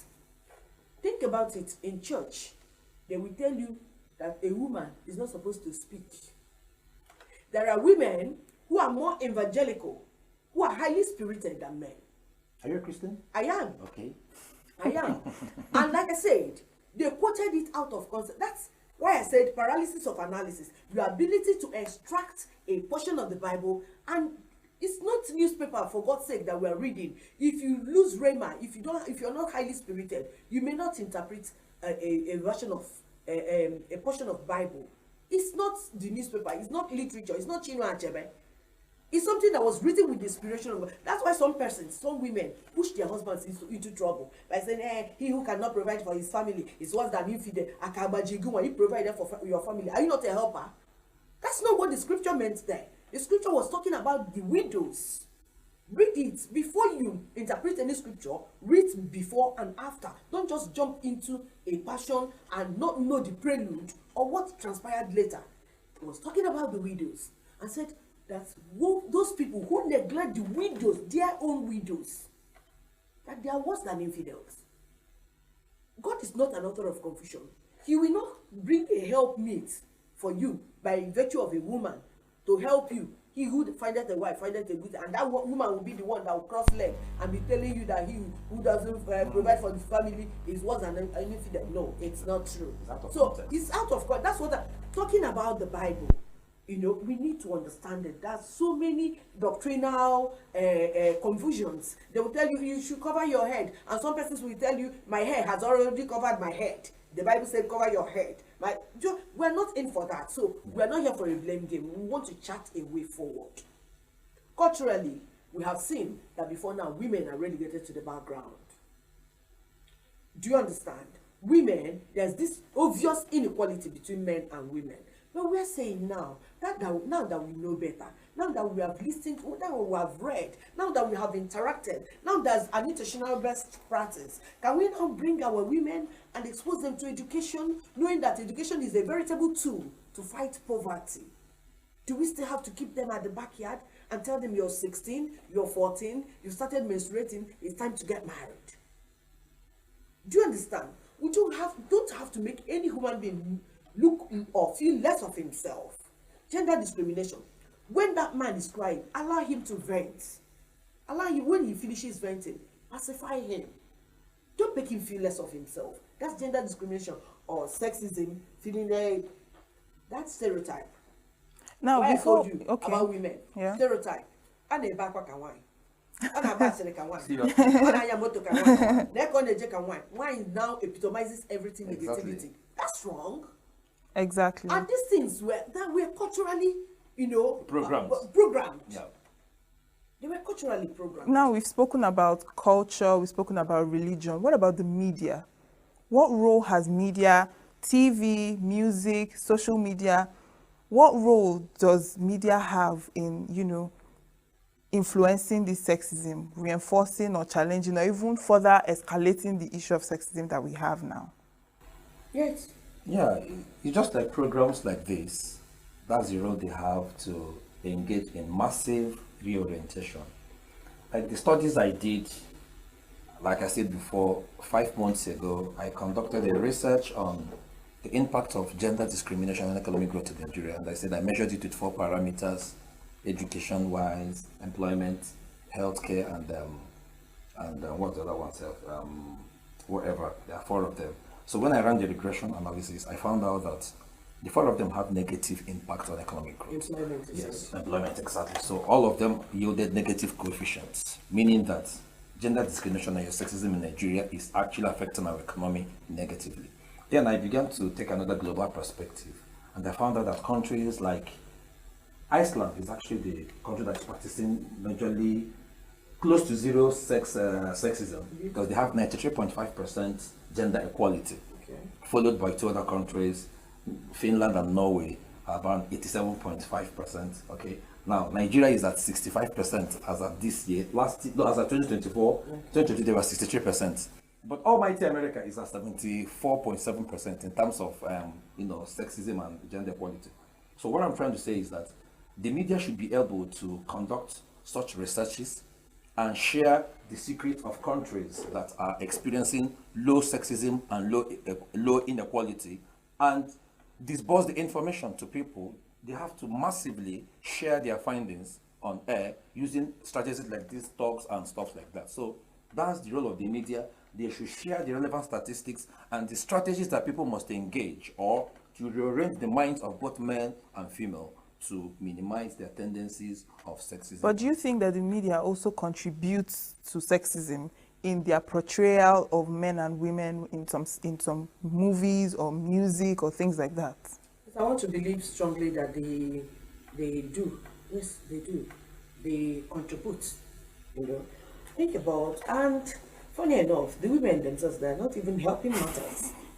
Think about a music movie. You see a man well dressed, carrying himself, his carriage is enviable, and this a babe almost nude. Almost nude, scantily clad. But the guys, they're there. They would even wear this one and wear another jacket. But the girls now, they will just have one G-string themselves. And it's so demeaning. It's so demeaning. So if there's a way they can start censoring all these things, sometimes if there's an Igbo adage that says, if they do not have dignity for themselves, let's even tell them they are representing women. Do you understand? Let there be a limit to some things. And media, like in movies, the movie producers, they also have a role to play. The authors, talk about the Association of Nigerian Authors, they have a role to play when they have like seminars, workshops, and brainstorm, have cross-pollinate ideas on how do we stop this. Then boom, they should go and start, the creative writers should start writing on things that will, maybe a story that will end up showing that it's not good to discriminate. Okay, so because of time. Another problem of sexism and discrimination is this program. We have two ladies and one man. No. One, two, against one. Why didn't you pick another man? No. Well. Okay, so because of time, just a final thing. What's one thing you think you and other people too watching this should do differently to create a more equitable environment, a more respectable and equitable environment for all genders? Okay, I think that everyone has a role to play in dismantling this wall that has been built by sexism. Like I said earlier, whether it's in the boardroom, whether it's in the classroom, be it in the living room, we have to model equity, starting from our various homes. Starting from our children are like young tendrils. They go where you guide them. If you misguide them, the society will be worse for it. And we have to also promote inclusive values. If we do this, we are not just killing gender discrimination. We are making sure that we build a society for everyone, regardless of their gender, to thrive. Yes, I'm in alignment with what she said. Okay. It starts from the home. It starts from the upbringing. Like in my own house, we try our very best to practice zero gender inequality. I'm training my son to respect the ladies. I'm training my daughters to respect men. They see me respect their mother. They see their mother respect me. There are no roles in my family. I can go to the market, my wife can go. There's no specific role given to anybody to play. So all I'm trying to say is that every father out there, every mother out there should understand the fact that it starts from childhood upbringing. Put into your children that mentality of zero sexual discrimination. And in one sentence, if we can teach our girls that there is no ceiling there. There's no limit to what they can do. And teach our boys that much more than strength, or that the real strength is learning empathy. All right, thank you so much for joining in this conversation. Very enlightening and interesting. Thank you so much once again for coming on the show. Thank you. Okay, we'll go on a short break now. When we come back, Gender Perspective continues. Every second, every minute, every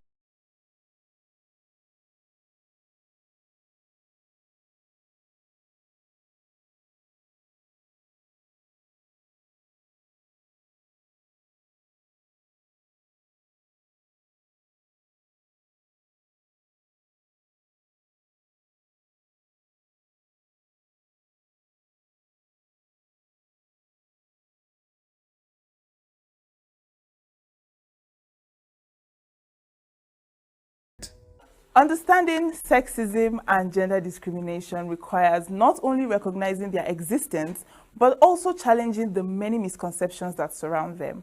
And it is important that we debunk common beliefs that often distort the reality of gender inequality.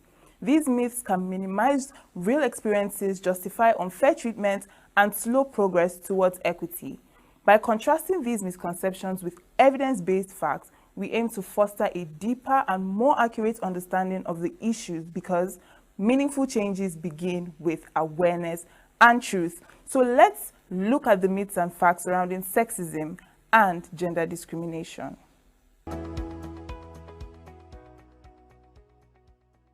Welcome back.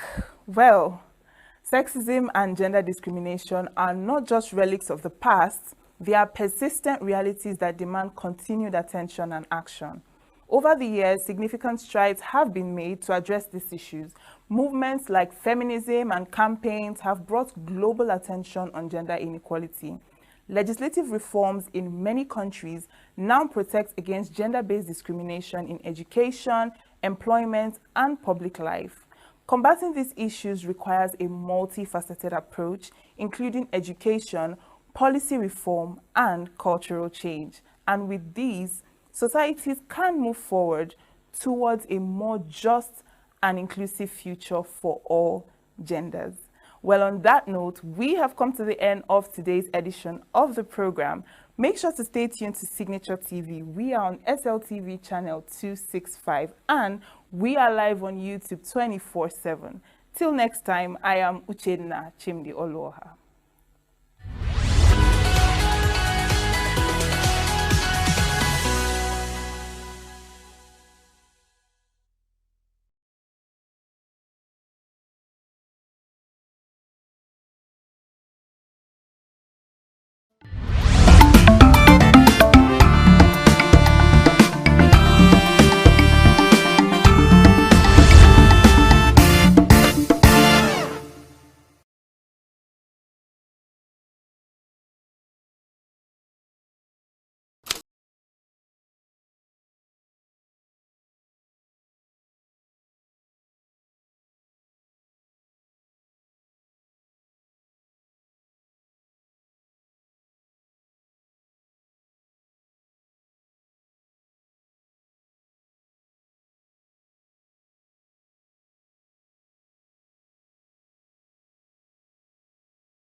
have male dominance in politics, which is number one. Men have dominated the political arena in Nigeria. We have educated women. We have women that have the zeal and the passion for politics, but the arena has been dominated by men. Men that, I'm sorry to say, they don't want to see women reach their desired position. So we have so many problems apart from the male domination. We have the religious problem, especially where I'm coming from. I'm coming from the northern part of the country. We have the cultural biases, we have the religious biases, which work hand in hand to bring women down during the political, in politics or generally in decision making in the country. So these three factors are the hindrance, what brought the hindrance in women participation or women inclusion in Nigeria. The hindrances, we've already overcome some of them, because when a woman goes out to campaign, if you look at the campaign arena, you'll find out that we have a lot of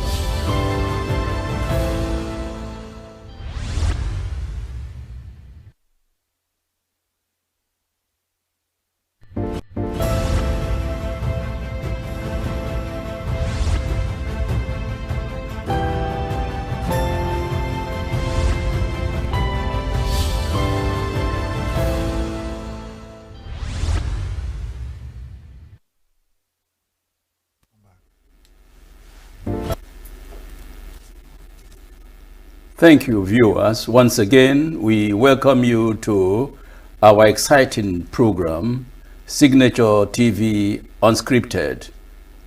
Today, this week, we have very loaded discussions, given the fact of the many important things that happened in our country, this week. And we are going to give you a lowdown of those issues, interpretations of those issues, explanations of those issues. And here with me in the studio today to discuss the issues that occurred in the course of this week. On my right is Mr. Martin Ani. Mr. Martin Ani, you are welcome to the program. It's a pleasure, yes. Chief Ubani. Thank you very much. Nice to be here. Thank you. Thank you. Yeah. And on my left is our host. Am I? You are transferring your position to me. Co-host. Mine is our co-host. And the host of the host.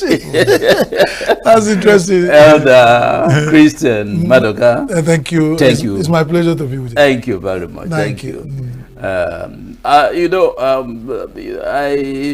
We have been discussing about the events in River State, and this week, to be precise, on Tuesday this week, there was a bombshell. Mm-hmm. And that bombshell came in the form of the declaration of a state of emergency in River State by the President and Commander-in-Chief of the Nigerian Armed Forces, President Bola Ahmed Tinubu. As a matter of fact, nobody expected that a state of emergency would be declared or if anybody expected, very few people expected that a state of emergency would be declared. In fact, we were looking at the option of the impeachment notice that was served on the governor by the members of the River State House of Assembly, loyal to the FCT minister, Mr. Nyesom Wike. But all of a sudden, the state of emergency news, was hung on the neck of the governor of River State, Mr. Fubara. And the House of Assembly members were also affected by the state of emergency. Mr. Martin, where were you when you heard this news, and how did you feel? Okay. Thank you, Mr. Bani. Well, it was a funny day for me. I was just resting. Thank you for even asking that question. I was just resting, and then there was I opened my phone, and then there was a news flash that state of emergency had been declared on Rivers. I just closed my phone and continued to sleep because I said some people are flying a kite, and that it was not possible. There was no way the constitution envisaged this, and that there's not like proclamation of a state of emergency. That was just how it happened. And then after that, when I woke up, I continued checking my phone. I continued to see a lot of news, updates on the state of emergency. I tuned my television, and lo and behold, the traditional news also carried it. That is the television channels, Rise, and the rest of them. And then I was shocked. I started asking myself, was there any issue that was going on in River except the issues that the legislature had with the chief executive? I told myself, how come there was a state of emergency? So for me, it was very shocking, and it was unbelievable that a state of emergency would be declared on a state that was having a wrangle between the executive and the legislature, which I expected the political solutions to. And then, as a student of political science, I also wondered how did the constitution envisage that a civilian president will sack a civilian state government, which is just a subnational, as we call it. So how can a president sack a subnational that contributes, which is almost autonomous, except in the federating unit? Without them, there can be a federation. So for me, it was an anomaly. It was unheard of, because I always know that if a state of emergency is declared on the state, it means that there will be a military action to deal with an issue that threatens the existence and the sovereignty of that nation coming from that state. So the governor won't be removed. The governor will still be there. And then, so for me, as we go on, it's something that is unbelievable. Yes, Mr. And unthinkable. Unbelievable. But then we have had it, and then it has dawned on all of us that the governor has not received the allocation that was suspended by the Supreme Court. Suddenly, a military man has gone there, and then nobody has gone back to the Supreme Court, and then the state seems to be running again. So, it's the assumption that the state is running. Yes, given the fact that section 305 of the 1999 Constitution, as amended, gives the president power to declare a state of emergency in any part of the country, in Nigeria or any part of the country where there is a sign of insurrection, a sign of war and all that. Mr. Madoka, were you also shocked that a state of emergency was declared in Rivers State, given the fact of what I have just said, that the president was given the power on section 305 of the Constitution to declare a state of emergency? Did you at any time think that that power also has something to do with removing a state governor? I am Nigerian, and an old one for that matter. Maybe I'm not with the oldest. But I got to a point where I don't get shocked about anything happening in Nigeria. So Nigeria is a country where anything can happen. So let leave off the shock. If you share shock, they want to carry the shock that should be their own to me. So I have transferred back the shock. I am not shocked at all. So go ahead, you can close down the nation. So that's one. Begin to react to it.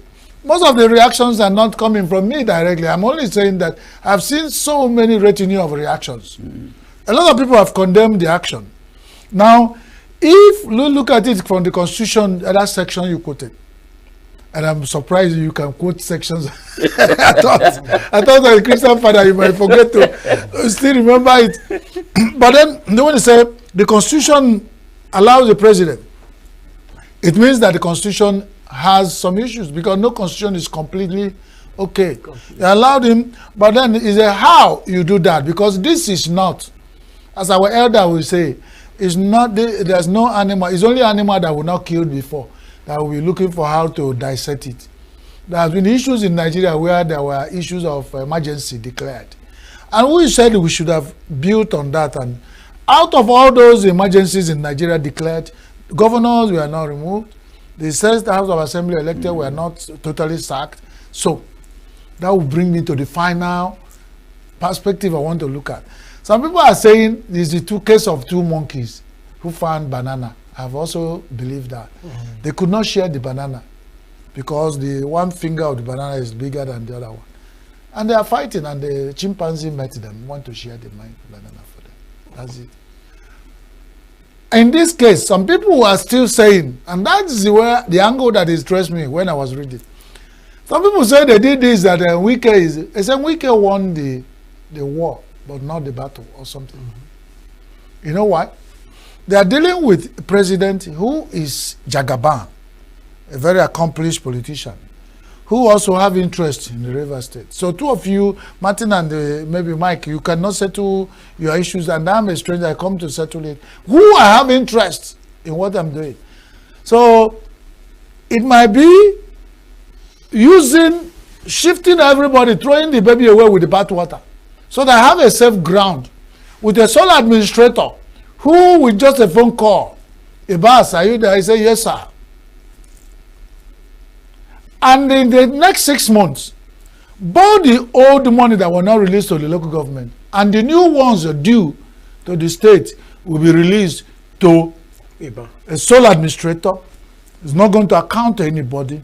Probably he's going to listen only to the president. So both the warmonger and the warriors and all have been shifted aside, and their influence will begin to wane over time.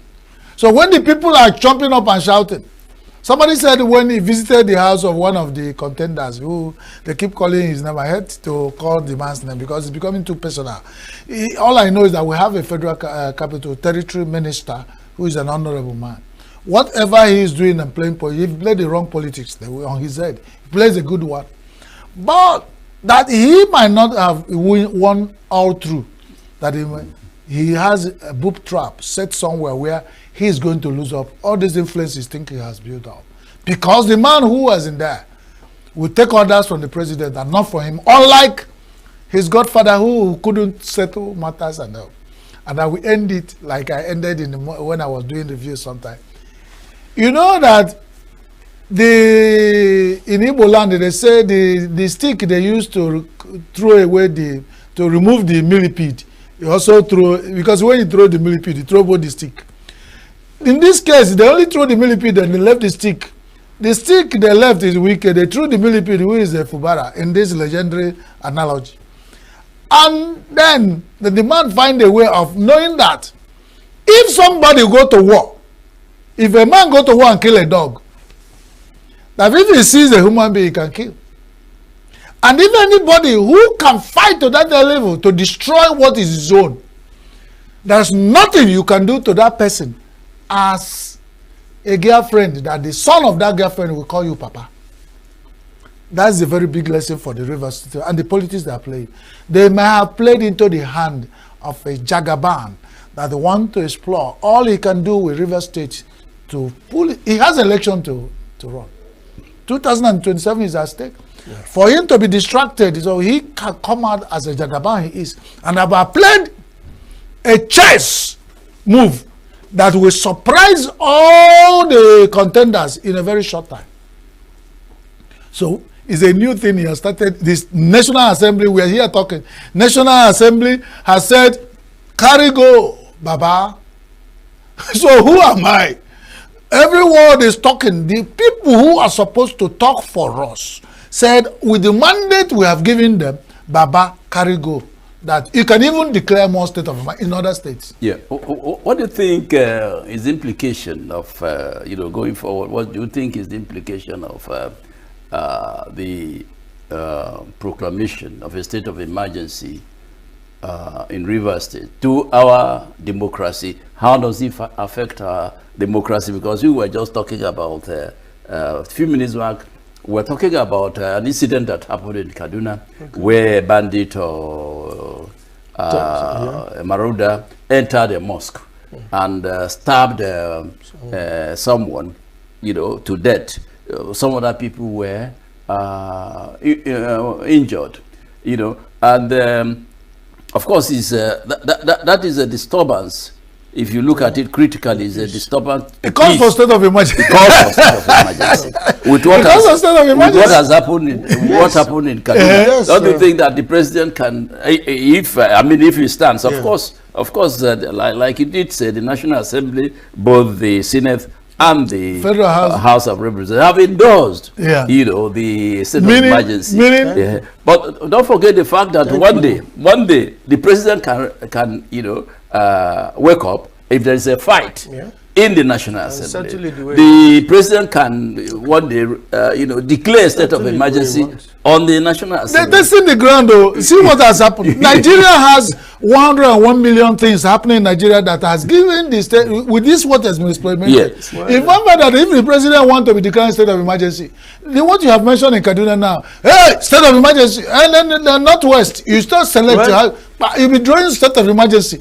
Tanker explosion in Anambra, state of emergency. I mean, everything about Nigeria calls for state of emergency. So we have started, now that they've gotten endorsement, even the people that are endorsed have endorsed state of emergency on themselves too. That's what I'm. To weigh in on this, it was actually a bad day for Nigeria.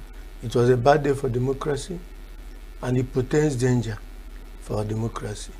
In fact, our democracy has retrogressed badly with that development, because we found ourselves in a state whereby an elected president can sack elected officials. What it means is that he is preparing a ground for a possible military arrangement, because it means the president enjoys militocracy. It means the president enjoys military rule. It means the president wants to stay in power ad infinitum. That is exactly the signal that I'm seeing. And again, look at the National Assembly.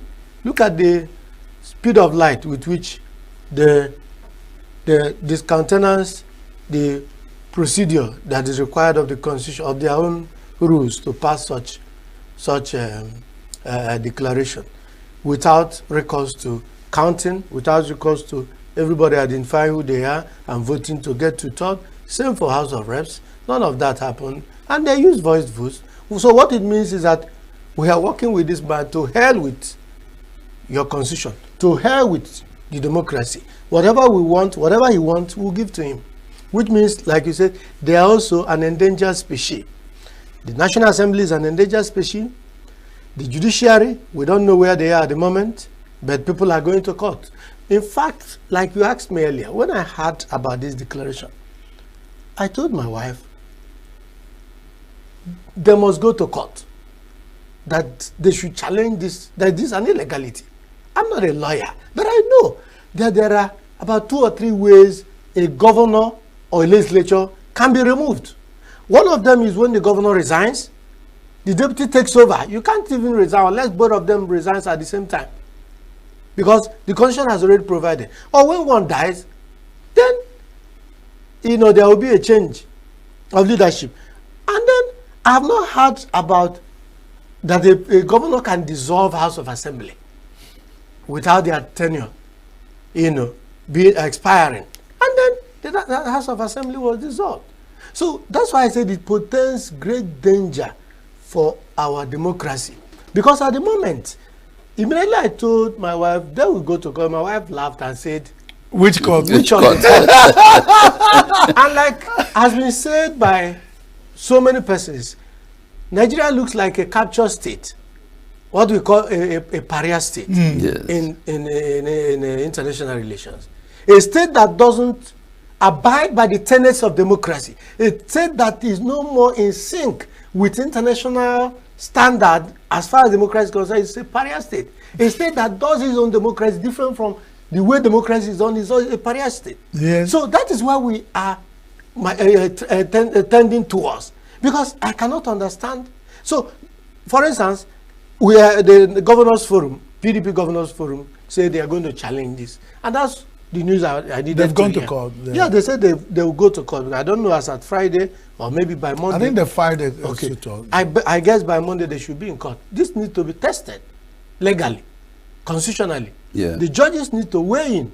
Since the National Assembly has disappointed Nigerians, they disappointed democracy because their pockets are being filled.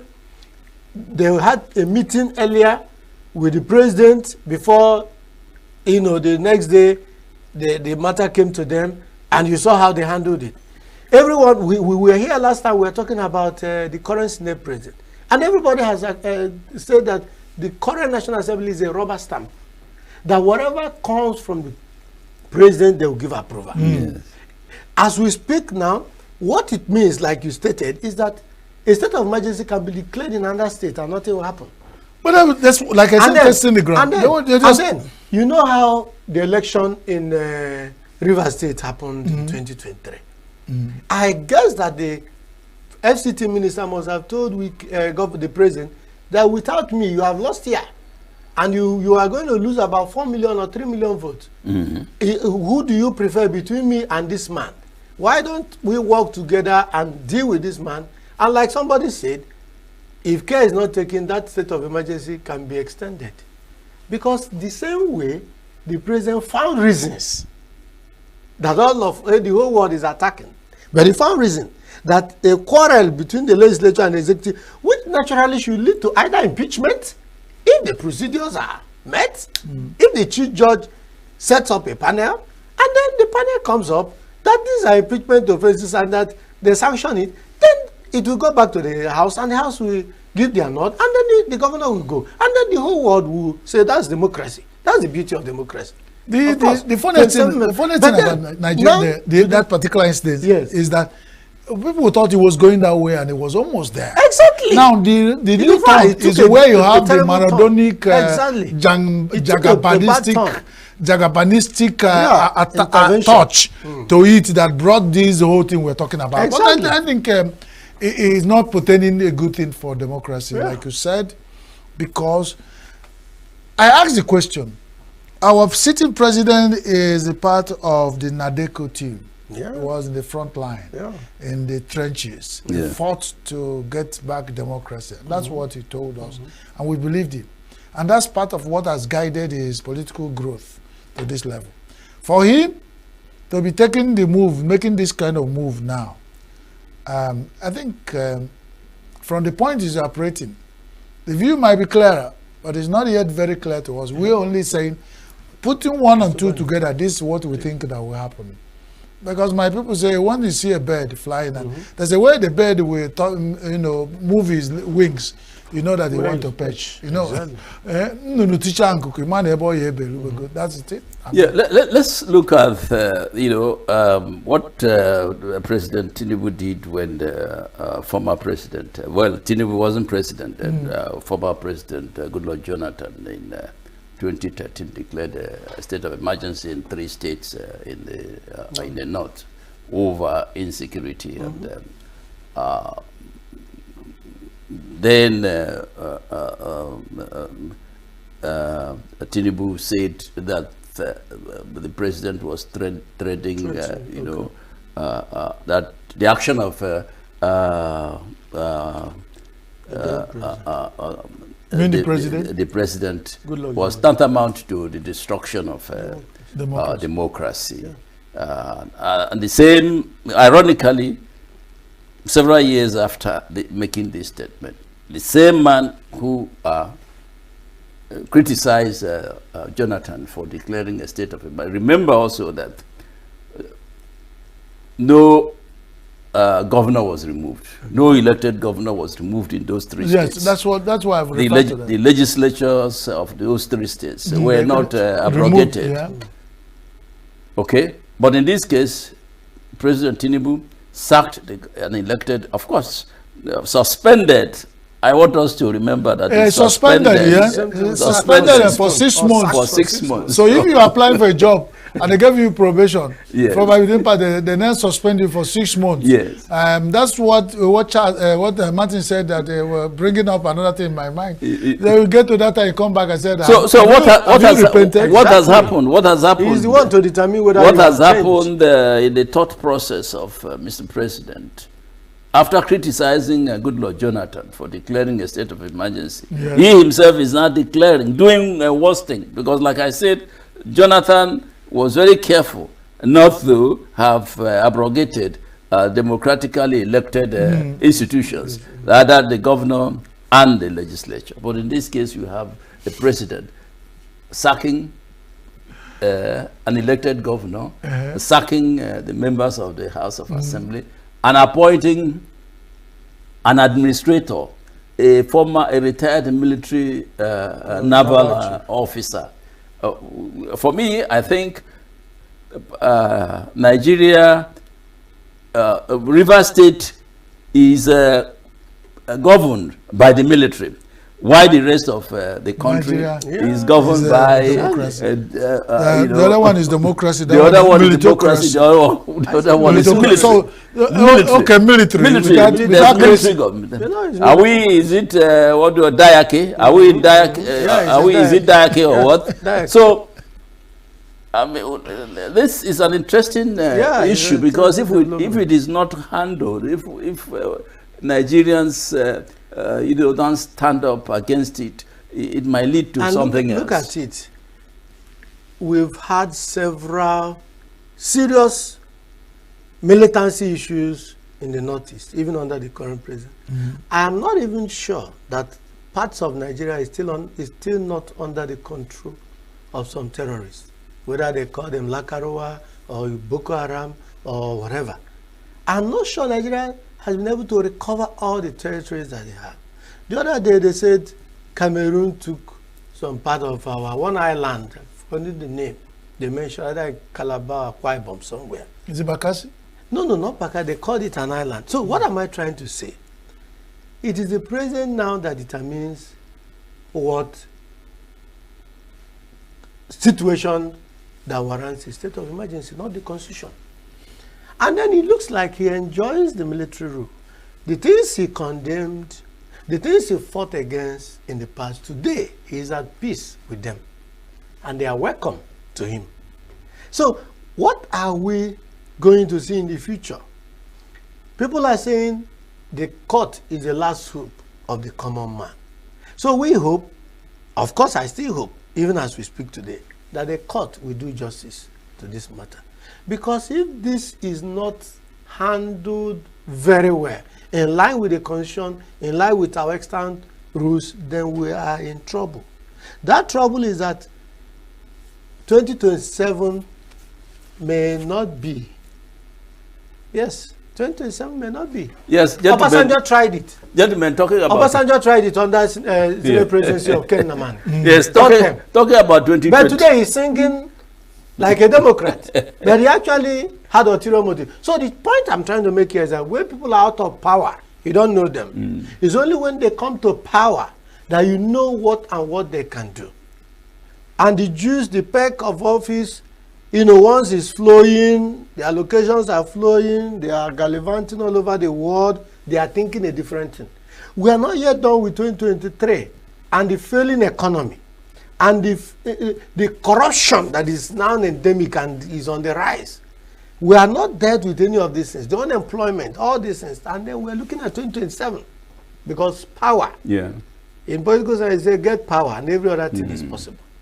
So it is really worrisome. CSOs, I think it's worrisome. Whole world, Nigerian civil society organizations, everybody should rise. Yeah. If not, we don't know where we're headed. Thank you very much. It's worrisome. That's the it is worrisome. Reaction of the president is worrisome. We are in 2025 and 2 years, or even 2.5 years to go into 2027. And you see politicians, most politicians are talking about all their efforts are geared towards, capturing power in 2027.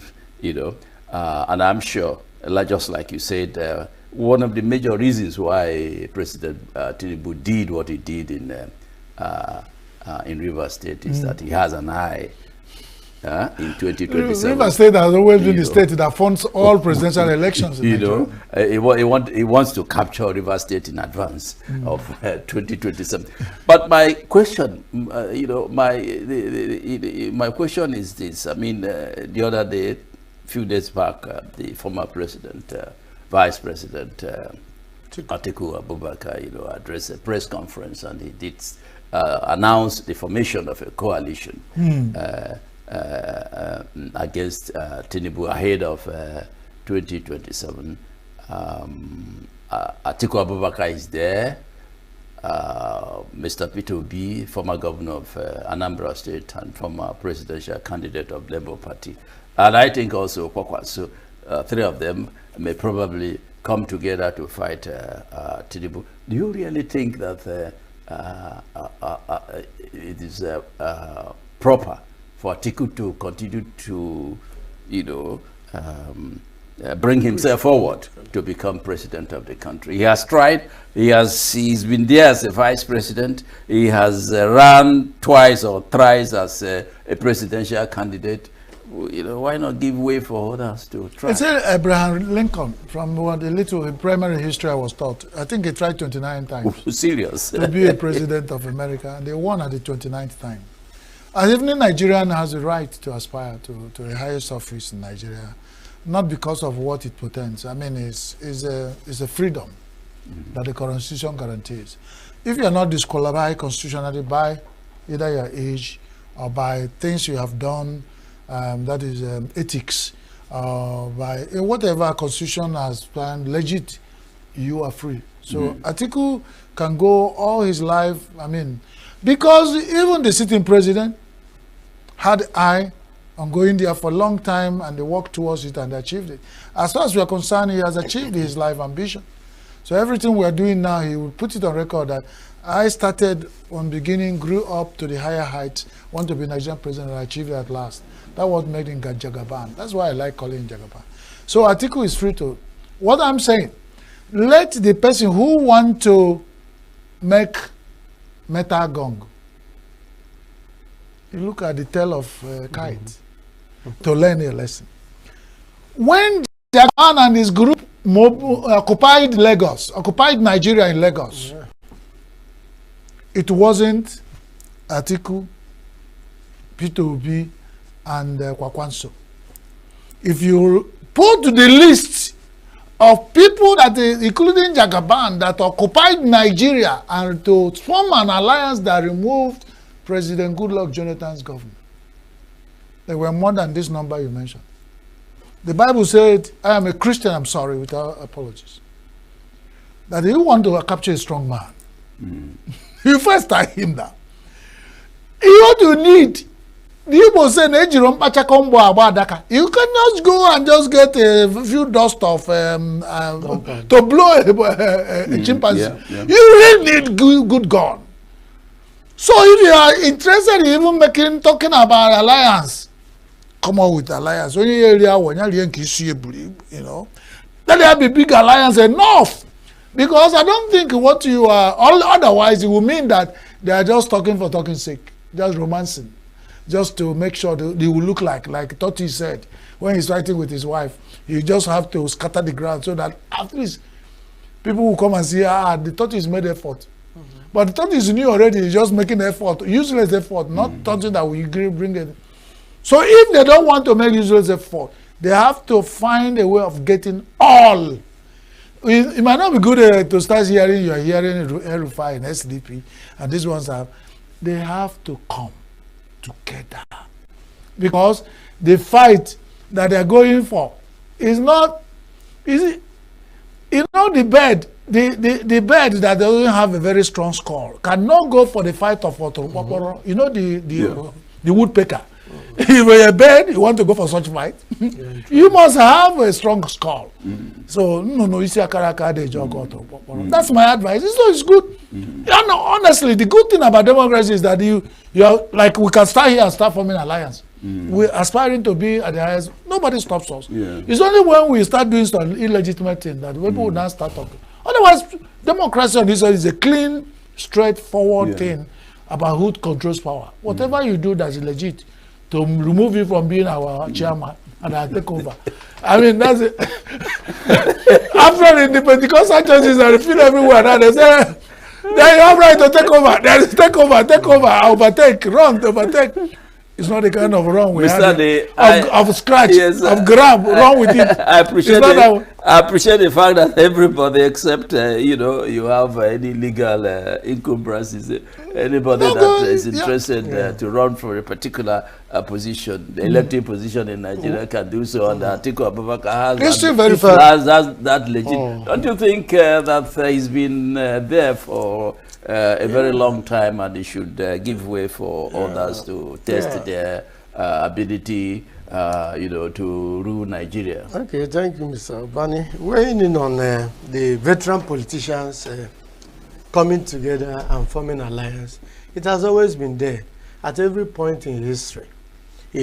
Alliances are formed, to, aggregate ideas, strategies, on how to capture power. Of course, that is the idea of political parties.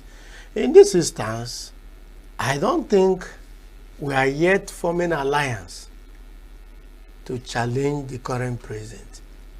What, in terms of 2027, what I see at the moment is that El-Rufai, who felt used and dumped by the current president, just had to show that he's a politician. And then he moved into SDP. And he brought in some money, at least to get the dying party back to life.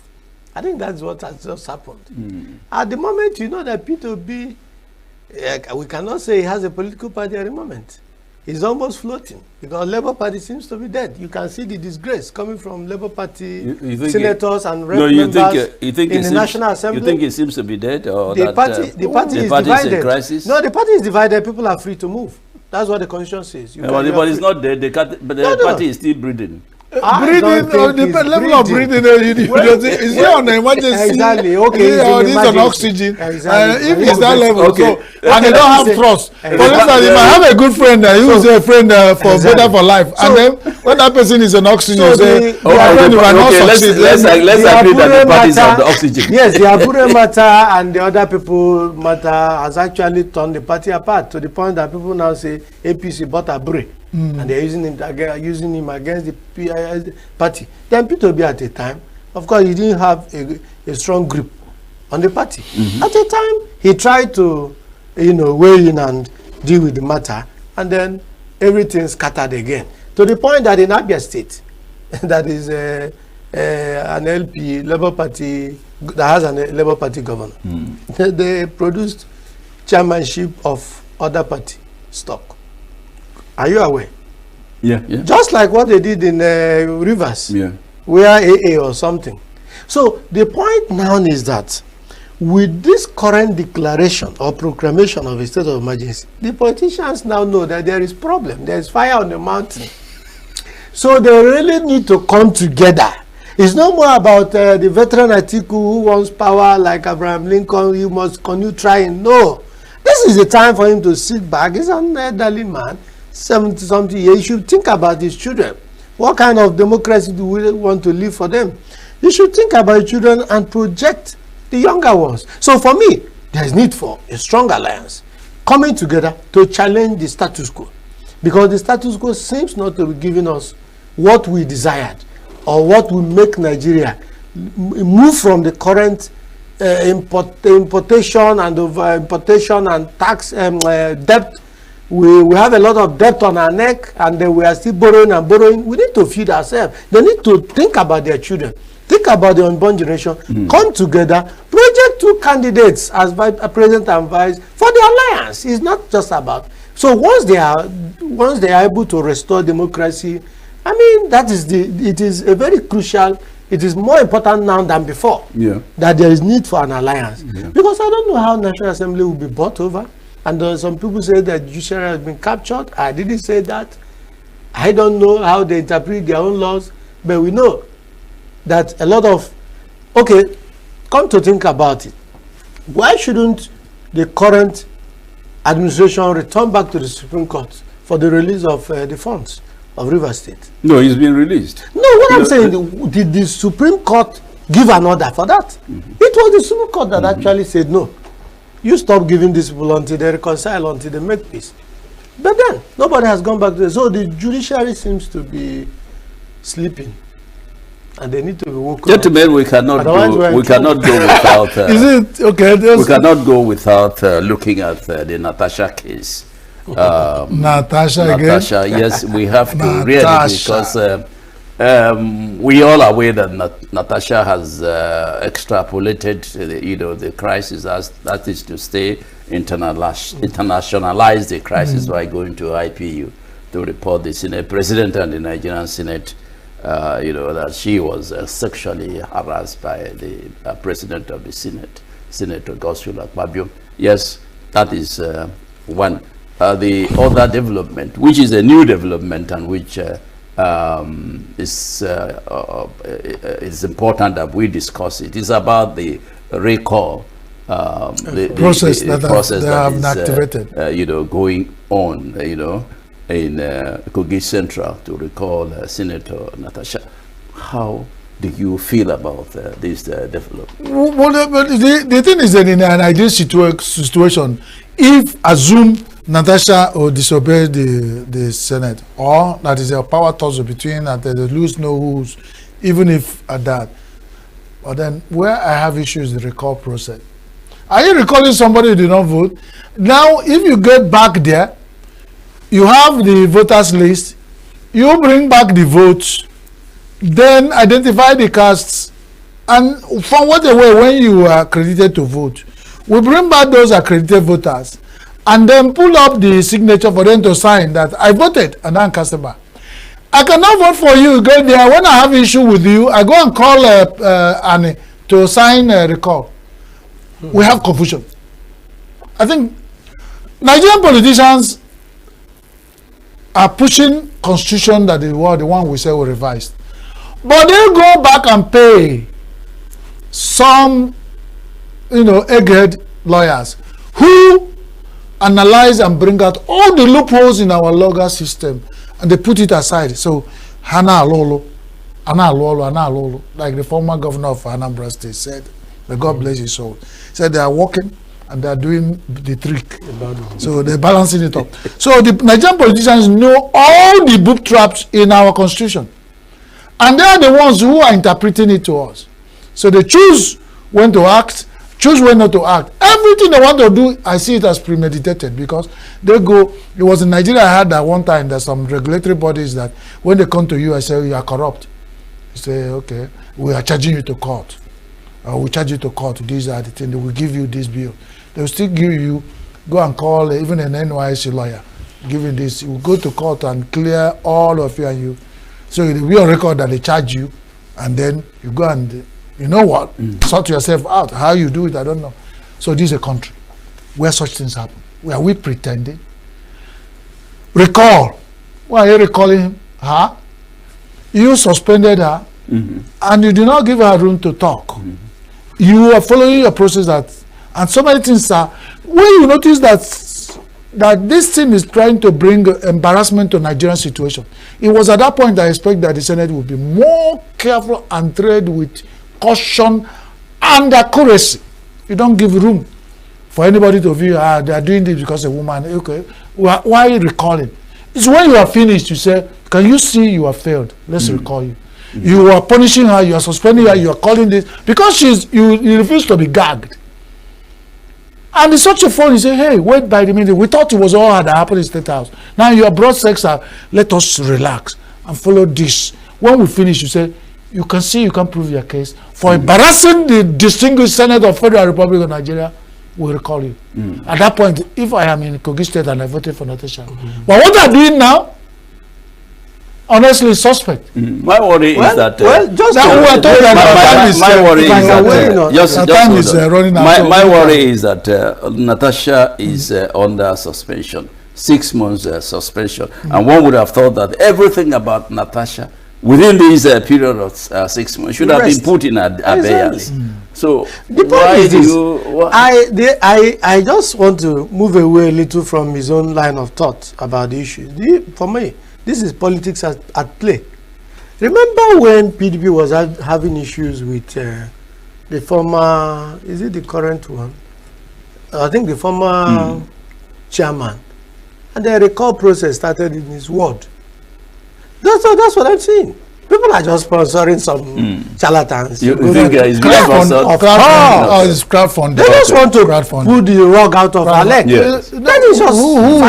Who's championing it? If the people who voted for you, there should be people, the association of voters in Kogi, East and said, come back. That's what I'm saying, that recall will never work because the people who are recalling her are phantom voters, like you said. They are not the real voters. They are just. No, I saw some of them brandishing. Even when they brand, let them come and show tips, evidence where they voted. How many of them, at the end of the day, will they get what is required? No. I said some persons are sponsoring. Since you are attacking me here, I will go there. We just want distraction. Money then. So what is just at play there is just politics. It's politics for me. Politics. So it will not. Of course, the court has said. The court in Kogi has said put on hold whatever process. It was just a case of in National Assembly when some people protested against Senate President. Then the next day you hired. They hired some person to protest against Natasha. So that's what the kind of politics you see playing out in Nigeria. And then these are persons with deep pockets. The case of the wife in the court, case of our distinguished senator of 250 billion against those cases have been withdrawn. Them. These are people the with 100 billion naira case of Natasha in the court has been withdrawn. And this, of course, this recall is sub judice because there are too many cases. So why is the Senate still entering the in Nigeria, like I said, we are not discussing how to fix the roads. We are not discussing how to make our children go to school without parents paying through their nose at the private schools. We are not setting up the public schools. But thank God for what the governor of ENUGU is doing. Setting up what he calls smart schools, setting up smart farms and all that. That's encouraging. We are not talking about 34% inflation rate. The price, the president was saying that thank God price is coming down. Which price is coming down? No price is coming down. On a lighter, dollar is still running, rising, and all. The exchange rate is neither here nor there. Petrol, they are telling us, oh, if you don't take time, the Dangote doesn't get naira for naira crude. But that one is real. That one is real. That one is real. The issues, there is a gamut of issues, and they are distracting us from the real issues. That's my worry. With all this entertainment, getting our money, using our money for frivolities and for noise making and all that doesn't benefit. Where is Rivers people with the current development? Instead of the infrastructure that Fubara was providing and commissioning, what we are going to see now is settling persons with their location. And nobody is talking about that. I mean, the administrator is not going to embark on it. Okay, look at this way. Assuming we are not just assuming, we are just talking. Assuming you release, the River State with this 13% derivation and so many royalties from things that come to River State, you take it for 1 month, 6 months, and give it and bring it out, is enough to bring back any president to power. And why is it that whenever I see a child crying and pointing hand, if the father is not there, the mother is there, or a relation, why is it that the whole people who have been at Asarok have always used River State as, and the River State people have not seen it as that they are using their head to break a. Do you know the current allocation of River State, Akwa Ibom State, Delta? Go and check. It's almost half of. Check the royalty, check the 13% on top and all that. So when it is going to come now, you don't have so many things to pay. Probably money to pay certain workers, and then. Yeah, gentlemen. Before we go, this is on a lighter note. The Abia State House of Assembly has urged the governor, Dr. Oti, to approve paternity leave for civil servants, and women go on. It's going to be postdated because you will go first before me. Or if they start now, they deny you. Martins are the juniors. They will benefit. Who some of them know? Will they pay you back the one you didn't enjoy? No. Well, just to say it's not a news. The only news paternity leave is good. It's not a news because you know why I like the way he said we had so much tension in the air. Like, one woman in one local government, they heard that they are creating local government headquarters. He said, what did they say? Say headquarters. The woman didn't understand what they say. He said, but she was told that when they give them that headquarters, he said, let them give them quarter. Since you know that they bring quarter, there will be grassroots development. So let them give them quarter. For paternity leave, give it to us, package it, and pay us the ones that we can convert. I said, I don't want to go, or I go. So, but you convert the money. I just want to say, empirically speaking, Abia just borrowed from the public service rule, Nigerian public service rule, which actually approved paternity leave. I think last year or 2 years ago. So for me, it's a welcome development. Okay. Other states should take a cue from that, and then Nigeria should be a federation where people should peer review. If you see what's going on in a state, copy it. If you see that security is improving in Enugu, there are cameras, you can copy it in Anambra. And put it in your state. And then if you see that roads are, the current governor of Enugu said he has a zero tolerance for unpaved roads. And you can see New Haven around here, they are paving everywhere. You can see most of the roads, every time they are paving. So the government... So you are using your state now as an example. Yes. So let's see, so if you go to my state, my state is SDB. You guys are not correct. We don't have zero tolerance for unpaved roads because roads are still the way they are. We have zero tolerance. Speaking, we have zero tolerance for SDB and SDB. So wherever you wear dreadlock, if you wear dreadlock, then you are doing well on there. See, so copy that one. I see a lot of people wearing dreadlocks in Enugu. Yeah, even women wear short. Our governor is too busy for what people wear. You're not saying my governor. The governor is busy speaking grammar. Oh, the governor is busy fighting Libyans, fighting native doctors. I can see all of you are native doctors. I can see all of you are native doctors. You are also that. All I know is that my governor is doing well. Well, it's good. Security is improving. I give it to the governor. Let it be a sustainable one. You know, let it not be piece of the graveyard, because you don't know when you are fighting somebody, you hold him down on the ground. You don't know all those people you are holding on the ground. You don't know whether you allow them to get up again and start pursuing. So let it be that he will have a sustained peace. But whatever, like Martin just said something about lessons learned and stepping down on other states, copying, and but we find in Nigeria no continuity. Everybody starts on his own. It's like run. And if they make it, because the governor now, you assemble Martin, making a PE, and they assemble all the politicians, they will jettison whatever new arrangement and start a fresh one. Sit on people's money just to make sure this 10%, this 10% on written law. Okay? Because if you tell me you are tarring roads, good, but remember, and let them come out to say it was during P2B. Every one kilometer, the 10% is upon. Of how much you use, whatever you remove 10% is statutory. They pay it to the governor. And why is there some of them who understand that do a lot of projects and they call them Mr. Project? Then 10% they will reserve back to become godfathers and plans. Because you need money to be a godfather. We don't know what happens behind the scene, but what we know is let them do the roads, let them set up our schools, let infrastructures come alive again. Let life be meaningful so that the Japa syndrome will stop. That's what the typical Nigerian wants. Their prayer is the typical prayer of any Nigerian. Then let the tariff, the rising tariff, rising everything, come down. Let them stabilize the economy. Let them stop dollarizing our economy, or dollarize our economy. Let them stop dollarizing our economy. So let people leave other countries and come to Nigeria and live. That's our prayer. That's our prayer, Nigeria. The prayer of every Nigerian. And I think, what is it like we have done justice today, Oga? Yes. Nigeria maternal they finish. Nigeria maternal they finish. Thank you very much, gentlemen, for coming. We have, like you said, we have done justice to today's program, and I believe our viewers are satisfied with what has transpired in the last 1 hour or so. This is Signature Television Unscripted. Join us next time on this station. Thank you for viewing us. Thank you for listening to us. Gentlemen, thank you for coming. Wish you the best of the week. Thank you very much. Thank you. Thank you, Mr. Thank you, sir. Bami. Thank you for having Thank you, us. sir. Thank you. Thank you.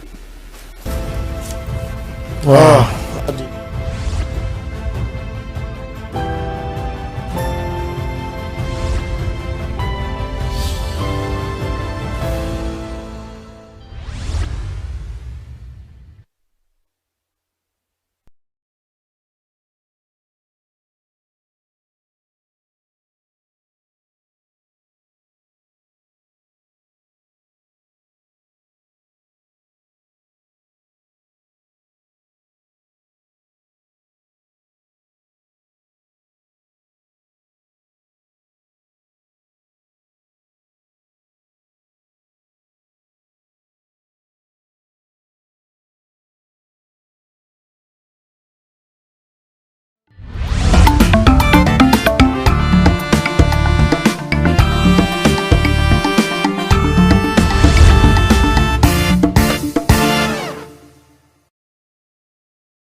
President Bola Tinubu on Friday emphasized the vital role of traditional institutions in national development, urging greater support for policies that impact citizens' lives.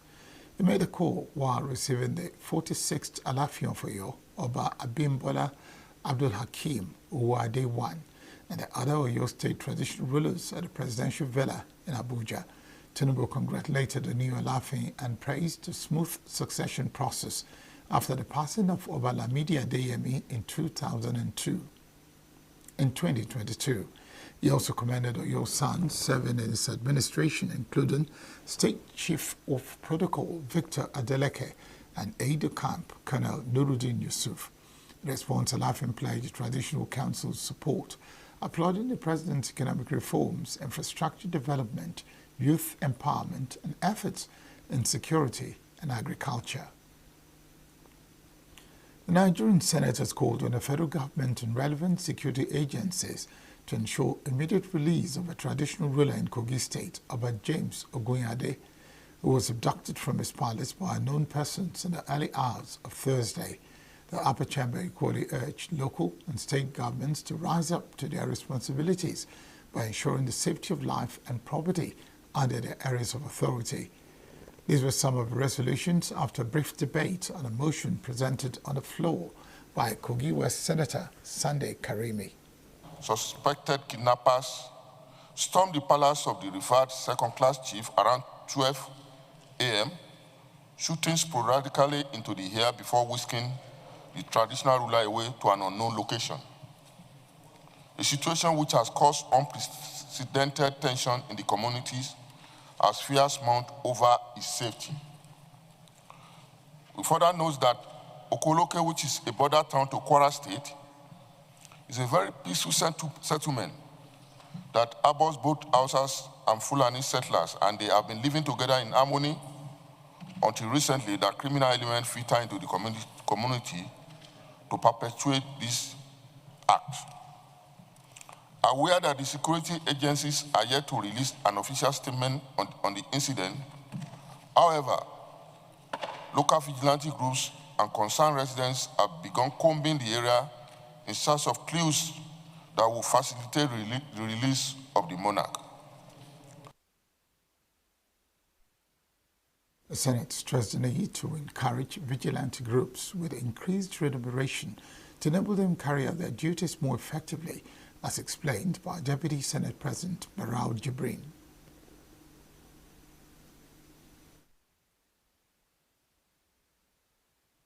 Deploy their security agencies in the country to, as a matter of urgency, deploy their security arsenals to secure the immediate release of the monarch from his abductors.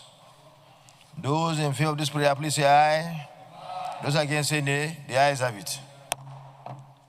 Commend the President and Commander-in-Chief of the Armed Forces for giving directives to the National Security Advisor to establish forest guards across the country to curb the rising spate of insecurity in the country and to draw Mr. President's attention to the Nigerian Forest Security Service Establishment Bill 2025, recently passed by the National Assembly, awaiting presidential assent.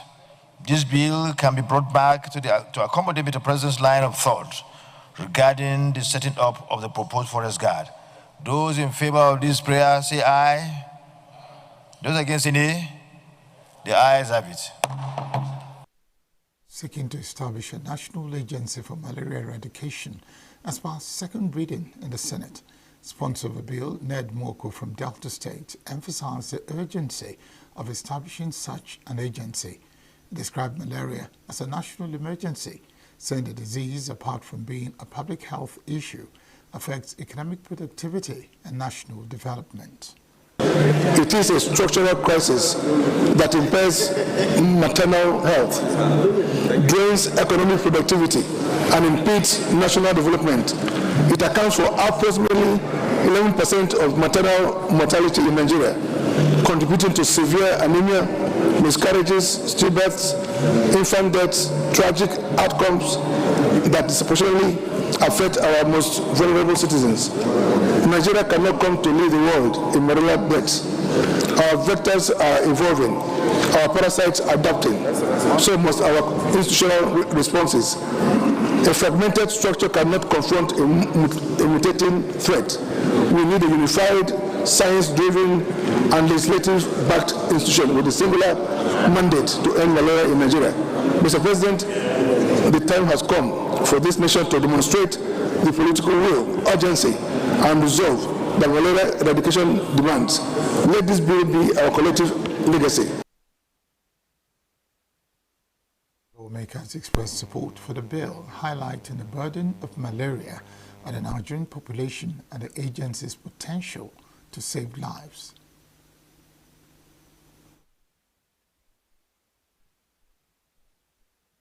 On infant mortality shows the impact on families and the impact it has where the young are most vulnerable. This bill will focus our attention on eradicating malaria, or at least in the first instance, reducing the impact in terms of death and in terms of sickness amongst the Nigerian people. The time has come for us to look critically at this problem and to proffer solutions that will address the problem. The established National Agency for Malaria Eradication and for Related Matters, 2025 second reading, taken. The bill is referred to the Committee on Health to report back within 4 weeks. A bill seeking to stop all government agencies from buying foreign-made cars has passed second reading in the Senate. The bill, which was presented by Patrick Mwabweze, was referred to the Senate Committee on Public Procurement to report back in 4 weeks. In his lead debate, Mwabweze said that the bill, when passed, will stop all ministries, departments and agencies from patronizing foreign-made vehicles and mandate them to buy only locally manufactured ones. Unfortunately, over the years, we have failed to institutionalize the use of indigenous products, brands, and services in Nigeria, and have instead glorified foreign goods of no particular superior quality. This failure has and is being felt in no less a sector than our economy. Today, we see the seesawing of Naira, and with every plunge, inflation bites harder. After the debate, Deputy President of the Senate, Jibrin Barau, who presided over the session, noted that the bill, if it becomes law, will stabilize the economy and preserve the country's foreign exchange. A bill for the art to make it mandatory for ministries, departments, and agencies, including the Senate, to give priority to local manufacturers and indigenous automobile companies in procurement process and for related matters 2025. Second reading taken. Thank you, Senator Patrick, for bringing forward this bill. The bill is important, it's good for our economy and for our nation. If we're able to go this route, we then be able to encourage our manufacturers, even more, to come on board, so that the automobile industry will be galvanized and be strengthened for the good of our nation. We will no longer be spending money importing vehicles, and wasting or spending our hand-earned foreign exchange.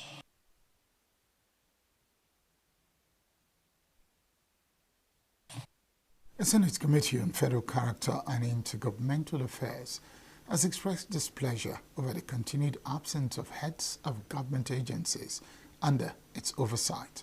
The committee chairman, Orwell Onyeso, expressed the displeasure during an investigative hearing on implementation of the federal character principles in Nigeria's public sector. Every Nigerian officer knows that part of the discipline of you being chief executive is to obey the law, and that the Senate is the peak of lawmaking in Nigeria. So if you don't come, there will be punitive action. Representatives who were present were given the opportunity to present reports on behalf of the organizations. If we go around the MDAs that we are going to investigate, of course, we are going to see a lot of infractions. But the issue is we are trying to put heads together so that we come up with a holistic matrix of what is happening so that we can be able to allow the legislator enact laws that will address these infractions. You need thoroughbred technocrats as commissioners because they are going to pretend MDAs, 800 MDAs in Nigeria. So if you bring anybody, a politician, he will not deliver. If we go around. The hearing is in line with the desire of the Nigerian Senate to ensure the implementation of federal character principles in government employment and appointments. The Minister of Information and National Orientation, Mohammed Idris, has dismissed reports circulated in both traditional and online media suggesting that a ministerial press briefing has been relocated from Abuja to London. The minister made a clarification in his opening remarks at the 8th edition of a ministerial session held at the National Press Center in Abuja. Idris used the occasion to highlight what he said was a marked improvement in the performance of the economy, as reflected in a gradual decline of a headline inflation rate as reported by the National Bureau of Statistics.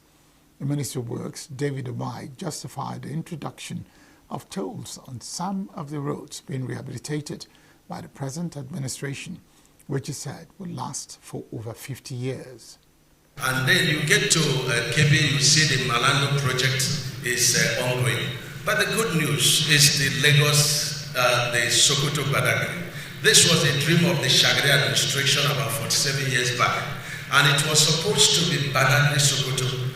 But a very detribalized, President Bola Ahmed Tinubu directed us to change it to Sokoto, Badagry.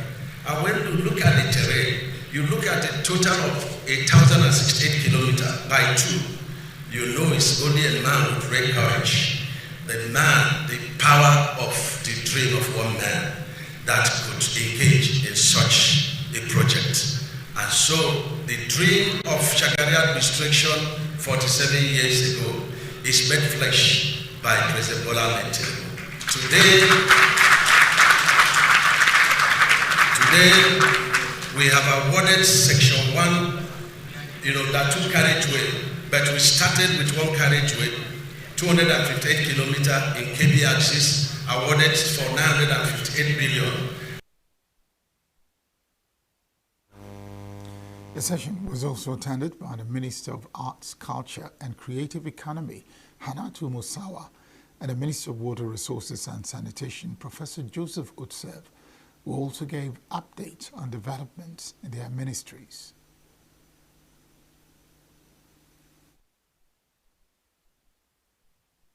Cultural diplomacy and soft power.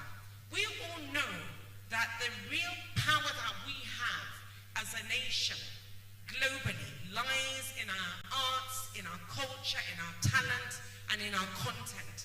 That is what the global community is interested in when you talk about Nigeria, and we want to really leverage on that. Nigeria's rise on the Global Soft Power Index from 93rd in 2003 to 79 in 2004 and to 77 in 2005 presently has been achieved through our cultural influence expansion, and brand perception improvement has been attributed to strategic engagements and the soft power initiatives in the world is of Nigerian descent, and so that gives us a lot of power, and we want to make sure we give those Nigerians that have ancestry, Nigerian or blacks that have Nigerian ancestry, a reason to pivot back into the greatest black nation of the world. We are a technical committee who was set to assess not only allowed dams, but all the dams in the country. So this assessment is ongoing. At the moment, we are able to complete the assessment of allowed dam, and the report has been given the Federal Executive Council, under the leadership of Mr. President, has approved funds for the reconstruction and upgrade of this Alao Dam. Originally, Alao Dam was only supplying water to the people of Maiduguri State. But with this upgrade, when constructed, it will have the capacity of irrigating the vicinity and also putting in place the hydropower potential. A non-governmental organization, Road Accident Prevention Network, is making a strong case for the promotion of a culture of walking and cycling to reduce accidents and promote public health. Chief Executive of the organization, Prince ENUGU, made a call at the commencement of United Nations Road Safety Week held in Abuja, which focused on walking and cycling, a strategy for safety on the roads. Correspondent Chimezie Nzedimma reports that the Road Safety Week was organized in conjunction with major ministries and agencies concerned with road safety.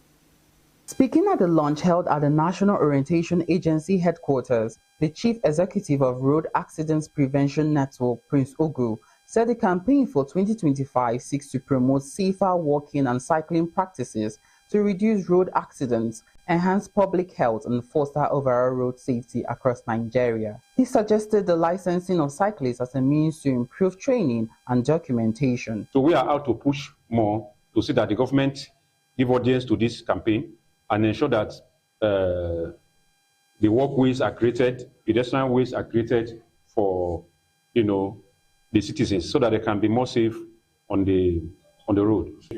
Licensing bicycle riders in Nigeria is very, very good because it gives them security.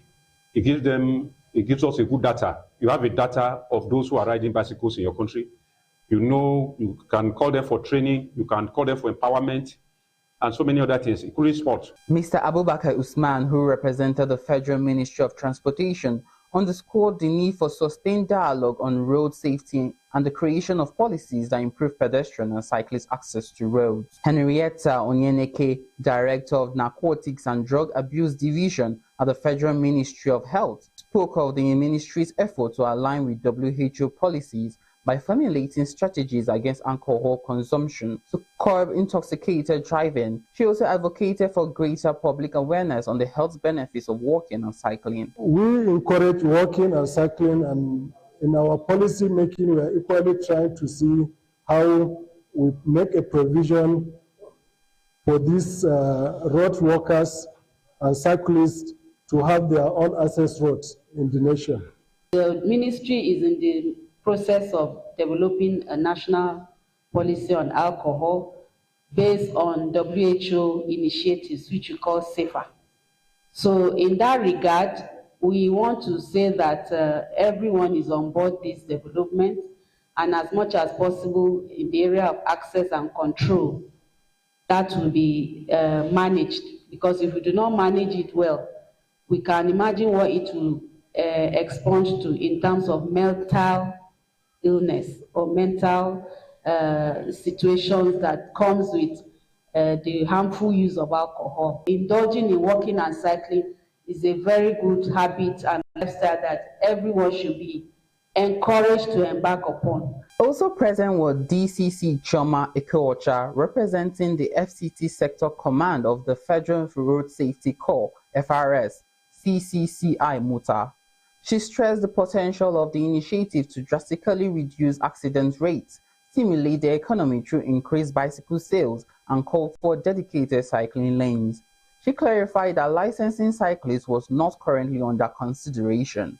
The National Union of Road Transport Workers, represented by Rufia Moji, assured that cyclists would not face fines or ticketing, adding that their officials are well trained to support vulnerable road users. If this cycling is included in the transport system, because children will be using bicycles to school and everybody will be walking on their own track, then it will improve the economy, because the seller of the bicycle will sell more. It's not a mandate to license bicycle riders. You are free to ride your bicycle anywhere, but not on the express.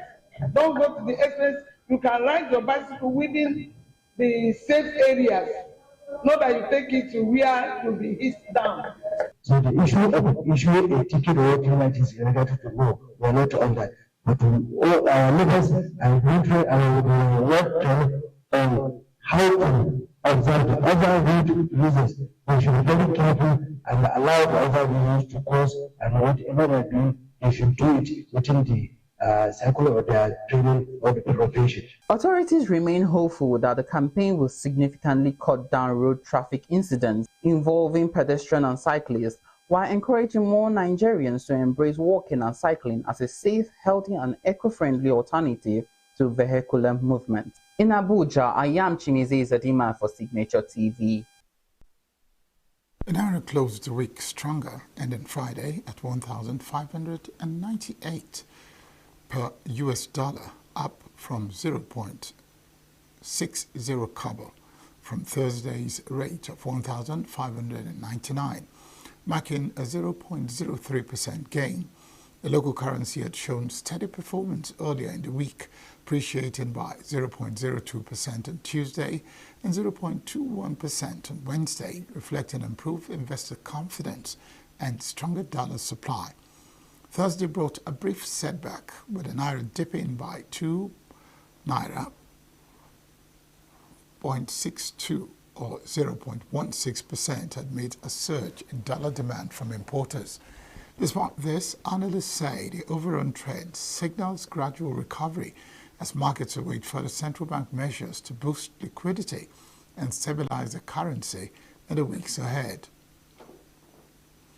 The Federation Account Allocation Committee (FAC) has shared 1,681 naira in April 2025 among the federal government, 36 states and 774 local councils, 103 billion naira more than March's allocation.